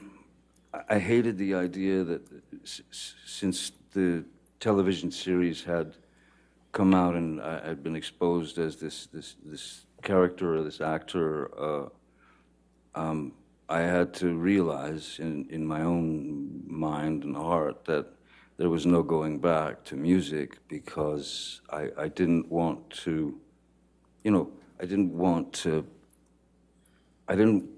to use whatever amount of success that I had attained from the TV series and that sort of thing. I didn't want to use that to influence, some career in music. I had far too much respect for music than to just become what they wanted me to become, which was a teen idol or a teeny, that sort of thing. I fought that with everything in my being. So once I realized that music was no longer an option, then I began to study at various places. The Loft Studio, which is now long gone, in Los Angeles. I studied with some other teachers, Saunders Seacat. I read all the books that you could read, and all that was great, but you realize that the only way to learn, or the only way to learn how to, it's not act necessarily, the only way to learn how to react and behave, because it's just behavior and it's reaction, was to do it. It's on-the-job training. It's trial by fire. So I did my best to work up my own approach towards a character and such. And what were a couple of the first few projects that you worked on where you were really able to implement that approach? I would say I would say that the first film that I had done that I really took, where I really felt, okay, I've done the work, I know what I need to do. I would say that was where I considered myself an actor, I suppose, was when Oliver Stone cast me in Platoon in 1986. How did you come to be cast in Pirates of the Caribbean? Well, that's many years later, but I had been, Disney had offered me a film called Hidalgo, when it was about a man and his horse in the desert and stuff, and I read the screenplay, and I just didn't think it was for me. But I wanted to have a meeting with them because at that point I had a 2-year-old, 2.5-year-old daughter, and so, or 3, and for 3 years I watched nothing but animated films, cartoons from Tex Avery to Bugs Bunny to that was all I watched with my little girl. And I received the screenplay for Pirates, and it was I somehow in my mind I saw this opportunity, like a way to mesh characters like cartoon characters. For example, Wile E. Coyote gets a boulder dropped on his head, and he's completely crushed, but they cut to the next scene, and he's just got a little bandage on his head. So I started thinking about the parameters that were available to cartoon characters, and if they were available to cartoon characters, and nobody ever asked a question, whether you were 5 or 95, you didn't ask a question. Oh, Wile E. Coyote, of course he's still alive. So I tried to incorporate these kind of ideas into the character of Captain Jack Sparrow, so that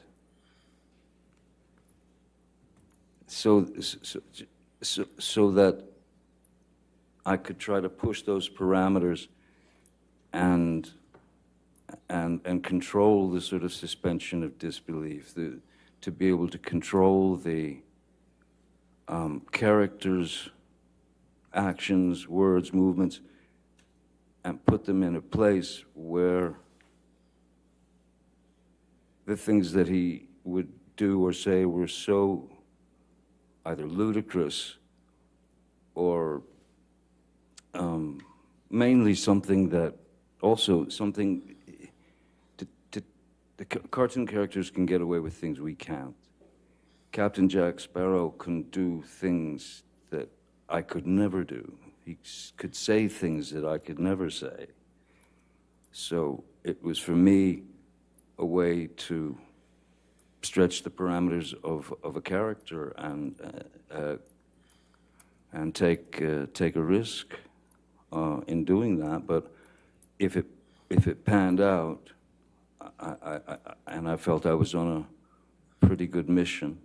If it panned out, I thought that it might be a character who would be accepted by 5-year-olds and 45-year-olds and 65-year-olds and 85-year-olds, and in the same way that Bugs Bunny is, You mentioned believed. You mentioned that you received the script. When was that? I'm sorry?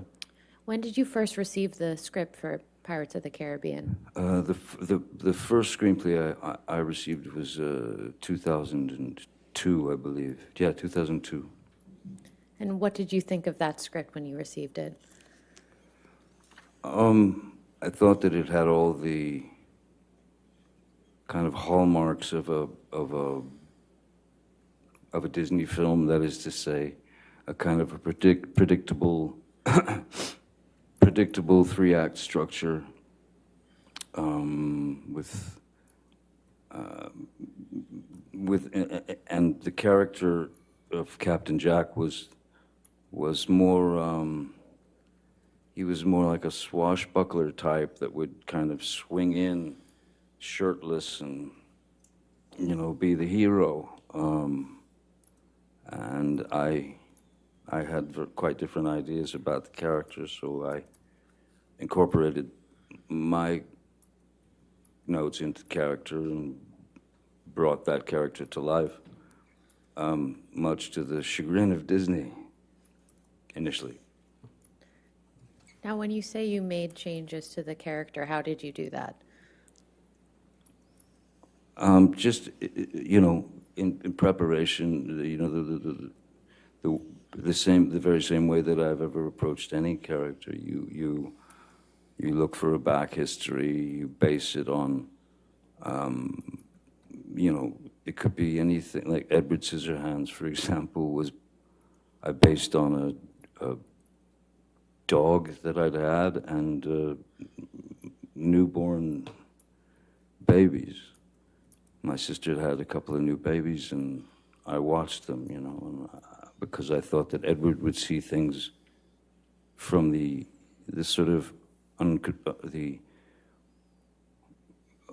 from a place of innocence and not knowing exactly what things meant or were, and also that look of a pure, innocent child when they experience something for the first time. Those were the two main ingredients that I thought would serve the character. And with Captain Jack, again, the cartoons, you know, the Pepe Le Pew, it's like making a soup, you know. It's ingredients. It's just ingredients. There's some Pepe Le Pew in there. There's some Keith Richards in there. There's a bit of a, you know, I figured this is a guy who's been on the sea for the majority of his life. Quite possibly his brains may have been scrambled a bit by the sun. And also I thought that he'd been on the sea for so long that he had his sea legs, but when he got on land, he just didn't have his land legs. So he could never quite stand still. How did the film ultimately turn out in your view? I didn't see it. But I believe that the film, well, I mean, the film did pretty well, apparently, and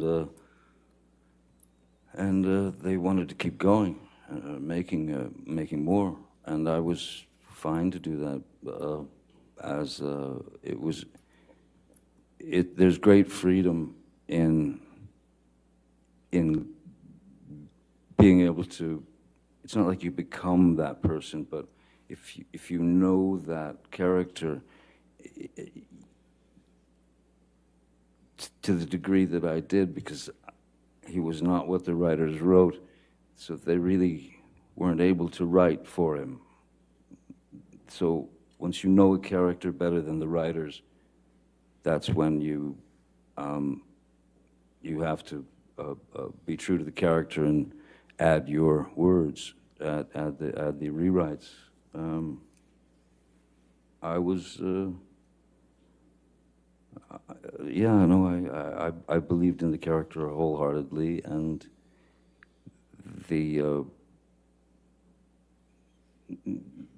initially the Disney folks were somewhat upset. Now, you mentioned that the film was, to your understanding, a great success. How did your life change after the first Pirates of the Caribbean movie came out? Though I'd been around for many years already, and people knew who I was and all that. After Pirates 1 came out, there was a completely different. It was a completely different way of life was being sort of. You know, my family and I were being plunged into. That is to say, you know, at our house in Los Angeles, you would have people trying to climb the gates to get in to see Captain Jack Sparrow. You would have people trying to bust in the gates dressed as Captain Jack Sparrow. You would have and follow you and your family. So that was the moment when there was no other way but to we had to hire more security guards, and I was certainly worried for my kids' safety. And so then that's when instead of just the one guy there became several security people because I wanted to make sure that my kids were safe when they went to school or when they went to Disneyland or when they went to the mall or whatever. So yes, more security and, then just getting followed, by hordes of paparazzi and things like that. I've had worse jobs, certainly. I can't complain about it. But, after a while you realize that anonymity has left the building a long time ago. Anonymity's gone. And that's an odd thing to deal with. When you you can't just drive down to the diner and get a cup of coffee or something. It's not possible. It turns into something else altogether. So it's, it's acceptance. And of course there's a bit of sacrifice involved. I can't complain about the work that I've been given. I can't complain about any of that. I have no right to. But it does make you have to think very creatively when you've got little kids about how to take them to the park or, to the swings or to the this or that or movie or, it becomes a strategic mission. And that's what happened after Pirates. Now, you mentioned your family. Who did your family consist of at that time? Vanessa, Paradis, the mother of my children, who we were together for 14, 15 years. Myself, our daughter Lily Rose, and our boy Jack. Now, you mentioned hiring more security. Did you already have a security team at the time that Pirates of the Caribbean came out? Yes, because there'd been more films prior to that. A number of films prior to that. So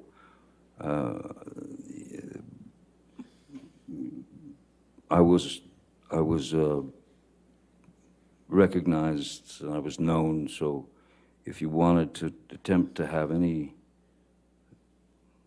experience that might be normal, you sort of had to have somebody around to get you out of a squirrely situation should it arise.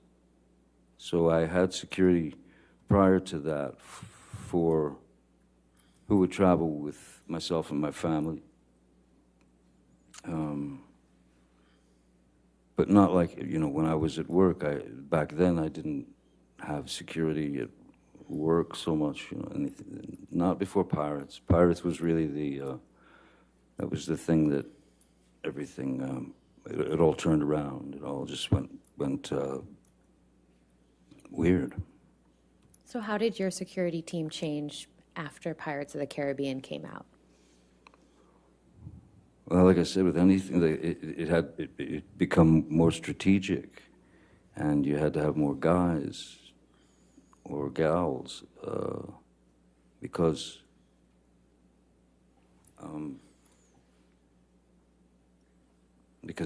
if Vanessa, for example, she worked in France quite a lot, and if she was in France, and I was in LA with the kiddies, then and working, security would basically pick my kids up at school or whatever and bring them home.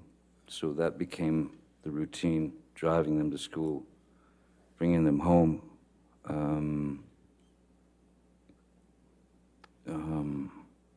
So yeah, and then if I went somewhere, it just, the security guards kind of multiplied because you needed to protect your street, your house, your kids. Endless. So after Pirates of the Caribbean, who has been on your security team? Jerry Judge was with me for, oh boy, over 20 years. Jerry Judge we've mentioned it before. He, it was a year or two ago. Jerry would go on film sets with me. He would do reconnaissance missions. You know, that is to say, he would go to a country before we would go there, make sure all the hotel rooms were all taken care of and such. Or when I went on tour with, say, the Hollywood Vampires, which is a band that I played with, he would come on the road with me with another security guard. So there was Jerry Judge, there was Malcolm Connolly, who's been with me for 20 years or more, Leonard Damian, Sean Bett, Travis McGivern, Mark Gibbs. I mean, there are a few. Are all of these security personnel still with you today? Jerry has gone on to somewhere else. Jerry passed away from cancer, so Jerry made his exit. But the majority of those, I believe all of those fellows are still with me, yes. When did Mr. Judge pass away? I believe it was two years ago, roughly. Maybe a little less than 2 years ago. Now I'd like to go through a couple of the names that you just mentioned. What is Malcolm Conley's purview in the realm of your security team? What is his role? Exactly, yes. Well, now that Jerry is, Jerry and Malcolm had worked together for a very long time, so I'd met Malcolm through Jerry.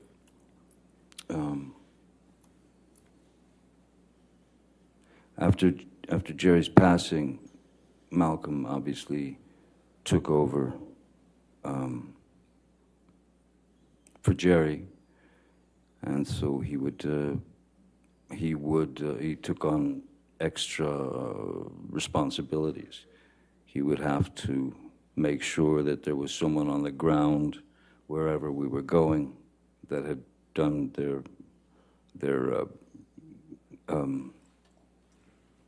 recon, you know, the reconnaissance, and to make sure that everything was set up by the time we got there, and that it would be a straight shot into the hotel without a gaggle of paparazzi.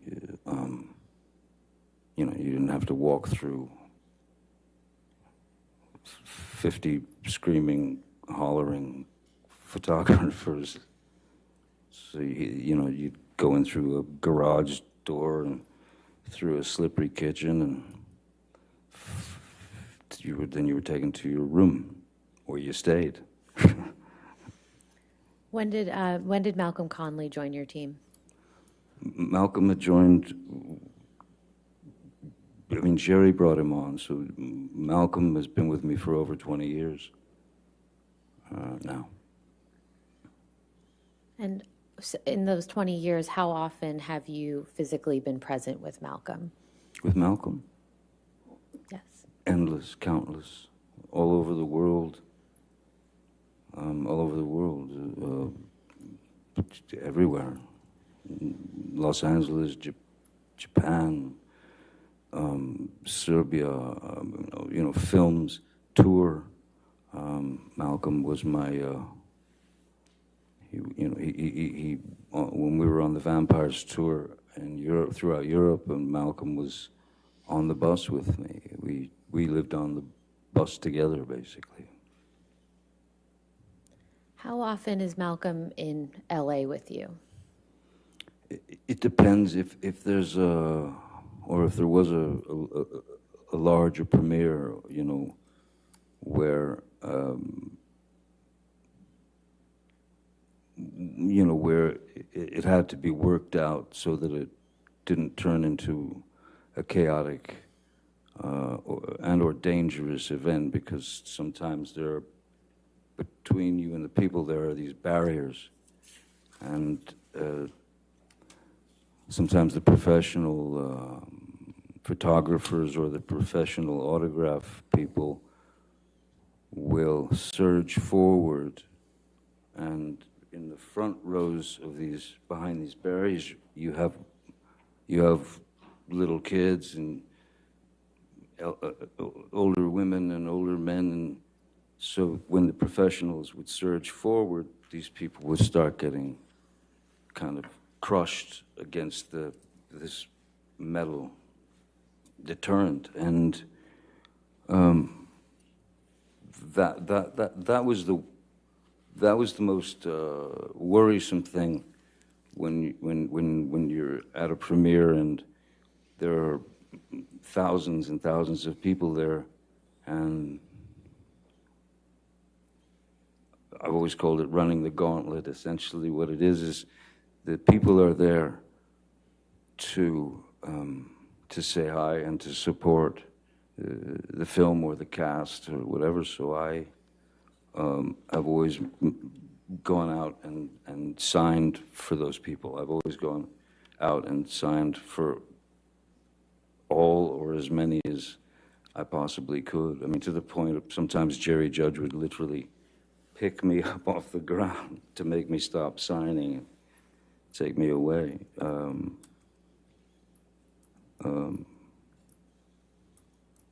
So, yeah, it was those kind of things. Again, you don't really get used to that, so I forget what the original part of your question was. I got lost in the gauntlet. I'll move on. What about Sean Bett? How long is... You want to go ahead and take a break now? Would that be okay for afternoon break? Fine. That's Let's fine. Why don't we go ahead and do that? Ladies and gentlemen, we'll go ahead and take our afternoon break. Please do, we'll take 15 minutes. Do not discuss the case and do not do any outside research, okay? Thank you. All right, so once again, we are listening in live here inside of the courtroom in Fairfax, Virginia, where right now Johnny Depp is on the stand again. He is the one who is suing his ex-wife, Amber Heard, for $50 million, claiming that an op-ed she wrote alleging she was a victim of domestic abuse had really put him into a spiral of defamation. So we are going to continue to be inside of this trial live on Unfiltered here for you. As you just heard the judge say, they're going to take a brief break, and then when they come back, we'll also be on it here for you, especially since we're just in the beginning of things, starting to learn a little bit more about Johnny's past, as well as some of his career, and now also getting into his relationship with Amber Heard. Then we'll have the cross-examination coming up as well. So while they step away for 15 minutes, let's also take this opportunity to step away for a 2-minute break. When we come back, we'll put you into some other press conferences that are taking place across the country, including not only do we have the United Nations Security Council, we also do have our Pentagon press briefing, this coming at a time when Russia seems to be shifting their attack on Ukraine, and President Biden is in New Hampshire talking about infrastructure. Stick around. We are going to keep you all informed on these topics, plus stay in that trial right here for you on Live Now from Fox again in just 2 minutes.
Well, welcome back here to Live Now from Fox as we continue to keep track of all the top events happening across the country. Do want to say thank you to all of our viewers who are here with us. Christy Larson here at the desk as we continue to bring you the top stories happening all across the country and even around the world. Right now, we have been listening in to the courtroom in Fairfax, Virginia, where Johnny Depp is suing his ex-wife, Amber Heard. They are in a brief 15-minute break, and since we don't want to lose track of them coming back because Johnny himself is on the stand. He's been saying a lot of things about his childhood growing up with a mother who was abusive, as well as a father who remained pretty quiet during all of those incidents. He's getting more into his acting career, into his music career, into his relationship with Amber Heard.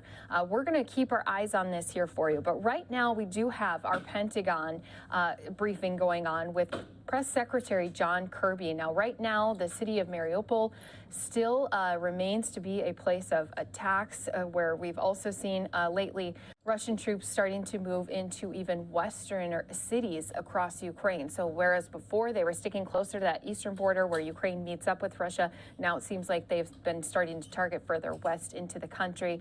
There's even been some combat in the Donbas area as well. So I'm going to put us into a double box. We're going to be listening into that Pentagon press briefing as well as keeping an eye on that seal inside of the courtroom. When that does return, we'll be jumping back into things with Johnny Depp on the stand right here. It's all happening on Live Now from Fox. Spanish contributions to NATO's eastern flank and Spanish security assistance that's been provided to Ukraine. He also noted that Allied support is making a difference in terms of the battlefield progress for the Ukrainians and who continue to fight courageously to defend their country. And of course, the leaders agreed to stay in touch, and we'll have a fuller readout later. I also want to note, scheduling-wise, the Secretary will be welcoming his Polish counterpart here at the building tomorrow for a bilateral meeting, of course, focused on Ukraine, and then again on Thursday with his Czech counterpart here in the building for another bilat discussion, again, focused very much so not only on our relationships with these individual countries, but of course what's going on in Ukraine, and obviously we'll provide you readout information of those. Okay, with that, we'll go to questions. Bob. Thank you, John. I just wonder if you could give any update on the status of the plans for training in Europe for Ukrainians on the howitzers and radars and some of the other items from this latest package. And also, I know you're just getting started on that latest package, but is there room, in Secretary Austin's mind, is there room to expand even further the kinds of assistance that can be given to Ukraine that would be suitable for this new offensive that the Russians are conducting in the Donbas? So a couple of thoughts there. I don't have any updates for you on the training, on the howitzer training. There is a plan in place, and we're beginning to execute that plan to get that training done. Again, it will be for a fairly limited amount of Ukrainian trainers that will then go in and train their colleagues. It'll be outside the country, but right now we're just not in a position where we can sort of detail a lot of this. But the plan's in place, and we expect to be able to get that training accomplished very, very soon, in a matter of days. And again, I think we'll be able to have more to talk about a little bit later in the week on that. And as for what's in the drawdown package, I think you saw we detailed all the items that are going into that, and we're focused right now on sourcing those items. On the howitzers specifically, I think that you'll see them move very, very soon. I don't have any shipments to speak to today, but I think you'll see them move very, very soon, as well as the ammunition that goes with them. And as I think I said yesterday, we've definitely sourced the 18. We know where they're coming from. It's really just a matter now of getting them packaged up and getting them on the way. They'll be coming from the United States, and again, I think it's really very, very soon, matter of days here. Same for the ammunition. We believe we'll be able to pull virtually all of that out of pre-positioned stocks that are already in Europe. So it won't take very long to get the artillery rounds where they need to go. And as for the other systems, I don't have any specific training scenarios to speak to with respect to the two radars, the two portable radar systems that we are providing Ukraine. Again, we don't believe that in those cases that there's going to be anywhere near an onerous training process for that. These are counter-artillery radar and a portable air defense radar system, the Sentinel, which you tow behind a vehicle.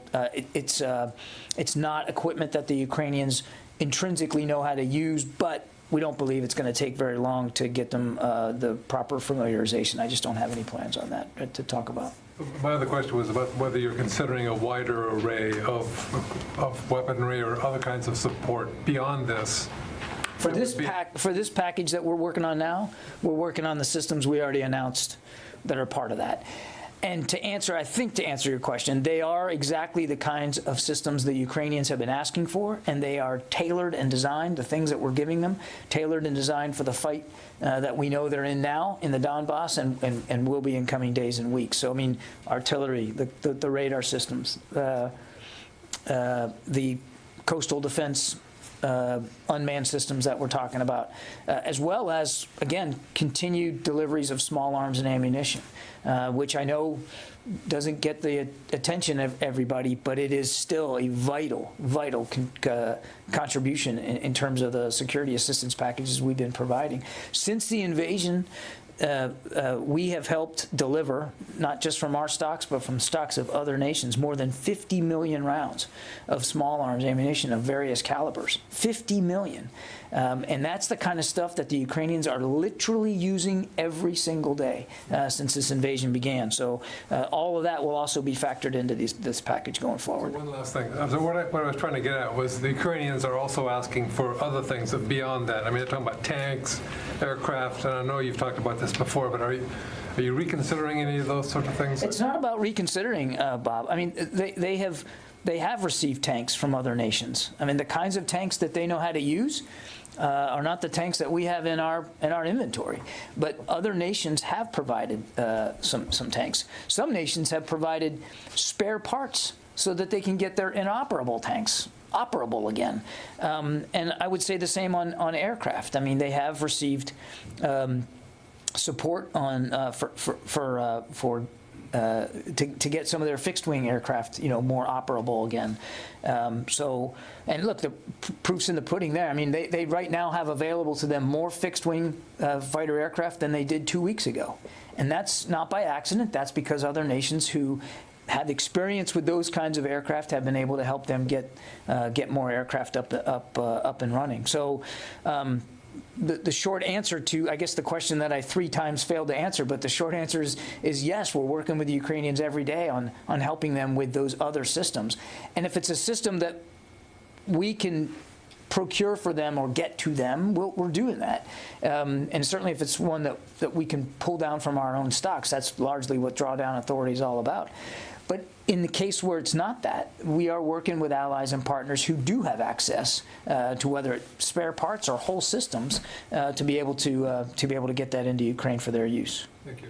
Yeah, Carla. Thank you. First of all, if the U.S. were to designate Russia as a state sponsor of terrorism, how would that affect the Pentagon's communications with the Russian military? Like, would there still be a line of communication available? Can you go into that? I know that the U.S. has not yet designated it, but if so they I'm wondering did, why the question? Because there's not an active discussion about doing that. there isn't? I thought that the U.S. was taking a look at it. I know of nothing out of the DOD that says we're talking about doing that. Oh, the State Department had said. Well, I can't speak for the State Department, but I don't know of any effort here at DOD to do that. Or what that effect that might have, I'm not going to speculate. Okay, and then if you would, can you give us an update on the Pentagon's assistance on collecting evidence for war crime accusations? How's that going? We are part of a larger interagency effort that is helping to provide documentation and evidence to support what we have long believed are credible claims of war crimes by Russian forces. But it's not just the DOD, the whole administration, at least the agencies that have the wherewithal to provide evidence, whether that's imagery or other data that can help support war crimes investigations, we're contributing to that. Yeah. Hi, John. On the howitzers, is there a sense that the Ukrainians will quickly need additional artillery rounds? I know the U.S. is going to send 40,000, but if they have a sustained fight, you could go through those 40,000 pretty quickly. How open is the door to quickly getting more artillery rounds to I think, we've said many times it's about supporting Ukraine as much as we can, as fast as we can, and while I don't have any future shipments to speak to today, I think you can assume that should there be additional need in the future for more 155 artillery rounds, the United States will be right at the front of the line doing what we can to help get them there. And then on the visits recently, Spain today, Poland. Spain was a phone call. Or phone call, and then Poland tomorrow, and Czechoslovakia. How much of the conversation now is about the future and maybe having an increased U.S. troop presence in Europe because of the threat, or is it very much still presently focused on Ukraine? Yeah, I think these discussions that the Secretary's having, and we've read them all out to you, you can see how much and how deeply he's engaged with bilateral conversations with a whole range of allies and partners, is focused on Ukraine and what's going on right now and what we can all do as allies and partners to help support Ukraine's critical defense needs. That's the focus right now. They're not having deep discussions about long-term European footprint and what that would look like. We are having initial discussions here in the building about long-term posture. It would be foolish for us not to, given that we know the security environment in Europe has changed. But in terms of detailed negotiations with other countries about where that footprint might be rotational versus permanent, or what the size might be, we're just not there yet. Would I bring up any requests? Are they broaching the topic at all with the Secretary? I won't get into more detail in these conversations and what we're putting out in the readouts, but I don't want to leave you with the notion that deep negotiations and discussions about footprint is a predominant part of these discussions. Does it come up coincidentally sometimes when he's talking? Depends on the nation and their willingness to host U.S. forces. Sure, it does, but it's not. They're not diving deep into that and looking at the map and deciding where we're going to put troops and how long they're going to stay. That's just not part of the conversation right now. Some of the original units that were deployed in February, March to respond to Ukraine have been extended. Is the conversation now about extending those further, or maybe rotating in a new group of troops, and would that be more from active duty, or are you thinking about calling up reservists, National Guardsmen to fill that? I don't know of plans to call up reservists or National Guard for these sorts of commitments. I don't have any additional decisions to talk to today in terms of extensions or redeployments. It is something that the Secretary routinely revisits with General Walters. There's been some, obviously, a decision to not terminate deployments in the case of the 82nd, in the case of the Harry S. Truman. But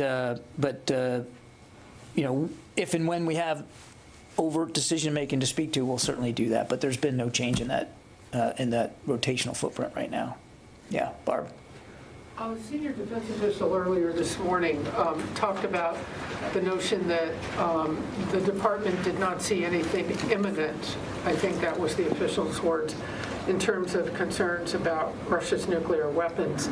Could you clarify a little bit more what this official was talking about? In other words, do you still have any concerns about Putin's threats about nuclear weapons, or is it off the table? And in your mind, in the department's mind, is the Secretary continuing to get briefed on the status of Russia's nuclear weapons? How much of a focus is this for him as he continues to get briefings overall on the situation? The Secretary's routinely kept abreast of threats in the nuclear realm. And that includes a regular interchange with the U.S. Strategic Command Commander, Admiral Richard. It is something that we monitor virtually every day, particularly in light of the escalatory rhetoric that Mr. Putin.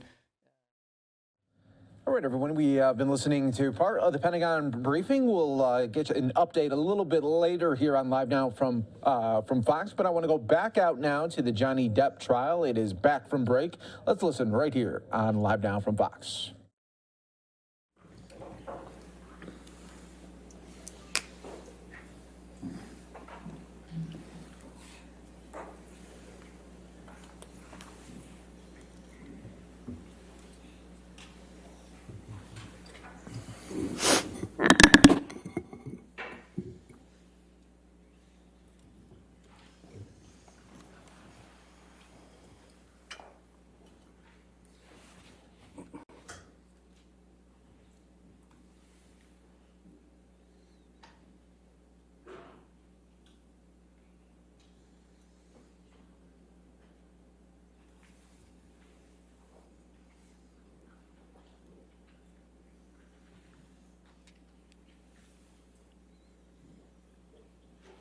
All right. Okay. You can have a seat, sir. All right, your next question. Mr. Depp, I'd like to just briefly go through the security personnel that you just listed out before we took a break. How long has Leonard Damian been with you?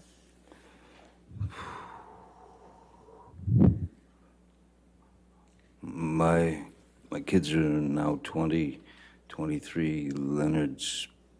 Leonard Damian's been with me, I believe, roughly the same time as Mr. Bett, somewhere in the neighborhood of 16, 17 years. I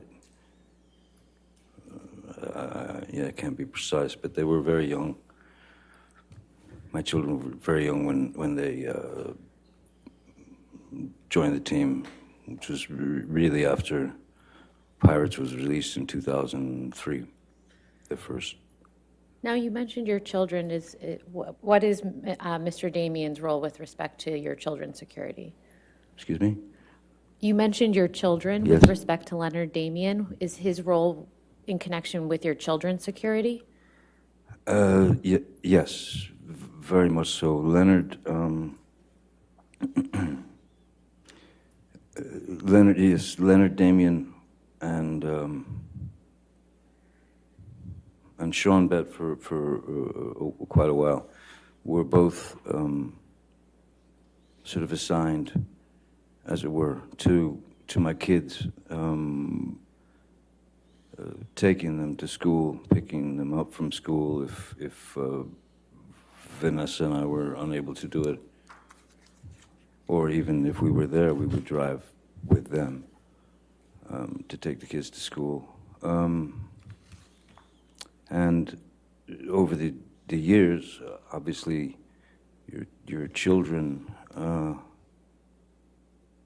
my children have taken quite a shine to them, and they've become like another set of parents in a way. And how long has Travis McGivern been with you? Travis, I believe, a little bit less than that. I believe. I couldn't really speculate. If it's a little less, maybe it's 13 years, or I don't know.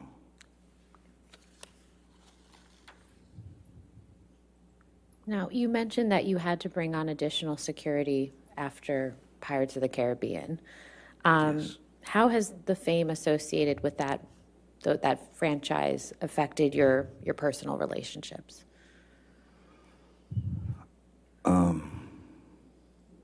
Again, I would never complain about the repercussions, let's say, or the repercussions of the success of that film.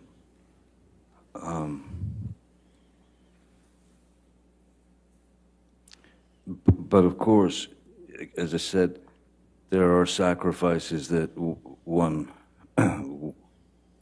has to make. Sacrifices that you're not nearly ready for.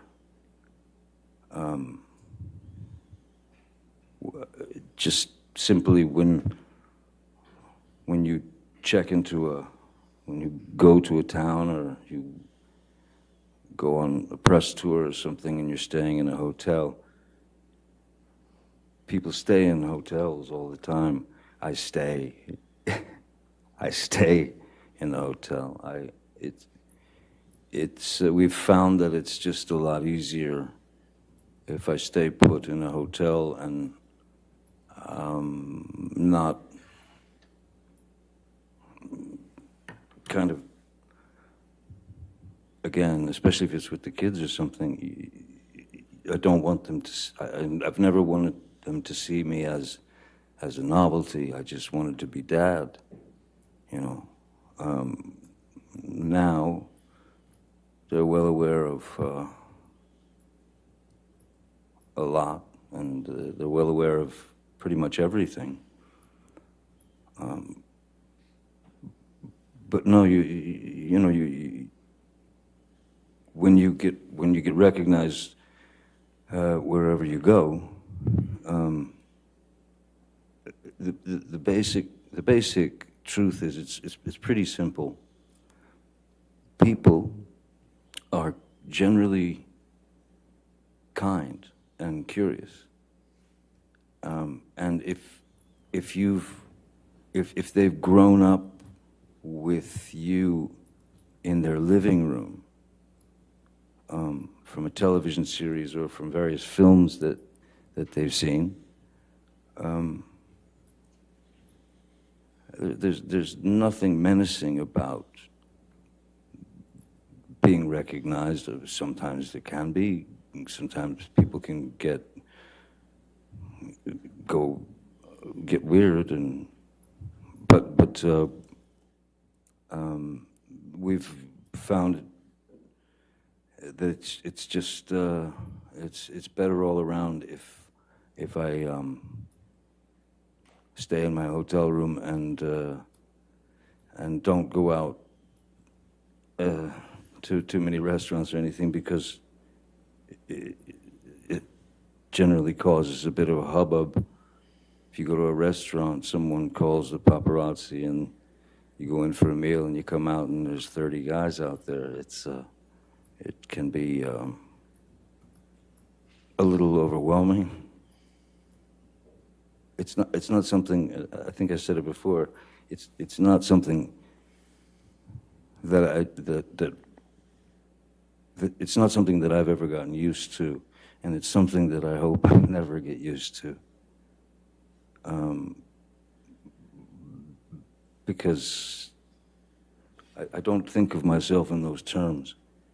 I used to be Johnny, if that makes sense. I used to be Johnny, and then my name, full name, which I honestly find still, it's difficult, it's uncomfortable to say my own name, because when I say it, I hear the commodity, I hear the product. So I went from Johnny to Johnny Depp, and then that name, with that name, Johnny Depp, and some image was cultivated. Certainly not by me, but the media, especially in those days, they must label you. They have to give you a label. And labels are one of the things that I've fought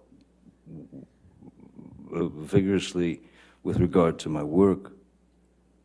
I never wanted to be the poster boy.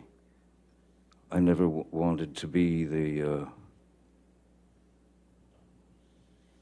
I don't have, I'm not built with that kind of hubris. I don't have that kind of confidence. I can do virtually anything, playing a character, I can become the character in my work, and that character may be able to spit out 100 words a minute, but me, myself, Johnny, I cannot. So therein lies the difference, you know.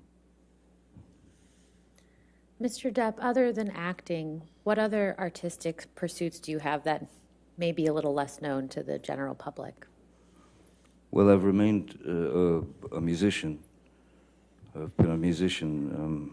I started playing the guitar when I was 12 years old, and that saved my life because I locked myself into in my bedroom at the age of 12, listening to records, moving the needle back, and then learning that piece, and then learning it again. So, so much so that I don't remember. I have no memory of going through puberty. I was just playing the guitar. I was obsessed with my guitar. Any other artistic pursuits? I've always drawn since I was very small, since I was very little, and always enjoyed drawing, and then began to paint, and so there started learning about painting and trying to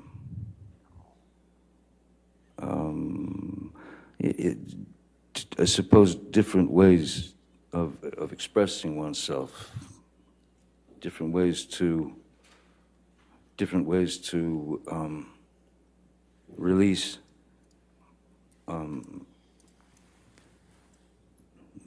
the things that are living in your head, whether they be beautiful memories, whether they be horrific memories, whether they be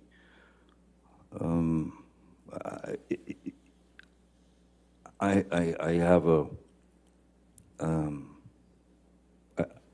I need to create. It's a need.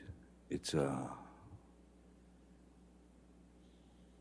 Of course, I want to create as well, but I actually need to create because I need to summon whatever it is that I need to summon, to whether that's within a film or a painting or a guitar note. All of those things should come from a place of an organic place, a place of truth. Because if they don't, well, then you're just lying, aren't you? Every bit of truth, a person doesn't have to say anything on film. What's important is what's behind the eyes. And if they do say something, what's important is not necessarily the words that they say. It's very easy to say, I love you, but what brings it into the realm of truth is what's underneath it, what's not being said, the subtext, if you will. So, any artistic or creative venture, any film, anything that I do, that's where I'm coming from. That's my approach. Mr. Depp, you mentioned words, and I think the jury has already seen some words that you've written in text messages. Yes. Can you please tell the jury a little bit about how you write? Certainly. When I was young, when I was about 12 years old, my elder brother, Danny, walked into my room and ripped the Peter Frampton record off my record player, threw it across the room, and said, "You got to stop listening to this stuff." And he put this record on, and it started, and I'd never heard anything like it. It was called Astral Weeks by Van Morrison. So I'm a kid, 12 years old. So my brother had turned me on to Van Morrison, then he turned me on to soundtracks like Clockwork Orange or Last Tango in Paris. He turned me on to books by Jack Kerouac. He turned me on to books by Ginsberg, Philip K. Dick. Salinger. The whole James Joyce, the whole Hemingway, the whole thing. So, so I became very interested in vocabulary and the unique voices of these writers. And then I started reading people like Tom Robbins and Hunter S. Thompson, and then ended up becoming very close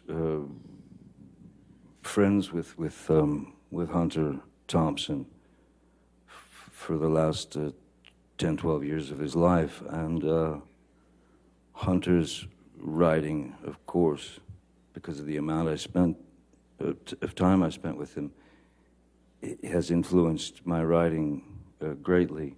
Hunter was known for inventing a thing called gonzo journalism, which is it's the author putting himself in the situation as opposed to writing it from the author's point of view. He writes it with him in it. And there are great embellishments, and embellishments are great sort of ways that he would twist things and express his feelings, and so he became a huge hero, of course, to me, and a great friend. In my texts and in my emails, or sometimes just even in my writing, you take the subject and you try to express it in your own vernacular, and in that,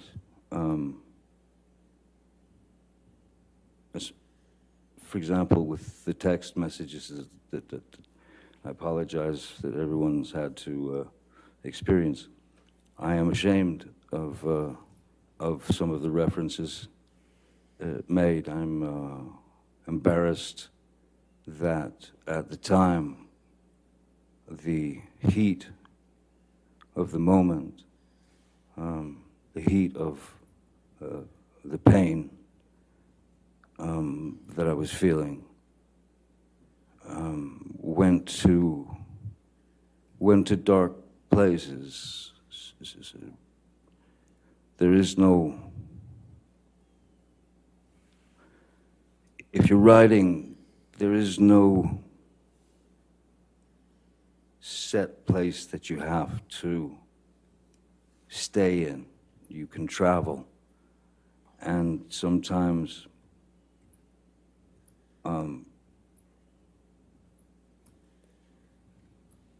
pain has to be dealt with humor, and sometimes dark, very dark humor. I grew up watching Monty Python, so yes, it can tend to get into dark humor. It can tend to get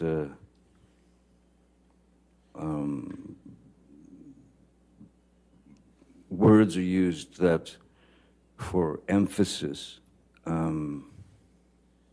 and words are used to express what you're feeling at the time. And it's just like growing up. You learn from those mistakes, you learn from those things, and you move forward, you know? And that's how you start to understand your own vernacular and what's important, you know, what's necessary and what's not necessary. I tend to be quite expressive in my writing, and after the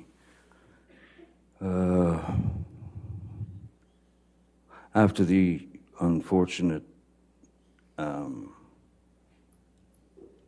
words of Ms. Heard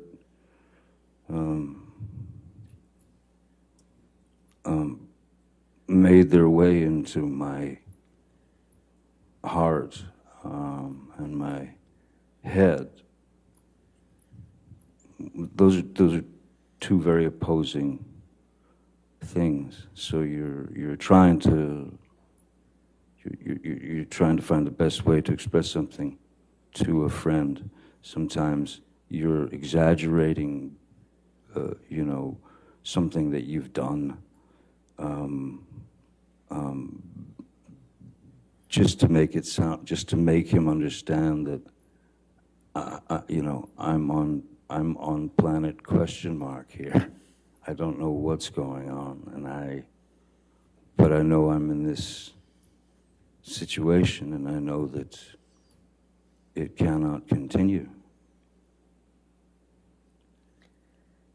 Mr. Depp, the jury's heard quite a bit from Ms. Heard's side about your drug and alcohol use, but I'm sure they'd like to hear from you. So could you please just tell them about your history of substance use? Certainly. Again, this goes back to when I was a young boy. Excuse me. At about the age of, I don't know, 4 or 5 years old, I can remember vividly my mom telling me to go get her nerve pills, you know, out of her purse that was hanging on the back of the door. So I'd go get the nerve pills, and I'd bring her the nerve pill. She'd take it, and you know, after a few years, you start to notice, well, you start to think about nerve pills. And then she seemed to calm down after she took those nerve pills. So when I was 11 years old, I wanted to calm down, and I didn't know how to. So I'd bring my mom her nerve pill, I would walk away, and I would take one myself to escape caring so much, feeling so much, to escape the chaotic nature of what we were living through. So that was the beginning when I realized that nerve pills calm the nerves. Pretty young age to do that. I can't say that I'm proud of admitting to that, but I have to say that I knew not what else to do. I knew nothing else that I could do. So as we were all growing up, there was always those kids who would say, let's party. Let's go party. I want to party. I've never used the word party in my life. I've never taken any substance for a party. I have taken these substances over the years, on and off, to numb myself of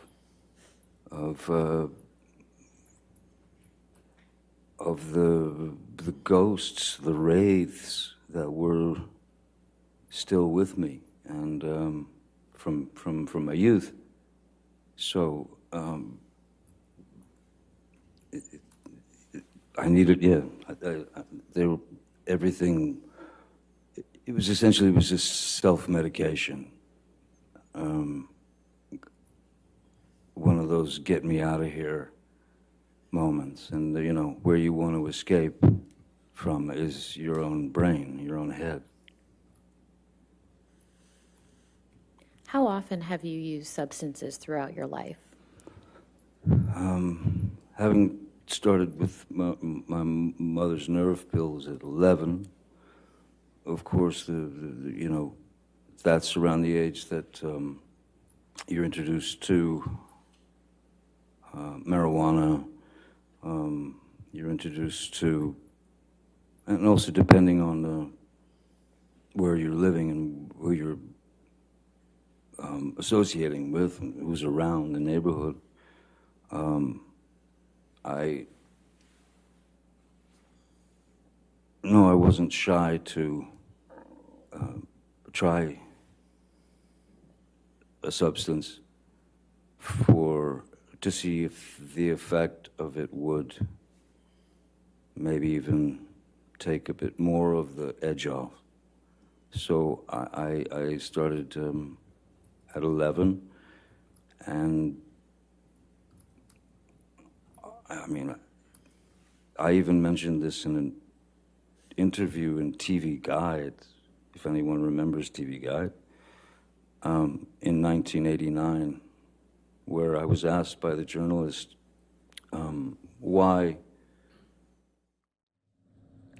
Watching live now from Fox, everybody, as we continue to listen here to the Johnny Depp defamation trial here, talking about drug use in the past. We're going to take a quick 2-minute break here, and then we'll have the very latest about an end of an era. Mask mandates are over on the airplanes, and we'll have the very latest for you right here on Live Now from Fox. For those of you watching with us, you know we continue to stream on our YouTube, a special stream just all on this trial here. So you can go over there. You won't miss nothing.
here with you as we continue to bring you the top stories and headlines from all over the country. Well, yesterday, the big news was that for airplanes, mask mandates are over. And to get a little bit more update on that big story, let's go out to Tampa International Airport right now. We have Fox 13's Josh Cassio there right now with all of the details. And look at, it's a brand new world. You're rocking with no mask there.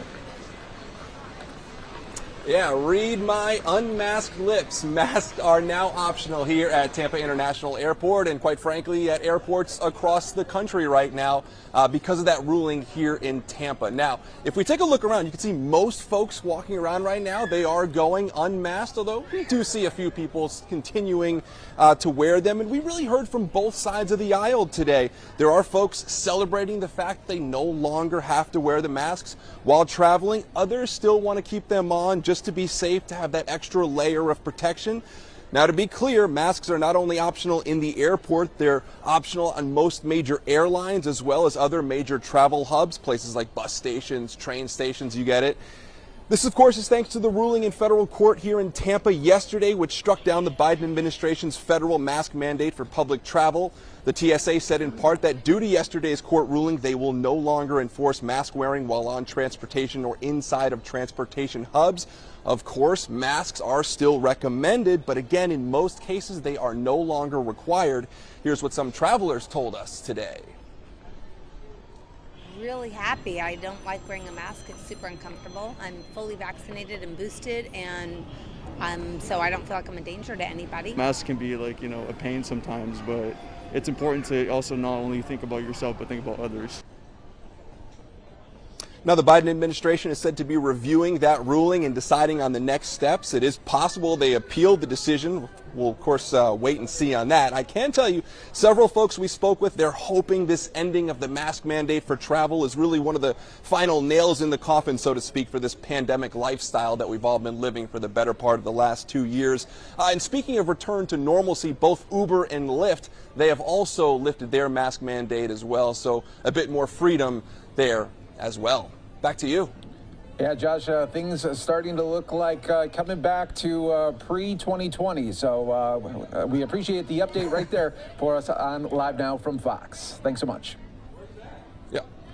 Of course, we got you covered, as always, bringing you the top stories and headlines from all over the country. We're going to take another quick 2-minute break. When we come back, take it back out to the Johnny Depp defamation trial. Right now, he's talking about his drug use when he was young and in his acting days as well, right here on Live Now from Fox.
it's not been mentioned. I'm sure they don't want to mention it, but I remember that because when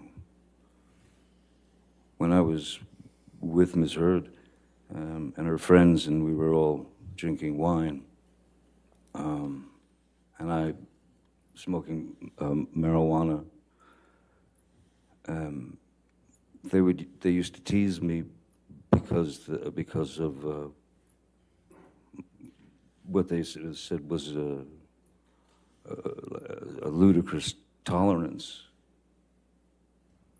because I never appeared loaded or high or any of that.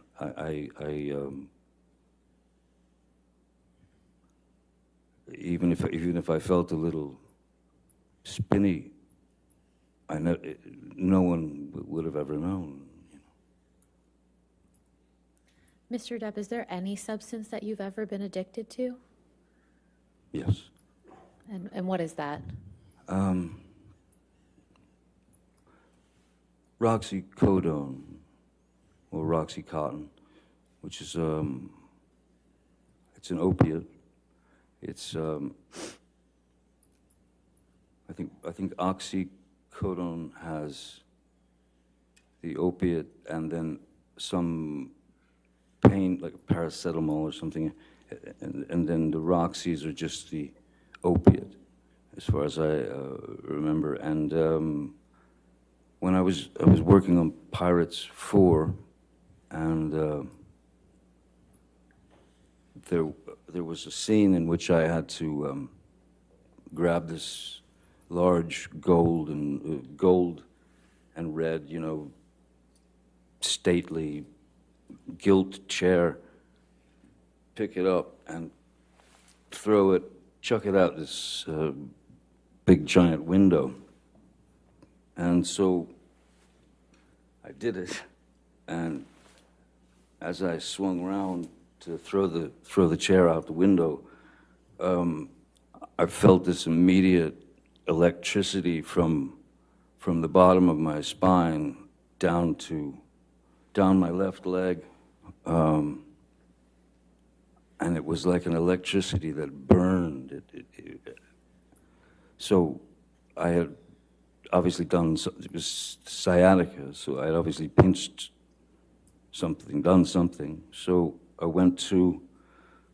saw a chiropractor or a kine or whatever. I saw chiropractors, and to no avail. Then I saw a doctor, and the only pain medication that she recommended and prescribed to me was Roxycodone. And there was a part of me that was a little bit worried, just in the sense that I know I've witnessed friends and people over the years who've had problems with heroin, and I didn't want to get bit by that snake. And I started taking the Roxys, and I was bit by the snake. And then before you know it, that monkey is on your back to stay. And it's not like you take those pills to get high. You take them to, once the addiction has grabbed hold of you, you're not taking those pills to get high. You're taking those pills to get well, or to get better. Because if you're without the pill, your body will start to go into various withdrawals. And so I was on the Roxys for a number of years, 4 or 5 years, I think, maybe more, I don't know. But the key was that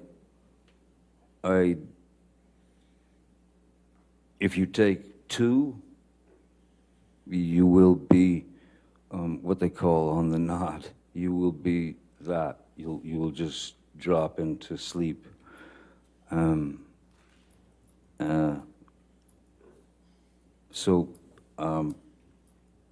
Yes, I didn't like being dependent on these pills. I didn't like being dependent on a drug that you'd take only so you wouldn't get withdrawals. That's what it becomes. It's like a junkie. The reason why so many, well, now there's a huge fentanyl problem, but the reason why junkies generally, why they end up overdosing is because they're looking for the first high again. And you don't get that. You don't get your first high again. So what do? You up the stakes and you put more, you take more. And that's what makes that's what makes things go dark for them. Because they overestimated the amount that their body could tolerate, and they go blue and they die. So, yeah, didn't want that. Mr. Depp, do you have an estimate as to what year you started taking the opiates that you just described? When it, 2000, or excuse me, it was Pirates. Bless you. 4, I believe. Pirates 4. No, it was Pirates 4. Rob Marshall directed it. I don't know what year that was. Maybe. I actually don't. I have no idea what year that was. Was it before you were in a relationship with Miss Heard? Yes. I believe so. And you didn't you detoxed from those opiates during your relationship with Miss Heard. Is that right? Yes. Yeah, so of course, yes. So they must have, yeah, they did come around prior to my meeting Miss Heard. After you detoxed from the opiates, have you ever taken any opiates ever again? No, I can't. That's no. Once you've been bit, you'll be bit again. So no,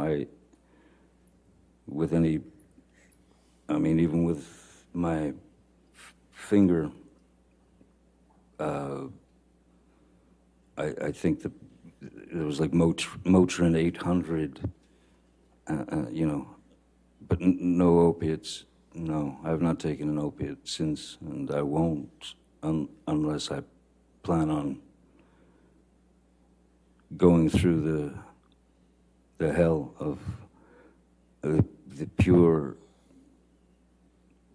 horror of detoxing, of coming off those drugs.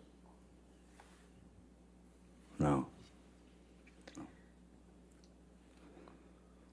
Mr. Depp, I'd like to now turn to your relationship with Miss Heard. Can you please tell the jury how you met Miss Heard? Mm-hmm. 2000, in around 2008, Hunter Thompson and I were going through some of his manuscripts of his books that have been published, and then I found this manuscript in one of his boxes, and it was called The Rum Diary, and I had heard about it, and I knew it was what they called his long-lost novel, in fact, the only novel he ever wrote. And I showed it to him, and Hunter was Hunter was shocked. Oh my God, that's where it is, you know.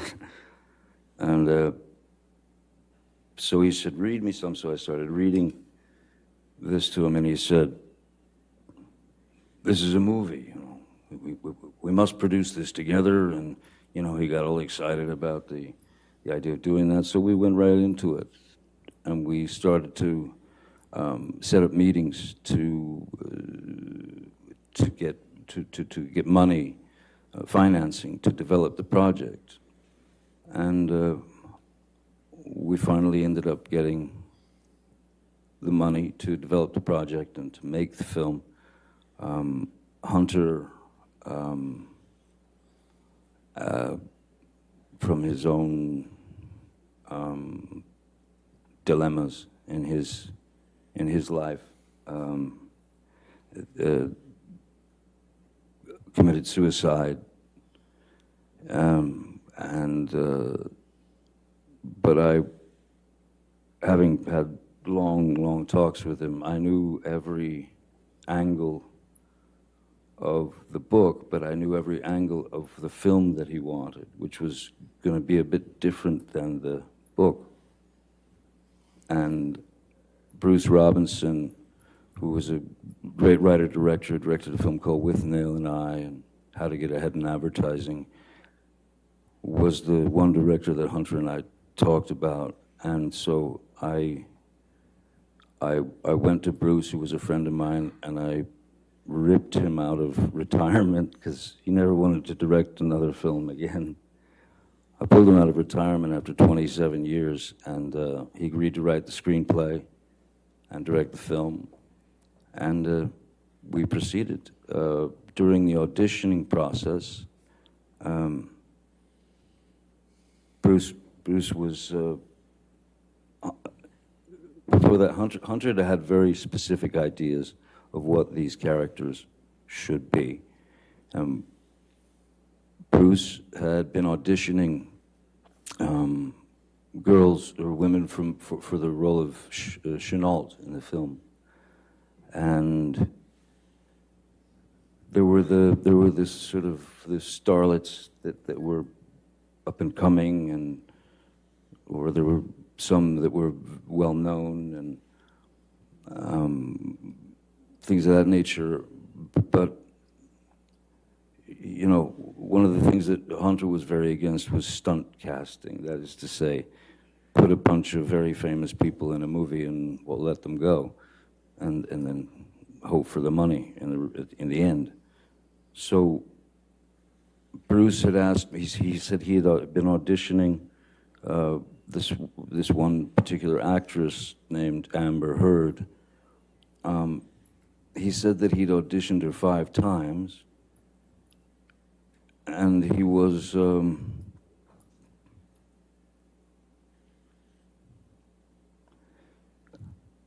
he wasn't sure about her capabilities as an actress with regard to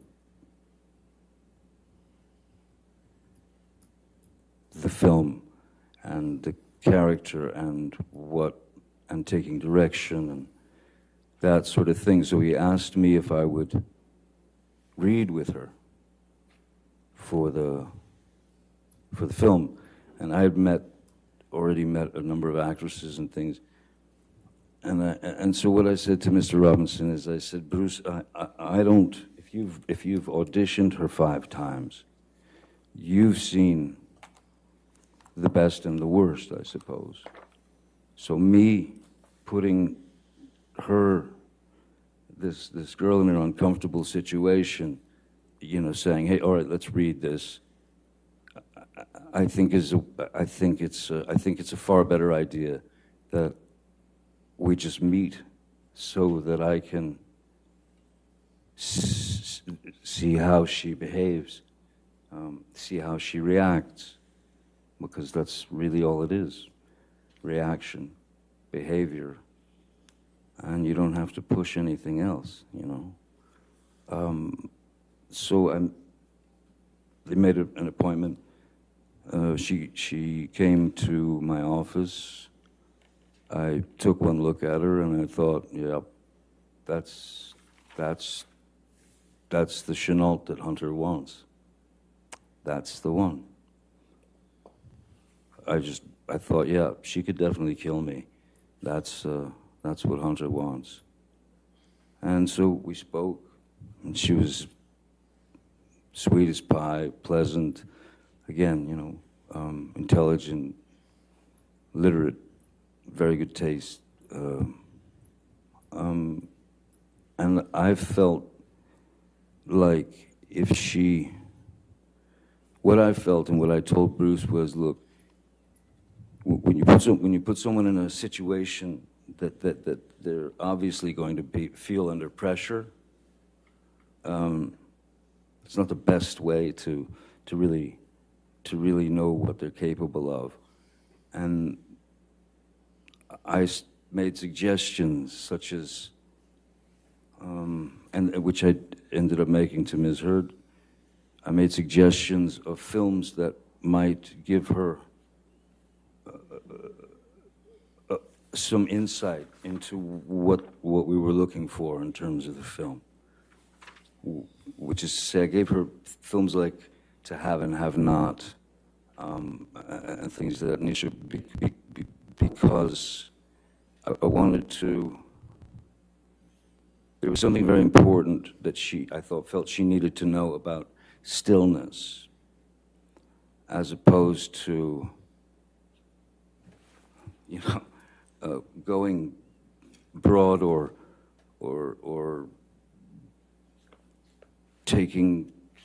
acting a little too much. So I felt like I could be a bit of a traffic cop in that sense, so that, because if we could connect, then it could work, as long as there was truth in her eyes, and as long as there was truth coming out of her dialogue, you know, then it's all in the editing. So I felt that I could help her with that idea of stillness, and so that's when I first met Ms. Heard. How would you describe your interactions with Ms. Heard when you worked together on the Rum Diary? Initially, well, yeah, no, mostly very few interactions. I remember there was a time, I wasn't working that day, but I was producing, you know, one of the producers of the film, and it was a scene from the book that was a scene where Ms. Heard's character was in a nightclub and were amongst the locals, and she's very drunk and everybody's very drunk, and she ends up dancing with a few of the local, like one of the local guys and stuff, and then the other local guys start to sort of close in on her. In the book and in the screenplay, as it was written, there was a requirement for nudity for the part, and I was on set the day that they were shooting that, and as I was watching the crowd coming in on her, I realized, you know what? Because I would check on Ms. Heard and say, "Are you all right? Are you sure you're okay? Because this is, you know," she was like, "No, I'm fine.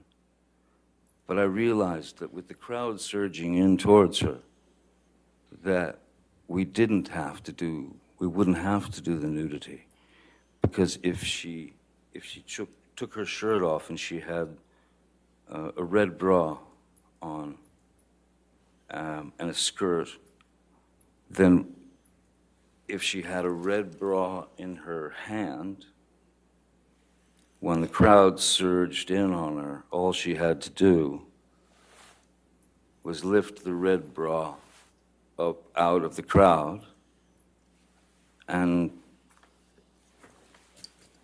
there's no nudity, but it's certainly implied, because then she disappears the character disappears for a few days, and she's quite a wreck when she comes back because bad things have happened to her. So I remember telling Ms. Heard, hey, you don't have to take your clothes off. You don't have to take your top off. You don't have to, everything's cool. And she was appreciative. But other than that, we didn't really have much interaction until there was a scene where I'm taking a shower, and then she comes into the room and she opens the shower, and we kiss. And that moment was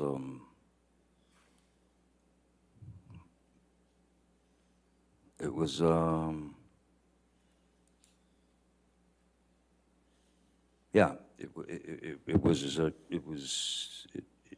felt like something.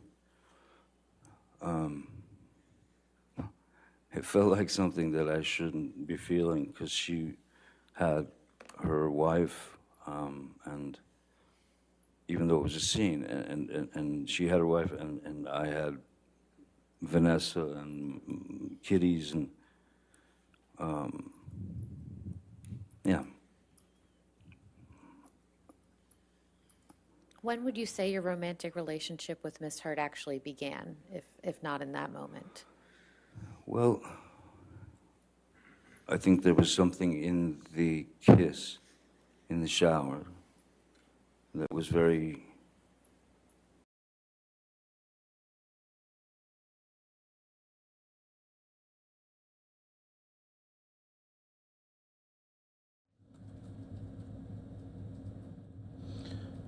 All right, everybody, we're going to take a quick 2-minute break. It looks like the feed froze on us. We'll be right back here on Live Now from Fox.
She was stuck in America. She wanted to go back to France. She wanted to have her life back. She's a well-known singer there.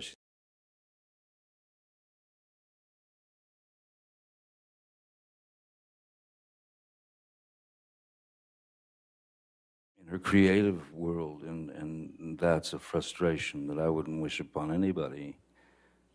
So we broke up, and that's not long out. Right around then is when Miss Heard and I started to see each other here and there occasionally. Between the end of the filming of The Rum Diary and the press junket, did you and Miss Heard communicate at any time in between?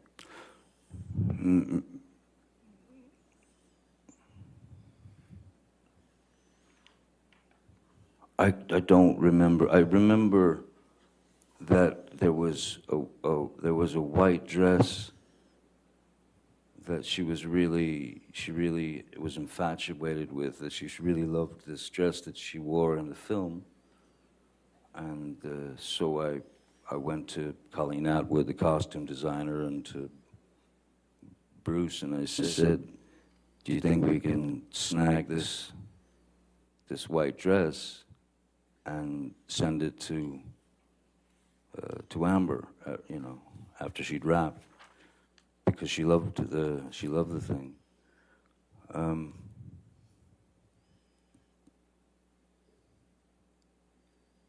I remember talking to her, I think, then, but briefly.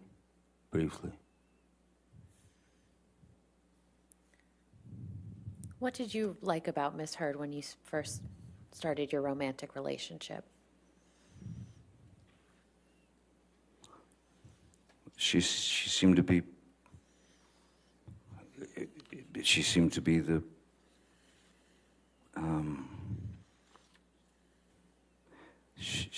to be the perfect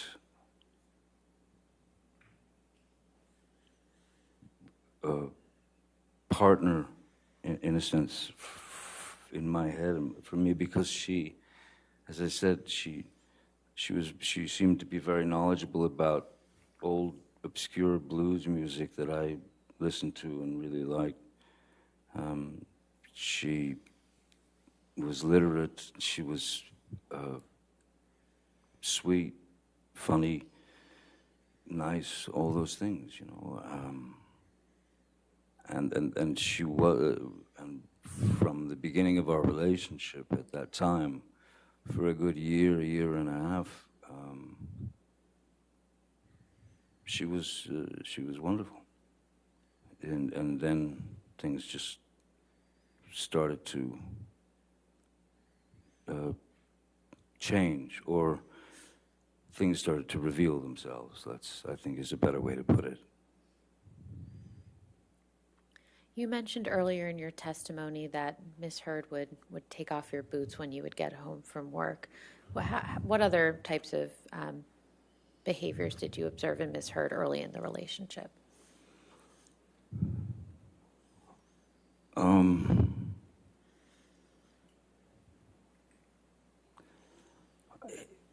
Little things that you would kind of, it would just, you'd question in the back of your mind, you know, if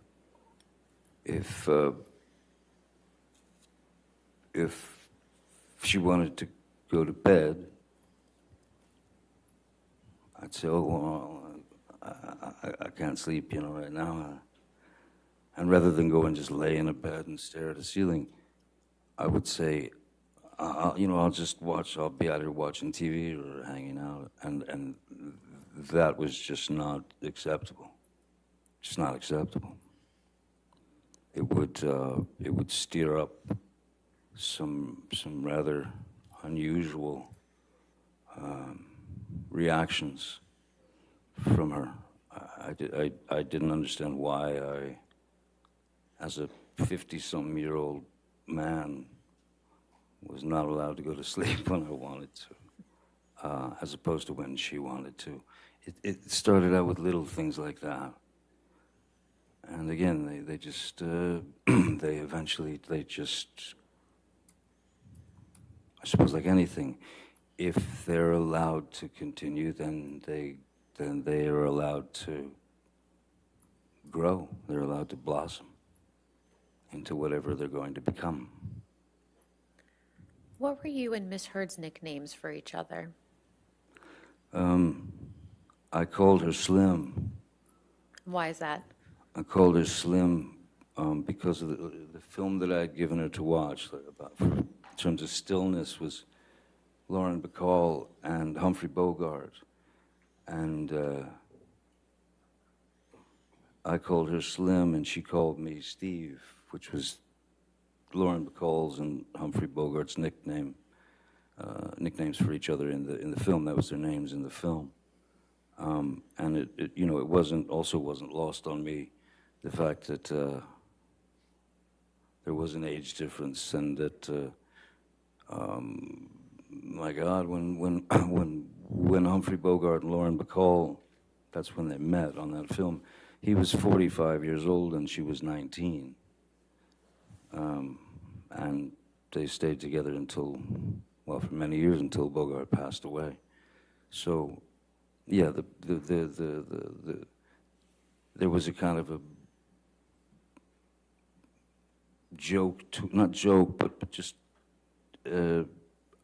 yeah, I acknowledge the fact that I was the old craggy bogey and she was this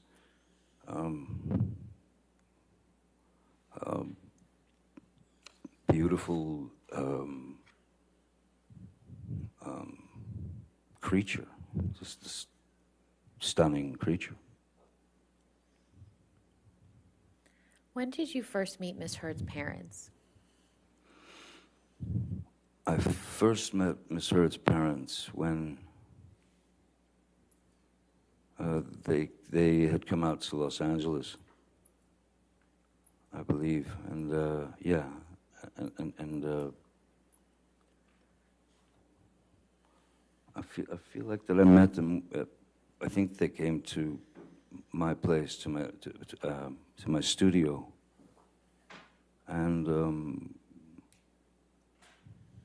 they were two completely opposite end of the spectrum people. Paige was she was an angel. She was an angel, and I loved her very much. I loved her instantly, and we had a very good relationship. Her father, David, was the opposite end of that. He was this outrageous kind of, almost like a cartoon cowboy, you know. And he was, the initial thought, I mean, my initial kind of definition for David would have been rascally, like a rascal, you know.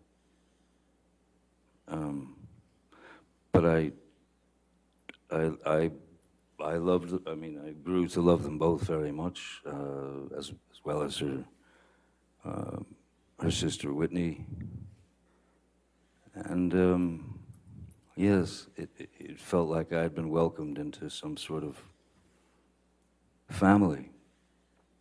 I had been accepted into this family, and those relationships stayed solid until just a bit after we'd separated.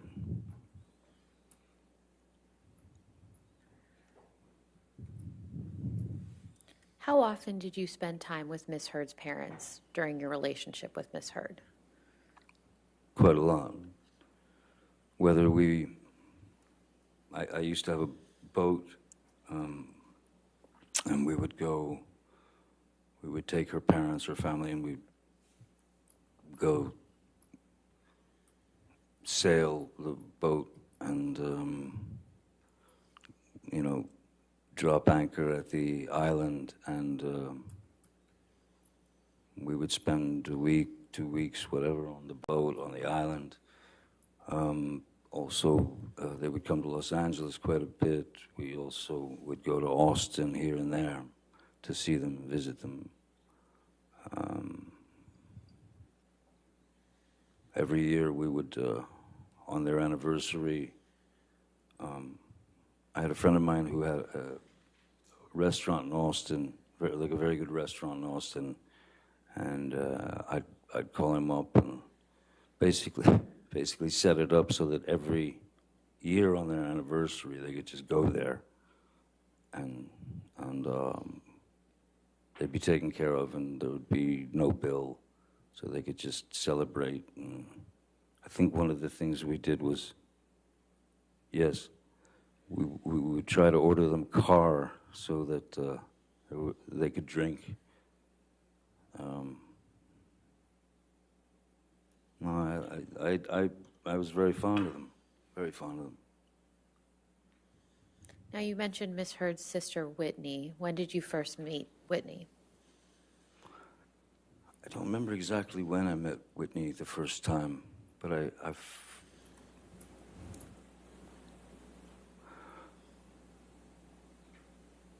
felt when I first met Whitney, there was something in what I saw of Whitney that was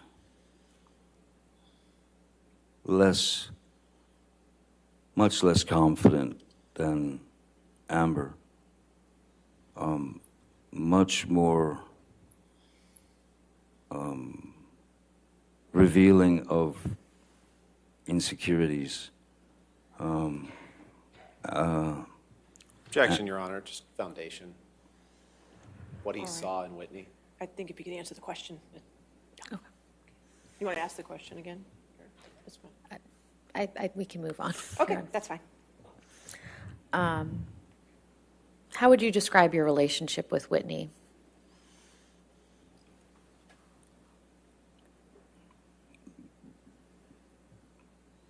Great. I mean, fantastic. I called her sis. I loved her, you know. I had always felt something. I'd always felt like Whitney had missed out on something. Same objection. All right. We can move on. Okay, thank you. Where was Whitney living when you and Miss Heard first started your relationship? She was living with her then boyfriend, Sean Krajewski. Was this in the same? Where was Miss Heard living when you first started your relationship? Miss Heard had informed me that she just moved to a new place on Orange Avenue. What city is that in? Los Angeles, sorry, yeah. And was Whitney also living in Los Angeles? Whitney was living in Los Angeles, yes, with Sean Krajewski and, yeah. So how often would you see Whitney when you and Miss Heard were in a relationship? Oh, a lot. Whitney would come over all the time with her boyfriend for dinners and such. Miss Heard always liked having people over, you know, for dinner parties and social kind of events at her place. Have you ever done any drugs with Whitney? Yes. How often would you do that? With Whitney? Yes, with Whitney. Maybe three times, maybe twice, 3 times.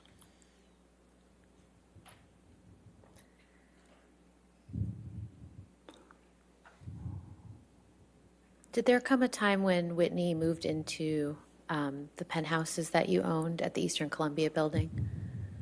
Yes. And when was that?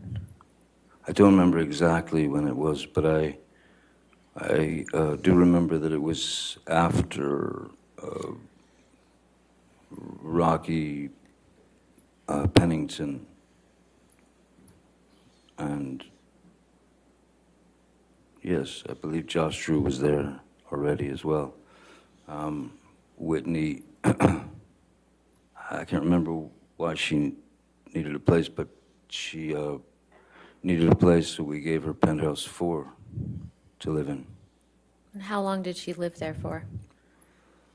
Oh boy, on and off for, I suppose, a couple of years. And how much rent did you charge her? Nothing.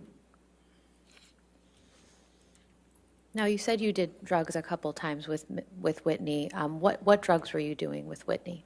Whitney and I had done a line or two of cocaine together.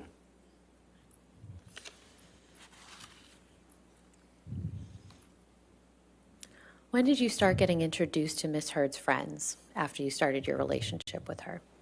Almost immediately. Well, in fact, immediately, yeah. Immediately. I was introduced to the whole gang, you know. Rocky, Io, Brittany Eustace, Whitney, certainly. Who else? That's all that comes to mind at the moment. No, you mentioned Rocky. Who is that specifically? Raquel Pennington. It was Miss Heard's good friend from youth, I suppose. And I think you mentioned Brittany Eustace as well. Who was that?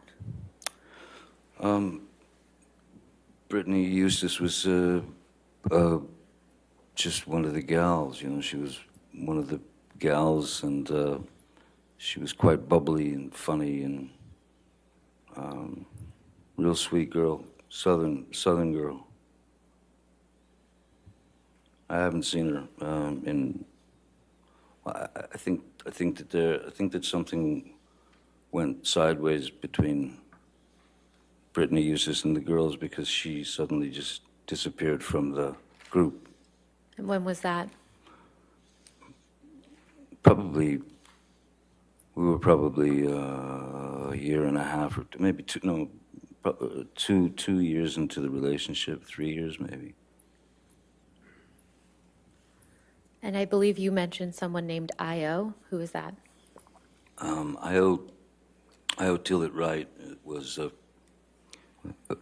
friend of Ms. Heard's from New York City, who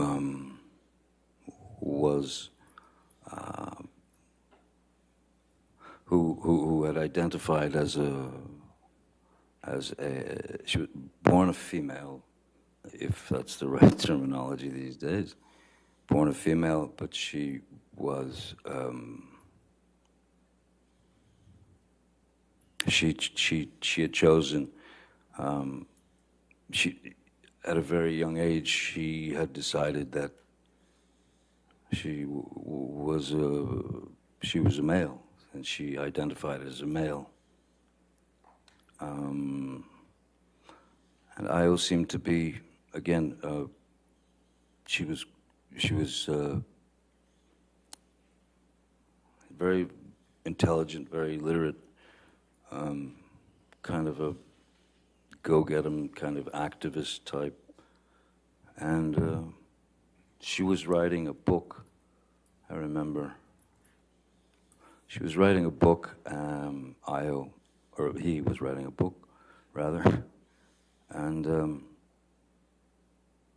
I had a house on one of my, on Sweetser, one of the houses there was empty. And it was in fact a house that I'd set up to write in. And when she had no place to stay or go, whatever, I called her over and I showed her the house, you know, where the desk was and all the things. And so I said, write your book, you know, write your book here. So she did. Did Io end up living in that house or just working there? No, Io ended up, no, she ended up living in the house for somewhere in the neighborhood of a year, I guess. Somewhere about a year. And how much rent did you charge to IO? Nothing. And did there also come a time when Rocky moved into the penthouses at the Eastern Columbia building? Rocky moved into penthouse 2. And do you recall when that was? Oh no, penthouse 1. Sorry, penthouse 1. That was not long after Ms. Heard and I started to begin to dress that place up as our residence. So it wasn't very long after that at all that Rocky came. I had already had my friend Isaac, who you've met, Isaac Baruch, painter. I had already given him penthouse 2 to stay in and live in and paint in, because he'd just come back from Florida, and his mom had passed away, and I think he had about $3 in his pocket. So I gave him the penthouse and asked him if he had enough paint, and so he lived there. Why did Rocky move into the penthouses? Objection, foundation. I'll overrule foundation. And hearsay. The question potentially calls for hearsay. I'll overrule that for the moment. Go ahead. Go ahead, Mr. Depp.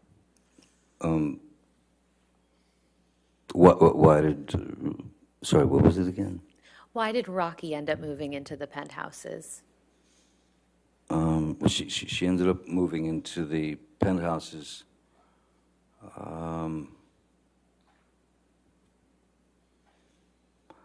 I don't recall. I believe it was something to do with just not having a place. And Amber had asked if I would be okay with, Rocky moving in. And I said, of course. The penthouse is empty. I wasn't in the. I wasn't going to be renting them out necessarily anyway. They were for friends to come and stay. Penthouse 4, in fact, was initially planned out for my sister Christy to have an escape from her 3,000 grandchildren and the amount of workload that she had taken on at the company.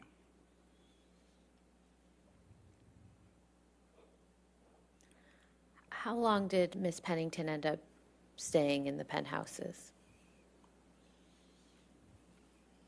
Longer than I did. And how much rent did you charge to Miss Pennington?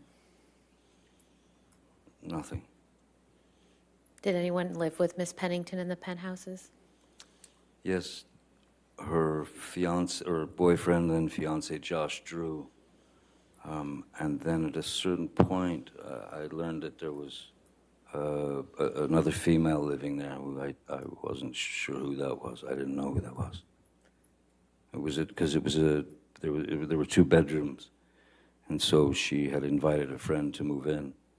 But I met that person very briefly a while after they had already been living there. Are you at a good breaking point? I think just this wanna is a make sure. good Okay, stopping point. That's fine. All right, ladies and gentlemen, it is 5 o'clock, so we'll go ahead and break for the evening. Again, do not discuss the case with anybody and don't do any outside research, okay? And we'll see you in the morning at 10 a.m., all right? Thank you. You're excused for the day. Thank you.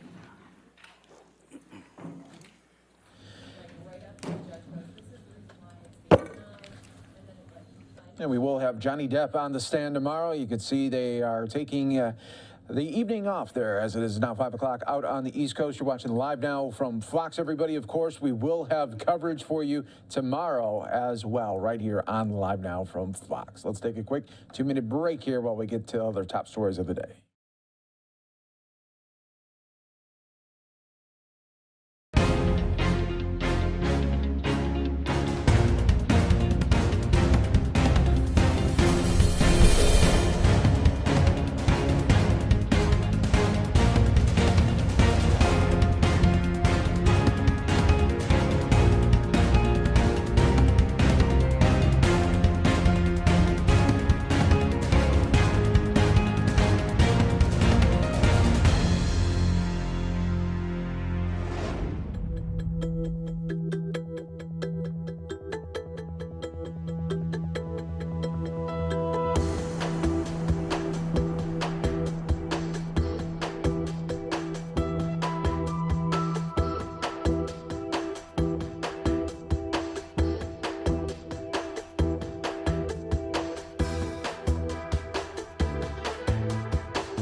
Ukraine speaking right now. Let's listen right here on Live Now from Fox. That the Russian representative is feeding us to justify what cannot be justified. Let their deeds speak for themselves, and they are sinister. It was also yesterday that Putin granted the 64th Motorized Infantry Brigade of the Russian Army with the honorary title of Guard Brigade. As an argument, Putin referred to so-called, I quote, mass heroism and valor, tenacity and courage, end of quote, of the soldiers of the above brigade. Let it be remembered that the 64th Brigade was supposed to seize Kiev according to the initial Russian plans. They failed and were deployed in the town of Bucha for almost the whole of March. A month that was turned into a period of terror against civilian population of the occupied town. The soldiers of this brigade, and many of them have already been identified, and they are responsible for mass atrocities in Bucha. That is the Russian interpretation of heroism and courage: to kill hundreds of unarmed civilians, to rape dozens of women and girls, and finally to flee from the advancing Ukrainian forces. One could only agree that the Russian soldiers demonstrated tenacity. Retreating under the fire of the Ukrainian forces, they tenaciously kept all they had looted in private houses and apartments of residents of Bucha.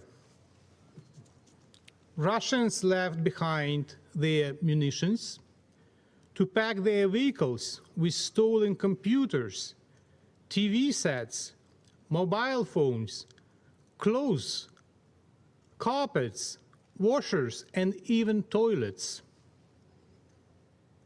One may find this inclination for stealing toilets too much even for Russians.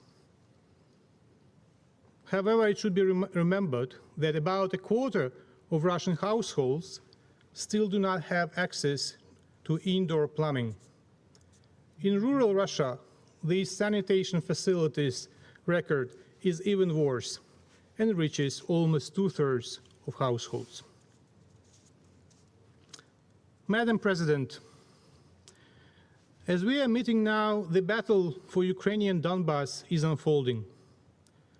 The Russian forces are attacking the Ukrainian cities and villages in the east of the country, trying to raze them to the ground and making no differentiation between military and civilians. It means that while the Ukrainian forces courageously protect every parcel of the Ukrainian soil, the civilians in the conflict area remain under deadly threat from the Russian forces. The situation in Mariupol remains the most critical. Thousands of civilians are still in the city. Hundreds of them, including children, have taken shelter in the Azovstal plant. They need immediate safe evacuation, and the Russian forces are well aware of this. Instead, the Russians deny all requests from the Ukrainian side, world leaders, and the UN high officials for evacuation corridors for civilians. The Russians continue to shell Azovstal and the entire city with aerial bombs, rockets, and heavy artillery. The Russians have also blocked humanitarian convoys with food and medicine from Ukraine and international organizations. You're watching Live Now from Fox, everybody. We are going to take a quick 2-minute break. When we come back, we're going to have the very latest there on the big story out there in Queens. A Queens mom was found stabbed to death and stuffed into a duffel bag. We'll have the very latest on all of the new updates coming up in just minutes here on Live Now from Fox.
Us here as we continue to bring you the latest top stories and headlines from all over the country. And one of the big ones out in New York is this murder investigation of a Queens mom who is found stuffed in a duffel bag. We're going to get the very latest right here on Live Now from Fox. Go out to Fox 5's Antoine Lewis here that has been covering this story and joins us with the very latest. Well, police, as you can see, are behind me still. The presence is smaller, but they are nonetheless keeping this house under guard. It's still taped off. This is where the victim's body was found. And before we go into the story, we can tell you that about 9 blocks from where we're standing is where the duffel bag that you were referencing was. Police are trying to investigate and determine that the murder happened here, that the bag containing the victim was taken again those blocks away, discovered underneath a very busy parkway, not too far from where we are. The estimated distance is about 9 to 10 blocks or so, but nonetheless, here's the very latest. Take a listen to what we had to say, what we found out when we talked to people who were here in the neighborhood.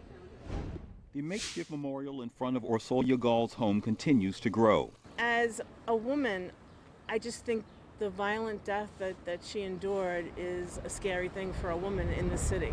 When did you know something had happened? Did you see this? I didn't. When did you find out? I found out when I was watching TV. And my wife says, "What happened here?" The NYPD says Gall's body was discovered just after 8 Saturday morning in a duffel bag on Metropolitan Avenue underneath the Jackie Robinson Parkway. A trail of blood led authorities back to the victim's home on Juneau Street. Police believe that she was killed by sharp force injuries to the neck. Neighbors say she lives with her husband and 2 sons, and that her husband and older son were out of town at the time of her death. Right now, detectives are retracing Gall's steps in the hours before her body was found. And a surveillance camera caught an image of someone dragging what appears to be a large bag on a Forest Hill sidewalk not far from where the body was found. The NYPD tells Fox 5, though, that they are still looking for suspects. Police have also placed $3,500 reward for information posters throughout Gall's Queens neighborhood, where many of the residents remain in shock. It's scary when, you don't feel safe where you live.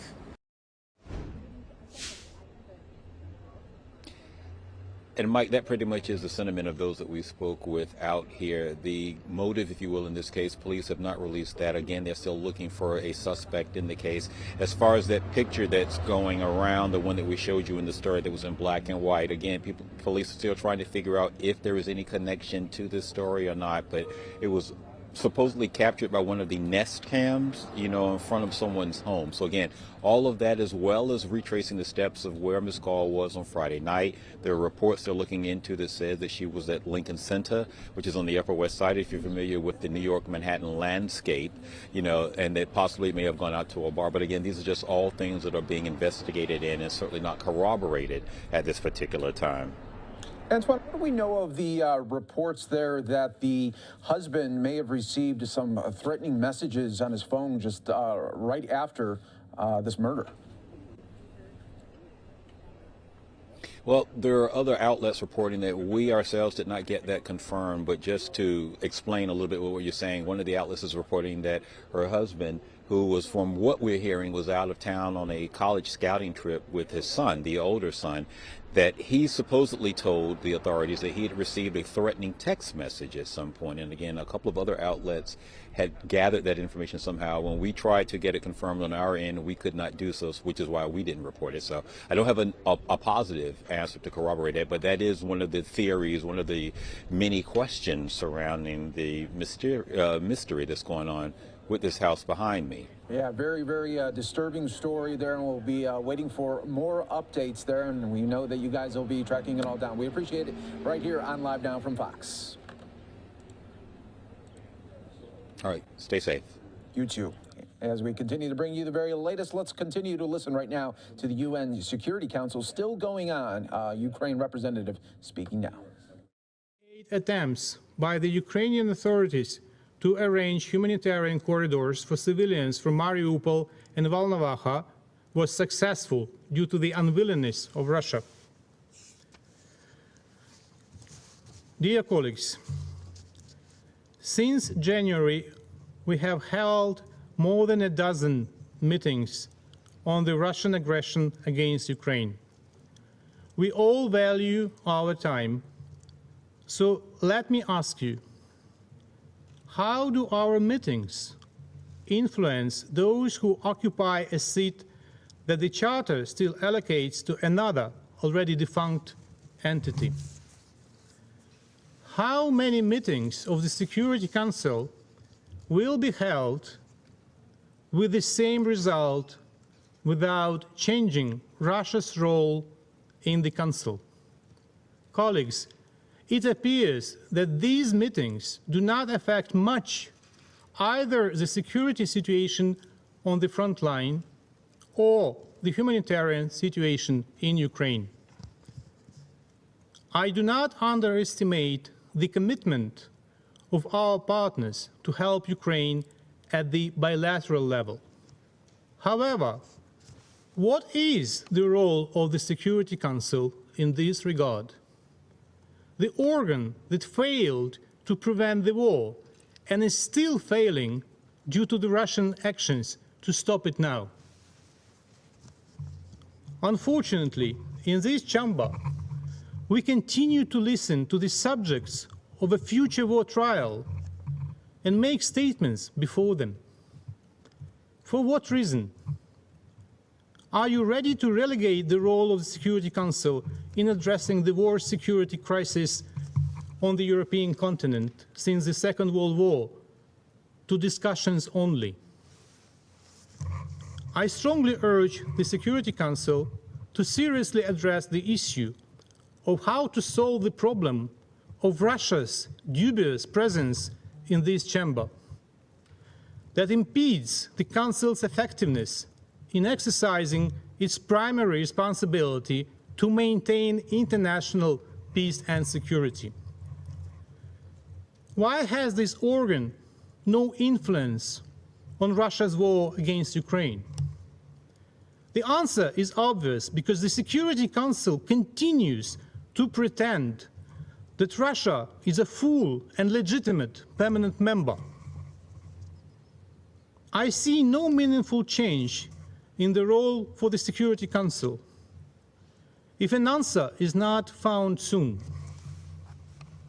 Russia must be stopped for the sake of peace, for the sake of Ukrainians and people throughout the world.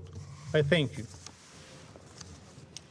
I thank the representative of Ukraine for his statement, and I now give the floor to the representative of Sweden. Thank you very much, Madam President. And I have the honor to deliver this statement on behalf of Denmark, Finland, Iceland, Norway, and my own country, Sweden. Let me start by thanking the briefers for their clear and concise remarks. I also want to pay tribute to the staff of their respective organizations and all other humanitarian workers on the ground in Ukraine and in neighboring countries. We are immensely grateful for their efforts, which sadly are essential for the safety and dignity of so many Ukrainians. UNHCR and IOM are doing impressive work to assist refugees and IDPs, and we encourage you to continue to scale up your work. As we have heard today, and as evidenced by so many testimonies from those who have fled, the efforts of humanitarian actors are dwarfed by the unspeakable horrors caused by the unprovoked, unjustified, and illegal Russian aggression against Ukraine. The decision to launch this war places a heavy responsibility of those who made it. Madam President, we welcome the efforts of humanitarian actors to assist and protect as many people in need as possible, as well as the hospitality and generosity of those countries that are hosting refugees from Ukraine, where Ukraine's immediate neighbors, Poland, Moldova, Romania, Hungary, and Slovakia, deserve particular recognition. The Nordic countries are proud to be part of a donor community that has mustered an impressive response to the initial humanitarian appeal of $1.1 billion. Going forward, let me highlight a few elements that we see as particularly important to further improve the efficiency of humanitarian work. First, safe, rapid, and unhindered humanitarian access must be ensured, not least to the areas hardest hit by the conflict, and particularly places which risk being encircled. Access to places like Mariupol and Kharkiv is still granted on a case-by-case basis and requires complicated negotiations, while the humanitarian needs are on a scale that requires sustained access. The main cause for the lack of access are the attacks by the Russian Federation on areas where civilians are located, which compromises the safety and security of humanitarian actors on the ground. We call on the parties to the conflict to abide by their obligations to allow and facilitate access to the east and to other hard-to-reach areas, recalling again the particular responsibility that rests on the shoulders of the invading forces. We welcome in this regard the efforts by the Emergency Relief Coordinator to negotiate a humanitarian ceasefire during his recent visit to Moscow and Ukraine, and we strongly support the Secretary General's call for a humanitarian pause. Second, in line with humanitarian principles, protection and assistance must be taken into account. It must take into account the needs of everyone living in a situation of vulnerability. We see how women who have chosen to stay are at heightened risk of sexual and gender-based violence. We also see how the elderly and people with disabilities are unable to leave. These aspects must be fully integrated into the humanitarian response. Third, international humanitarian law must be respected. Civilians must never be a target, and civilian infrastructure must be protected. Sexual violence can never be tolerated. This brings me back to the issue of responsibility. No amount of denial and disinformation will prevent accountability for serious international crimes, including war crimes. Madam President, we are now almost 8 weeks into Russia's full-scale aggression against Ukraine.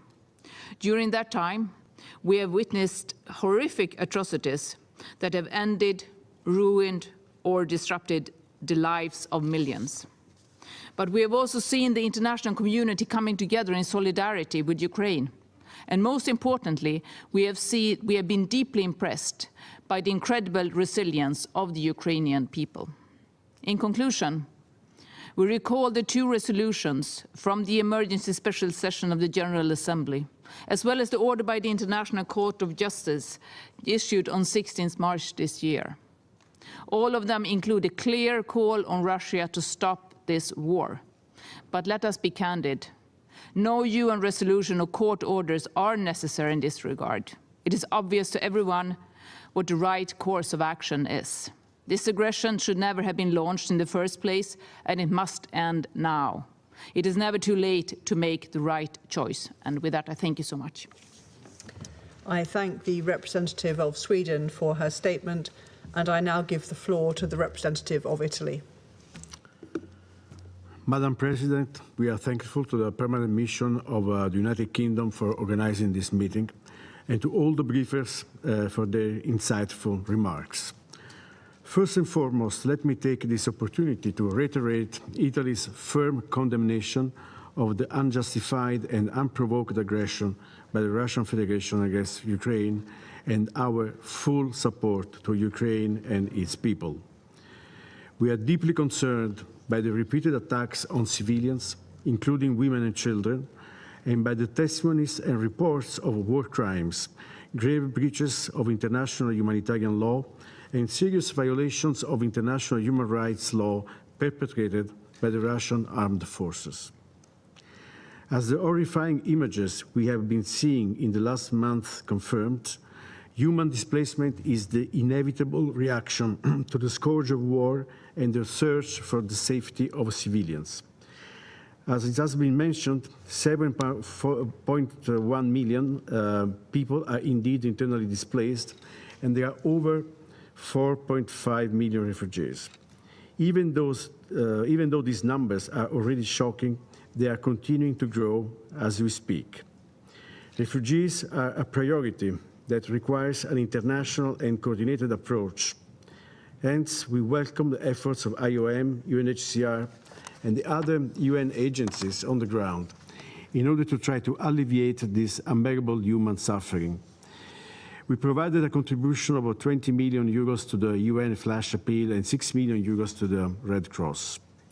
Madam President, Italy has been following migration flows from Ukraine since 2014.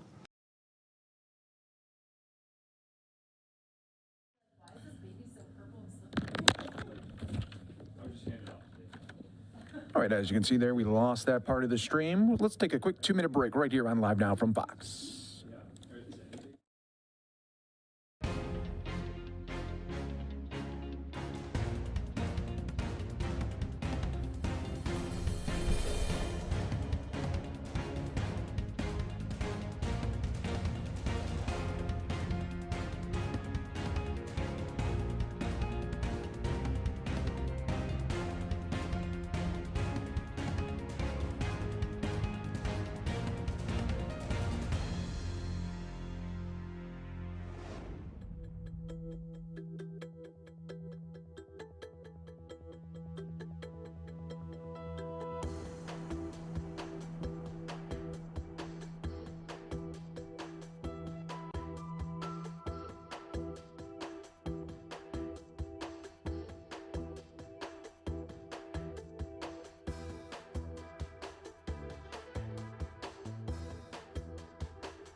Welcome back here to Live Now from Fox. I'm Daytona Everett.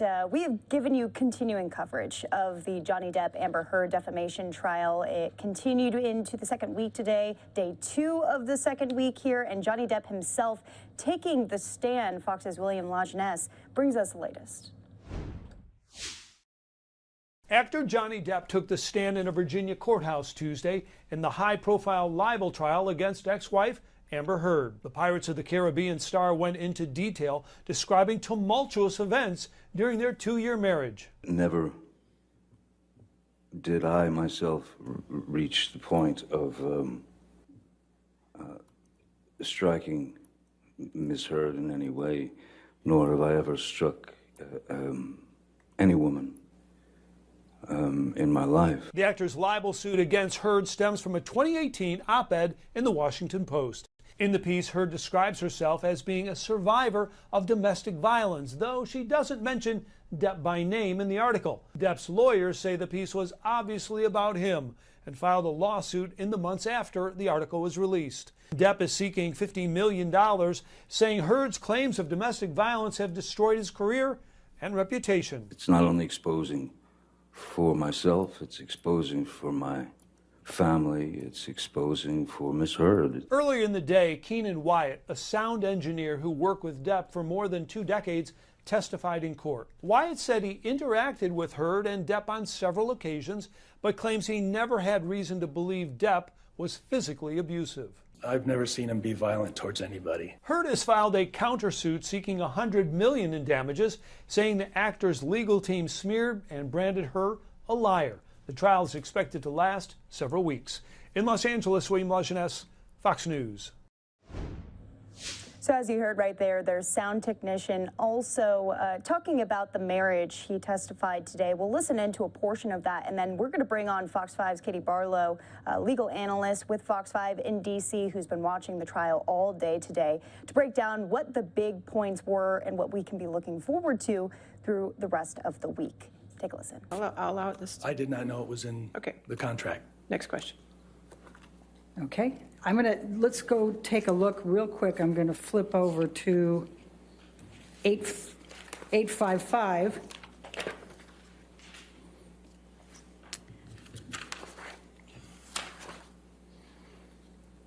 And this is a contract December 4, 2008 with Paramount Pictures for Rango. Do you recall that? Yes. And you were his sound technician there, correct? Yes.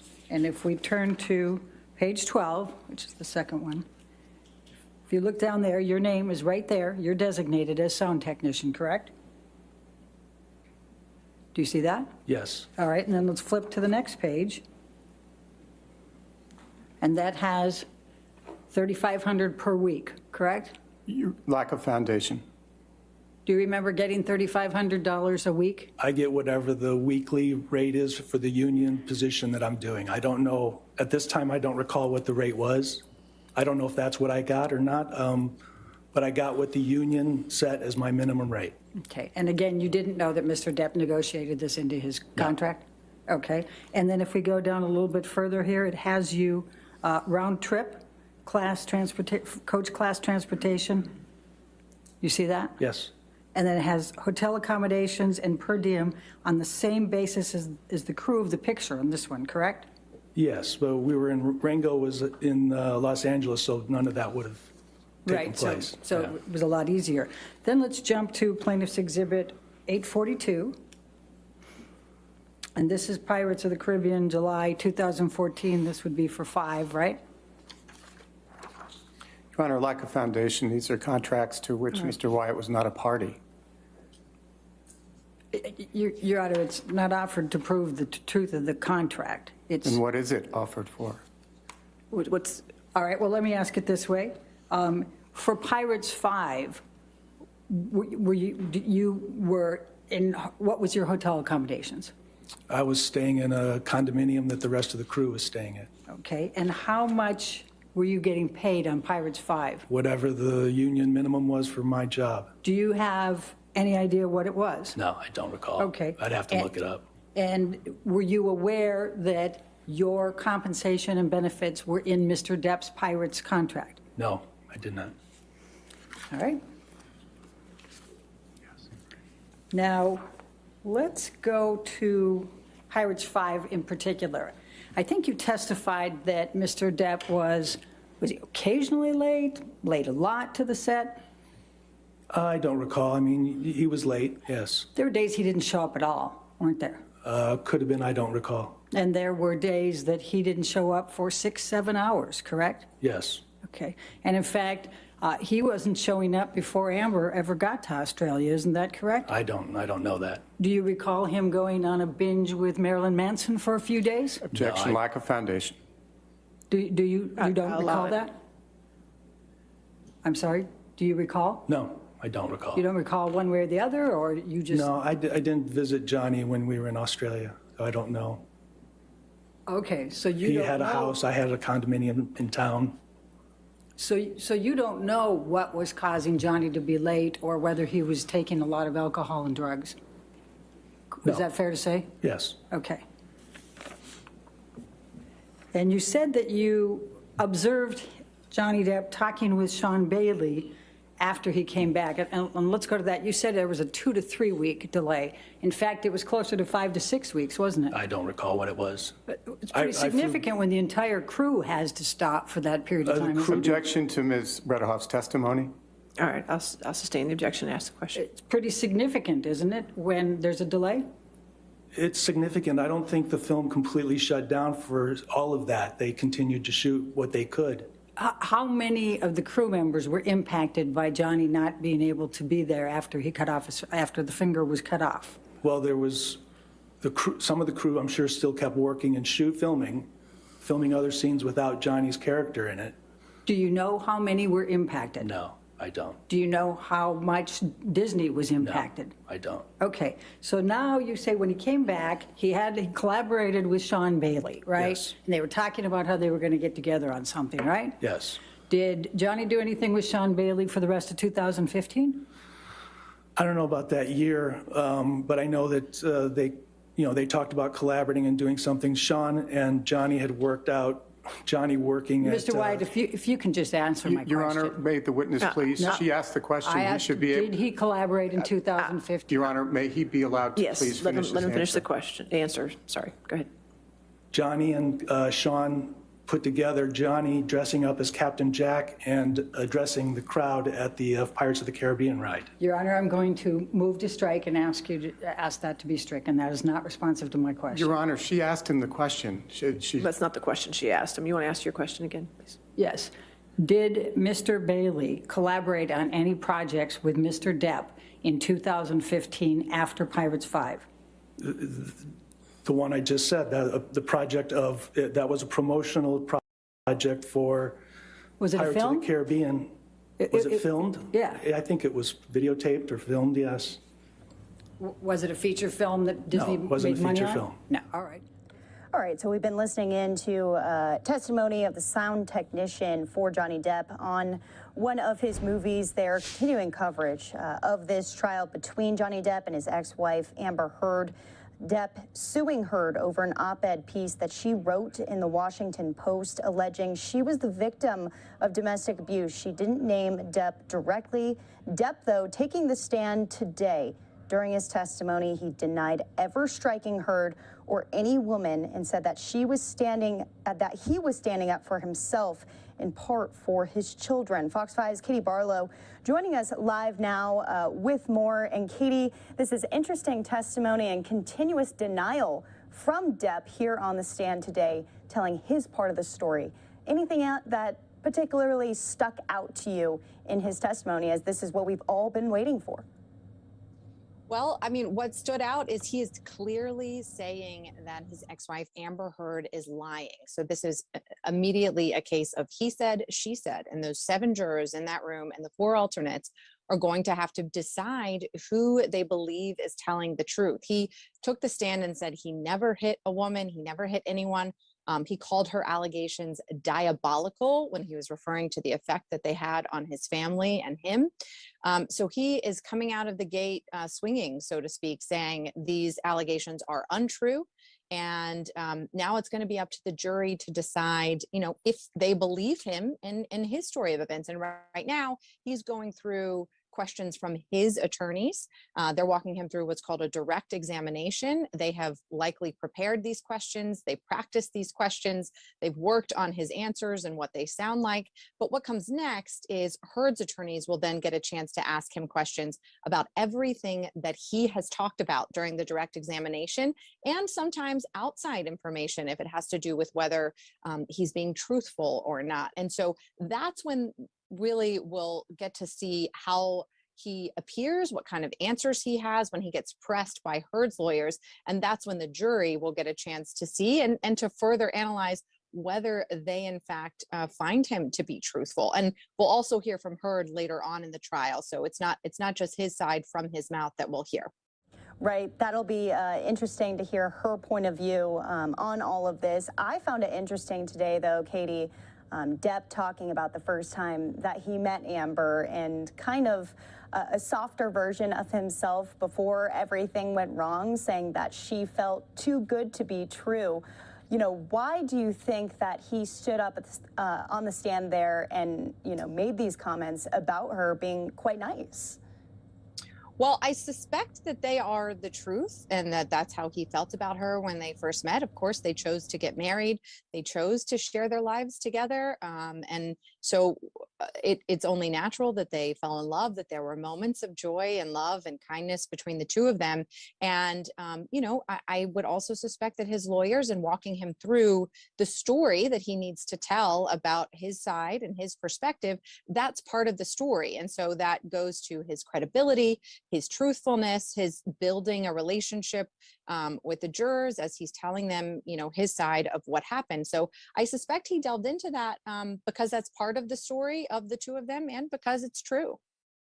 Right, and a huge part of them is, of her case, I guess I should say, is his drug use in the past, and he said that it was grossly embellished today. What did you make of that? Yeah, they also tried to get out ahead of a few of the allegations. The attorneys his attorneys asked him about, in fact, using drugs with Heard's sister, and how often he did it and what kind of drugs he did with her. And that's something that's pretty typical that you see at trial when you try and get ahead of what are bad facts, basically saying, you know, these things happened. I will tell them in the way that I want to tell them the first go around, before almost certainly Heard's lawyers will cross-examine him about his drug use, about his alcohol use, about his relationship with Heard's sister and their use of drugs together. So he is getting out his perspective and his side of that story first, before Heard's attorneys will then get to ask him about it, probably in a more contentious manner. Right, exactly. Does this, change the strategy from Amber Heard's legal team, from Amber Heard herself, as she is about to testify? She's going to have to answer for a lot of these allegations that Depp made on the stand. Yeah, I don't know that any of this is really new to either team's side. I mean, before trial, they have to divulge who their witnesses are, right, what kind of exhibits they're gonna use. So all of this was kind of prepared for in advance of trial. That's also probably why Depp spent a lot of time preparing his testimony today with his attorney. So nothing necessarily new, and I'm not sure that it'll change her strategy in a defamation trial. She's being sued for defamation. Truth is an absolute defense, and so if any of the allegations she's making are true, then it cannot be defamation. And I suspect that that has always been her strategy and will continue to be her strategy, showing that at least trying to show that some of her allegations are in fact true. That's the strongest defense that she would have as a defendant in a defamation lawsuit. All right, well, this case gets more and more interesting. Any last thoughts, Kitty, going into the rest of the week? He'll take the stand again tomorrow morning. He's still being led on direct examination by his lawyers, and that'll get kicked off at 10 a.m. tomorrow morning. We'll be there as well. And then I suspect by mid-afternoon, Heard's lawyers will begin the cross-examination, which could take several hours as well. All right, Fox 5's Katie Barlow, thank you so much for breaking it down for us. And so great to have cameras inside of the courtroom to be capturing all this, right? Exactly. If only they were in every courtroom. Yep, definitely changes the story a lot. Well, we appreciate it, and we'll be following alongside you. Thank you. And we want to move on here because we're touching on all the top stories across the country. It's been a pretty busy week. It's Tuesday, so we're pretty early still on here. Take you to a couple of live looks across the country. A beautiful shot of Statue of Liberty out in New York City here, as there's a lot of questions for the future of mask mandates. Yep, everyone probably has heard the news. Mask mandates are no longer required on airlines here. So how are travelers reacting? We're going to go out live to Cleveland, Ohio in just a couple of minutes here to one of our reporters at the airport who's speaking with many of these people. More to come after the break.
And welcome back here to Live Now from Fox. A beautiful shot right out there in New York City, 2:45 here in Phoenix, 5:45 out on the East Coast. A lot of excitement and some confusion today after the federal mask mandate on public transportation was dropped. Now, for the first time in over a year, people are traveling without masks, but there's still a lot that's unclear. Fox's Stephen Goin joining us live from the Cleveland airport with more on what you need to know. Stephen, are travelers confused out there? What's the situation? Yeah, Daytona, there are some mixed feelings about masks today. A lot of people I've seen so far at this airport are going maskless, and they seem happy to do so. But a surprising number of people are continuing to keep their mask on. And this is something that we could continue to see as we go forward and COVID rules change, and people are unsure if they're ready for that.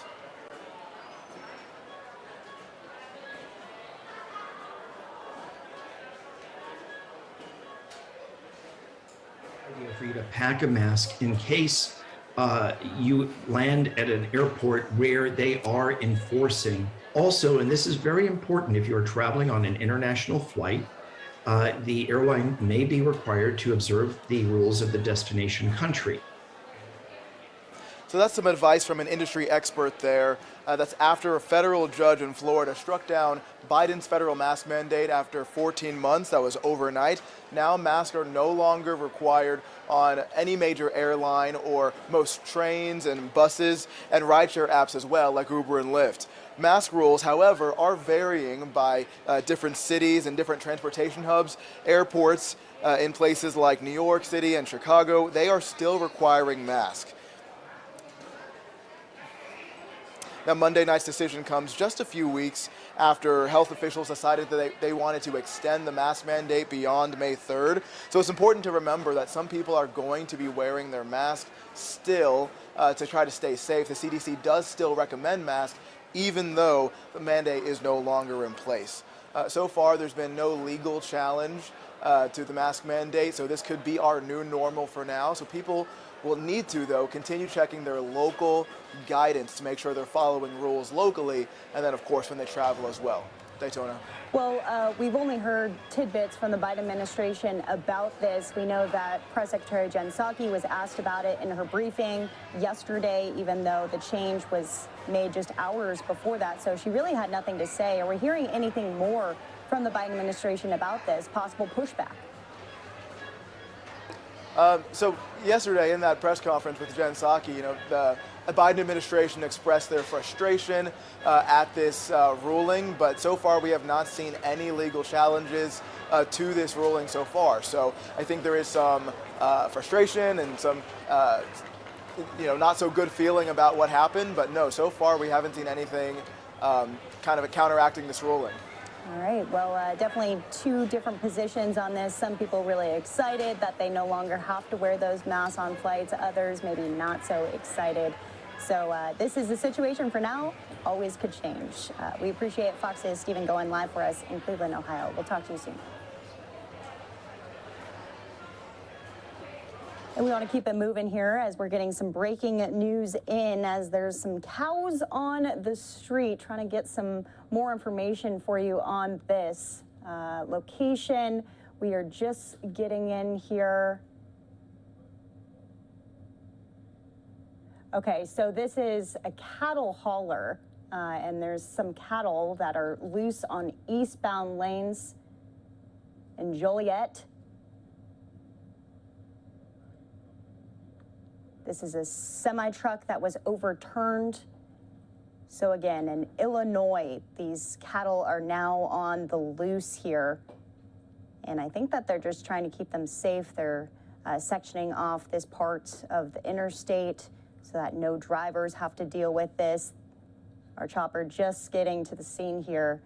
So once again, a semi-truck carrying cattle overturning on I-80 in Illinois here, right outside of the Chicago area.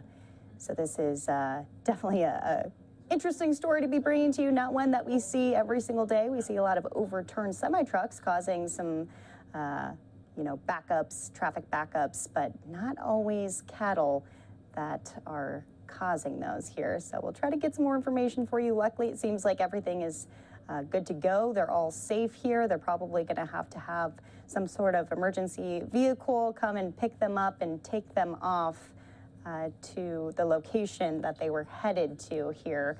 But we'll bring you any more details as we have them. Going to take a quick break. We'll be right back here on Live Now from Fox.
Welcome back here to Live Now from Fox. Breaking news coming out of Joliet, Illinois, where unfortunately this interstate shut down because of a semi-truck carrying cattle overturned, and now those cattle are stranded here right on the road.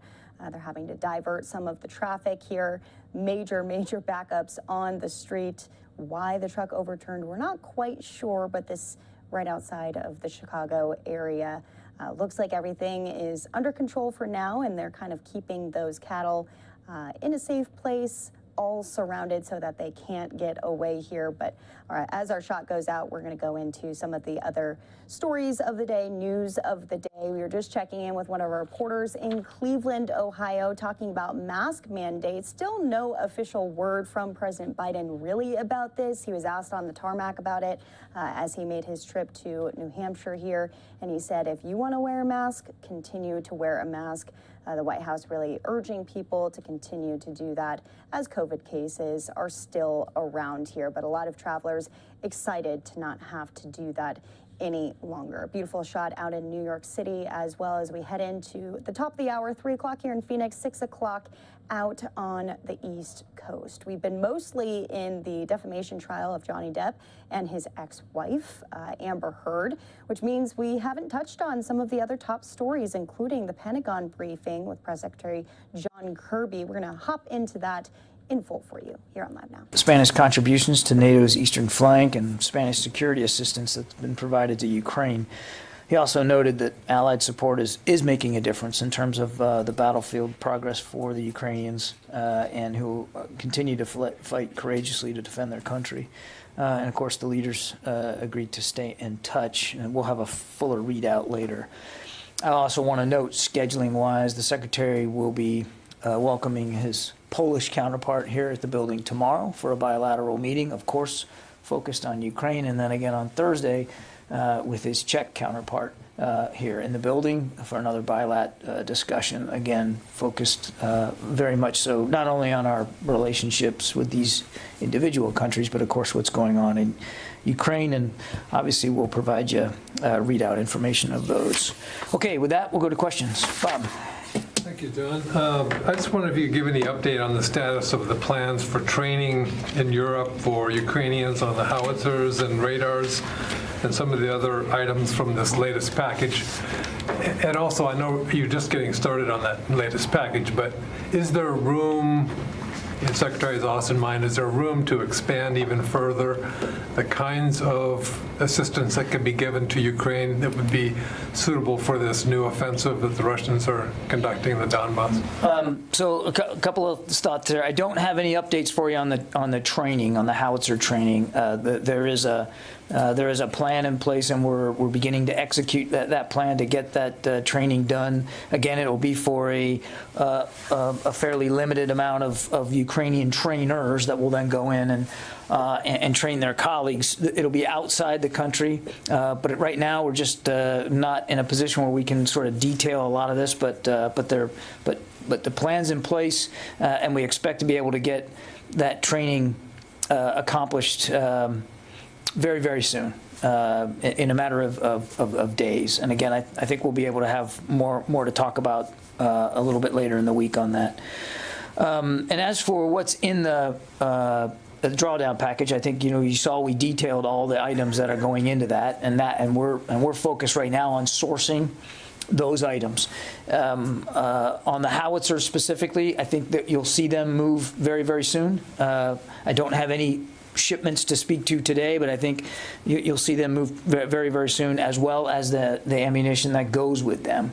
And as I think I said yesterday, we've definitely sourced the 18. We know where they're coming from. It's really just a matter now of getting them packaged up and getting them on the way. They'll be coming from the United States, and again, I think it's really very, very soon, matter of days here.